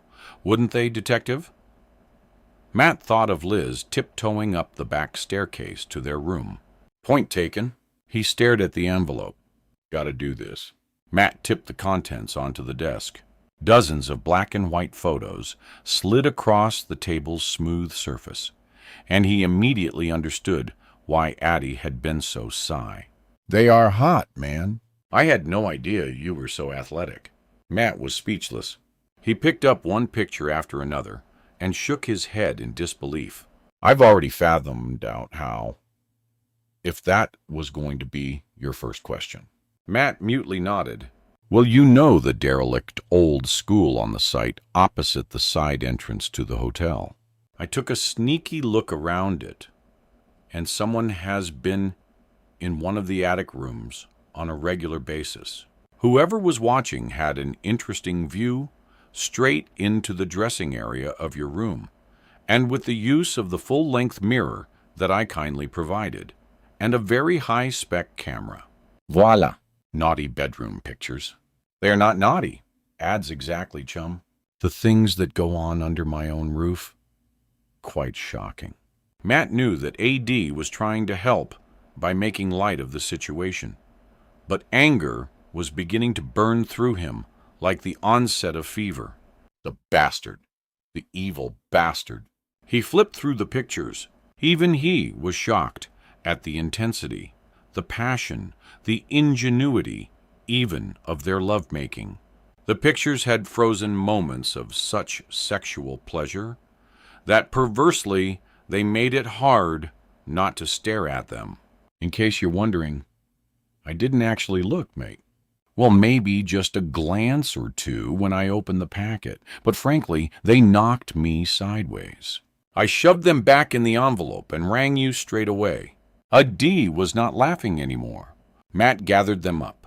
The son of a blank had soiled something incredibly beautiful. He bunched them together and pushed them roughly back into the envelope. One suddenly stood out. His hand shook as he picked it up. It was of Liz. He was out of the frame, but Liz was naked on the bed, on her knees, and astride him, leaning backwards. The picture wasn't crystal clear, but the pure delight in her face shone out. Matt looked closer. Delight in something else, something less obvious. She wanted him. She really wanted him, and not sexually. That more subtle expression revealed love, not just desire. All his knowledge washed over him in a second. But the real reason that he had been drawn to the picture in the first place was the 3 letters PTO written in red pen along the bottom of the photo. He flipped over the photograph. You know, by now that I have them, both of them. They are still alive. It is up to you as to how long they stay that way. It is your turn to join us, and I know you will understand that you have to come alone. No wires, no cameras, no policemen. As soon as I contact you, you will come directly to the location that I give you. Try to be clever, and you will find only corpses. This I promise you. Pa. Yes, I have copies of the enclosed. Maybe the foxy lady's soldier boy would like to see what a generous woman his wife is. Like I said, come alone. The air seemed to have been sucked out of the room. Matt's chest heaved as he strained to breathe. What did the super call it? Crunch time? Ad leaned across and took the photograph. To Matt's relief, he looked only at the back of it. Frickin' heavy stuff, Matty. I wonder how long he'll give you before he makes contact. Not long, I should think. Matt reread the carefully written note, then folded the photo in half and pushed it into his pocket. Then, I hate to tell you your job, but shouldn't you be getting things in place? Little things like rallying the troops, getting someone lined up to get a trace on the call, putting in a request for the heavy artillery, notifying your senior officers, maybe. No, I don't think so. Matt, you're a copper. And I hate to say it, but a bloody good one. You go by the book. Surely you're not thinking about doing what this weirdo says. You'd show the superintendent these pictures, would you? Can I just remind you that this is Detective Sergeant Elizabeth Haynes, wife of Gary Haynes? Can you imagine what this, he gestured towards the thick envelope, would do to her, and him, for that matter? I see your point about the dirty postcard stuff, but right now, I'm more concerned with what your psycho could do to her and your other girl. Sorry, Adi, but I believe every word on this note. Unless I go alone, there is going to be nothing and no one to save. If I go to him, I may just be able to convince him to let the women go. It's me he wants. It sounds like a pretty good deal to me. Well, I think it sounds like a truly crap idea. You'll have no leverage at all if you walk in there unarmed and with no backup. He'll have all of you then, and topping a couple of women may just be a bit of added fun on the side for a Fruit Loop like that. Eddie folded his arms and stared at Matt belligerently, then gave a loud sigh. Okay, let's look at it another way. I note that he never mentioned ex-cons in his list of the unwelcome. Alone means just that, Edie. Old legs included. Damn. And I was so looking forward to meeting him. A D leaned back, arms still folded. I'm trying to work out what has shunted you off the righteous rails and sent you into this Lone Ranger suicide mission." His eyes suddenly narrowed to little more than slits. "Correct me if I'm wrong, but I seem to recall your illicit nights with your paramour being something of a casual affair to begin with. Needs must and all that. Has something changed? And if it has, please tell me that you haven't fallen for her." The ensuing silence said it all. "Holy Mary, you have, haven't you? I have to find her edema too." Matt gave a short, barking, staccato laugh. "Oh, yeah, I forgot to mention. His nibs reckons Gemma's my daughter. And here's the punchline. She just might be. What do you think of that? Frankly, I think you've spent too much time in the evidence storage room, sampling the confiscated wacky-backy. I wish. So, let's get this straight. He's got the love of your life. And let's be generous here and allow him the benefit of the doubt. Your daughter both captive. Oh dear, dearie me. It would appear he has you by the short and curious." Nicely put, Edie, but not exactly comforting. Matt felt A.D.'s eyes bore into him.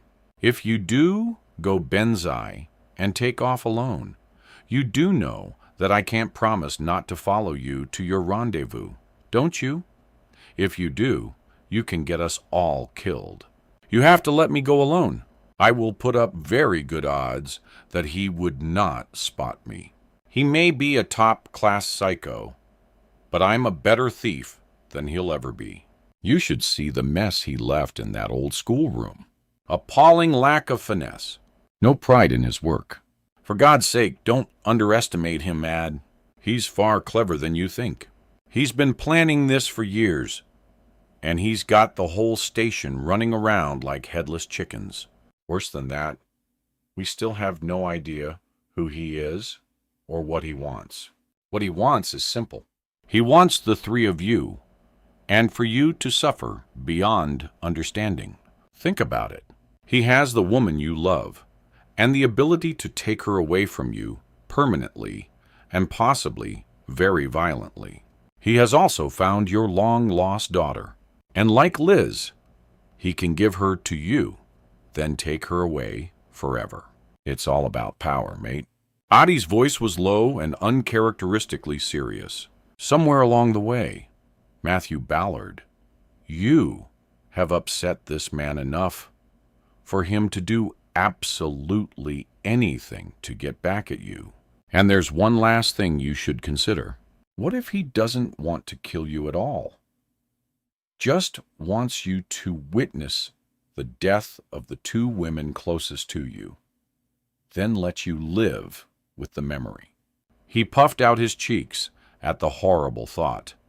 And that would mean they are safe until the moment you get there. Then they are in grave danger.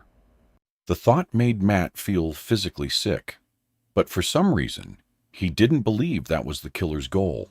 I know what you're saying is logical, possible even, but I think I have to take that chance. I have to. Matt's phone ringing in the small room made him jerk upright. The two men stared at each other, their faces stony. The number meant nothing to him. He pressed answer, but before he could speak, a weird, mechanical-sounding voice rattled off one sentence. Then the phone went dead. "Where?" asked Adi. "Don't know. He must have been just checking up on me. He said to wait for his next call." Stubble. He used a voice distorter and 10-to-1. "The phone is pay, as you go, and probably already at the bottom of the nearest ditch. So what now?" Right at that moment, he hadn't a clue. To tell you the truth, I'm not sure. The copper inside is still screaming at me to get a grip and do it by the book. But my gut instinct says it's my kawi, so it's down to me to clean it up. He rubbed his hands together. "Listen, Addie, you've been a good mate, the best. Shut the blunt up about all that crap. Let's concentrate on now, shall we? I'm just saying, if you'll get real for a minute, that we both know there's a damn good chance that whatever way I choose to play it, this could go seriously tits up." Matt held up his hand. Hear me out. We may have spent half our lives on different sides of the fence. But since we called a truce, you've been the only one who always had time for me. Time to listen when I was up to my neck in mental. And I want you to know that I truly appreciate it. He drew in a deep breath and passed the envelope across the table. Take these and destroy them for me as soon as possible. And finally, he gave Ed a half-hearted grin. I'm afraid I have to ask you one last favor. Surprise, surprise. Ed pocketed the envelope. Are you certain you want them destroyed? They may turn out to be evidence, or we could sell them to a Dutch magazine and make a fortune. He stopped when he saw Matt's face. Joke. Bad taste and bad timing. I know. But anything is better than you going all maudlin on me. Oh, and I prefer to think of us as playing the same game, just on different sides of the net, actually, which allows me to respect a player almost as good as myself. And that said, this one last favor had better be bloody good, Matt Ballard, or I break all my hallowed rules and go straight to your super and grass you up. Added glared at him. So, what is it you want this time? Other than a slight tremor of the hand as she turned the pages of the photo album, Linda Goddard, neat and petite, was given little away as to how she felt inside. Yes, Gemma was adopted. James and I lost our only child in childbirth. And after that, I had miscarriage after miscarriage. After the last one, I woke to hear that a hysterectomy had saved my life. She raised her eyebrows. When the reality of that statement dawned, I wasn't sure if I had a life left anyway. She gave David a weak smile. We had both wanted children, lots of them. James, a tall, rangy stick of a man, joined in. Adoption seemed to be a natural next step, but we had no idea how complicated a procedure it was. We nearly gave up. Then we had a call from a local agency that we had signed up with. They were so kind, went on Linda. Mister. Piet himself dealt with Gemma's case, and he bent over backwards to get her placed with us. Poor little thing. You knew that she had been maltreated as a baby. Oh, we knew the full horrific story, Superintendent, replied James. You have to, as there may be severe repercussions in later life. But luckily, she was fine, wasn't she, darling? From the moment we brought her home, she flourished. Linda Goddard passed a picture across to David Redpath. This was Gemma not long after we adopted her. Do you know the first time we saw her? She looked at us and smiled, as though she had been waiting for us to come for her. He looked at the picture. A normal, happy child, bright-eyed and smiling. After the terrible start she'd had, he wondered how she had managed to bounce back so easily. How did she cope at school? A one student, smart, intelligent, sporty. Even exams didn't faze her. Friends. Neither parent replied immediately. Then James Goddard said she is very loyal to those close to her, although as a kid, she was always something of a loner. She was happier with her head in a book, or on the computer, or out walking the dog. She's never been what you'd call a party animal. And frankly, with all that dreadful binge drinking and drugs these days, we were grateful for that. We were told she could find socializing difficult. Considering her past, added Linda. But all in all, apart from having a bit of a temper on her, we think she has done brilliantly. She even coped with 3 years at uni before she joined the force. When did she decide that she wanted to be a police officer? The superintendent accepted a cup of tea from the family liaison worker and looked back to James. Right from a little kid, it was always her goal. She wanted to right all the wrongs in the world, fight the bad guys and look up the villains. We never doubted for one moment that that was what she'd do. Superintendent Linda hesitated as the thin veneer began to crack. She swallowed back a sob. Even if it was such a dangerous job, now look at what's happened. Shh, sweetheart. They'll find her. She's a brave girl. James slipped an arm around his wife and hugged her tightly. A brave girl, thought David. If she was Matt Ballard's daughter, he could believe that. I am sorry to upset you at such a difficult time, but I only have a few more questions. He placed his cup on the coffee table and sat back. Does Gemma know that she's adopted? James let go of his wife, but still gripping her hand, said, Yes, of course. I mean, she didn't come to us until she was 7. She's been aware of that fact all her life. And has she asked about her biological parents? Linda shook her head slowly. When she was 11, we offered to answer any questions that she had about her earlier life. Bless her heart. She said that she didn't have a life before she came to us. And now she had a family who loved her. So that was all that mattered. She wiped her eyes with a tissue. Every year until she was 20, we asked her again, and every year she said the same thing. So then we stopped asking. The tears suddenly turned into a worried frown. But I don't understand what's this got to do with her being kidnapped. We have to build up a wider picture, Mrs. Goddard. We need to know everything we can about her. Things that aren't on her police file. Someone from her past may be involved somewhere. So I'm afraid I have to ask you these difficult and personal questions. David gave them a compassionate smile. I know it's hard for you, and I'm truly sorry. But can you tell me about her relationship with Roy Latimer? Both parents perked up at the mention of the young man's name.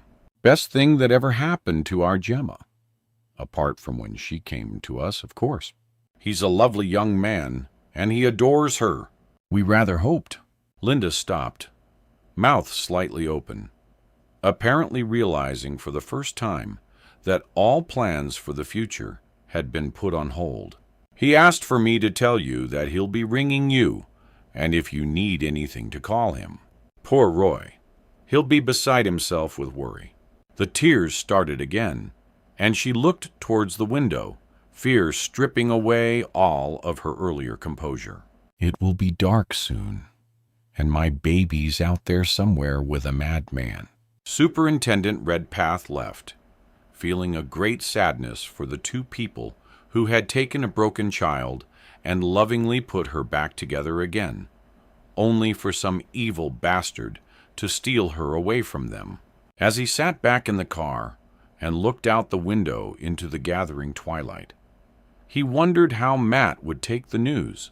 It was confirmed that Gemma was adopted, and from the very place that the killer had led them to, so why should the rest of the information be incorrect? Gemma Goddard could well be Matt's girl, and now she was missing. He stared at the back of his driver's head and decided it was time to take Matt off the case. It was getting far too personal and far too dangerous. Matt's already battered mind would not take much more, and that would get people hurt. Killed, even. He would speak to him as soon as he got back to the station. No polite requests, just an order, and he'd have him removed to a place of safety. He knew it would be hell for the poor guy, waiting out the investigation and unable to physically help. But it was better than having an avenging angel, a loose and loaded cannon running wild around the Lincolnshire countryside. Once again he looked out into the gloom. This time he offered up a prayer for his 2 missing officers and the little boy. Chapter 27. A thin, watery mist descended over the marsh, its clawing dampness drenching everything it touched. As the twilight deepened and the barren, lonely landscape became only a memory, Liz slowly dragged herself back to consciousness. The side of her head felt as though it had been caved in, and a throbbing, nauseating pain coursed through her when she tried to move. Not that there was much point to her exertions. She soon realized that she was tightly bound by some kind of harsh and unforgiving gaffer tape. The ground beneath her was solid, rock hard, and there was a strange smell to the place. She resisted the initial urge to fight with her bonds, then lay back and tried to remember what had happened. All she could recall was someone desperately calling her by name, saying something about someone being hurt. She had the vague recollection of running to help, then nothing. But what had happened to her, and where the hell was she? Panic threatened to engulf her, but over and over she reminded herself that she was a senior detective, a police officer, and she must get a handle on her situation as quickly as possible. Her life might depend on it. She took a few deep breaths and slowed her racing heart to something half acceptable. She knew she was injured, but hopefully not too badly. And frankly, worrying about herself would have to wait until she got free. She moved her head more slowly this time. The pain was bad, but not as crushing as before. The room she was in seemed to be windowless, although there was the tiniest amount of dim light filtering from somewhere on the far side. It had to be a cellar, or maybe a storeroom. The smell was unpleasant, but vaguely familiar. She stopped trying to make things out in the gloom, closed her eyes, and allowed her sense of smell to help identify where she was. There was an overriding mustustiness, a dank stainalness that indicated that fresh air was rarely allowed in. Then there was that other stink. She sniffed. That was it. Fertilizer, phosphates. Yes, the place smelt like her uncle's barn, although it lacked the nice scent of sweet hay brought in for winter feed. So, with the concrete floor, in the storage of agrochemicals, she was clearly in an outbuilding, not in a cellar, which, if you were a real optimist, was a good thing. At least her captor probably wasn't in the same building. She tried to move her legs, but like her arms, they were firmly bound at the ankles and around the calves. For some reason, she wasn't gagged. Now that wasn't good. More comfortable, certainly, but it meant that whoever had left her there knew that she could yell her head off and no one would hear. Help was definitely not at hand. Water dripped and trickled incessantly somewhere.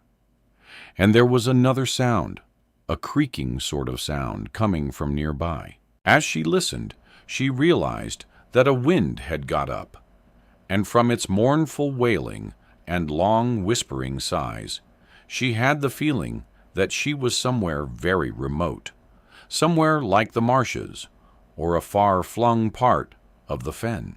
A shiver passed through her, and her earlier optimism faded. She could be miles from the next inhabited building, and if she were close to the sea bank, she could be in a very dangerous area as well. A place surrounded by boggy salt marsh, made inaccessible by treacherous tides, and completely isolated. No, just get a grip, woman. No point in throwing in the towel when you don't even know where you are. You could be in someone's back garden on the outskirts of town, for all you know. So concentrate. And Liz froze. A rustling noise interrupted the bollocking she was giving herself. Oh, please, not rats. If she had a phobia, twitchy, whiskered, long-tailed vermin would be it. She swallowed hard and tried not to move or make a sound. Oh, a low moan echoed around the small room. That was no rat. Hello? Who's there? Liz, is that you? Liz let out a cry of relief. Gemma, but what on earth? Oh, Liz, I'm so sorry. I really cocked up. Oh my God, I think he's broken my ribs.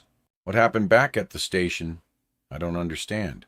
Liz's head thundered as she tried to fathom out why Gemma was in the stinking room with her. I saw him attack you.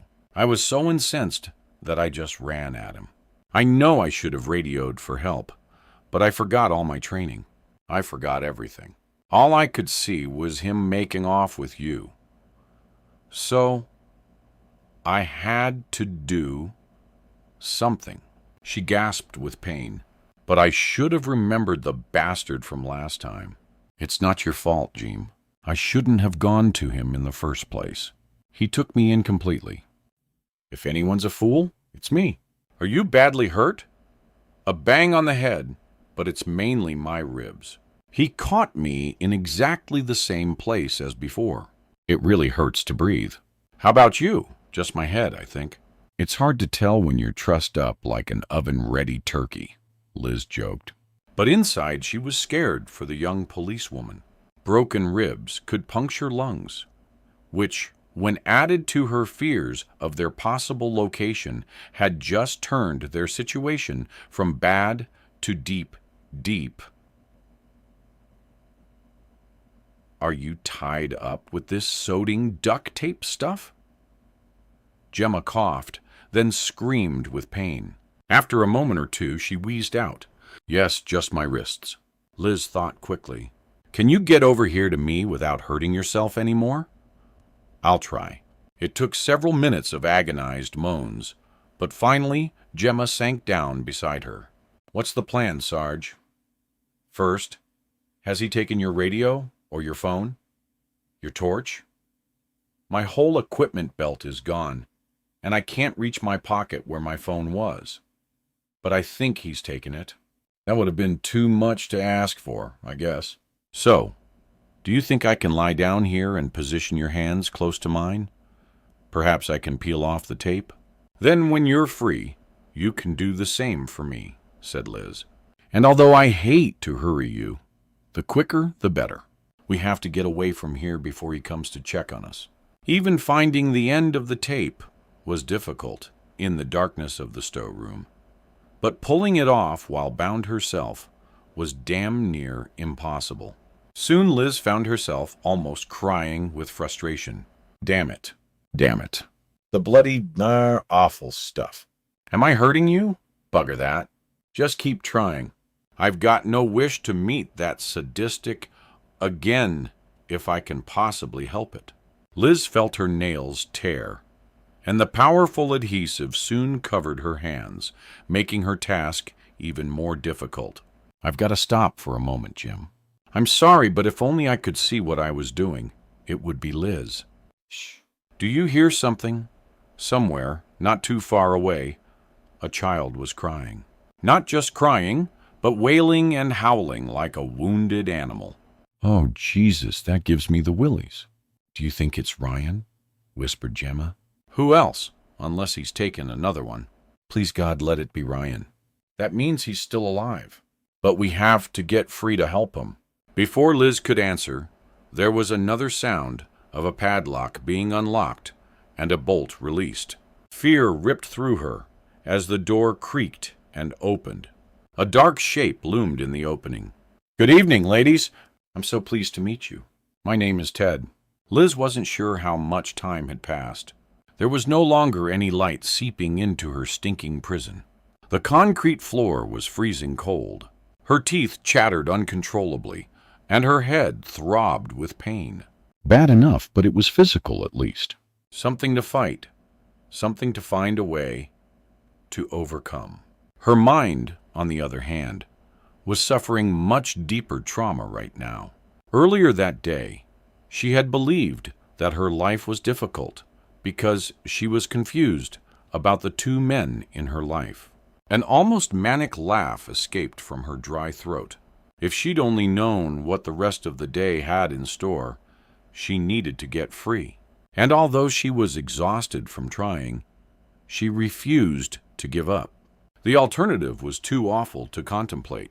If she could just get herself into an upright position, she might be able to find something in the old building that was sharp enough to slice through the tape. In desperation, she rocked back and forth. Then, with all the energy that she could muster, she threw herself over onto her side. The pain that seared through her head made her retch, and she was forced to lie still until it began to pass. Her idea was to try to bring her tightly bound legs up to reach her hands. If she could release one set of the restraints, she might be able to find a way to stand. After what seemed an eternity, she fell back and sobbed. It was useless. All she wanted right now was for Matt to find them, but she had no way of giving him the slightest clue of where to look, and time was running out. As if on quo, she heard a long and agonizing scream. Even from the confines of her makeshift prison, it made her blood run cold. It echoed in Liz's ears, then faded, only to be replaced by another, and another. This was no child's cry. Liz knew exactly who was being hurt this time.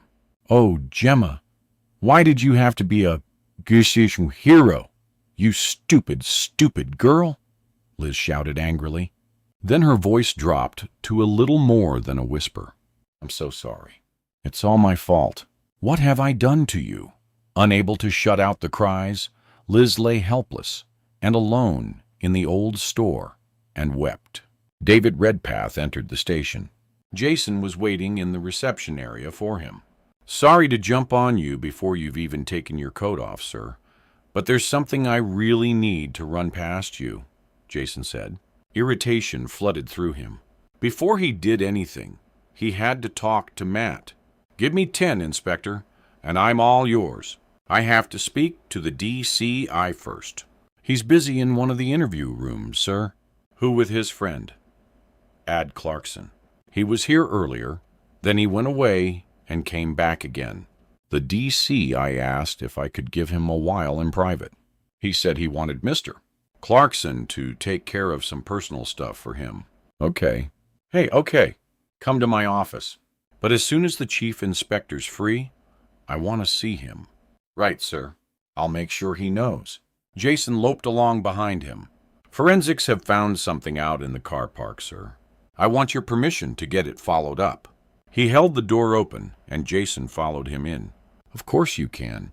"Why ask? Budget, sir? The test is a costly one. We have to get them okay, remember? Bloody Mao protocol," thought David. 2, maybe 3 lives are hanging in the balance, and he had to consult his sewing budget. "Do it, whatever it is, and continue to do it until I have my officers back safely." "Sorry, but I need a signature," Jason said glumly. David wanted to throttle him. "Whatever you need, order it. I'll gladly sign my life away afterwards." He threw himself down in his chair. "So, what did they find?" Apparently, when the 4x4 sped off, some mud was dislodged from under the wheel arches. We know that because the sweeper truck cleaned the car park only 30 minutes before the incident. Initial soil analysis showed up an unusual mineral content, but it also had some plant material in it. Professor Wilkinson wants a friend of his, a forensic botanist, to carry out some more specialized microscopic identification of the samples. It could tell us something of where the vehicle has been since it was stolen. Tell Professor Wilkinson yes. Go for it, and as quickly as he can. The stolen vehicle was nicked sometime before it was used for the snatch, so there's a good chance the killer took it back to his base overnight. David was used to seeing his inspector looking mildly anxious, but today the eyes were tired and bloodshot. Jason's whole being cried out distress, and David felt a rush of guilt for being so short with the man. His family had been removed from him. His sergeant and a young policewoman had been grabbed from under their very noses, and a child killer was smiling and sticking 2 fingers up at them from CCTV film. And still the man worked on. David shook his head. He had no right at all, to be irked by any of this extraordinary team. "Hang on in there, Jason. We'll get them back. If I have to spend 10 years budget in one night, we'll get them back." Jason smiled weakly. "I'll go along with that." He went to the door. "I'll ring the lab straight away, then go and dig the DCI out for you." "Thank you. I think he's had long enough now, And what I have to say may alter the plans he's making anyway. Jason paused in the doorway. You're not thinking of taking him off the case, are you, sir? That would just about finish him off. I can't help that, Jason. I've let him stay with this far too long already. He's too close, too involved, and if I were him, I'd be running on empty by now. Apart from a missing child, which on its own is a devastating and terrible thing to have to cope with, I have all the other officers involved in this to think about. They are my responsibility, Jason. And so far, I have let 2 of them down very badly. So Matt has to stand down before he or someone else gets hurt. I guess you're all right, sir. I'll go and get him. David watched the inspector's back as he left the office. He moved swiftly, but his shoulders were hunched and despondent. David looked out the window. It was after 6, and darkness had fallen. It would be pitch black in the Fenland countryside or on the bleak marshes. He knew that the search would go on. You didn't leave a child and 2 officers to the mercy of the night. A deep sense of camaraderie motivated all the men and women involved in the search. If they had been told to go home, they would have refused point blank. There were certain places that they had to avoid at night. He couldn't risk accidents, and some of the dangerous stretches of marsh were treacherous in daylight. But that still left addresses to check out, people to question, garages, barns, and abandoned farm buildings to search. David drew his finger slowly across the glass pane and prayed silently for the cloud to clear and the moon to shed its welcome light on the officers and volunteers who were doggedly combing the fenland around Fleet.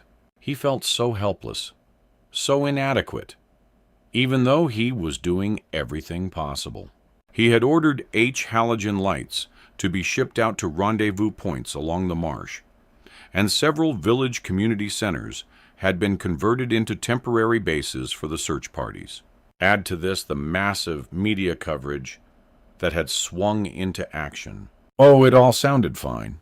In fact, one could be forgiven for thinking that if the killer even stuck his nose outside his lair, there would be a police marksman there to take him down. But David knew that the watery and lonely landscape that had been his home for over 25 years was fully capable of concealing whatever it wanted for a very long time. There were places that even he got lost in, places that he'd never heard of, and places even the oldest of yellow bellies, the true Lincoln-born, would not set foot in. And no doubt it is one of those that you've chosen for your lair, isn't it? David drew in a deep breath.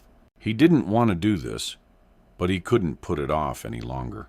And if the mountain showed no sign of imminent arrival, Muhammad would have to make the first move.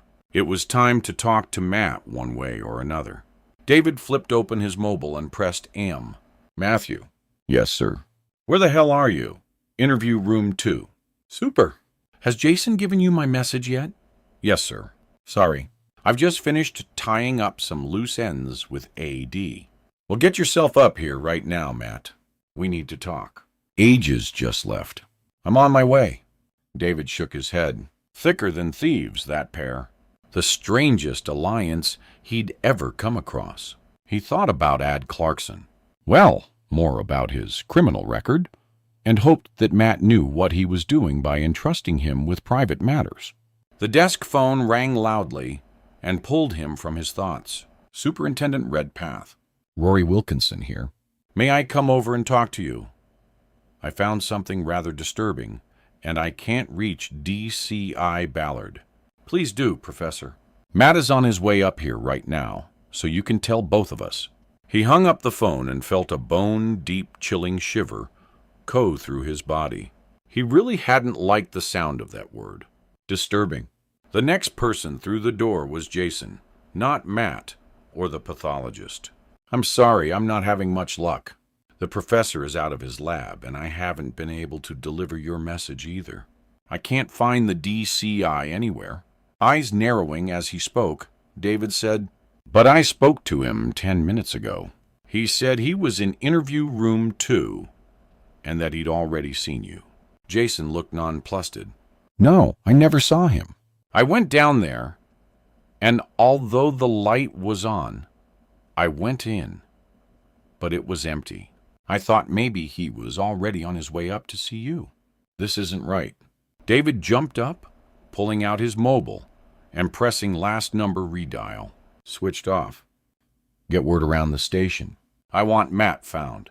And Jason, get hold of that bloody ex-con of a friend of his.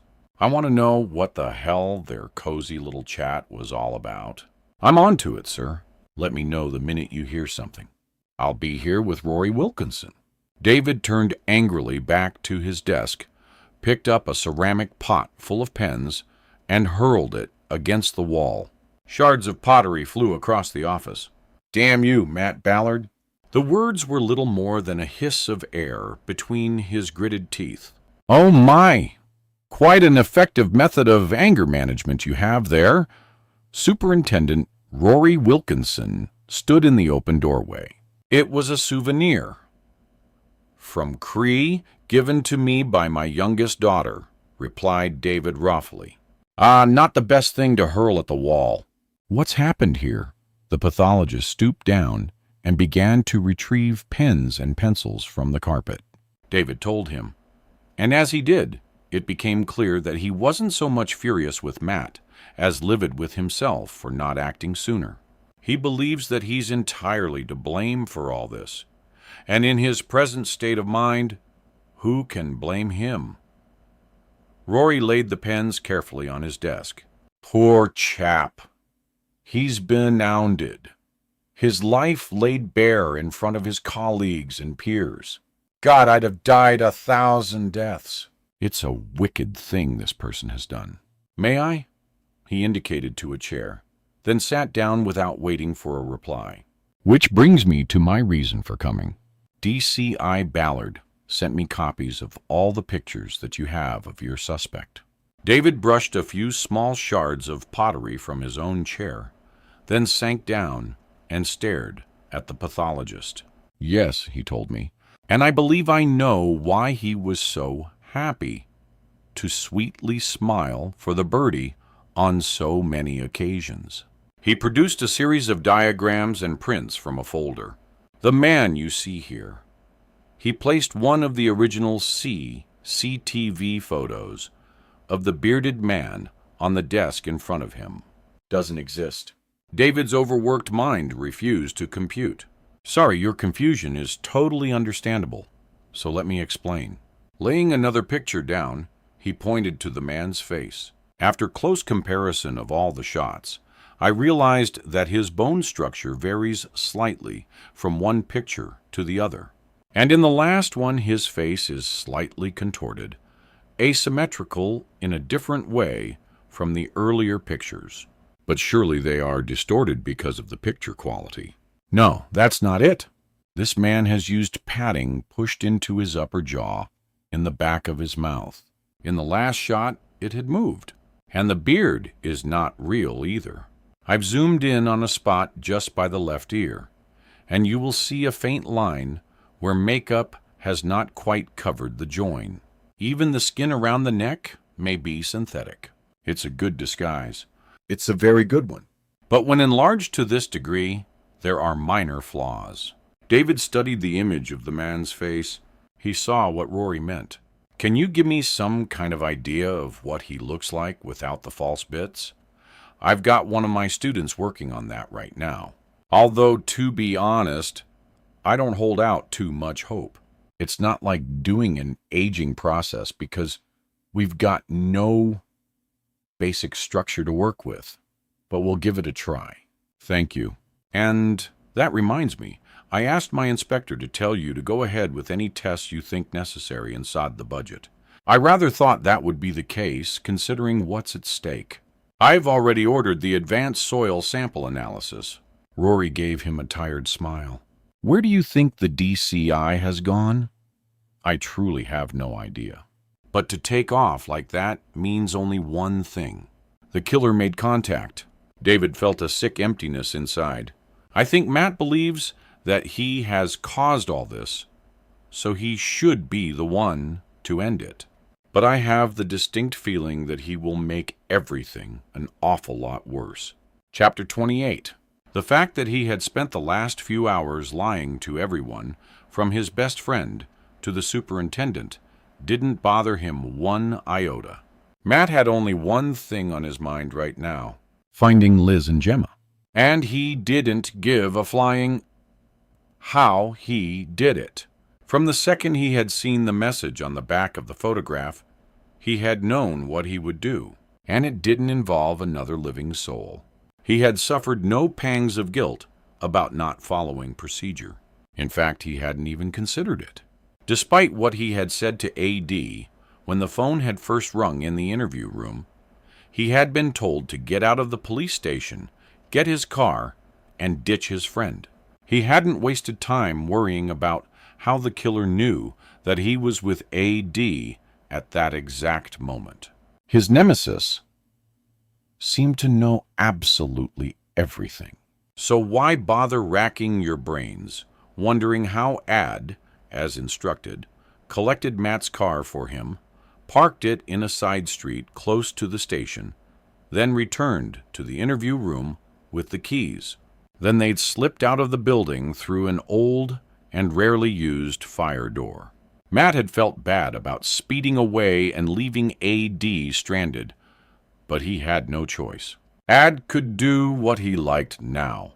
Tell the super or not, it was all the same, and quite irrelevant. His car splashed mud and water onto the verges as he sped along the back road to the meeting place. He wasn't nervous. He didn't feel anything, really. He had no plan, no ingenious surprise to spring on his enemy. There was no point. The killer was too clever to be deceived by tricks. The best he could do was pray that somehow he would get a lucky break, not for his own sake, but for Liz and Gemma, and maybe little Ryan. On one side of the road, he saw a team of searchers in the distance, their lights sweeping over the deep, muddy furrows at the farmland. Sorry to tell you this, lads, but you won't find them there. The second call had given him the location. The voice, garbled by the scrambler, had snapped out the address. Matt had panicked that he wouldn't understand in time, that the killer would hang up, leaving him unsure of where to go. It only took a few seconds of intense concentration, though, and he had it clear in his head. An inspired choice, if you had murder on your mind. For anything else, it was a miserable, lonely spot. Certainly one to avoid at night, which meant that the search teams would not go there tonight. It was remote, unfriendly, and very dangerous. Perfect. As he accelerated onto a straight stretch of fenland drove, he felt a tiny thrill of excitement. At last, he would have some answers. He would meet the man who had screwed up his entire life in the space of a few days. A man who, right at this moment, had control over everyone that he loved. Matt's lips twisted into a grim smile. A man who, given the chance, he would gladly kill without hesitation or remorse. The murder room was packed with officers. David stood ramrod straight beside the picture boards. To his right was the pathologist, and next to him the thin shadow of a man that was Jason Hammond. David had already explained that Matt had gone. He had put forward his theory about why a detective, chief inspector, would do such a hair-rained and irresponsible thing. He hoped that what he had said would somehow keep Matt's reputation in one piece. Matt, it seemed, had left the building via a route rookie officers took when playing a game that required you to get from A to B without getting caught on camera. Matt had accomplished his escape perfectly, and they only knew how he'd done it because of A.D. Clarkson, who was right now back in his favorite interview room for the third time that day. From the spot in Anchor Street, where he asked Clarkson to park his car, we can only assume that he planned on leaving town in a similar manner to the way he got out of the station. That is a route with no, or at least very few cameras. And as Fenfleet is classed by most as a backwater, a sleepy little country town not warranting a large budget for security systems, it is more than possible.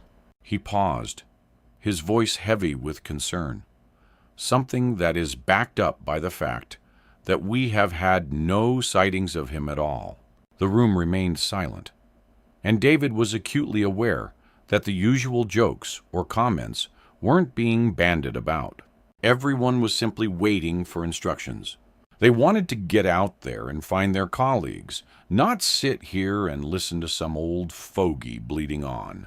He sighed. He felt like they did. I know how frustrating this is, but we have to throw all our energies into discovering the identity of the killer. This is imperative, and unless we get lucky and someone spots the chief's car, it's the only way we will know where to look for him. He gestured to Rory Wilkinson. Now I'm going to hand over to the professor here. He will fill you in on a discovery he made earlier regarding the appearance of the killer. Rory rose to speak. David pulled Jason to one side and whispered, I know this is somewhat unorthodox, but I've just been speaking to Liz Haynes's husband. Considering his high rank in the British Army, I've decided to allow him access to the investigation as a consultant. Is that why, sir? The poor bloke can hardly be said to be rational with his wife missing. He's a trained and very experienced professional soldier inspector. And what is not common knowledge is that his specialist field is tracking and interrogating terror suspects. Believe me, we can use his expertise. And right now, he's going to shadow you. Okay? Jason pulled a face. I wouldn't do this if I didn't believe he could be of use, Jason. And he's no thick squatty either. He's a clever man with a degree in psychology. And frankly, if it ever came to something physical, I'd pick him for my team. Wouldn't you? Yes, sir. No doubt there. David looked at his inspector shrewdly. But you still have a problem with it, don't you? No, not as such, sir. But something just occurred to me. He screwed up his forehead in concentration. Can I ask, sir, is the lieutenant colonel something pretty important in the Army?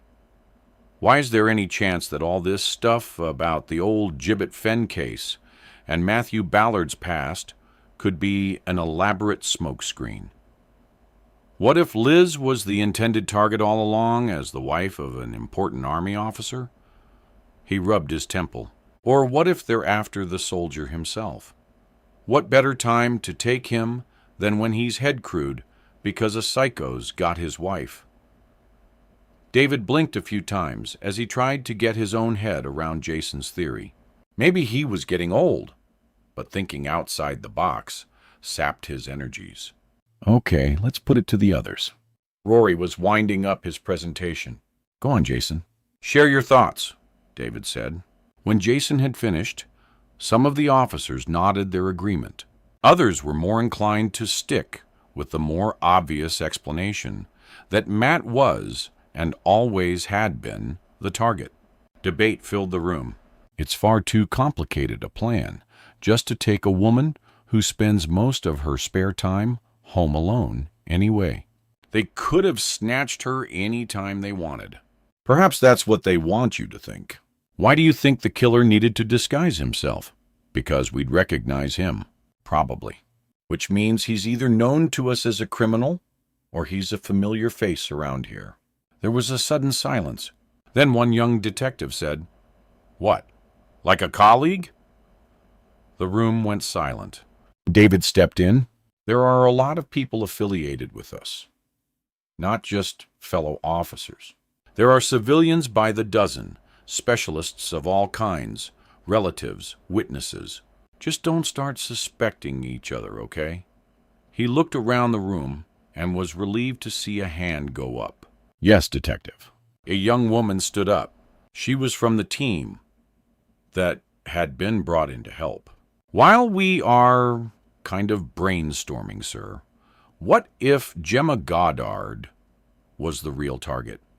If what you told us about the DCI possibly being her father, then that might explain why all the pressure's been on him, wouldn't it? She may have been deliberately lured outside to the car park after all. You said that she had a really bad start in life, sir. What if someone resents the fact that she fell on her feet? Someone who maybe didn't fare so well themselves? Someone from one of those abusive foster homes, maybe? David held up his palm. These are valid points that we must investigate. D.C.I. Ballard himself thought that it was the killer's intention to take both women. I didn't buy it at the time. Now I'm forced to consider it as a possibility. Sir, Bryn stood up. He looked tired. His clothes were creased and untidy, but his eyes burned with desire to find his friends. This whole thing has been so meticulously planned. There has to be a really serious motive behind it. I find it hard to believe that one man has devoided and carried this out alone. He pushed his hands deep into his pockets instead at David.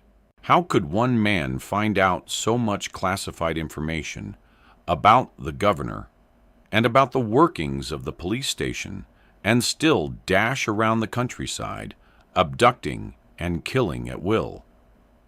Are you suggesting that he might have had help, Detective Constable? I am.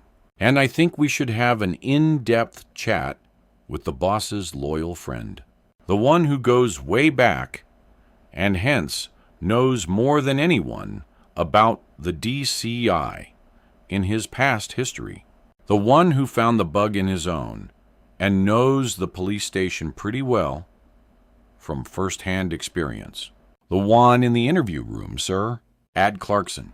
As the lanes became narrower and the more difficult to negotiate in the darkness, Matt was forced to kill his speed somewhat, but he was still taking risks in his desperation to get there to get it over with. Rounding a bend at 40, he almost hit a badger. As he swerved to avoid the animal, he overcooked the corner and skimmed a hedge on the other side of the road. This was madness. No way could he afford to end up dead in the wreckage of his car because of his own haste. He dropped his speed to a slightly safer pace. Up until now, he had known exactly where he was going, but now it was getting difficult. This was not a place he knew well, and at night, on the unlit roads, it was hard to get a feel for distance. He scanned the bleak fen to one side of the drove, and the scrubby, windswept hedges to the other. He was looking for a signpost, and he praised he hadn't missed it already, although he was still pretty sure that it was on this stretch of the road. After a few minutes, he saw it, half covered in ivy, and leaning drunkenly into the hedge, a rusted and almost illegible sign, just visible in his torchlight. He saw the weather-worn painted words to the key. His heart suddenly lurched in his chest. This was it. He eased the car into the single-track lane and drove very slowly, even at a snail's pace. He bounced uncomfortably over the rooted track and had trouble keeping a hold on the steering wheel. His vision was limited, as there were hedges either side now, and the lane seemed to go on forever. Then he saw it. Ahead of him was a faint light. He peered through the filthy windshield. The road was widening, and the hedge had become uneven thicket of tangled undergrowth. He accelerated slightly. The lane led through a gateless opening and onto a large open area of concrete. On the far side, he could see dark, oily-looking water. It wasn't the main Westland River. He knew that for sure, but he thought that it was probably a tributary that fed into the big tidal waterway that flowed right through the fence and out to the wash in the North Sea, an area flanked by treacherous salt, marsh, ditches, dikes, and inhospitable wetlands.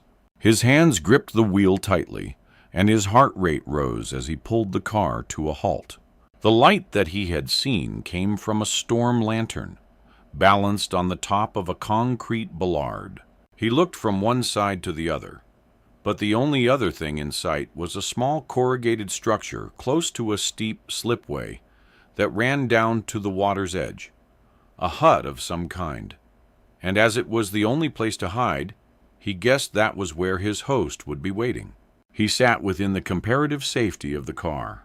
He could hear his own heart beating. No way back now. What next? He decided that he really didn't want to know that yet. Swallowing hard, he flung open the door and stepped out.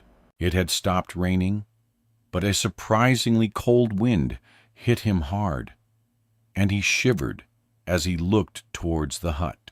For a second or two, he closed his eyes, trying to get them adjusted to the black night that surrounded him. Then he stared back at the hut again, looking for the slightest shadow, the smallest movement. Step right away from the car, hands where I can see them, and keep facing the river. The voice came from immediately behind him, and Matt felt a shock surge through his body. The bastard must have been waiting in the hedgerow. He took a deep breath. Crunch time. He raised his hands and moved very slowly away from his car. Further, further. Now stop. The voice was no longer disguised, and he longed to get a look at the face, but this was clearly not the right moment. Okay, now strip. Matt froze. You heard. Strip now. And don't touch your pockets. No way. Hey, look. I've done everything you asked. I've come alone. I've told no one. I'm hardly likely to secrete something lethal on my body, am I? How do I know that? Unless I check. Are the women safe? They are, as I told you, alive. Now do what I say. To use your words. How do I know that? Matt fought to keep his tone level and his questions reasonable.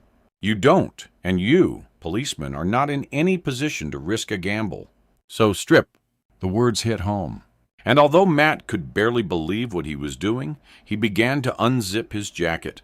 The thought of a psycho conducting a full body search on a concrete pier on a cold March night was inconceivable. But thinking of Liz and Jimmer in danger, Matt took off his jacket and placed it on the ground. He loosened his tie, removed it, and flung it down with the jacket. The biting cold made his shirt feel as if it were made of tissue paper. And when he slipped it off and felt the wind tear across his bare chest, he began to feel the first frisson of fear. Everything, shoes and socks as well. He undid his belt and unzipped his trousers. He had not in his wildest dreams expected this. He let the chinos fall, then kicked his feet free of them. But he should have, shouldn't he?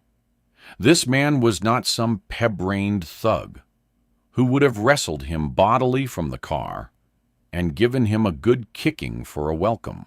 No, this man was clever, highly motivated, and held all the cards. He eased his feet from his shoes, then stood on one leg and removed a sock. As he placed the bare foot on the ground, both cold and slithers of wet gravel bit into him. With difficulty, he pulled off the remaining sock, threw it down, then stood still and waited. What don't you understand about the word everything, policeman? With shaking hands, Matt grasped the elastic waistband of his boxes and eased them down. As he stepped out of them and straightened up, he realized that he'd never before felt so vulnerable. Move away from your clothes. With grit cutting into his feet, Matt knew that he had no option but to do as he was told. Okay, stop there. He heard soft footsteps moving closer to him. Now lay down flat on your face, arms and legs spread eagled. Oh, please, for my sake. You can see I've got nothing on me. You are beginning to annoy me now. The sooner you do it, the sooner you can get your clothes back on. Or would you like my other guests to see you like this? He gave an unnerving giggle. Although one of them has seen that body plenty of times before, hasn't she? Matt gritted his teeth, then eased himself down to the ground. A second later, he shuddered as his naked body pressed against the cold, damp concrete. He moved his legs apart, drawing a sharp breath as the rough ground scratched delicate skin. Then he finally stretched his arms out to the sides. The frail of fear was becoming somewhat akin to full-blown dread. Earlier, he had prayed for luck, but now he realized that he would be looking for a miracle to outwit this evil. For one moment, he considered his chances of leaping up and rushing him, but his captor would have thought that through already. He'd either be armed or ready for him. Whatever. His present condition was not exactly conducive to combat, and of course, if he died right there in the night, naked and alone, he would have died without getting one single answer, and more importantly, without having even attempted to save Liz and Gemma. As he lay prostrate on the freezing cold ground, like a strange version of Leonardo da Vinci's Universal Man, he tried to find his courage. No way could he let the killer know how terrified he really was. Happy now? Perfectly, thank you. Behind him, he heard the man carefully going through his clothes, and he knew that he would be checking pockets, seams, linings. Then Matt heard the footsteps approach him again. Something jabbed against the back of his neck. It felt as cold as the ground and hard as iron. A gun. One move and you'll never make another. Matt believed him. Hands swiftly and expertly flew over his body. Matt shut his eyes tight and tried to think only of the two women held hostage, and maybe injured and in pain. He'd endure anything if he just had one good chance to save them. Move your legs together again. He winced as the shards of gravel bit into his flesh. Okay, now very slowly get up and put on just your trousers, jacket, and shoes. Got it? The full beam of the man's powerful torch fell on him. His skin looked pale, almost white in the bright light, clear as crystal. He stood up and moved towards his clothes. As he bent to retrieve his trousers, he chanced to look towards his captor, and all he saw was a dark shadow behind the blazing circle of light. Look away, policeman. You'll see me in all good time. Now walk back towards the lane, the same way you came in. With slow steps, his bare feet feeling odd in his shoes, Matt made his way to the back of the quay. After just a few moments, and in a rear shaft of moonlight, he saw another vehicle tucked away close to the hedgerow. It was a 4x4. Go to the back of the vehicle and place your hands on the rear windscreen. The muzzle of the gun touched lightly into the short, cropped hair at the back of his neck. Just a tiny reminder in case you were thinking of being silly. As ein ins ans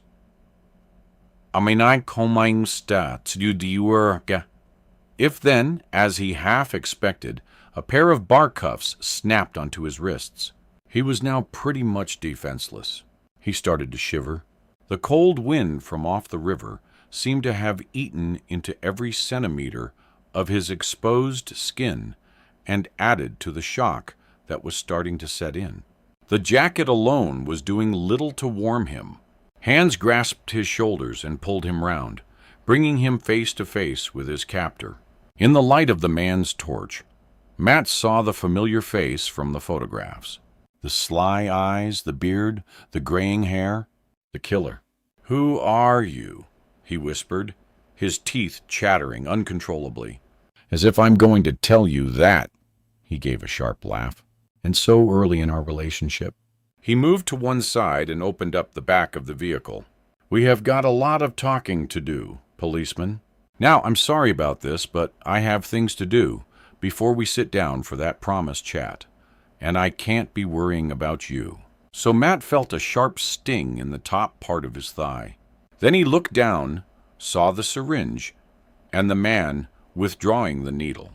The weakness hit him almost immediately. By the time the man had rolled him into the back of the vehicle, a rushing sound was filling his head. His last thought before the black, roaring darkness enveloped him was that he really should have had a plan. Chapter 29. Having split his teams to pursue what felt like appropriate lines of inquiry, David went with Bryn to interview Adie Clarkson. Although he wanted to go along with what the young detective had suggested, a big part of him didn't believe that Matt could be so wrong about a friend. They formed a weird pair, and David was no fan of the ex-con. But deep down, he just couldn't see Matt being hoodwinked for so many years. And after only 10 minutes of questioning, Ad Clarkson had said nothing to make him think differently, and he was horribly aware that the clock was ticking. He didn't want to spend even 1 second more than he had to on a false lead. "I don't know about you," he said to Bryn as the door closed on the interview room, "but I really think he's telling the truth. In fact, I think he's as worried about Matt's safety as we are." Bryn ran a hand through his hair inside. "Yeah, I hate to say it, but I think the concern is real too. He's either leveling with us or giving Johnny Depp a run for his money as a bloody good actor." He indicated to the door. "Shall I send him on his way?" He said he wanted to help, didn't he? David leaned back against the wall and inhaled deeply. "Take him and get him a coffee or something. Make him prove that he wants to help us. Let him hang around here, unless I'm very wrong. That man knows more about Matt the person, as opposed to Matt the DCI, than anyone. We may just need him." Bryn smiled. "And if you're wrong, at least we've kept him close, haven't we? Best we can do right now." David pulled himself up straight. "I'm going to have another talk to the Goddards. I want to know more about Gemma's past. The doctor's given my wife a sedative, Superintendent. The shock of all this on top of her original illness." James Goddard shrugged his narrow shoulders. "I'm really worried about her." "What illness does she have, if you don't mind me asking?" David accepted the offer of a seat. "She has a nasty form of arthritis that flares up from time to time. Cause her a great deal of pain. She had a spell of it just before all this happened. I'd rather not try to disturb her, if it's all the same. I'm sure that you'll be able to help me, Mr. Goddard." David felt the soft armchair beneath him, and felt guilty for sitting down while others trudged the marsh in the dark. "Can you tell me everything you know about Gemma's life before she came to you?" The man raised his eyebrows and gave David a feeble smile. "I told Linda that I wasn't wasting my time. I knew this would be the next thing." He stood up, went over to a desk in the corner of the room, and retrieved a faded folder. "I wanted something to do. Needed to keep occupied, you know." He passed the folder to David. "It was in the attic. Take it. Although, believe me, it doesn't make pleasant reading unless you're into horror stories." David opened it and looked through the sheath of official typewritten and handwritten reports. Even the briefest glance caused a knot to form in his gut. James Goddard was right about the horror story. He knew it happened sadly all too often. But how one little kid could be exposed to such a catalog of errors was beyond him. "You can take them, Superintendent. I really don't ever want to look at them again. They'll be returned, Mr. Goddard! Then I'll burn them when this is all over." He looked drained. "I suppose there's no good news, is there?" "Not yet, although every man and woman involved in this search is giving their all. I promise you. Your Gemma is very highly thought of. Her friends and colleagues are totally distraught about what's happened." He closed the file. "Do you ever recall Gemma talking about any of the other children in those foster homes?" James shook his head. "Not really. She never talked about her past. The doctors originally wondered if she had some sort of amnesia, that she had repressed the earlier years and pushed them out of consciousness as a defense mechanism. They found it hard to understand how, after everything that had happened to her, she could be such a kind and thoughtful child. He glanced across at the file in David's hand. Most of her psychiatric evaluations and follow-up reports are in there. Although, no, you mention it, one thing isn't. When she first arrived with us, she used to have nightmares, and she would always call out for the same person to help her, a boy called Richard. Strangely, she never seemed to remember him when she woke up. It was only in her nightmares that she would call out his name. Do you think this Richard was a real person? James shrugged. We never knew. When the nightmare stopped, we sort of forgot about him, I suppose. David felt a quiver of unrest in his mind. Something he'd felt before, on many occasions, and something he never ignored. He stood up, grasping the folder carefully in one hand, and stuck out the other to James. Thank you for this. It could be a great help. And be assured we are doing everything we can to get her back. I know. I just hope it's enough. Mrs. Peer, my name is Superintendent David Redpath. I'm sorry to call so late, but I really need your help. It's about a child, a friend of Gemma Goddard. It took 15 minutes for Alexis Piet to search her records and ring back. There is mention of another boy, but he wasn't one of our children. Superintendent Richard and Gemma were placed by different adoption agencies, I'm afraid. Were they fostered by the same family prior to you becoming involved in her case? Yes, it seems so. And not just the one abusive family by the looks of it.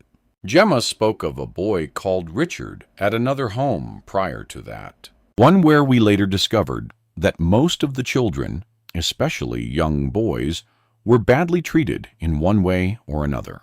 Do you know where he went? What his surname is? Where Richard's new adoptive parents lived? I am sorry. I have no idea, but I can give you the adoption agency's number. It's still operating. It's the largest in the county. David scribbled down the name and number. You've been most helpful, Mrs. Pierre. Just one more thing, though.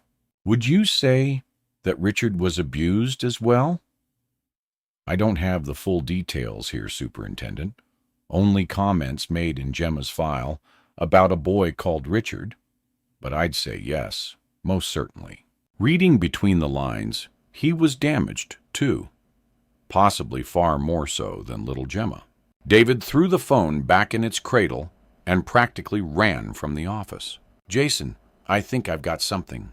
Get hold of Rory Wilkinson and see how he's doing with that restructured photograph of the killer. We need it fast. Jason hurried from the murder room. David grabbed a chair at the nearest desk and picked up the phone.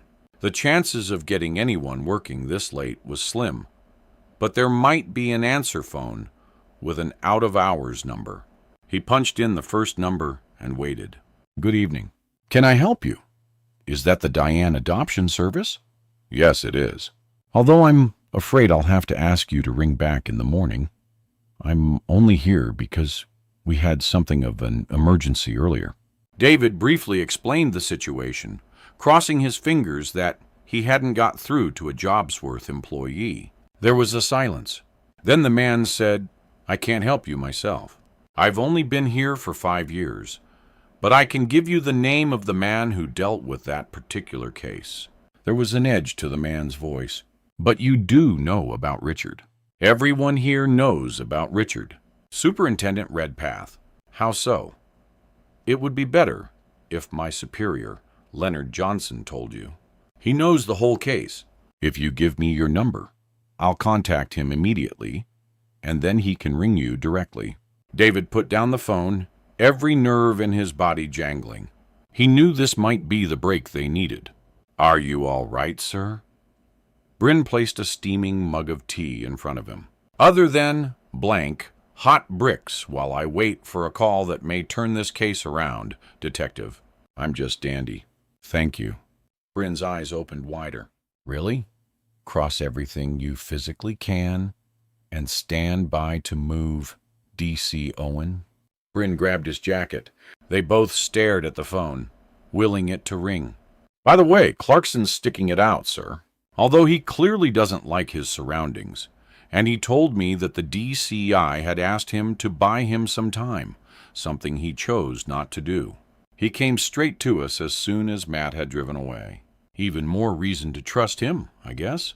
David fidgeted uncomfortably in his chair and took a sip of the hot tea. Has anyone heard from Gary Haynes? Not to my knowledge, as meeting with the top brass will probably take some time. Won't it? The phone finally shrilled out. He grabbed it and took a deep breath. Yes, Superintendent Redpath here. After a brief explanation of the seriousness of their situation, David listened carefully, making scribbled notes. So Richard was definitely a friend of Gemma Goddard, and he was successfully placed in a good home like her. Well, yes, but his problems didn't quite end their superintendent. Richard was a highly intelligent child. His biological parents were well off, his father an academic, and his mother was some sort of scientist. They both died in a light aircraft crash in Surrey when Richard was 3 years old. So, why didn't relatives take the child? There was no one at the time. Well, no one suitable to take on a toddler, Johnson continued.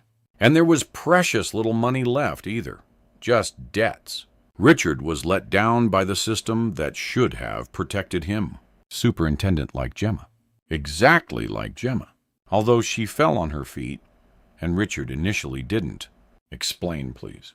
After the same dreadful early years as Gemma, Richard was finally homed with a couple in Cambridge.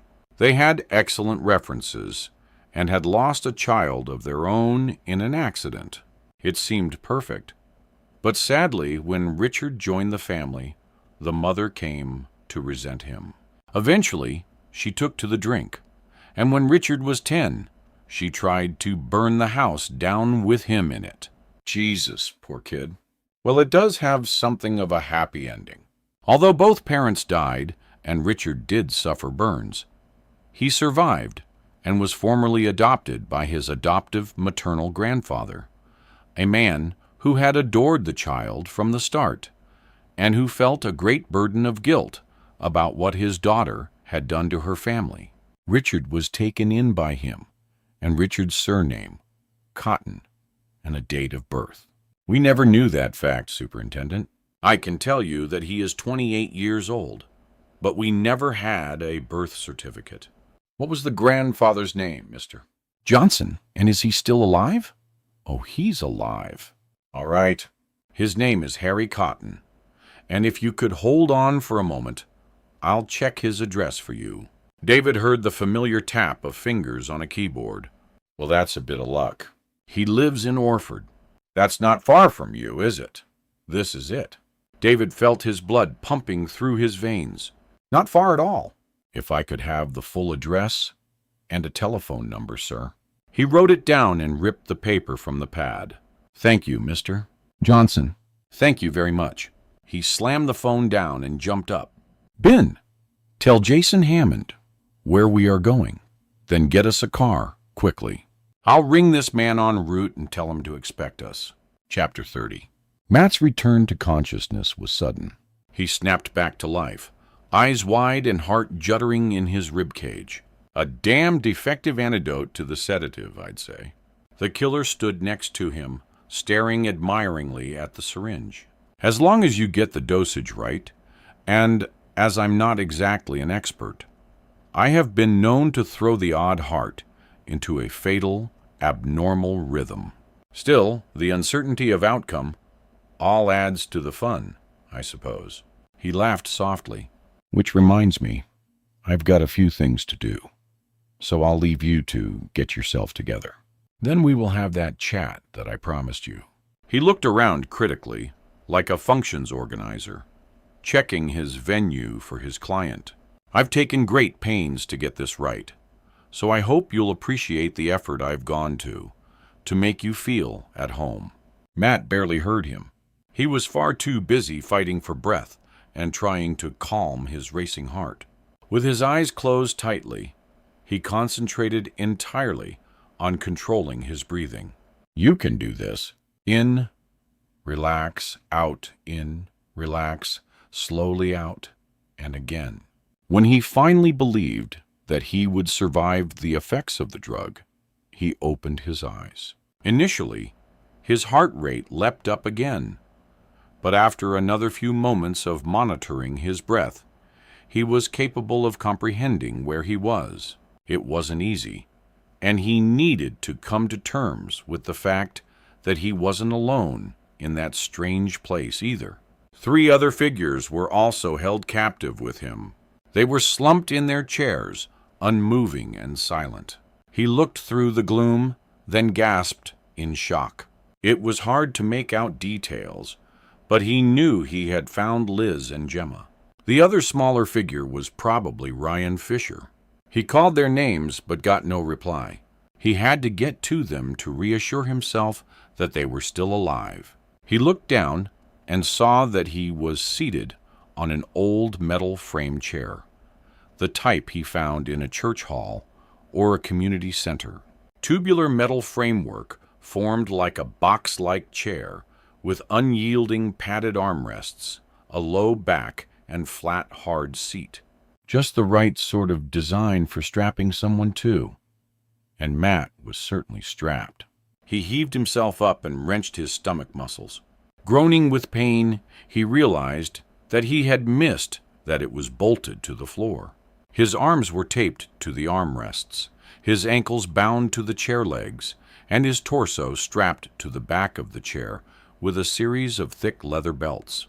He strained against them. Even Harry Houdini would have had problems here. Matt looked around. He knew what kind of building he was in. He'd seen enough of them in his time. Old ruined windmills were scattered all across the fence. A few had been lovingly restored with working sails and millstones to grind the corn. Some had been converted into upmarket homes, but most were like this, decrepit, ruined, and dangerous. No sails, no upper floors left intact. Just a tall, hollow tower, with pigeons roosting on the loose brick ledges of the unstable walls. He shivered as he tried to take in their shadowy stone prison. Suddenly, a barrage of powerful spotlights almost blinded him. He screwed up his eyes, squeezed them tightly shut, then tried to peer from narrow slits until they adjusted. Someone had rigged up some seriously clever lighting, which his police brain noted meant that though it was a ruin, there was power here. 5 spotlights shone down, each one illuminating one of the 5 chairs that had been carefully placed in a large circle in the center of the floor. Matt looked in horror at his silent companions. The bright spots had thrown the tableau in front of him into sharp, knife-edged relief. Ice-white light and deep, dark shadow imprinted on his mind a sight that he had never contemplated even in his nightmares. He whimpered softly in the darkness. He was too late. Tears welled up in his eyes. And what the hell had he been thinking of anyway? How in heaven's name could he have helped them? Bound hand and foot and totally helpless. He needed to look at them, but couldn't find the courage to even lift his head. This was all his fault. He swallowed back salty tears. It was almost a relief to know that he wasn't going to come out of this alive. At least he wouldn't have to live with the guilt for too long. Coward! He slowly lifted his head and looked around the circle of seats. Next to him on his right was the boy. At least he thought it was Ryan, although it was hard to tell. The lad was slumped forward, his head at a peculiar angle, turned away from Matt. Some of his hair seemed to be missing, burnt, maybe. The light made it hard to know exactly what you were looking at. He moved his gaze down. The hands were certainly blackened, and the one nearest to him seemed to be twisted and contorted. He felt bile rising in his throat and didn't want to see any more. He dragged his gaze from the child. And though his brain screamed for him to look away, he unwillingly forced himself to look at the next victim. Liz? Oh, Liz, not you. Not you. Not when he'd finally realized he loved her. She was also slumped forward, her hair matted with caked and drying blood from a large gash in her scalp. Blood had left a dark stain on the floor beside her. Matt stared at the woman, who had so recently declared that she loved him too. He felt a rush of burning white-hot anger. Somehow, he would get the monster who'd done this. Get him, and with his bare hands tear him limb from limb. The old feeling of cold, hard determination slid back into place. He'd do whatever it took, and it may require guile and cunning that he wasn't sure he possessed, but he'd find it from somewhere. Then he drained the very life from this sadistic animal and sent him back to the hell from which he'd come. He moved his head sharply towards the next chair and saw Gemma. Gemma, his young, bright, and enthusiastic policewoman, and perhaps the daughter he had never known existed. For a moment, his resilience faltered. It was hard to make out her actual injuries, but it seemed that the girl had suffered more than the others. Her face, already bruised from the last beating, looked raw, as if she'd been dragged over sharp gravel. With mounting dismay, Matt saw that her clothes were ripped and bloody. One sleeve was missing from her uniform shirt, and a deep laceration, one cutting through skin and muscle, almost down to the bone, had seeped dark fluid over the arm of the chair. He looked closer and saw that her trousers hung in shreds, and beneath them just visible. Both legs were crisscrossed with cuts and scratches. Either she had put up one hell of a fight, or her assailant had paid considerably more attention to her. Unable to look any longer, Matt focused on the last chair, the empty chair. Was it ready for another guest? Or was it for that bearded son of a...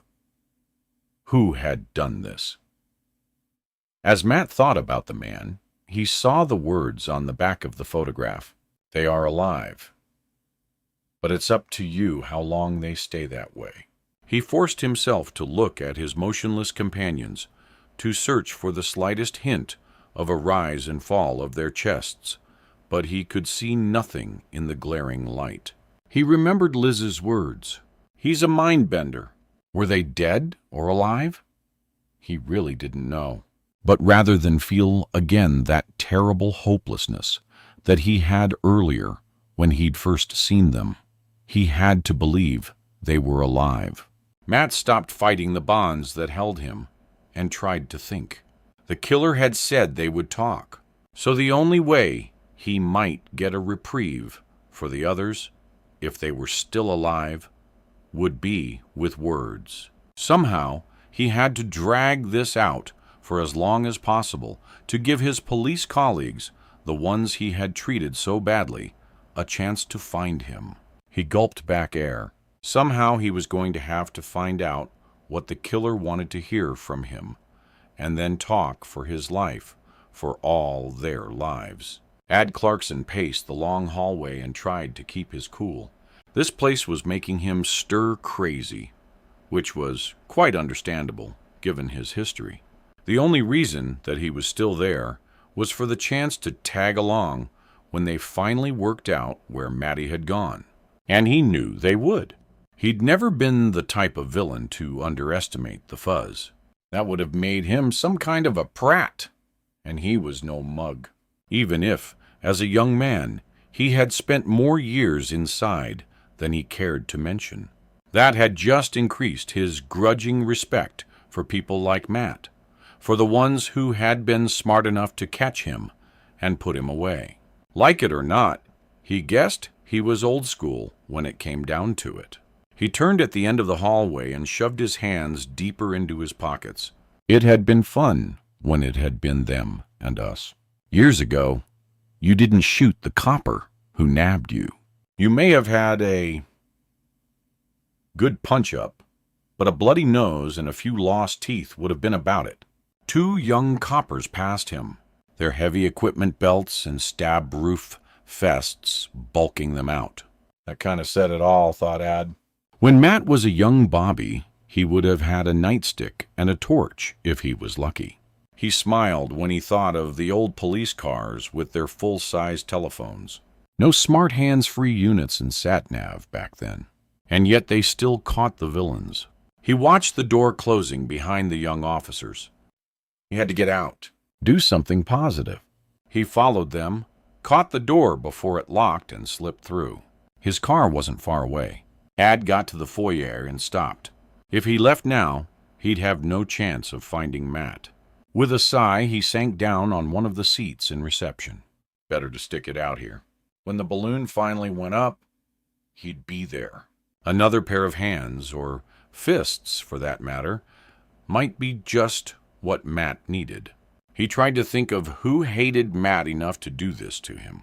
The baby tech, Bryn, had explained why they thought A.D. himself might be involved, and he could see exactly where the lead was coming from.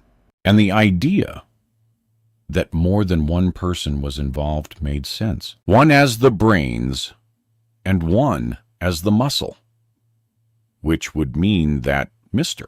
Brains was free to be anywhere he liked with a perfect alibi, while Handy Andy did the dirty work. Ad slid down in the chair and considered who in Maddie's circle fit the bill. Oh dear, now here we have a possibility, don't we? Audie straightened up. The one thing that he and Matt didn't talk about in detail was his relationship with Liz Haynes. She has an unorthodox marriage, was one of the things he said. Well, there were a dozen different ways of looking at that. It's a no-strings arrangement. It's convenient for us both. For you two, maybe, but convenient for her husband. The more A.D. thought about it, the more he wondered about Liz's soldier husband. Had he spent a little too long dodging bullets and watching his friends die? Had he found out about the supposedly discreet affair?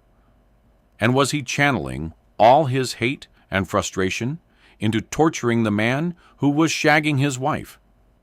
It was just a hypothesis, but maybe it was one that no one had thought of yet, considering they didn't know about the shagging bit. Ada sank back again and sighed. If he told the fuzz about his idea, it would drop both Matt and Liz fair and square in the doo-doo, something Matt had been desperate to avoid. Sod it. Better that than Matt dead. He stood up and walked over to the desk.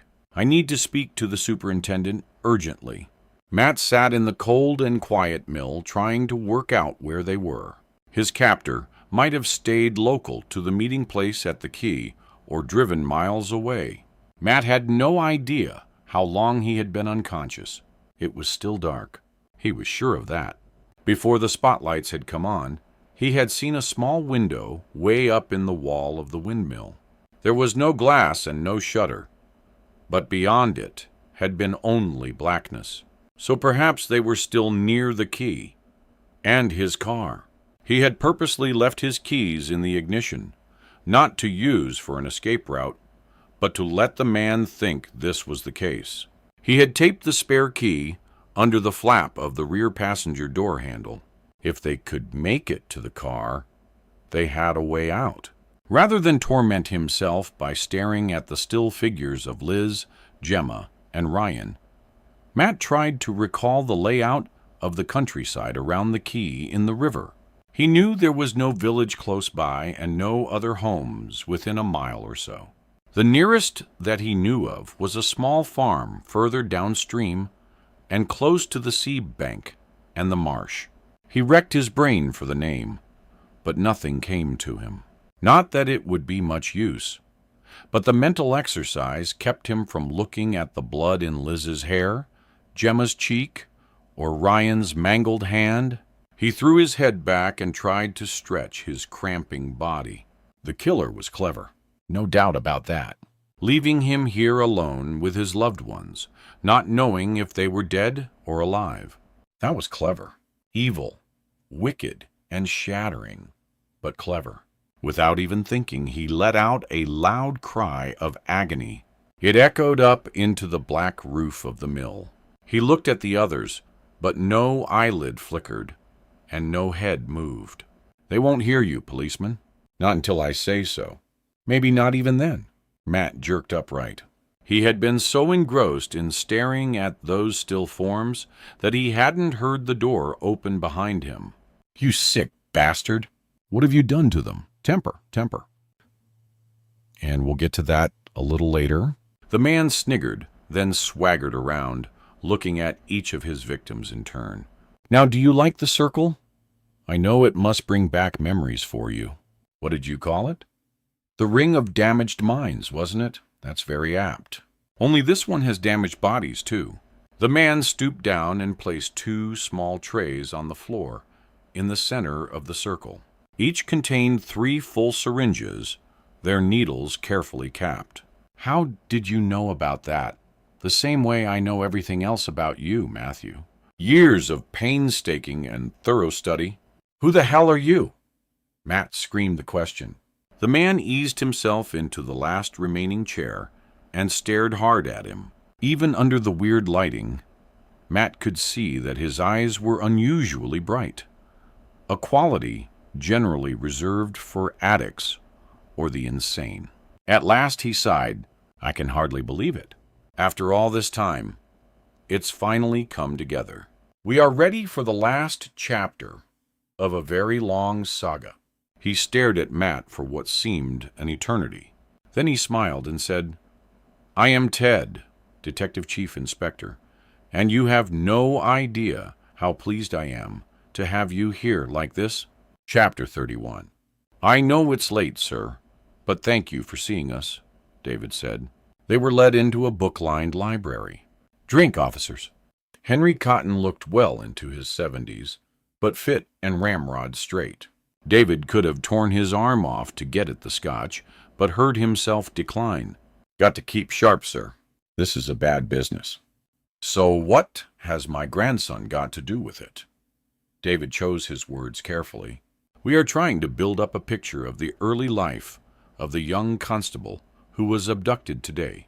We think your grandson Richard may have known her as a child." "I'm not sure that I'll be able to confirm that, Superintendent.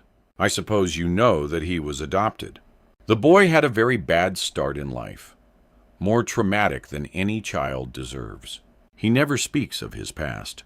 This girl was another child who was also abused.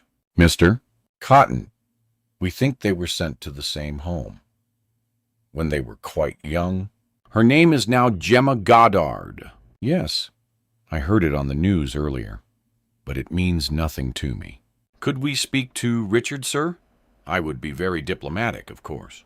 But we do have officers missing, and we need help from absolutely everyone." "Well, you could, but he doesn't live with me anymore, Superintendent. He moved out over 2 years ago." The old man looked a little sad, and he's not at his flat right now, either.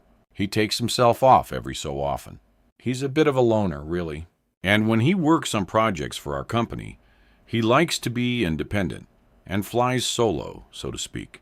He works for you. He used to. Now he's a freelance. Very clever, too. As my adopted boy, I wanted to make him a director, but he wasn't interested. He loves the practical work, but he hates the business side of things. You know, the budgets and the finances, not his thing at all." "What is your business, sir?" "I own a small film studio." The man gave a short laugh. "Although, don't start thinking along the lines of MGM, will you? We shoot adverts. Little ones, big ones. Very good ones, actually. And, Richard, what does he do in his freelance capacity? Oh, he knows the whole business inside out, and I'm very proud of him." The man took an appreciative sip of his drink. Considering the dreadful things that happened to him as a youngster, he studied, did his A-levels. In fact, he was a complete sponge when it came to learning. He came into the business when he left college and insisted on doing the complete package for making tee-up wood. Recently, he has concentrated more on computer graphics and design. And has he a mobile number? I really would like to speak to him. He has, but I doubt he'll answer. Superintendent. If he's designing something, he shuts himself away. And he stared down at the thick, expensive carpet. I am afraid we had a bit of a disagreement a few months back. And although I still love him to pieces, we aren't exactly on speaking terms at present. David felt a distinct unease. Do you mind me asking what it was about this row? The usual thing with younger people. Money, of course.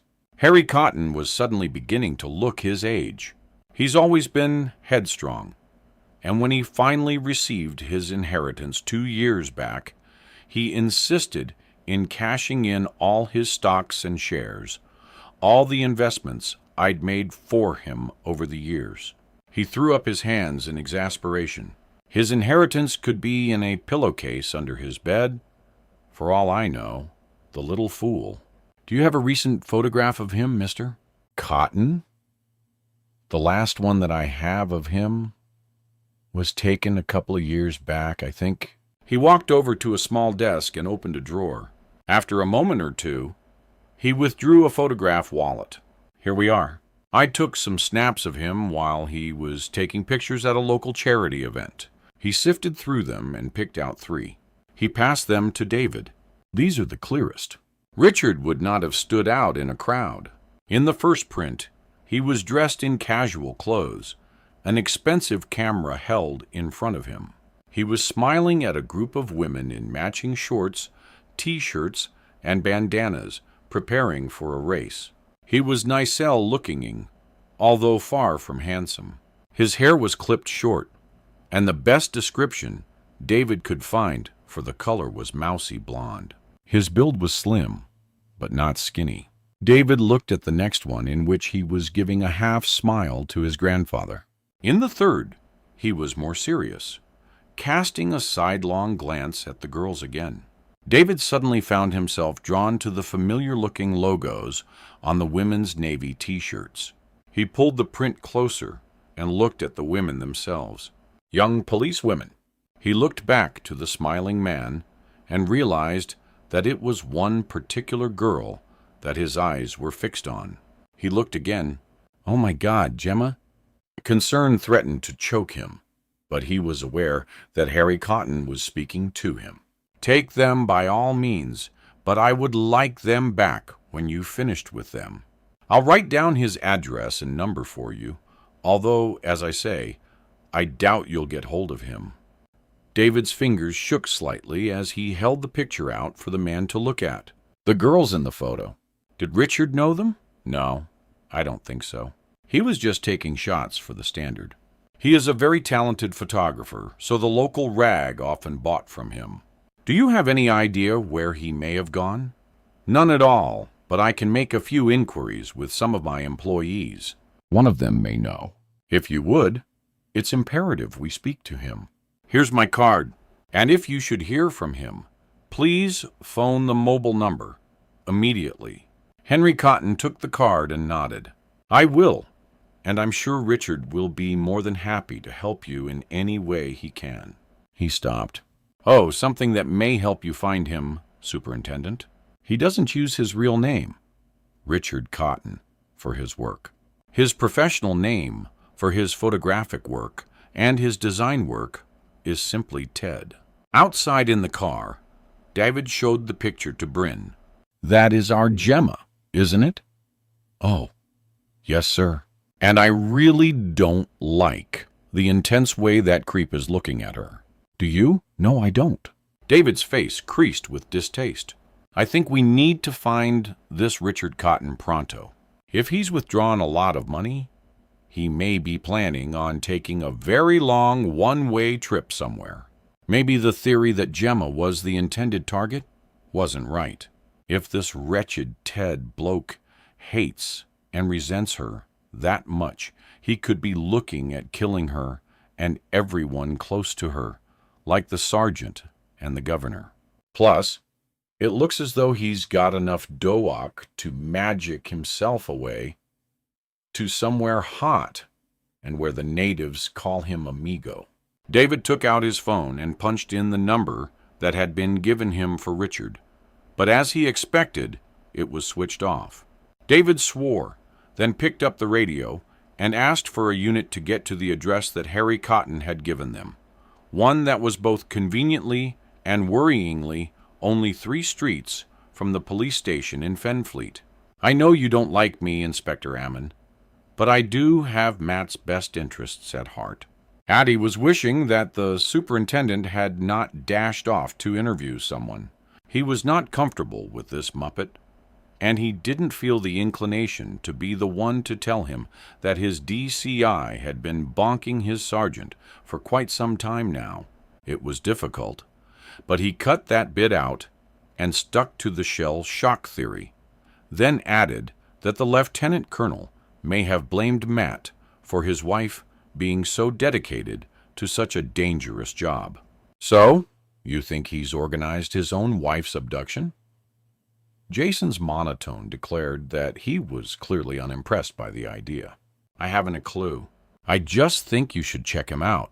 That's all. I've seen men who have spent too long in the front before. Military psychiatric units are full of them. From Jason's expression, he knew he was getting nowhere. So Ed stood up. Just mention it to your super, okay? As things are, it's worth a few moments of someone's time, surely. The name Ted meant absolutely nothing to Matt, other than the fact that he was undoubtedly looking at the bogus D.C. Edward Dennis. He steed over to the man and tried to place him from somewhere in his life. A villain who he'd sent down. A relative of someone who he had helped get convicted. The father or brother of some kid who died and whose killer he'd failed to bring to justice. That last supposition rang alarm bells.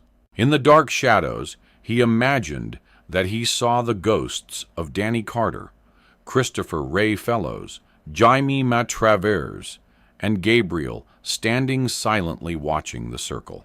Was it connected to one of them? Oh dear, you're trying so hard to identify me. The voice had an odd quality to it.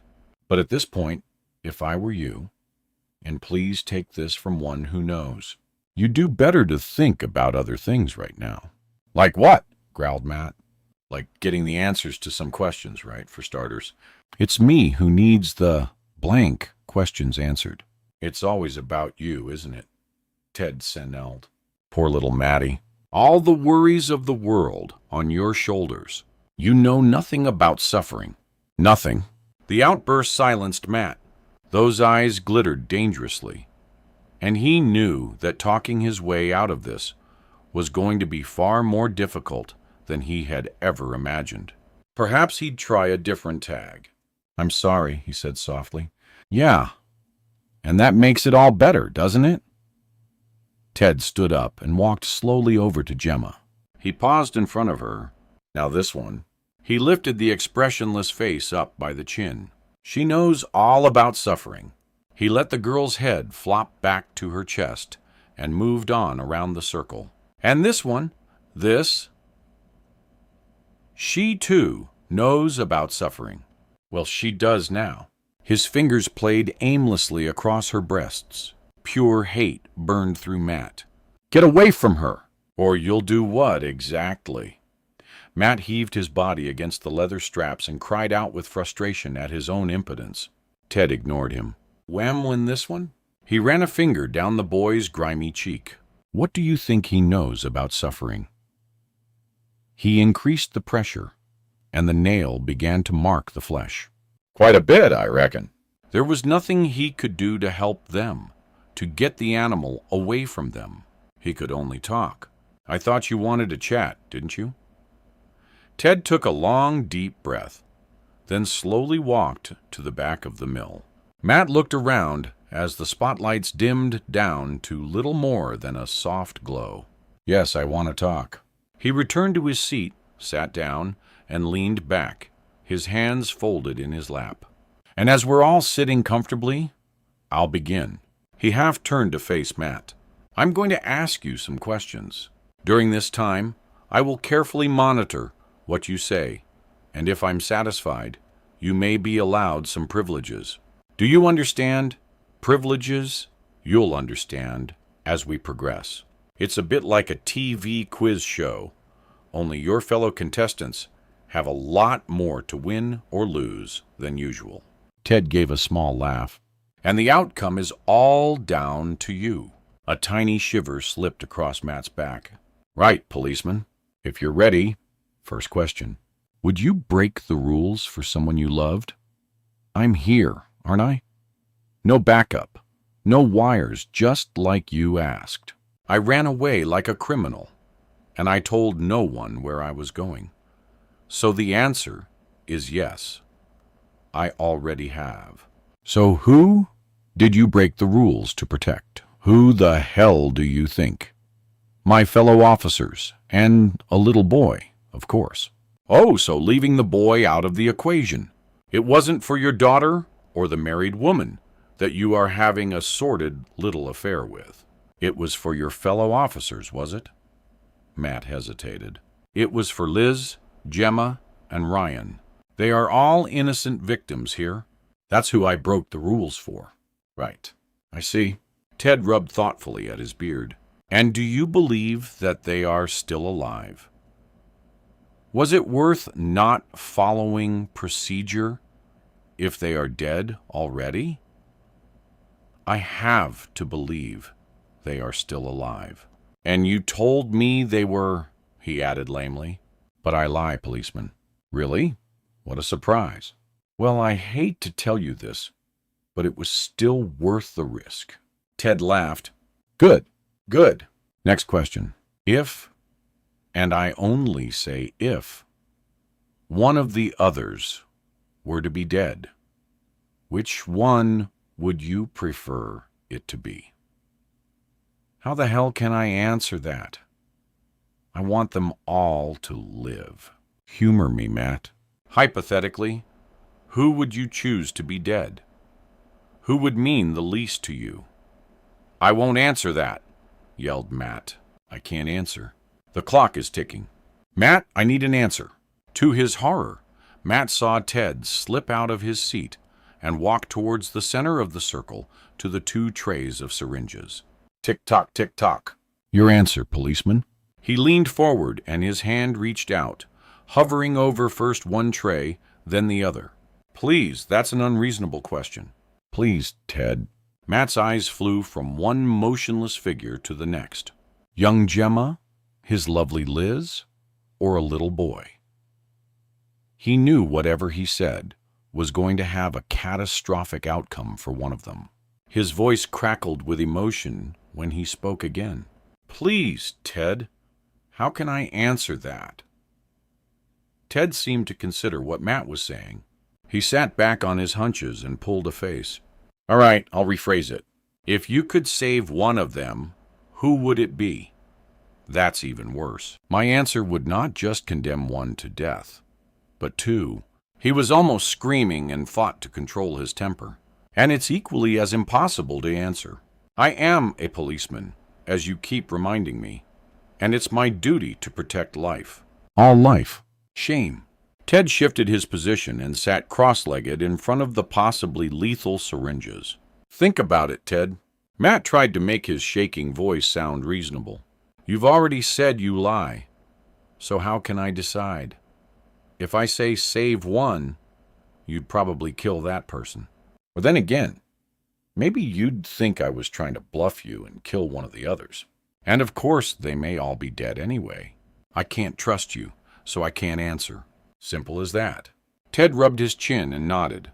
Quite right. You've given me something to think about, haven't you? With an athletic spring, he stood up and marched across to Matt. Actually, I have something important to do. He stared down, his dark shadow almost filling Matt's field of vision, those weird eyes still sparkling excitedly in the dim lights. And while I'm gone, I'll leave you with an important decision to make. No hypothesis, no suppositions. This time it's for real. You can save one of them. And I promise you that when I return, I'll wake them up. If they are still alive, of course. Then you can choose policeman. Before Matt could say a word, Ted strode away. A second later, the lights went out. Matt howled his anguish into the darkness. It echoed around the abandoned mill. Then there was just silence. We've checked the address in Holy Street Super. It's been cleaned out. There's a few pieces of furniture. Other than that, it looks like the professionals have been through it. The uniformed constable shrugged. Do you want the Seuss to move in? David nodded, knowing it was probably a pointless exercise, but one that he dare not ignore. Then he looked hopefully to a long-faced Jason. Sorry, sir, but the phone number you were given registers no service. So what now? Check out his workmates. I think Harry Cotton was going to ask around for us, but I think we need to speak to them all personally. I'll ring the old man and get a list. He checked his notebook for the man's number. And while I'm getting that, take the photo of Ted to Rory Wilkinson. If he thinks our killer uses disguises, then Ted may be the face beneath the beard and the tash. Sir, Bryn looked up suddenly from his computer screen. Can I go talk to the neighbors of Ted's flat in Holly Street? If Ted disguised himself as the bearded man, perhaps someone saw him leave home in that particular persona. Good man. Go to it and ring me immediately if your hunch pays off. There were 3 flats in 23 Holy Street. The one closest to Richard Ted's was empty. Bryn lifted the letter box and, to his dismay, saw bare floorboards and little else. The one immediately beneath looked considerably more promising, as a wet umbrella leaned against the wall next to the door. When the occupant finally slipped on the security chain and opened the door a crack, Bryn was surprised to see a toothless elderly man wearing an even more elderly brown dressing gown. Funny going on up there, young man, if you ask me, he said. After showing his ID, Bryn made it into the inner hall, but clearly wasn't going to be invited into the sitting room.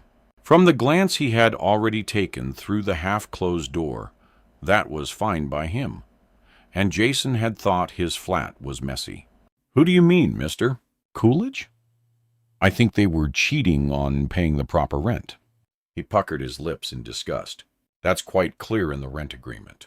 Single occupancy, 1 person per flat. And you saw more than one go in and out, did you, sir? 3, no less. Bryn gave a sharp intake of breath. 3? The old man nodded furiously. 3 of them coming and going at all hours of the day and night. If the fair one, the one who moved in first, had packed up their stuff the other day, I would have reported them all. The rent is bad enough, but then there's the council tax that they're fiddling too.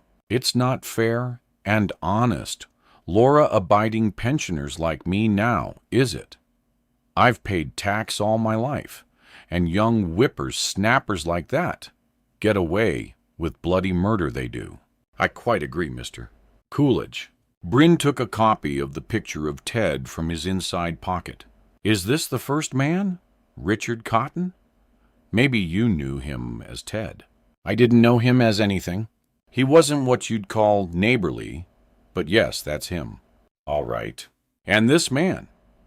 Bryn handed him a picture of the bearded man. Oh, yes. That's one of the others. And the other man, what did he look like, sir? A smug look came over the old man's face. I can show you, officer. Wait there. Bryn watched as the old man disappeared into the bedroom. There was a clicking sound, followed by a whirring. Then mister. Coolidge reappeared. I said I was going to shop them to the landlord, didn't I? Well, I'm no fool. And I knew that I needed proof. Here it is. In his leathery hand was a printout from a computer. 2 pages of prints of digital photos of 3 different men leaving and returning to the building. Each image had a date and time in the corner. Bryn scrutinized the third man, then gave a small gasp. It was someone he vaguely recognized. A man he'd seen earlier that day, and in the nick of all places. He looked again to make doubly sure. No doubt whatsoever. May I take these, sir? I'll be sure to return them. Thanking the man, he ran down the steps to the street, pulling out his mobile as he went. Superintendent, this is really important. I've confirmed that Richard Cotton, also known as Ted, is also the bearded man. And, sir, he uses another persona as well. Bryn was running backward towards the station as he spoke. In a breathy voice, he said, I saw him earlier with Diamond, sir, going into an interview room. The lab was situated next to the mortuary in the basement of Fenfleet's busy hospital, just a few hundred yards from the police station.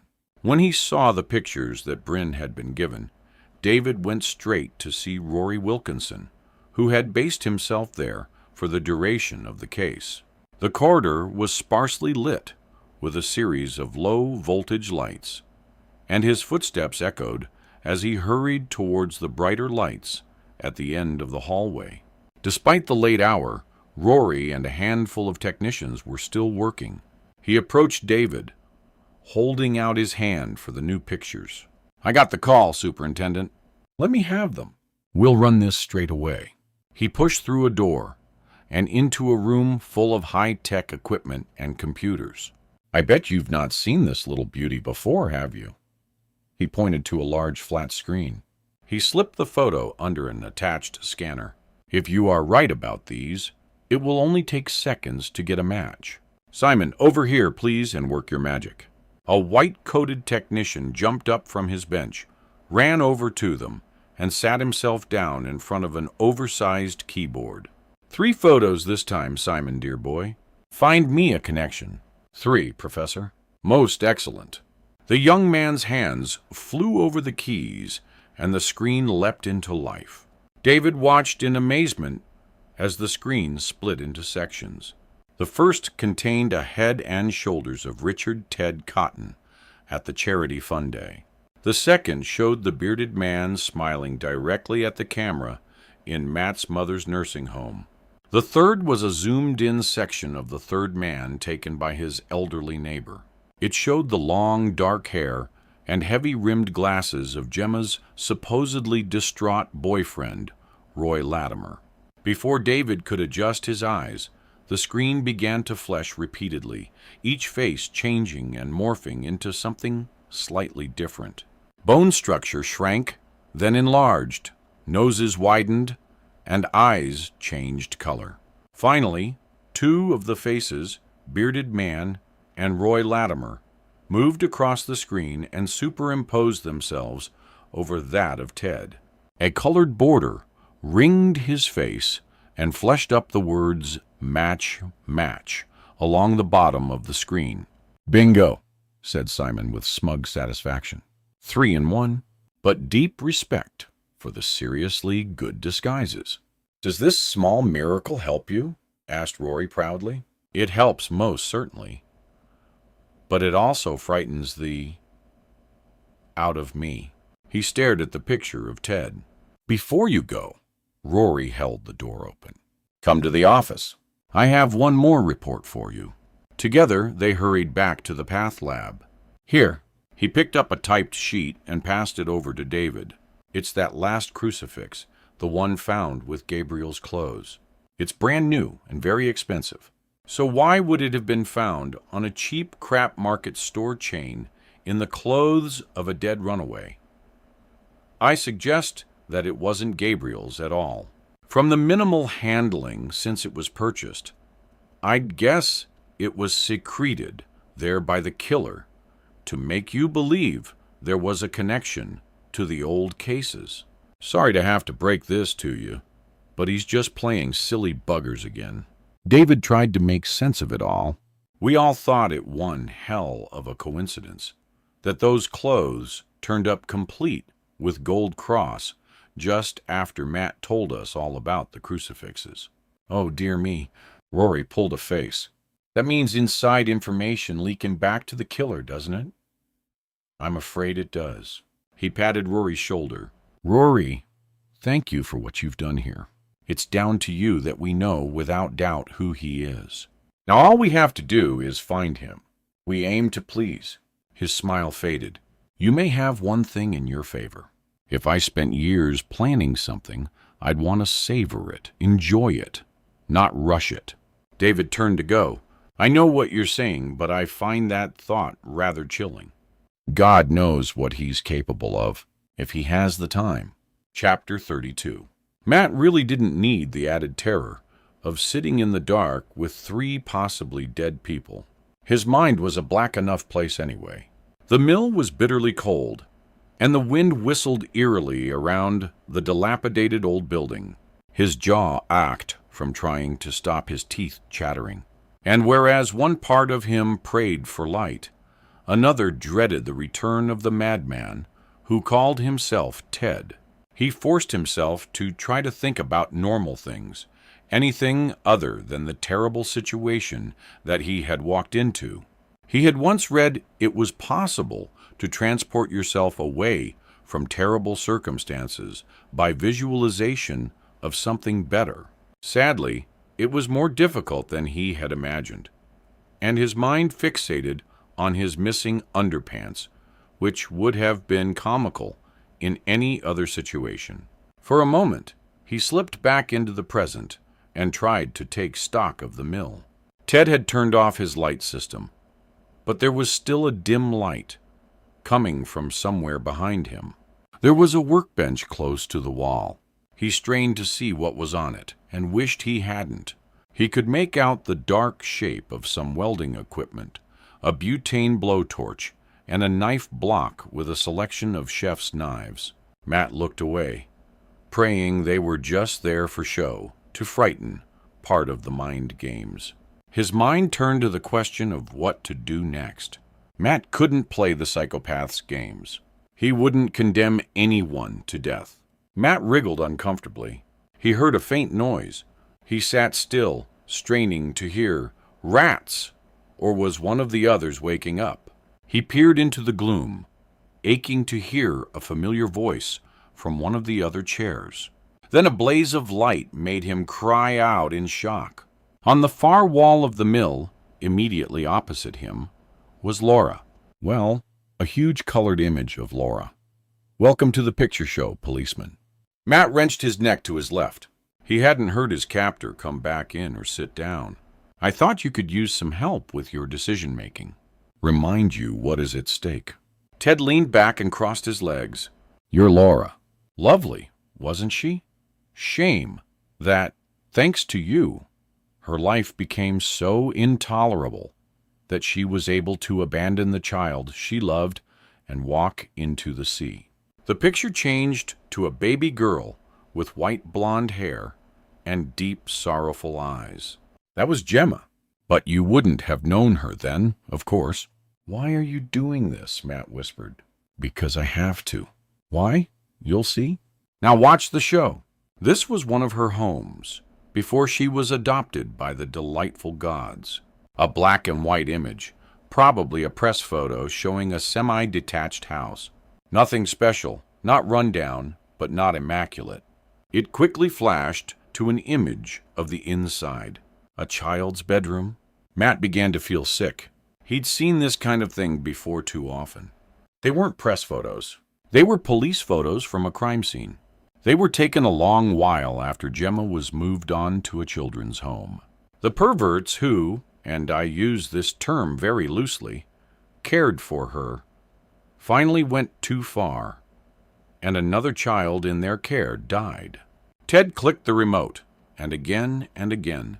Nice people, weren't they? Just the sort you'd want to look after your pretty little daughter. I never knew. I swear I never knew. But you should have, shouldn't you? I found her. So why didn't you? I looked. I searched for Laura for years, but not hard enough. Matt couldn't answer that. Oh, now this is familiar territory. The lovely Canvale Children's Home. Before it closed, there were 12 of us there, and every one of us was abused in one way or another, some more than others. So, this is what it's all about, is it? Most certainly. Do you know 11 of those children found happy homes after Canvale? Marvelous statistic, except for the last one. But hey-ho, that's life. Now what's next? Oh yes. The image that then appeared was the school photo of Ryan Fisher. Great little kid, this one. A real diamond. A fighter, too, Ted said appreciatively. The school uniform disappeared and was replaced by an image of a small room containing only a narrow bed and a wooden chest. Click! Ryan lay on the bed, strapped and tied down. There were several like that, including one of Ted smiling broadly as he stuck a needle into the child's bare arm. Click. The last in the sequence showed the boy either asleep or unconscious, with a large metal petrol can strategically placed beside his bed. The image made bile rise in Matt's throat. And finally, we have contestant number 3. Liz's beautiful face appeared. The backdrop was his farmhouse, his home. He swallowed, knowing that he was not going to want to see what was coming next.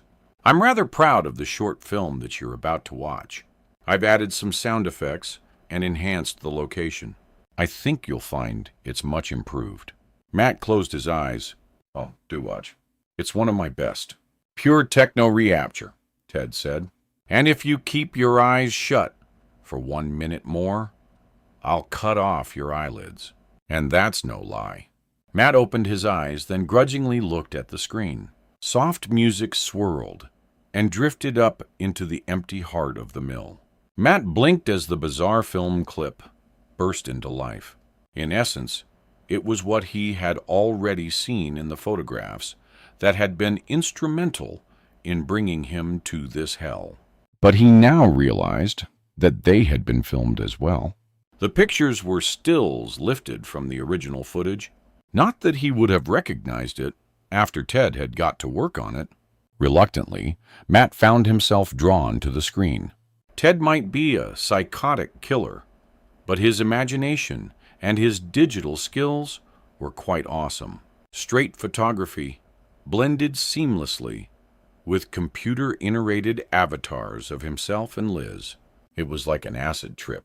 Instead of the hotel room, the act took place in a jungle, on a bed of vivid flowers and plants that moved and rippled along with the two writhing bodies. The music was faster now, a pulsating rhythm that matched the movements of the two lovers, and erotic sound effects came from the speakers. Matt stared helplessly as he watched their real skin and flesh melt into the physically perfect, muscular, oiled bodies of their avatars. If it hadn't been such a flagrant invasion of their privacy, and if he hadn't felt so soiled, he might have said that, as some kind of art form, it was no less than brilliant. Just as the sounds and the music threatened to deafen him, there was one climactic scream of pleasure, and the picture returned to the shot of Liz outside his front door. He exhaled, then glanced at Ted, and to his horror, found the other man staring pointedly at Matt's crotch. Well done, policeman. Not a flicker. I personally find it hard not to be aroused by it. He paused and licked his lips. No matter how many times I watch it. You are 1/6 son of a... aren't you? Undoubtedly, but scarily talented too, wouldn't you say? The projected images were now of Ted's 3 captives. Time to choose. He pointed with his finger to each face in turn. Your daughter? Gemma smiled back, smart and confident in her police uniform. Your...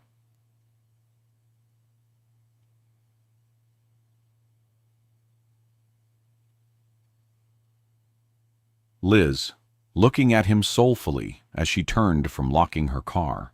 Or an innocent little boy. Ryan Fisher, smiling cheekily for the school cameraman. Matt took a deep breath. I'm not playing. Ted grinned at him. Yes, you are. No, I'm not. Because for one thing, I have no proof that Gemma is really my daughter. You are a mind bender and a liar. This could be one glorious setup. True, it could be, but it's not. I don't believe you. Nothing I do or say will stop you from killing us all anyway, so I'm not playing. Ted's grin faltered momentarily. Then he stood up, walked across the mat, and hit him hard in the face. Salty blood touched his tongue. I'm still not playing your stinking monbargeois. It's the final stage, you said. Well, play it on your own. Again, a stinging, bone-jarring fist hit his cheek. The pain that flared through his jaw and into his skull told him that his cheekbone had been fractured. Bastard, he spat. For God's sake, tell me, why do you hate me so much? Ted stepped back. Me? His face showed confusion. I don't hate you. I feel nothing for you. Why should I hate you? Matt rubbed his tongue across his aching teeth. He would have put money on the fact that Ted's startled expression was genuine. Somewhere in Matt's adult brain, something began to fall into place. He swallowed blood, then began to laugh wearily. All this. He looked around. All this drama. The eerie setting. The circle. It's a mind game, isn't it? And even though you are the clever one, you didn't think this up, did you? Sure, you're the whiz kid, the techie, the magician, the one with the ability to make it happen, but you're still the puppet, aren't you? You've worked for years on this, but you're not the boss. You're not the one who pulls the strings. This isn't about you at all, is it? Ted stood looking at him, his head held slightly to one side. Then he gave a dramatic, exaggerated bow. I take my hat off to you, policeman. Ted sighed with something like relief, then stepped towards the two trays and picked up 3 of the syringes. Okay, it's time to wake up your friends. Then I suppose you'll want to meet the puppet master. Chapter 33.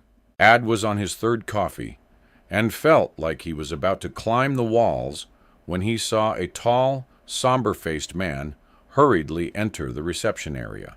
Now he looks almost as screwed up as me. He drank back the last DGs of the coffee, pulled a face, and looked at the other man with interest. The eyes were sunken, and deep furrows rippled across what should have been a smooth forehead. AD watched as he leaned his big frame across the desk to the civilian on duty and said, Superintendent Redpath, please tell him it's Gary Haynes to see him. I sat up. Really? You were joking. If things hadn't been so dire, he would have laughed at the thought of little Maddie stealing this Rambo of a man's wife. He looked closer and noted the slump of the shoulders and the quick, unconscious snapping of finger and thumb together. This was bona fide concern. Maybe he should go find Jason Hammond and tell him to forget what he'd said. Ad might be wrong, but he was quite prepared to believe that he had probably screwed up royally in his judgment of the soldier. Gary Haynes. Ad stood up and extended a hand. I believe we both have someone close to us caught up in a bad situation right now. I'm A.D. Clarkson, a friend of Matt Ballard. As the big man clasped his hand, Edie caught the eye of the receptionist. And you'd better tell the super that I want to see him, too.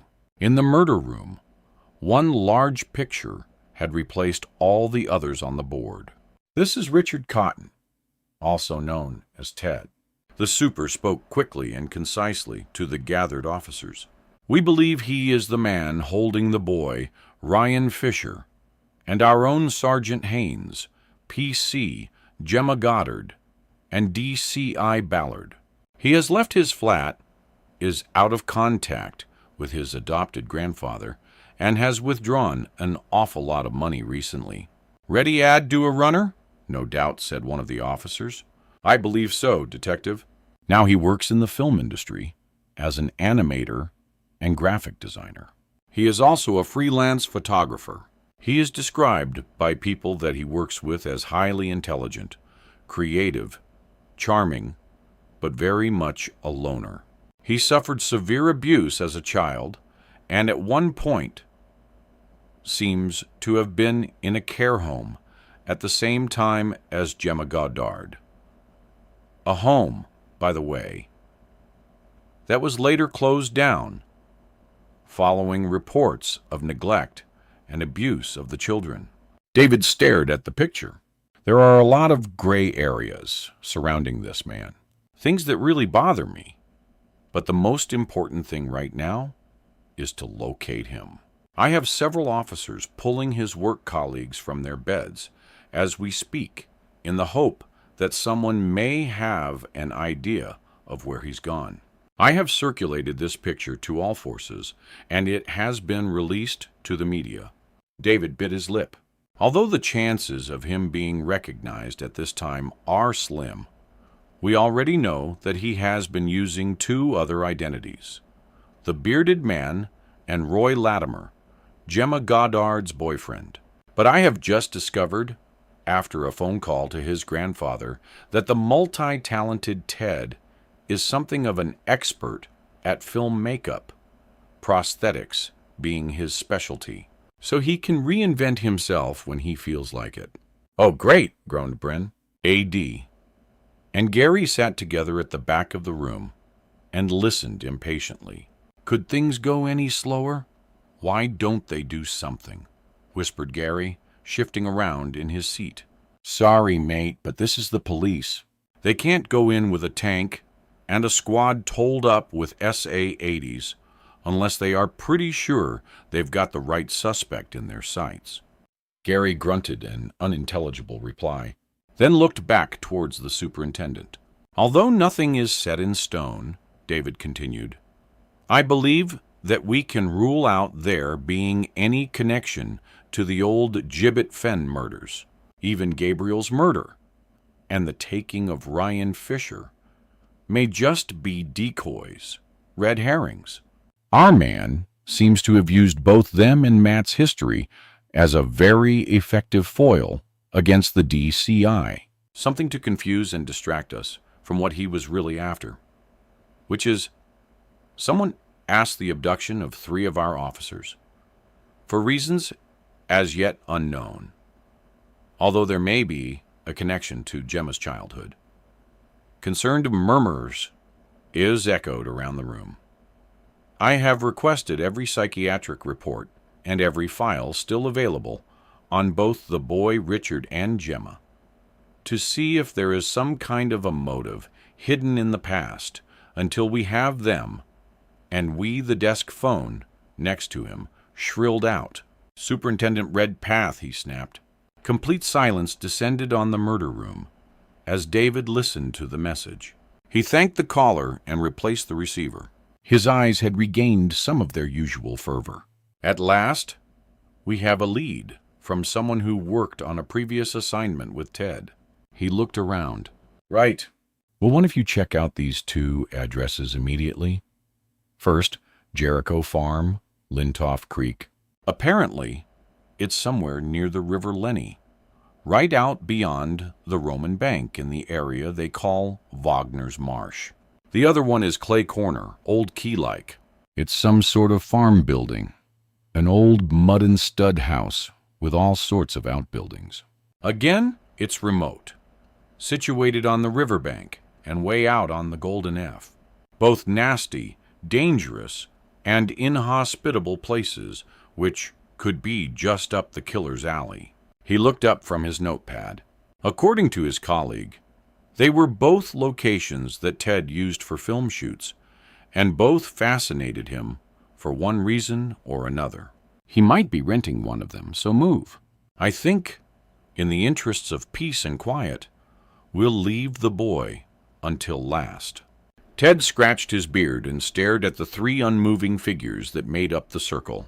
"And in case you're worried he's not alive," Ted pulled a small folding knife from his pocket, opened it, and slashed it across the boy's arm. In the dim light, Matt saw a thin dark line appear. Then tear-like droplets form and drizzle down towards the clenched hand. "See, he's bleeding. Dead kids don't bleed like that." Matt gave a despondent nod. His tired mind sent him conflicting messages. He was naturally relieved to know that the child was alive, but to see the boy be cut. Now, eeny, meeny, miny, mo. Gemma can go first. Ted looked at the syringe. Please God, I've got this right. If I inject the other one, she'll go immediately into a seizure, and bish, bash, bosh all over. He turned to Matt and threw him a hopeless sort of grin. I really should read up on this stuff one day. It's so hit and miss.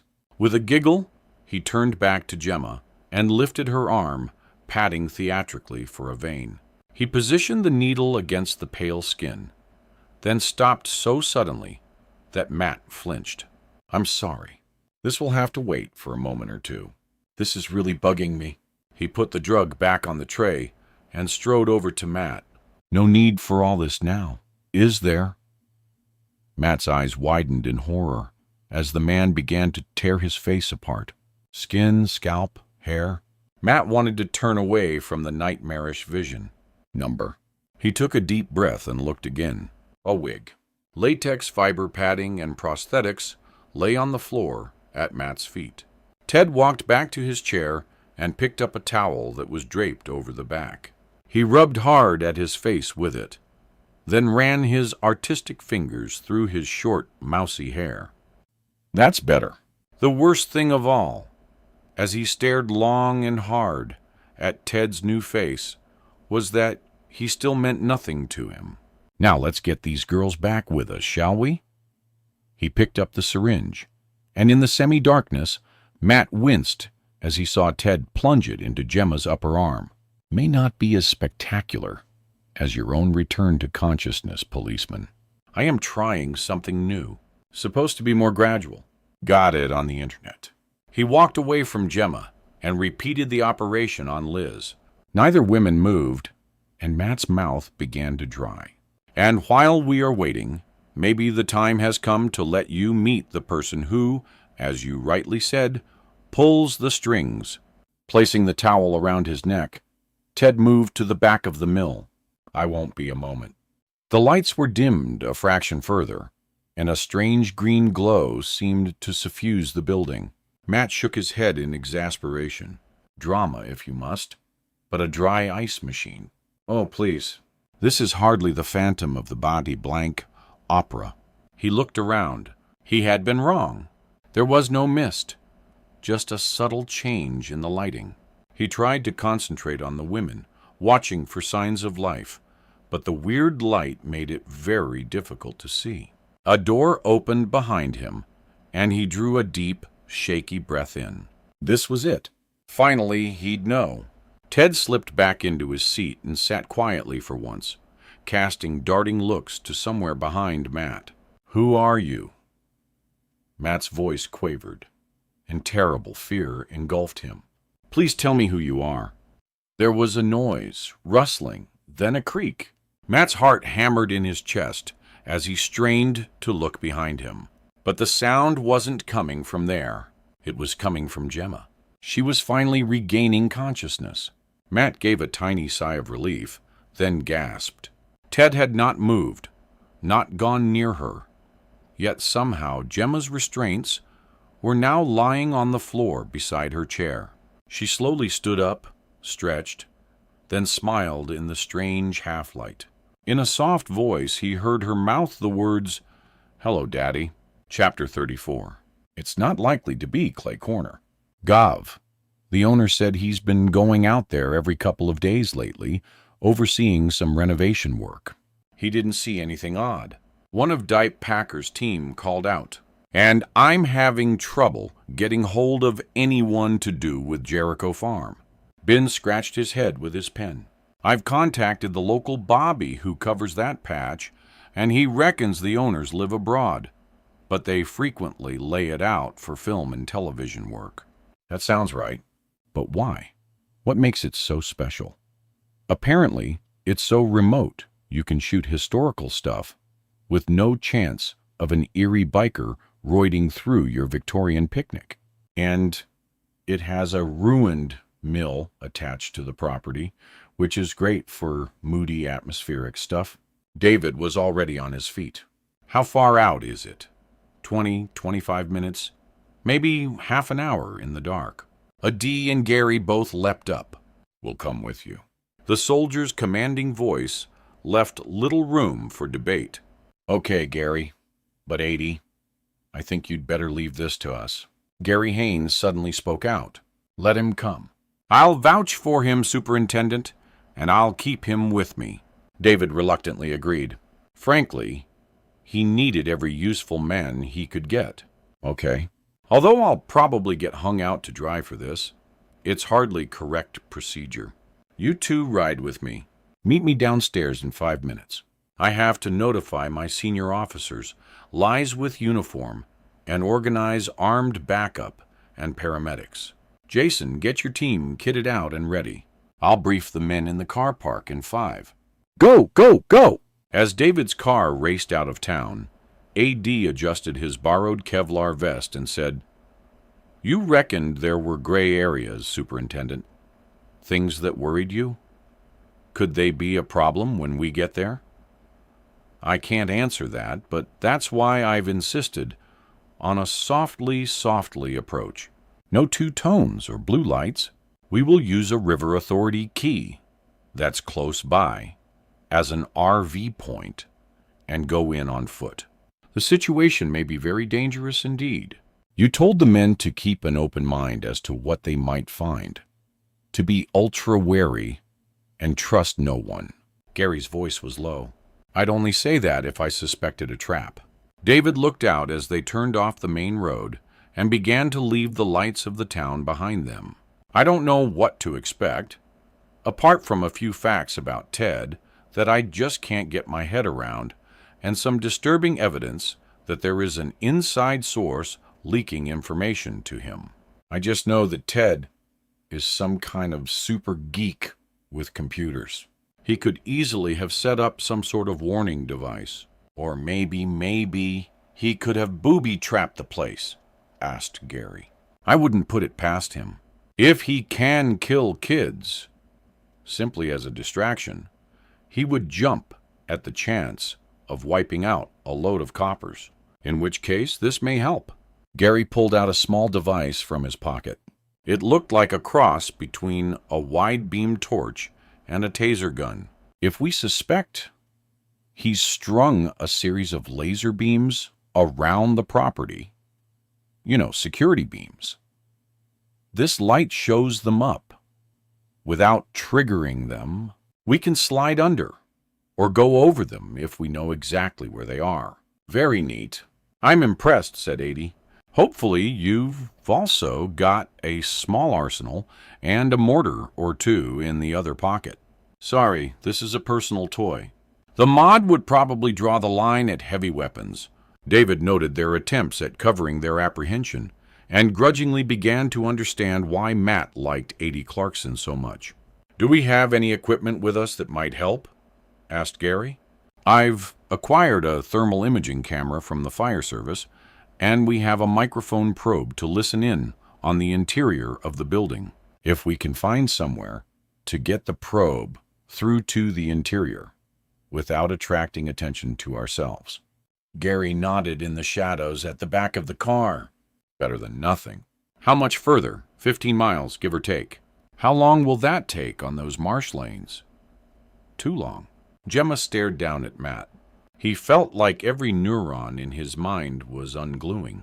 His mental building blocks were falling apart, like a Lego wall hit by a Tonka truck. He stared back at her, trying to hold her gaze. But it was difficult, because he didn't recognize the hard-faced woman in front of him. He felt like a specimen under a microscope, a specimen of something vile and disgusting. Even the pain from his broken face had receded as he tried to work out what was going on. He wanted to say something profound, but a garbled, "I don't understand," was all he could manage. She didn't answer him, but instead reached down and peeled off a series of synthetic bloody cuts and scabs from her legs. Without taking her eyes off him, she gently eased a fingernail under the skin below her right ear and pulled away the sheet of pseudo-damaged flesh from the side of her face. She walked silently over to Ted, kissed him lightly, removed the towel from around his neck, and wiped the rest of her face free of fake blood. She didn't touch the horribly injured arm, and Matt finally saw the wound for what it really was. Just one more of their excellent special effects. As he stared down at the floor, littered with prosthetic skin, a synapse somewhere fired and sent a signal of hope. Maybe Ryan's and Liz's injuries were also fake. The moment of delight faded quickly, but she hasn't moved. Not even once, has she? The new Gemma, this strange and frightening doppelganger, was also apparently clairvoyant. Leaving the towel around her own neck, she sauntered casually over to Liz, then stopped. She looked down at her with an expression that was a mixture of repulsion and jealousy. "Hey, Sarge, you're not looking too good. Did your gorgeous soldier boy find out you've been shagging your boss? Did he knock you around when he realized what on the job really meant?" She gently ran a finger down Liz's cheek. Then Cruy slapped her face hard enough for the limp head to rock sideways. As it fell forwards again, Gemma grabbed her hair with one hand and wiped the other roughly over the wound in Liz's scalp and held it palm outwards towards Matt. "Sorry, Governor. Look, real blood this time." "Leave her alone, for God's sake, Gemma. What on earth sort of game do you think you're playing?" The sight of Liz's defenseless body being treated so badly fired some last vestige of anger. He yelled in the hope that his voice would carry some kind of authority and maybe reach the Gemma he had once known. Apparently he failed. Gemma turned on him. She shrieked. "So, you think I'm playing games, do you? Well, maybe I am. And maybe I have been for a very long while. And guess what? This game is nearly over, and I'm winning." Her eyes were as cold as ice. "Strange how you jumped to the aid of her, but you never spoke out for me, for your own daughter." Her eyes narrowed. "I've sat here for an hour and listened to you bleeding, but not once did you plead with Teddy here to leave me alone, or to beg to be told what he'd done to me. He gave you the chance, Daddy." "Save one of them," he said. "But you never chose me, did you?" Her voice swung from accusatory to bitter, then became an almost childish whine. "I wanted you all to live. Would it have made any difference if I'd picked you? I don't know. You betrayed my mother. You killed her.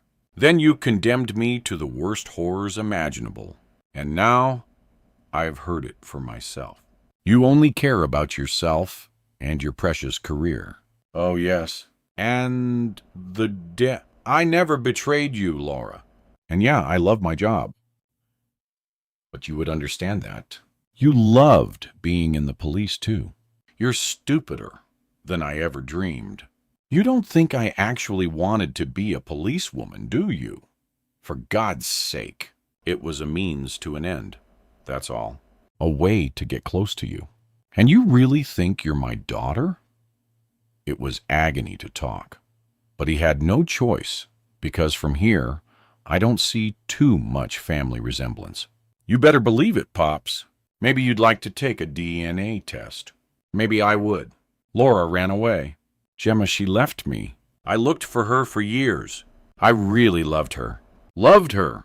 "You only loved being a copper." She couldn't cope with playing second fiddle to a lousy job, and when she found she was pregnant with me, she was too scared to tell you.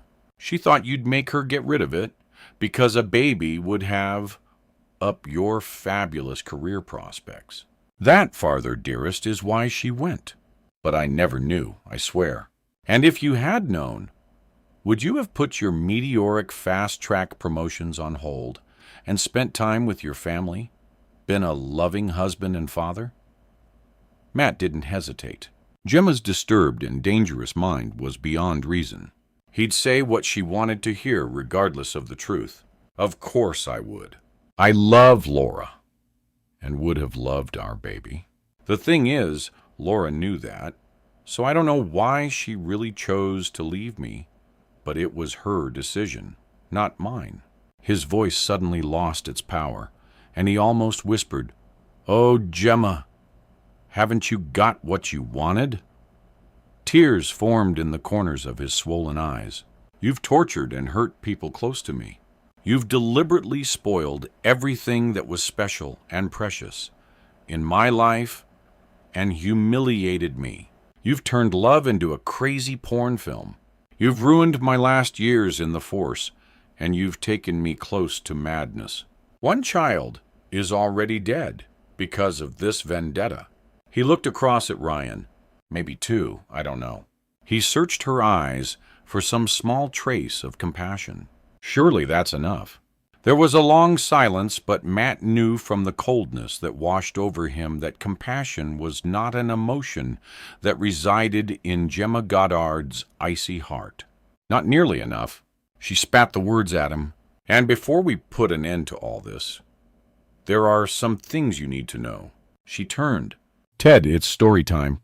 Matt watched as Ted brought two solid wooden crates from the back of the mill and placed them in front of his chair. On Gemma's signal, they sat down side by side, shoulders touching. Matt's skin crawled as he saw the strange couple staring up at him. Two oversized and deeply disturbed children in the guise of ruthless killers. Even as helpless as he was, Matt strained against the leather straps to try to get further away from them. "He thinks that he suffered, Ted." She gave a small, humorless laugh. "Shall we tell him what it's really like?"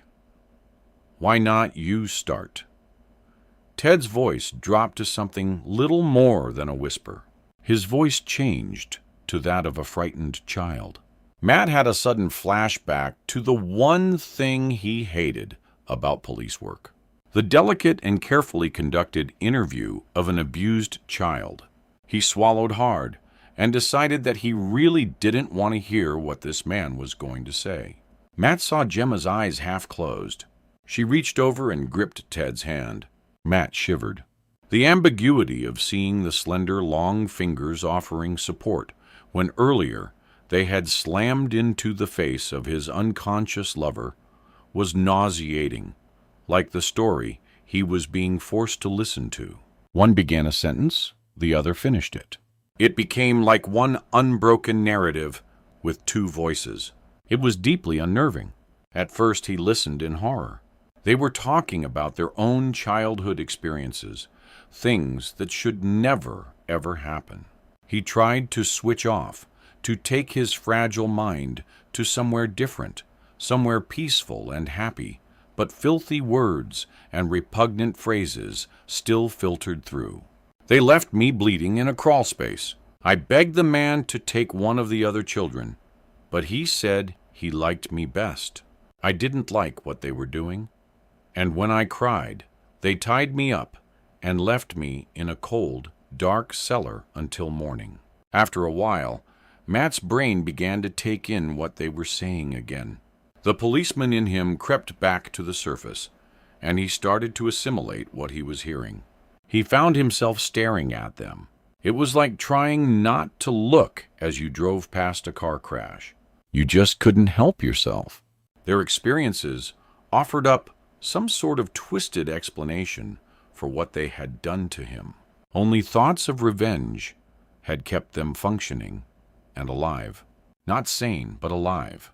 He looked from one to the other. Somehow, they had managed to survive a childhood that would have turned most victims into the hollow-eyed zombies that he'd seen so often in psychiatric wards. That, or the slack-mouthed, frightened wraiths that existed in darkened rooms with curtains pulled tight and security locks and chains on every door. Over the years, he'd met plenty of those as well.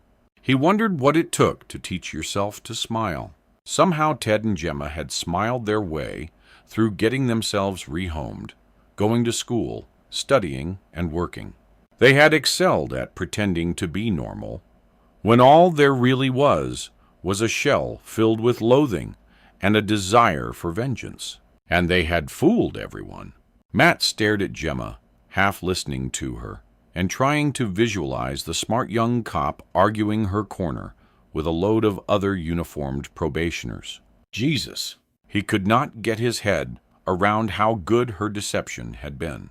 Other than a few outbursts of temper and a tendency to want her own way, he would never have suspected anything strange about her. "And when the time was right," Ted said, clutching Gemma's hand, "we found each other again." Gemma let out a sigh. Then our work could really begin. Matt shuddered when he considered how admirable their survival would have been if they had not been so terribly damaged. Two pairs of eyes stared coldly at him, and he knew that the story was over. Their whole lives since leaving the children's home had been devoted to arriving at this moment. Just one question still remained. "Why me?" Matt whispered. "Why not the perverts that did those terrible things to you because we wanted to get to the root cause of it all? We worked it back, and the buck stopped with you. So you hunted me down?" Matt licked his blood-encrusted lips. Gemma shrugged. "Not difficult with Ted's computer skills in my brain. Why kill the boy? You didn't need to murder Gabriel." "Of course we did." Ted grinned maliciously. "That was where we really started the mind. The kid was just collateral damage. And it helped that you were so screwed up anyway, something we hadn't expected." Gemma placed a hand on his knee and stroked it thoughtfully. "Even if we hadn't come along, Daddy dearest, the Gibbet Fen case was already scrambling your brains, wasn't it?" She looked up at him. "And I do wonder why, because as soon as I really got to grips with it, I realized it was cut and dried." Matt shifted around on the hard chair and tried to escape her insidious touch. His whole body ached. He wanted to go home now. He wanted a hot shower, and he wanted to cut up vegetables and drink wine with Liz. He wanted to creep up the back stairs of A's hotel and be with the woman he loved. An unexpected blow crashed into his injured cheek. "I need your full attention right now." Gemma glowered at him. "I don't take kindly to wall gathering while I'm speaking." He looked at Liz for the first time since she had been snatched from the police station. He hoped that she was dead. If she was still alive, then he couldn't bear to think what was in store for her. He coughed, spat blood, and looked at his captives.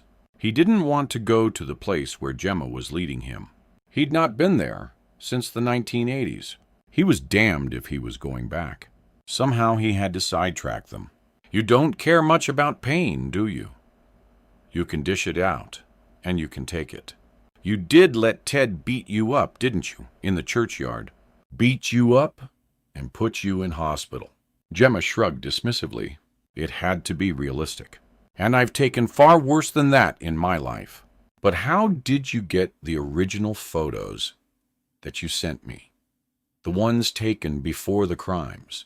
He directed the question to Ted, hoping the man's ego would make him answer. "They were Paul Underhill's." The pain made it hard to concentrate. "We tore his house to shreds. There were no photos." Gemma joined in.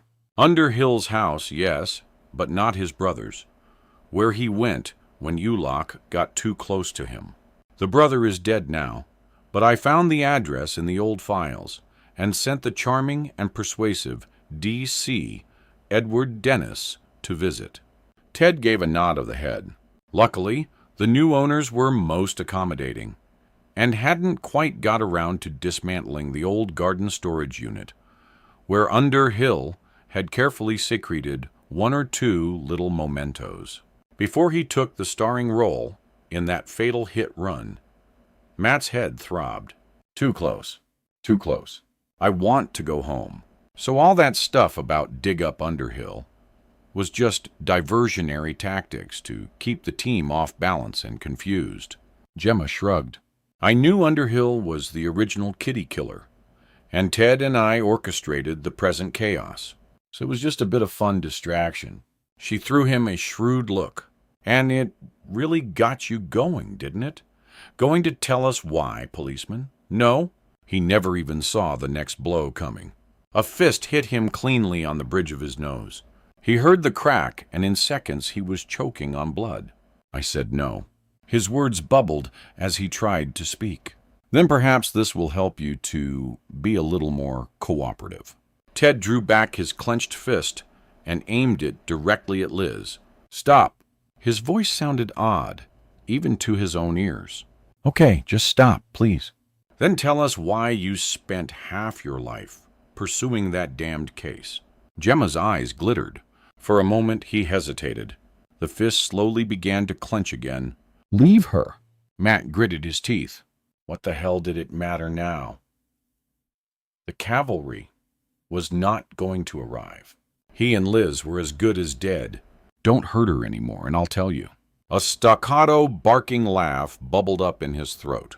You see, no matter how bright you two are, you got it all wrong. The laugh increased. I was never trying to solve the damn case in the first place. When he saw their confusion, his amusement threatened to become hysterical. What I was actually doing was... The laughter suddenly constricted his breathing, and a mouthful of blood threatened to choke him. He fought to clear his airway, but felt a tightening in his chest and heaved out a cry for help. Get some water, yelled Gemma. The bastard's not going to die before I know what the hell he was playing at. Ted ran outside. Matt was left fighting for breath. It was not the kind of death he had ever expected. But as a deep-seated fire burnt through his lungs, he was pretty sure that this was how he was going to leave this world. Just as the world started to go black, cold water hit him in the face. Then a glass was forced between his lips, and a small stream of liquid filtered down his parched gullet. He spat blood and felt blessed air begin to seep back into his lungs again. Pain radiated through his whole skull. He gasped and winced as the broken bones in his face radiated excruciating pain. He tried to talk, but nothing happened. Give him a minute. Let him catch his breath. Gemma smiled coldly at him. Even if it is one of his last, I just want to hear the end of his precious story. Poor Mr. Policeman. For once he stuck for words. Hey, while we wait, why don't I tell you what we have planned for you three after you're all dead? Ted taunted him. Gemma grinned, but her eyes were steely cold. We thought about a fire. Teddy likes fires. Matt blinked and tried not to think about what that simple statement might mean. Maybe a little too much. Gemma pulled Ted towards her and gently rolled up his sleeve, if you see what I mean. Ted stuck his arm under Matt's nose. Sadly, no prosthetics this time. Ted pulled his sleeve back to reveal burnt skin. Anyway, we've settled for something less dramatic, but equally effective. This property only had mains water and power brought in last year, and the original well is right outside, deep and dark and cold, with spring water of plenty at its bottom. Ted sighed. Need I say more? Matt let his head fall forward.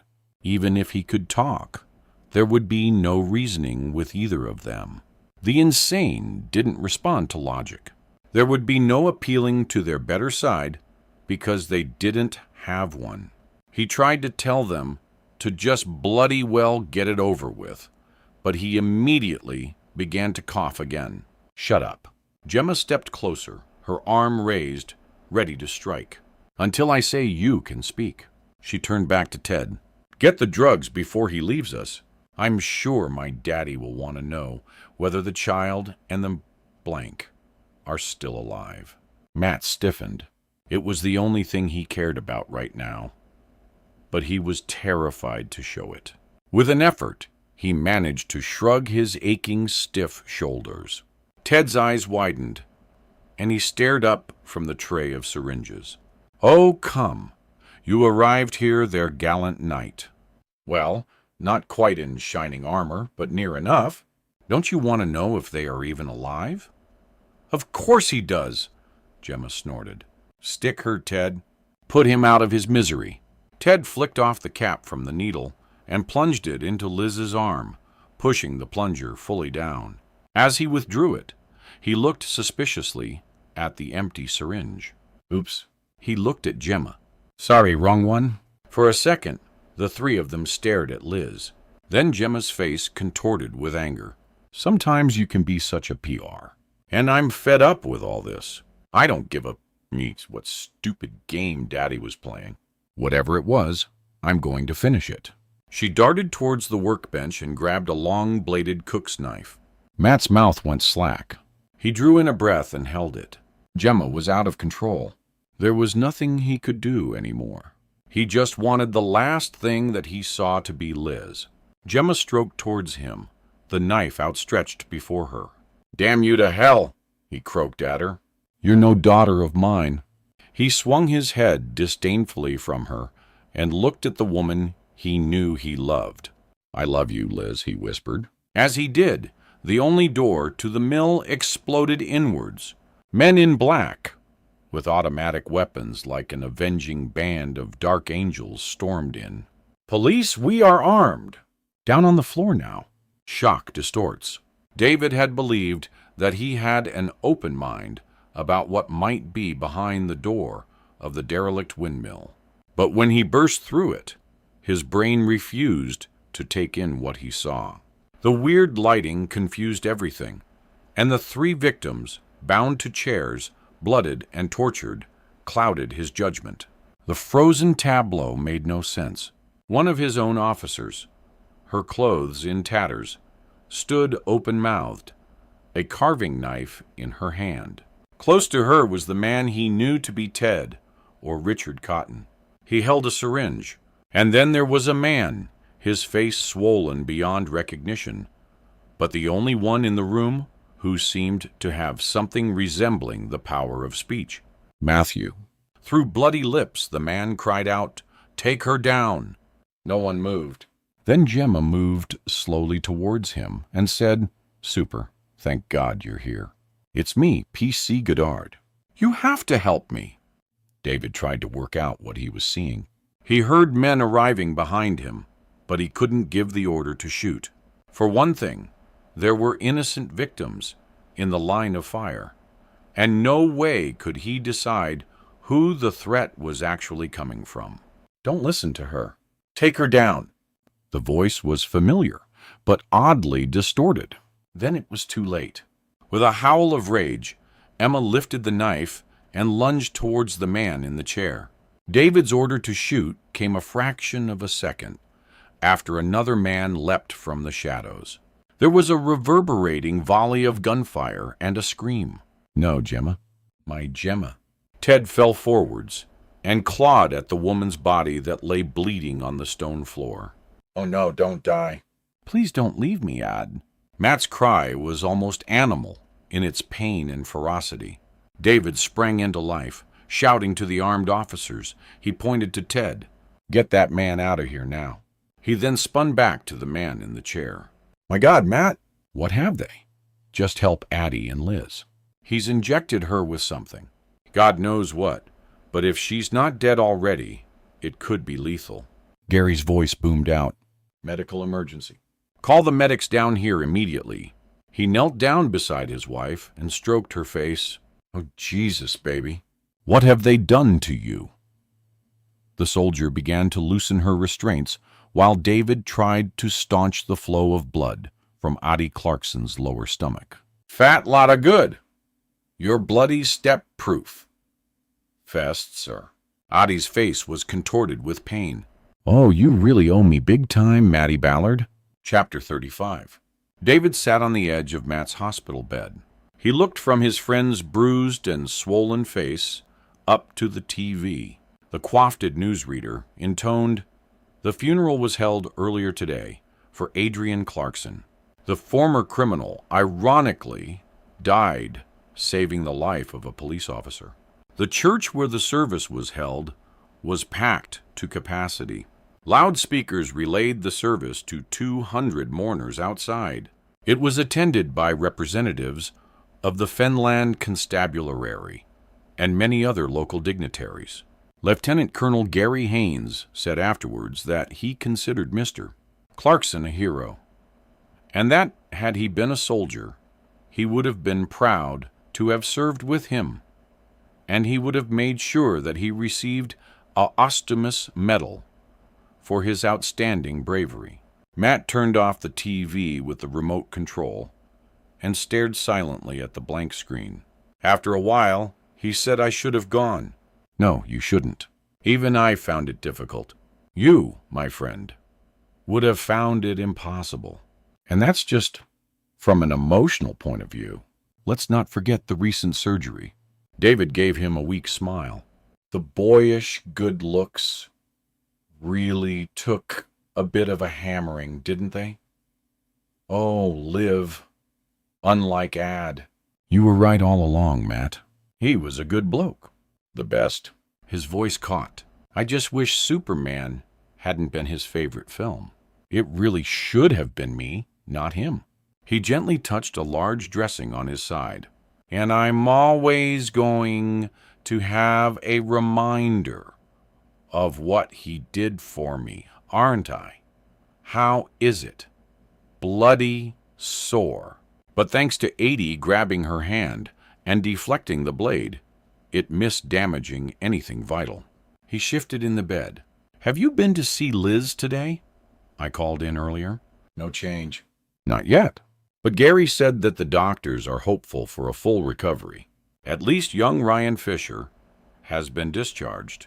He came to see me before he went.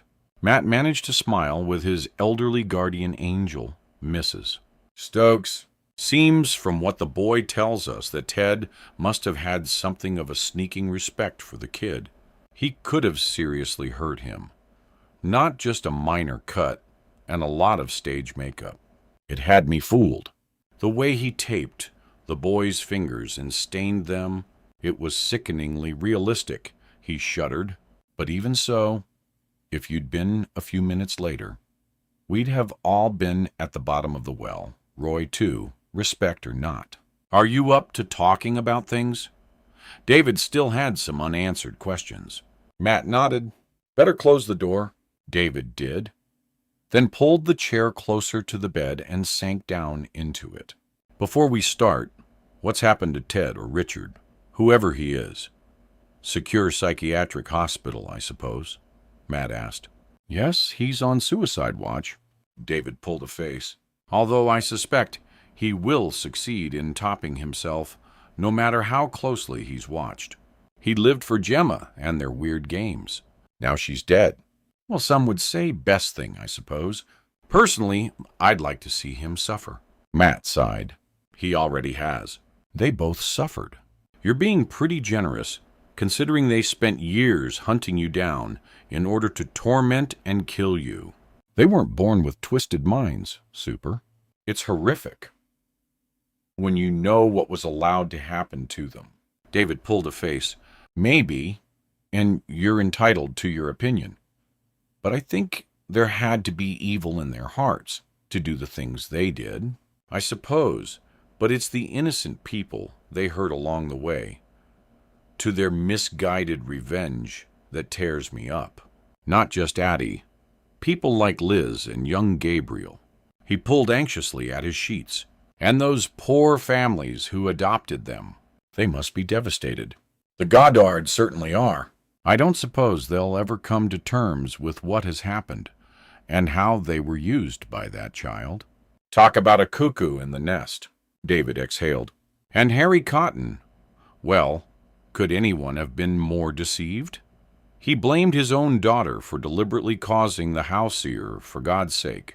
He took the boy in, gave him everything, and made him his adopted heir when he was the murdering little bastard all along. David shook his head in disbelief. Oh, I found out why he called himself Ted, by the way. Matt raised an eyebrow. Don't tell me. The inspiration is the charming and intelligent serial killer, Ted Bundy. Spot on. Great sort of childhood hero, huh? A man who maybe killed and brutalized some 36 girls. I don't think it would have been the killing that impressed our Ted. He would have been more stirred by the fact that everyone, including the judge who sentenced Bundy, liked the man. You're probably right. Harry Cotton, the Goddards, and the people who worked with Ted at the studio all said he was a really pleasant and friendly guy. Just shows how wrong you can be, or what a bloody good actor he was. David sat back and looked at Matt. Now, I am sorry to have to do this, but you said earlier that you wanted to talk to me about the Gibbet Fen killer. Is this a good time? No time is good, but this is as good as any. Matt moved uncomfortably and leaned back into his pillows. I should have told you this years ago. Do you remember P.C. Andy Lowe? The officer who found the body of Danny Carter in his uncle's barn? Yes.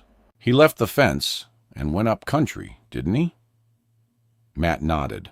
My old sergeant didn't believe him, but he always thought that Paul Underhill was the killer. The final time that we had to let Underhill go through lack of evidence, and he just freaked out. He told some of his mates that he was going to find him and knock the truth out of him. When I heard his plan, I went after him in my car. Matt gently rubbed at his bruised temple.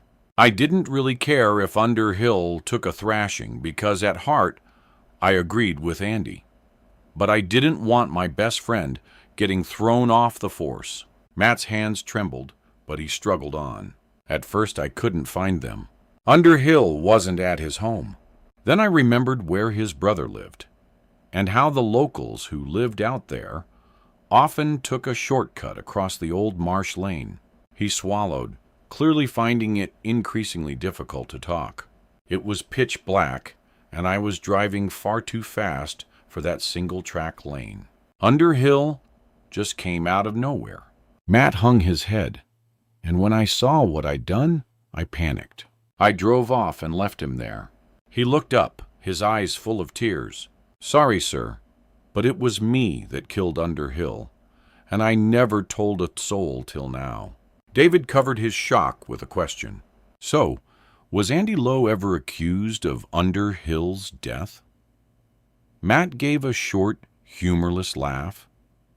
That was the really stupid part. Andy went off like a lunatic, then realized what a prat he was being, and went straight to the local pub and got racked in front of half a fan fleet. He shook his head slowly and painfully. And my misguided loyalty cost a man his life. And you never knew if you'd killed a murderer or an innocent suspect. Not until Ted told me that he'd found the photos of the crime scenes in Underhill's brother's garden storage unit. Then I finally knew. David felt a rush of emotion.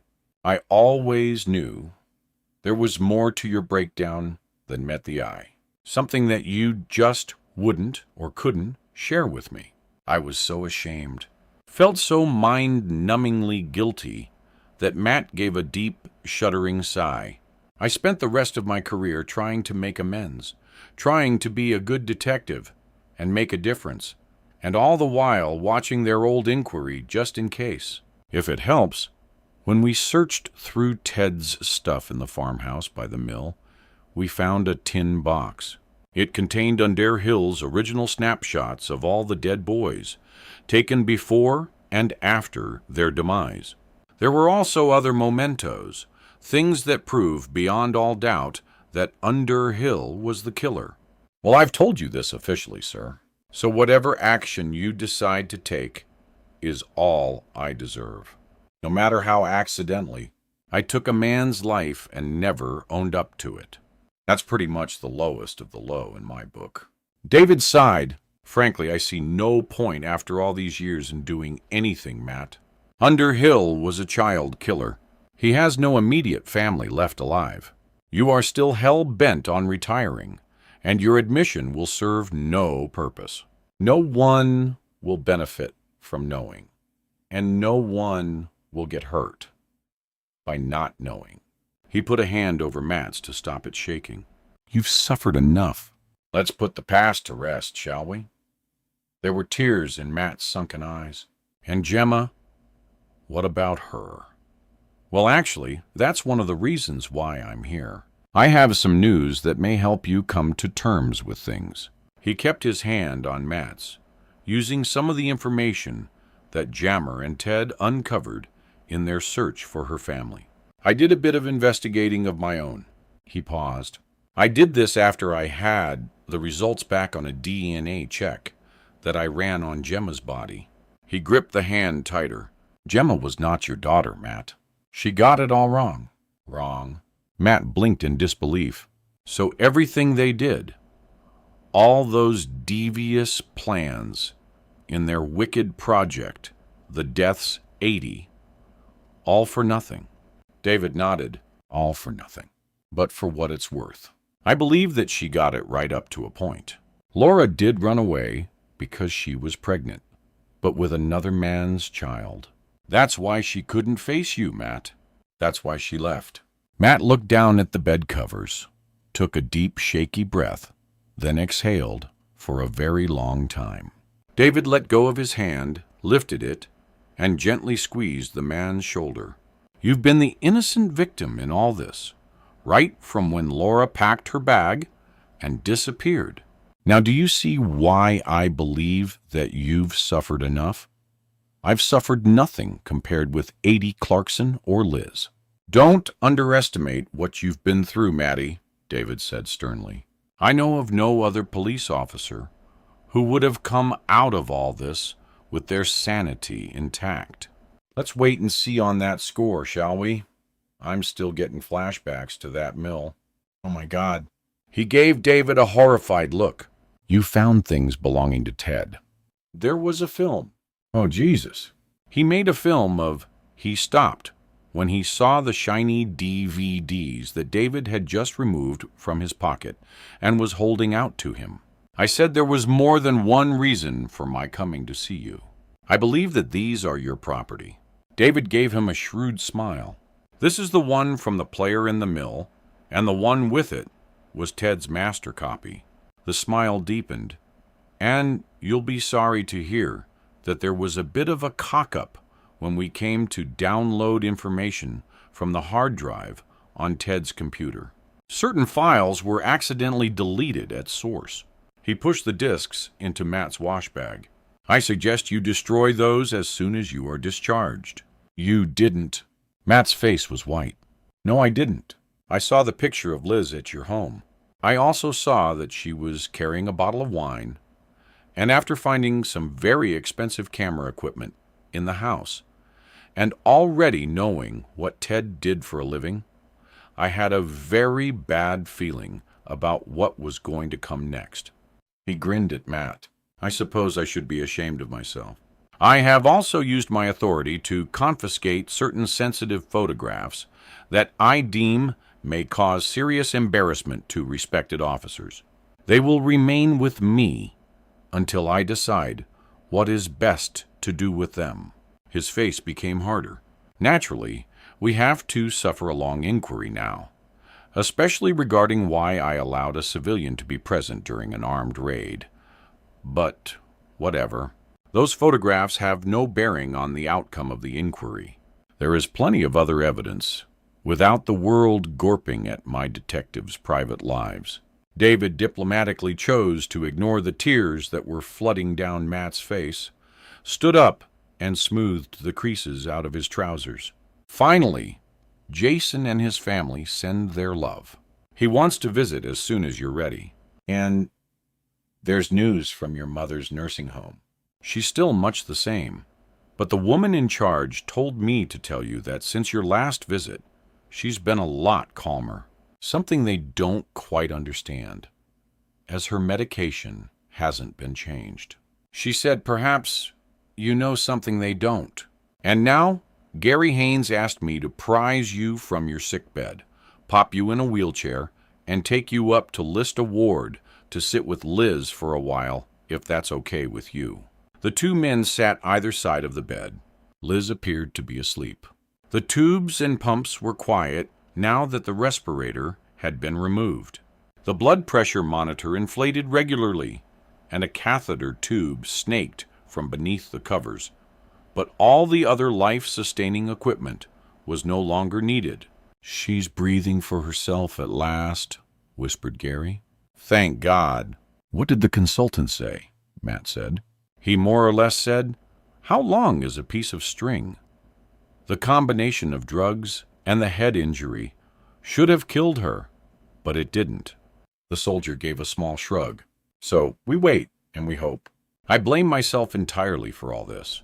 If I'd waited for help, if I'd acted differently, I don't blame you, Matt. And nor will this headstrong and stubborn woman in the bed here when she finally gets round to waking up. And from what the super has told me, if you hadn't turned up so quickly to take the flak away from Liz, they would have tortured and killed her just to pass the time while they waited for you. He puffed out his cheeks. Something that doesn't bear thinking about. Matt desperately wanted to hold her hand, but guessed it wasn't exactly the right moment. There's something I should tell you if you're up to listening. Gary ran his hand tenderly over Liz's hair. Sure, as long as it's not a sad story, because for some reason, I'm being a tad emotional about everything at the moment. Now, it's got a brilliant fairy tale ending. Well, it could have. He smiled at Matt. Liz and I have known each other since we were kids. Best mates. Soulmates, really. She wanted to be a copper, and I wanted to be a soldier. No problem there, you'd think. He grimaced. Wrong. Fine for Liz, but difficult for me. He looked Matt full in the eyes. I was 18 when I realized that I was gay, and the Army environment was not what you'd call the perfect place for me. But I was so cut out for it, and I wanted to be a soldier more than anything. He touched Liz's cheek. When I was 20, I was told that I had a brilliant future. But then things got really difficult for me personally. So Liz jumped in and saved me. She reckoned that as she was dedicated to her own career and had little time for anything else, we should marry. Incredibly, it worked. The heat went off immediately, and for years, everyone has been happy. He tilted his head to one side. Until now, you see, although she hasn't said as much, I'm pretty sure I know how Liz feels about you. And after everything she did to give me the life that I wanted, I'm hardly likely to stand in the way of her happiness. That's why I wanted you here now. I need to know if you feel the same about her. Matt smiled for the first time in a very long time, and quite irrationally, his mind flew to color charts and wallpaper books. He reached out for the slender fingers, and his voice was as he said the words that he never thought he'd hear himself say again. I love her, Gary. I really love her. Gary looked from Liz's pale face across the Matt's battered one and grinned. Well, that's a relief. I told you the story had a happy ending. Although God knows what she'll say when she wakes up and sees her beloved detective looking like that. As long as she wakes up and says something, I couldn't care less what it is. Me neither. Matt looked up and saw a hand extended towards him over the bed cover. Take care of her, Matt. He took the hand, this time with a grip that equaled the soldier's. I will, I promise. The end.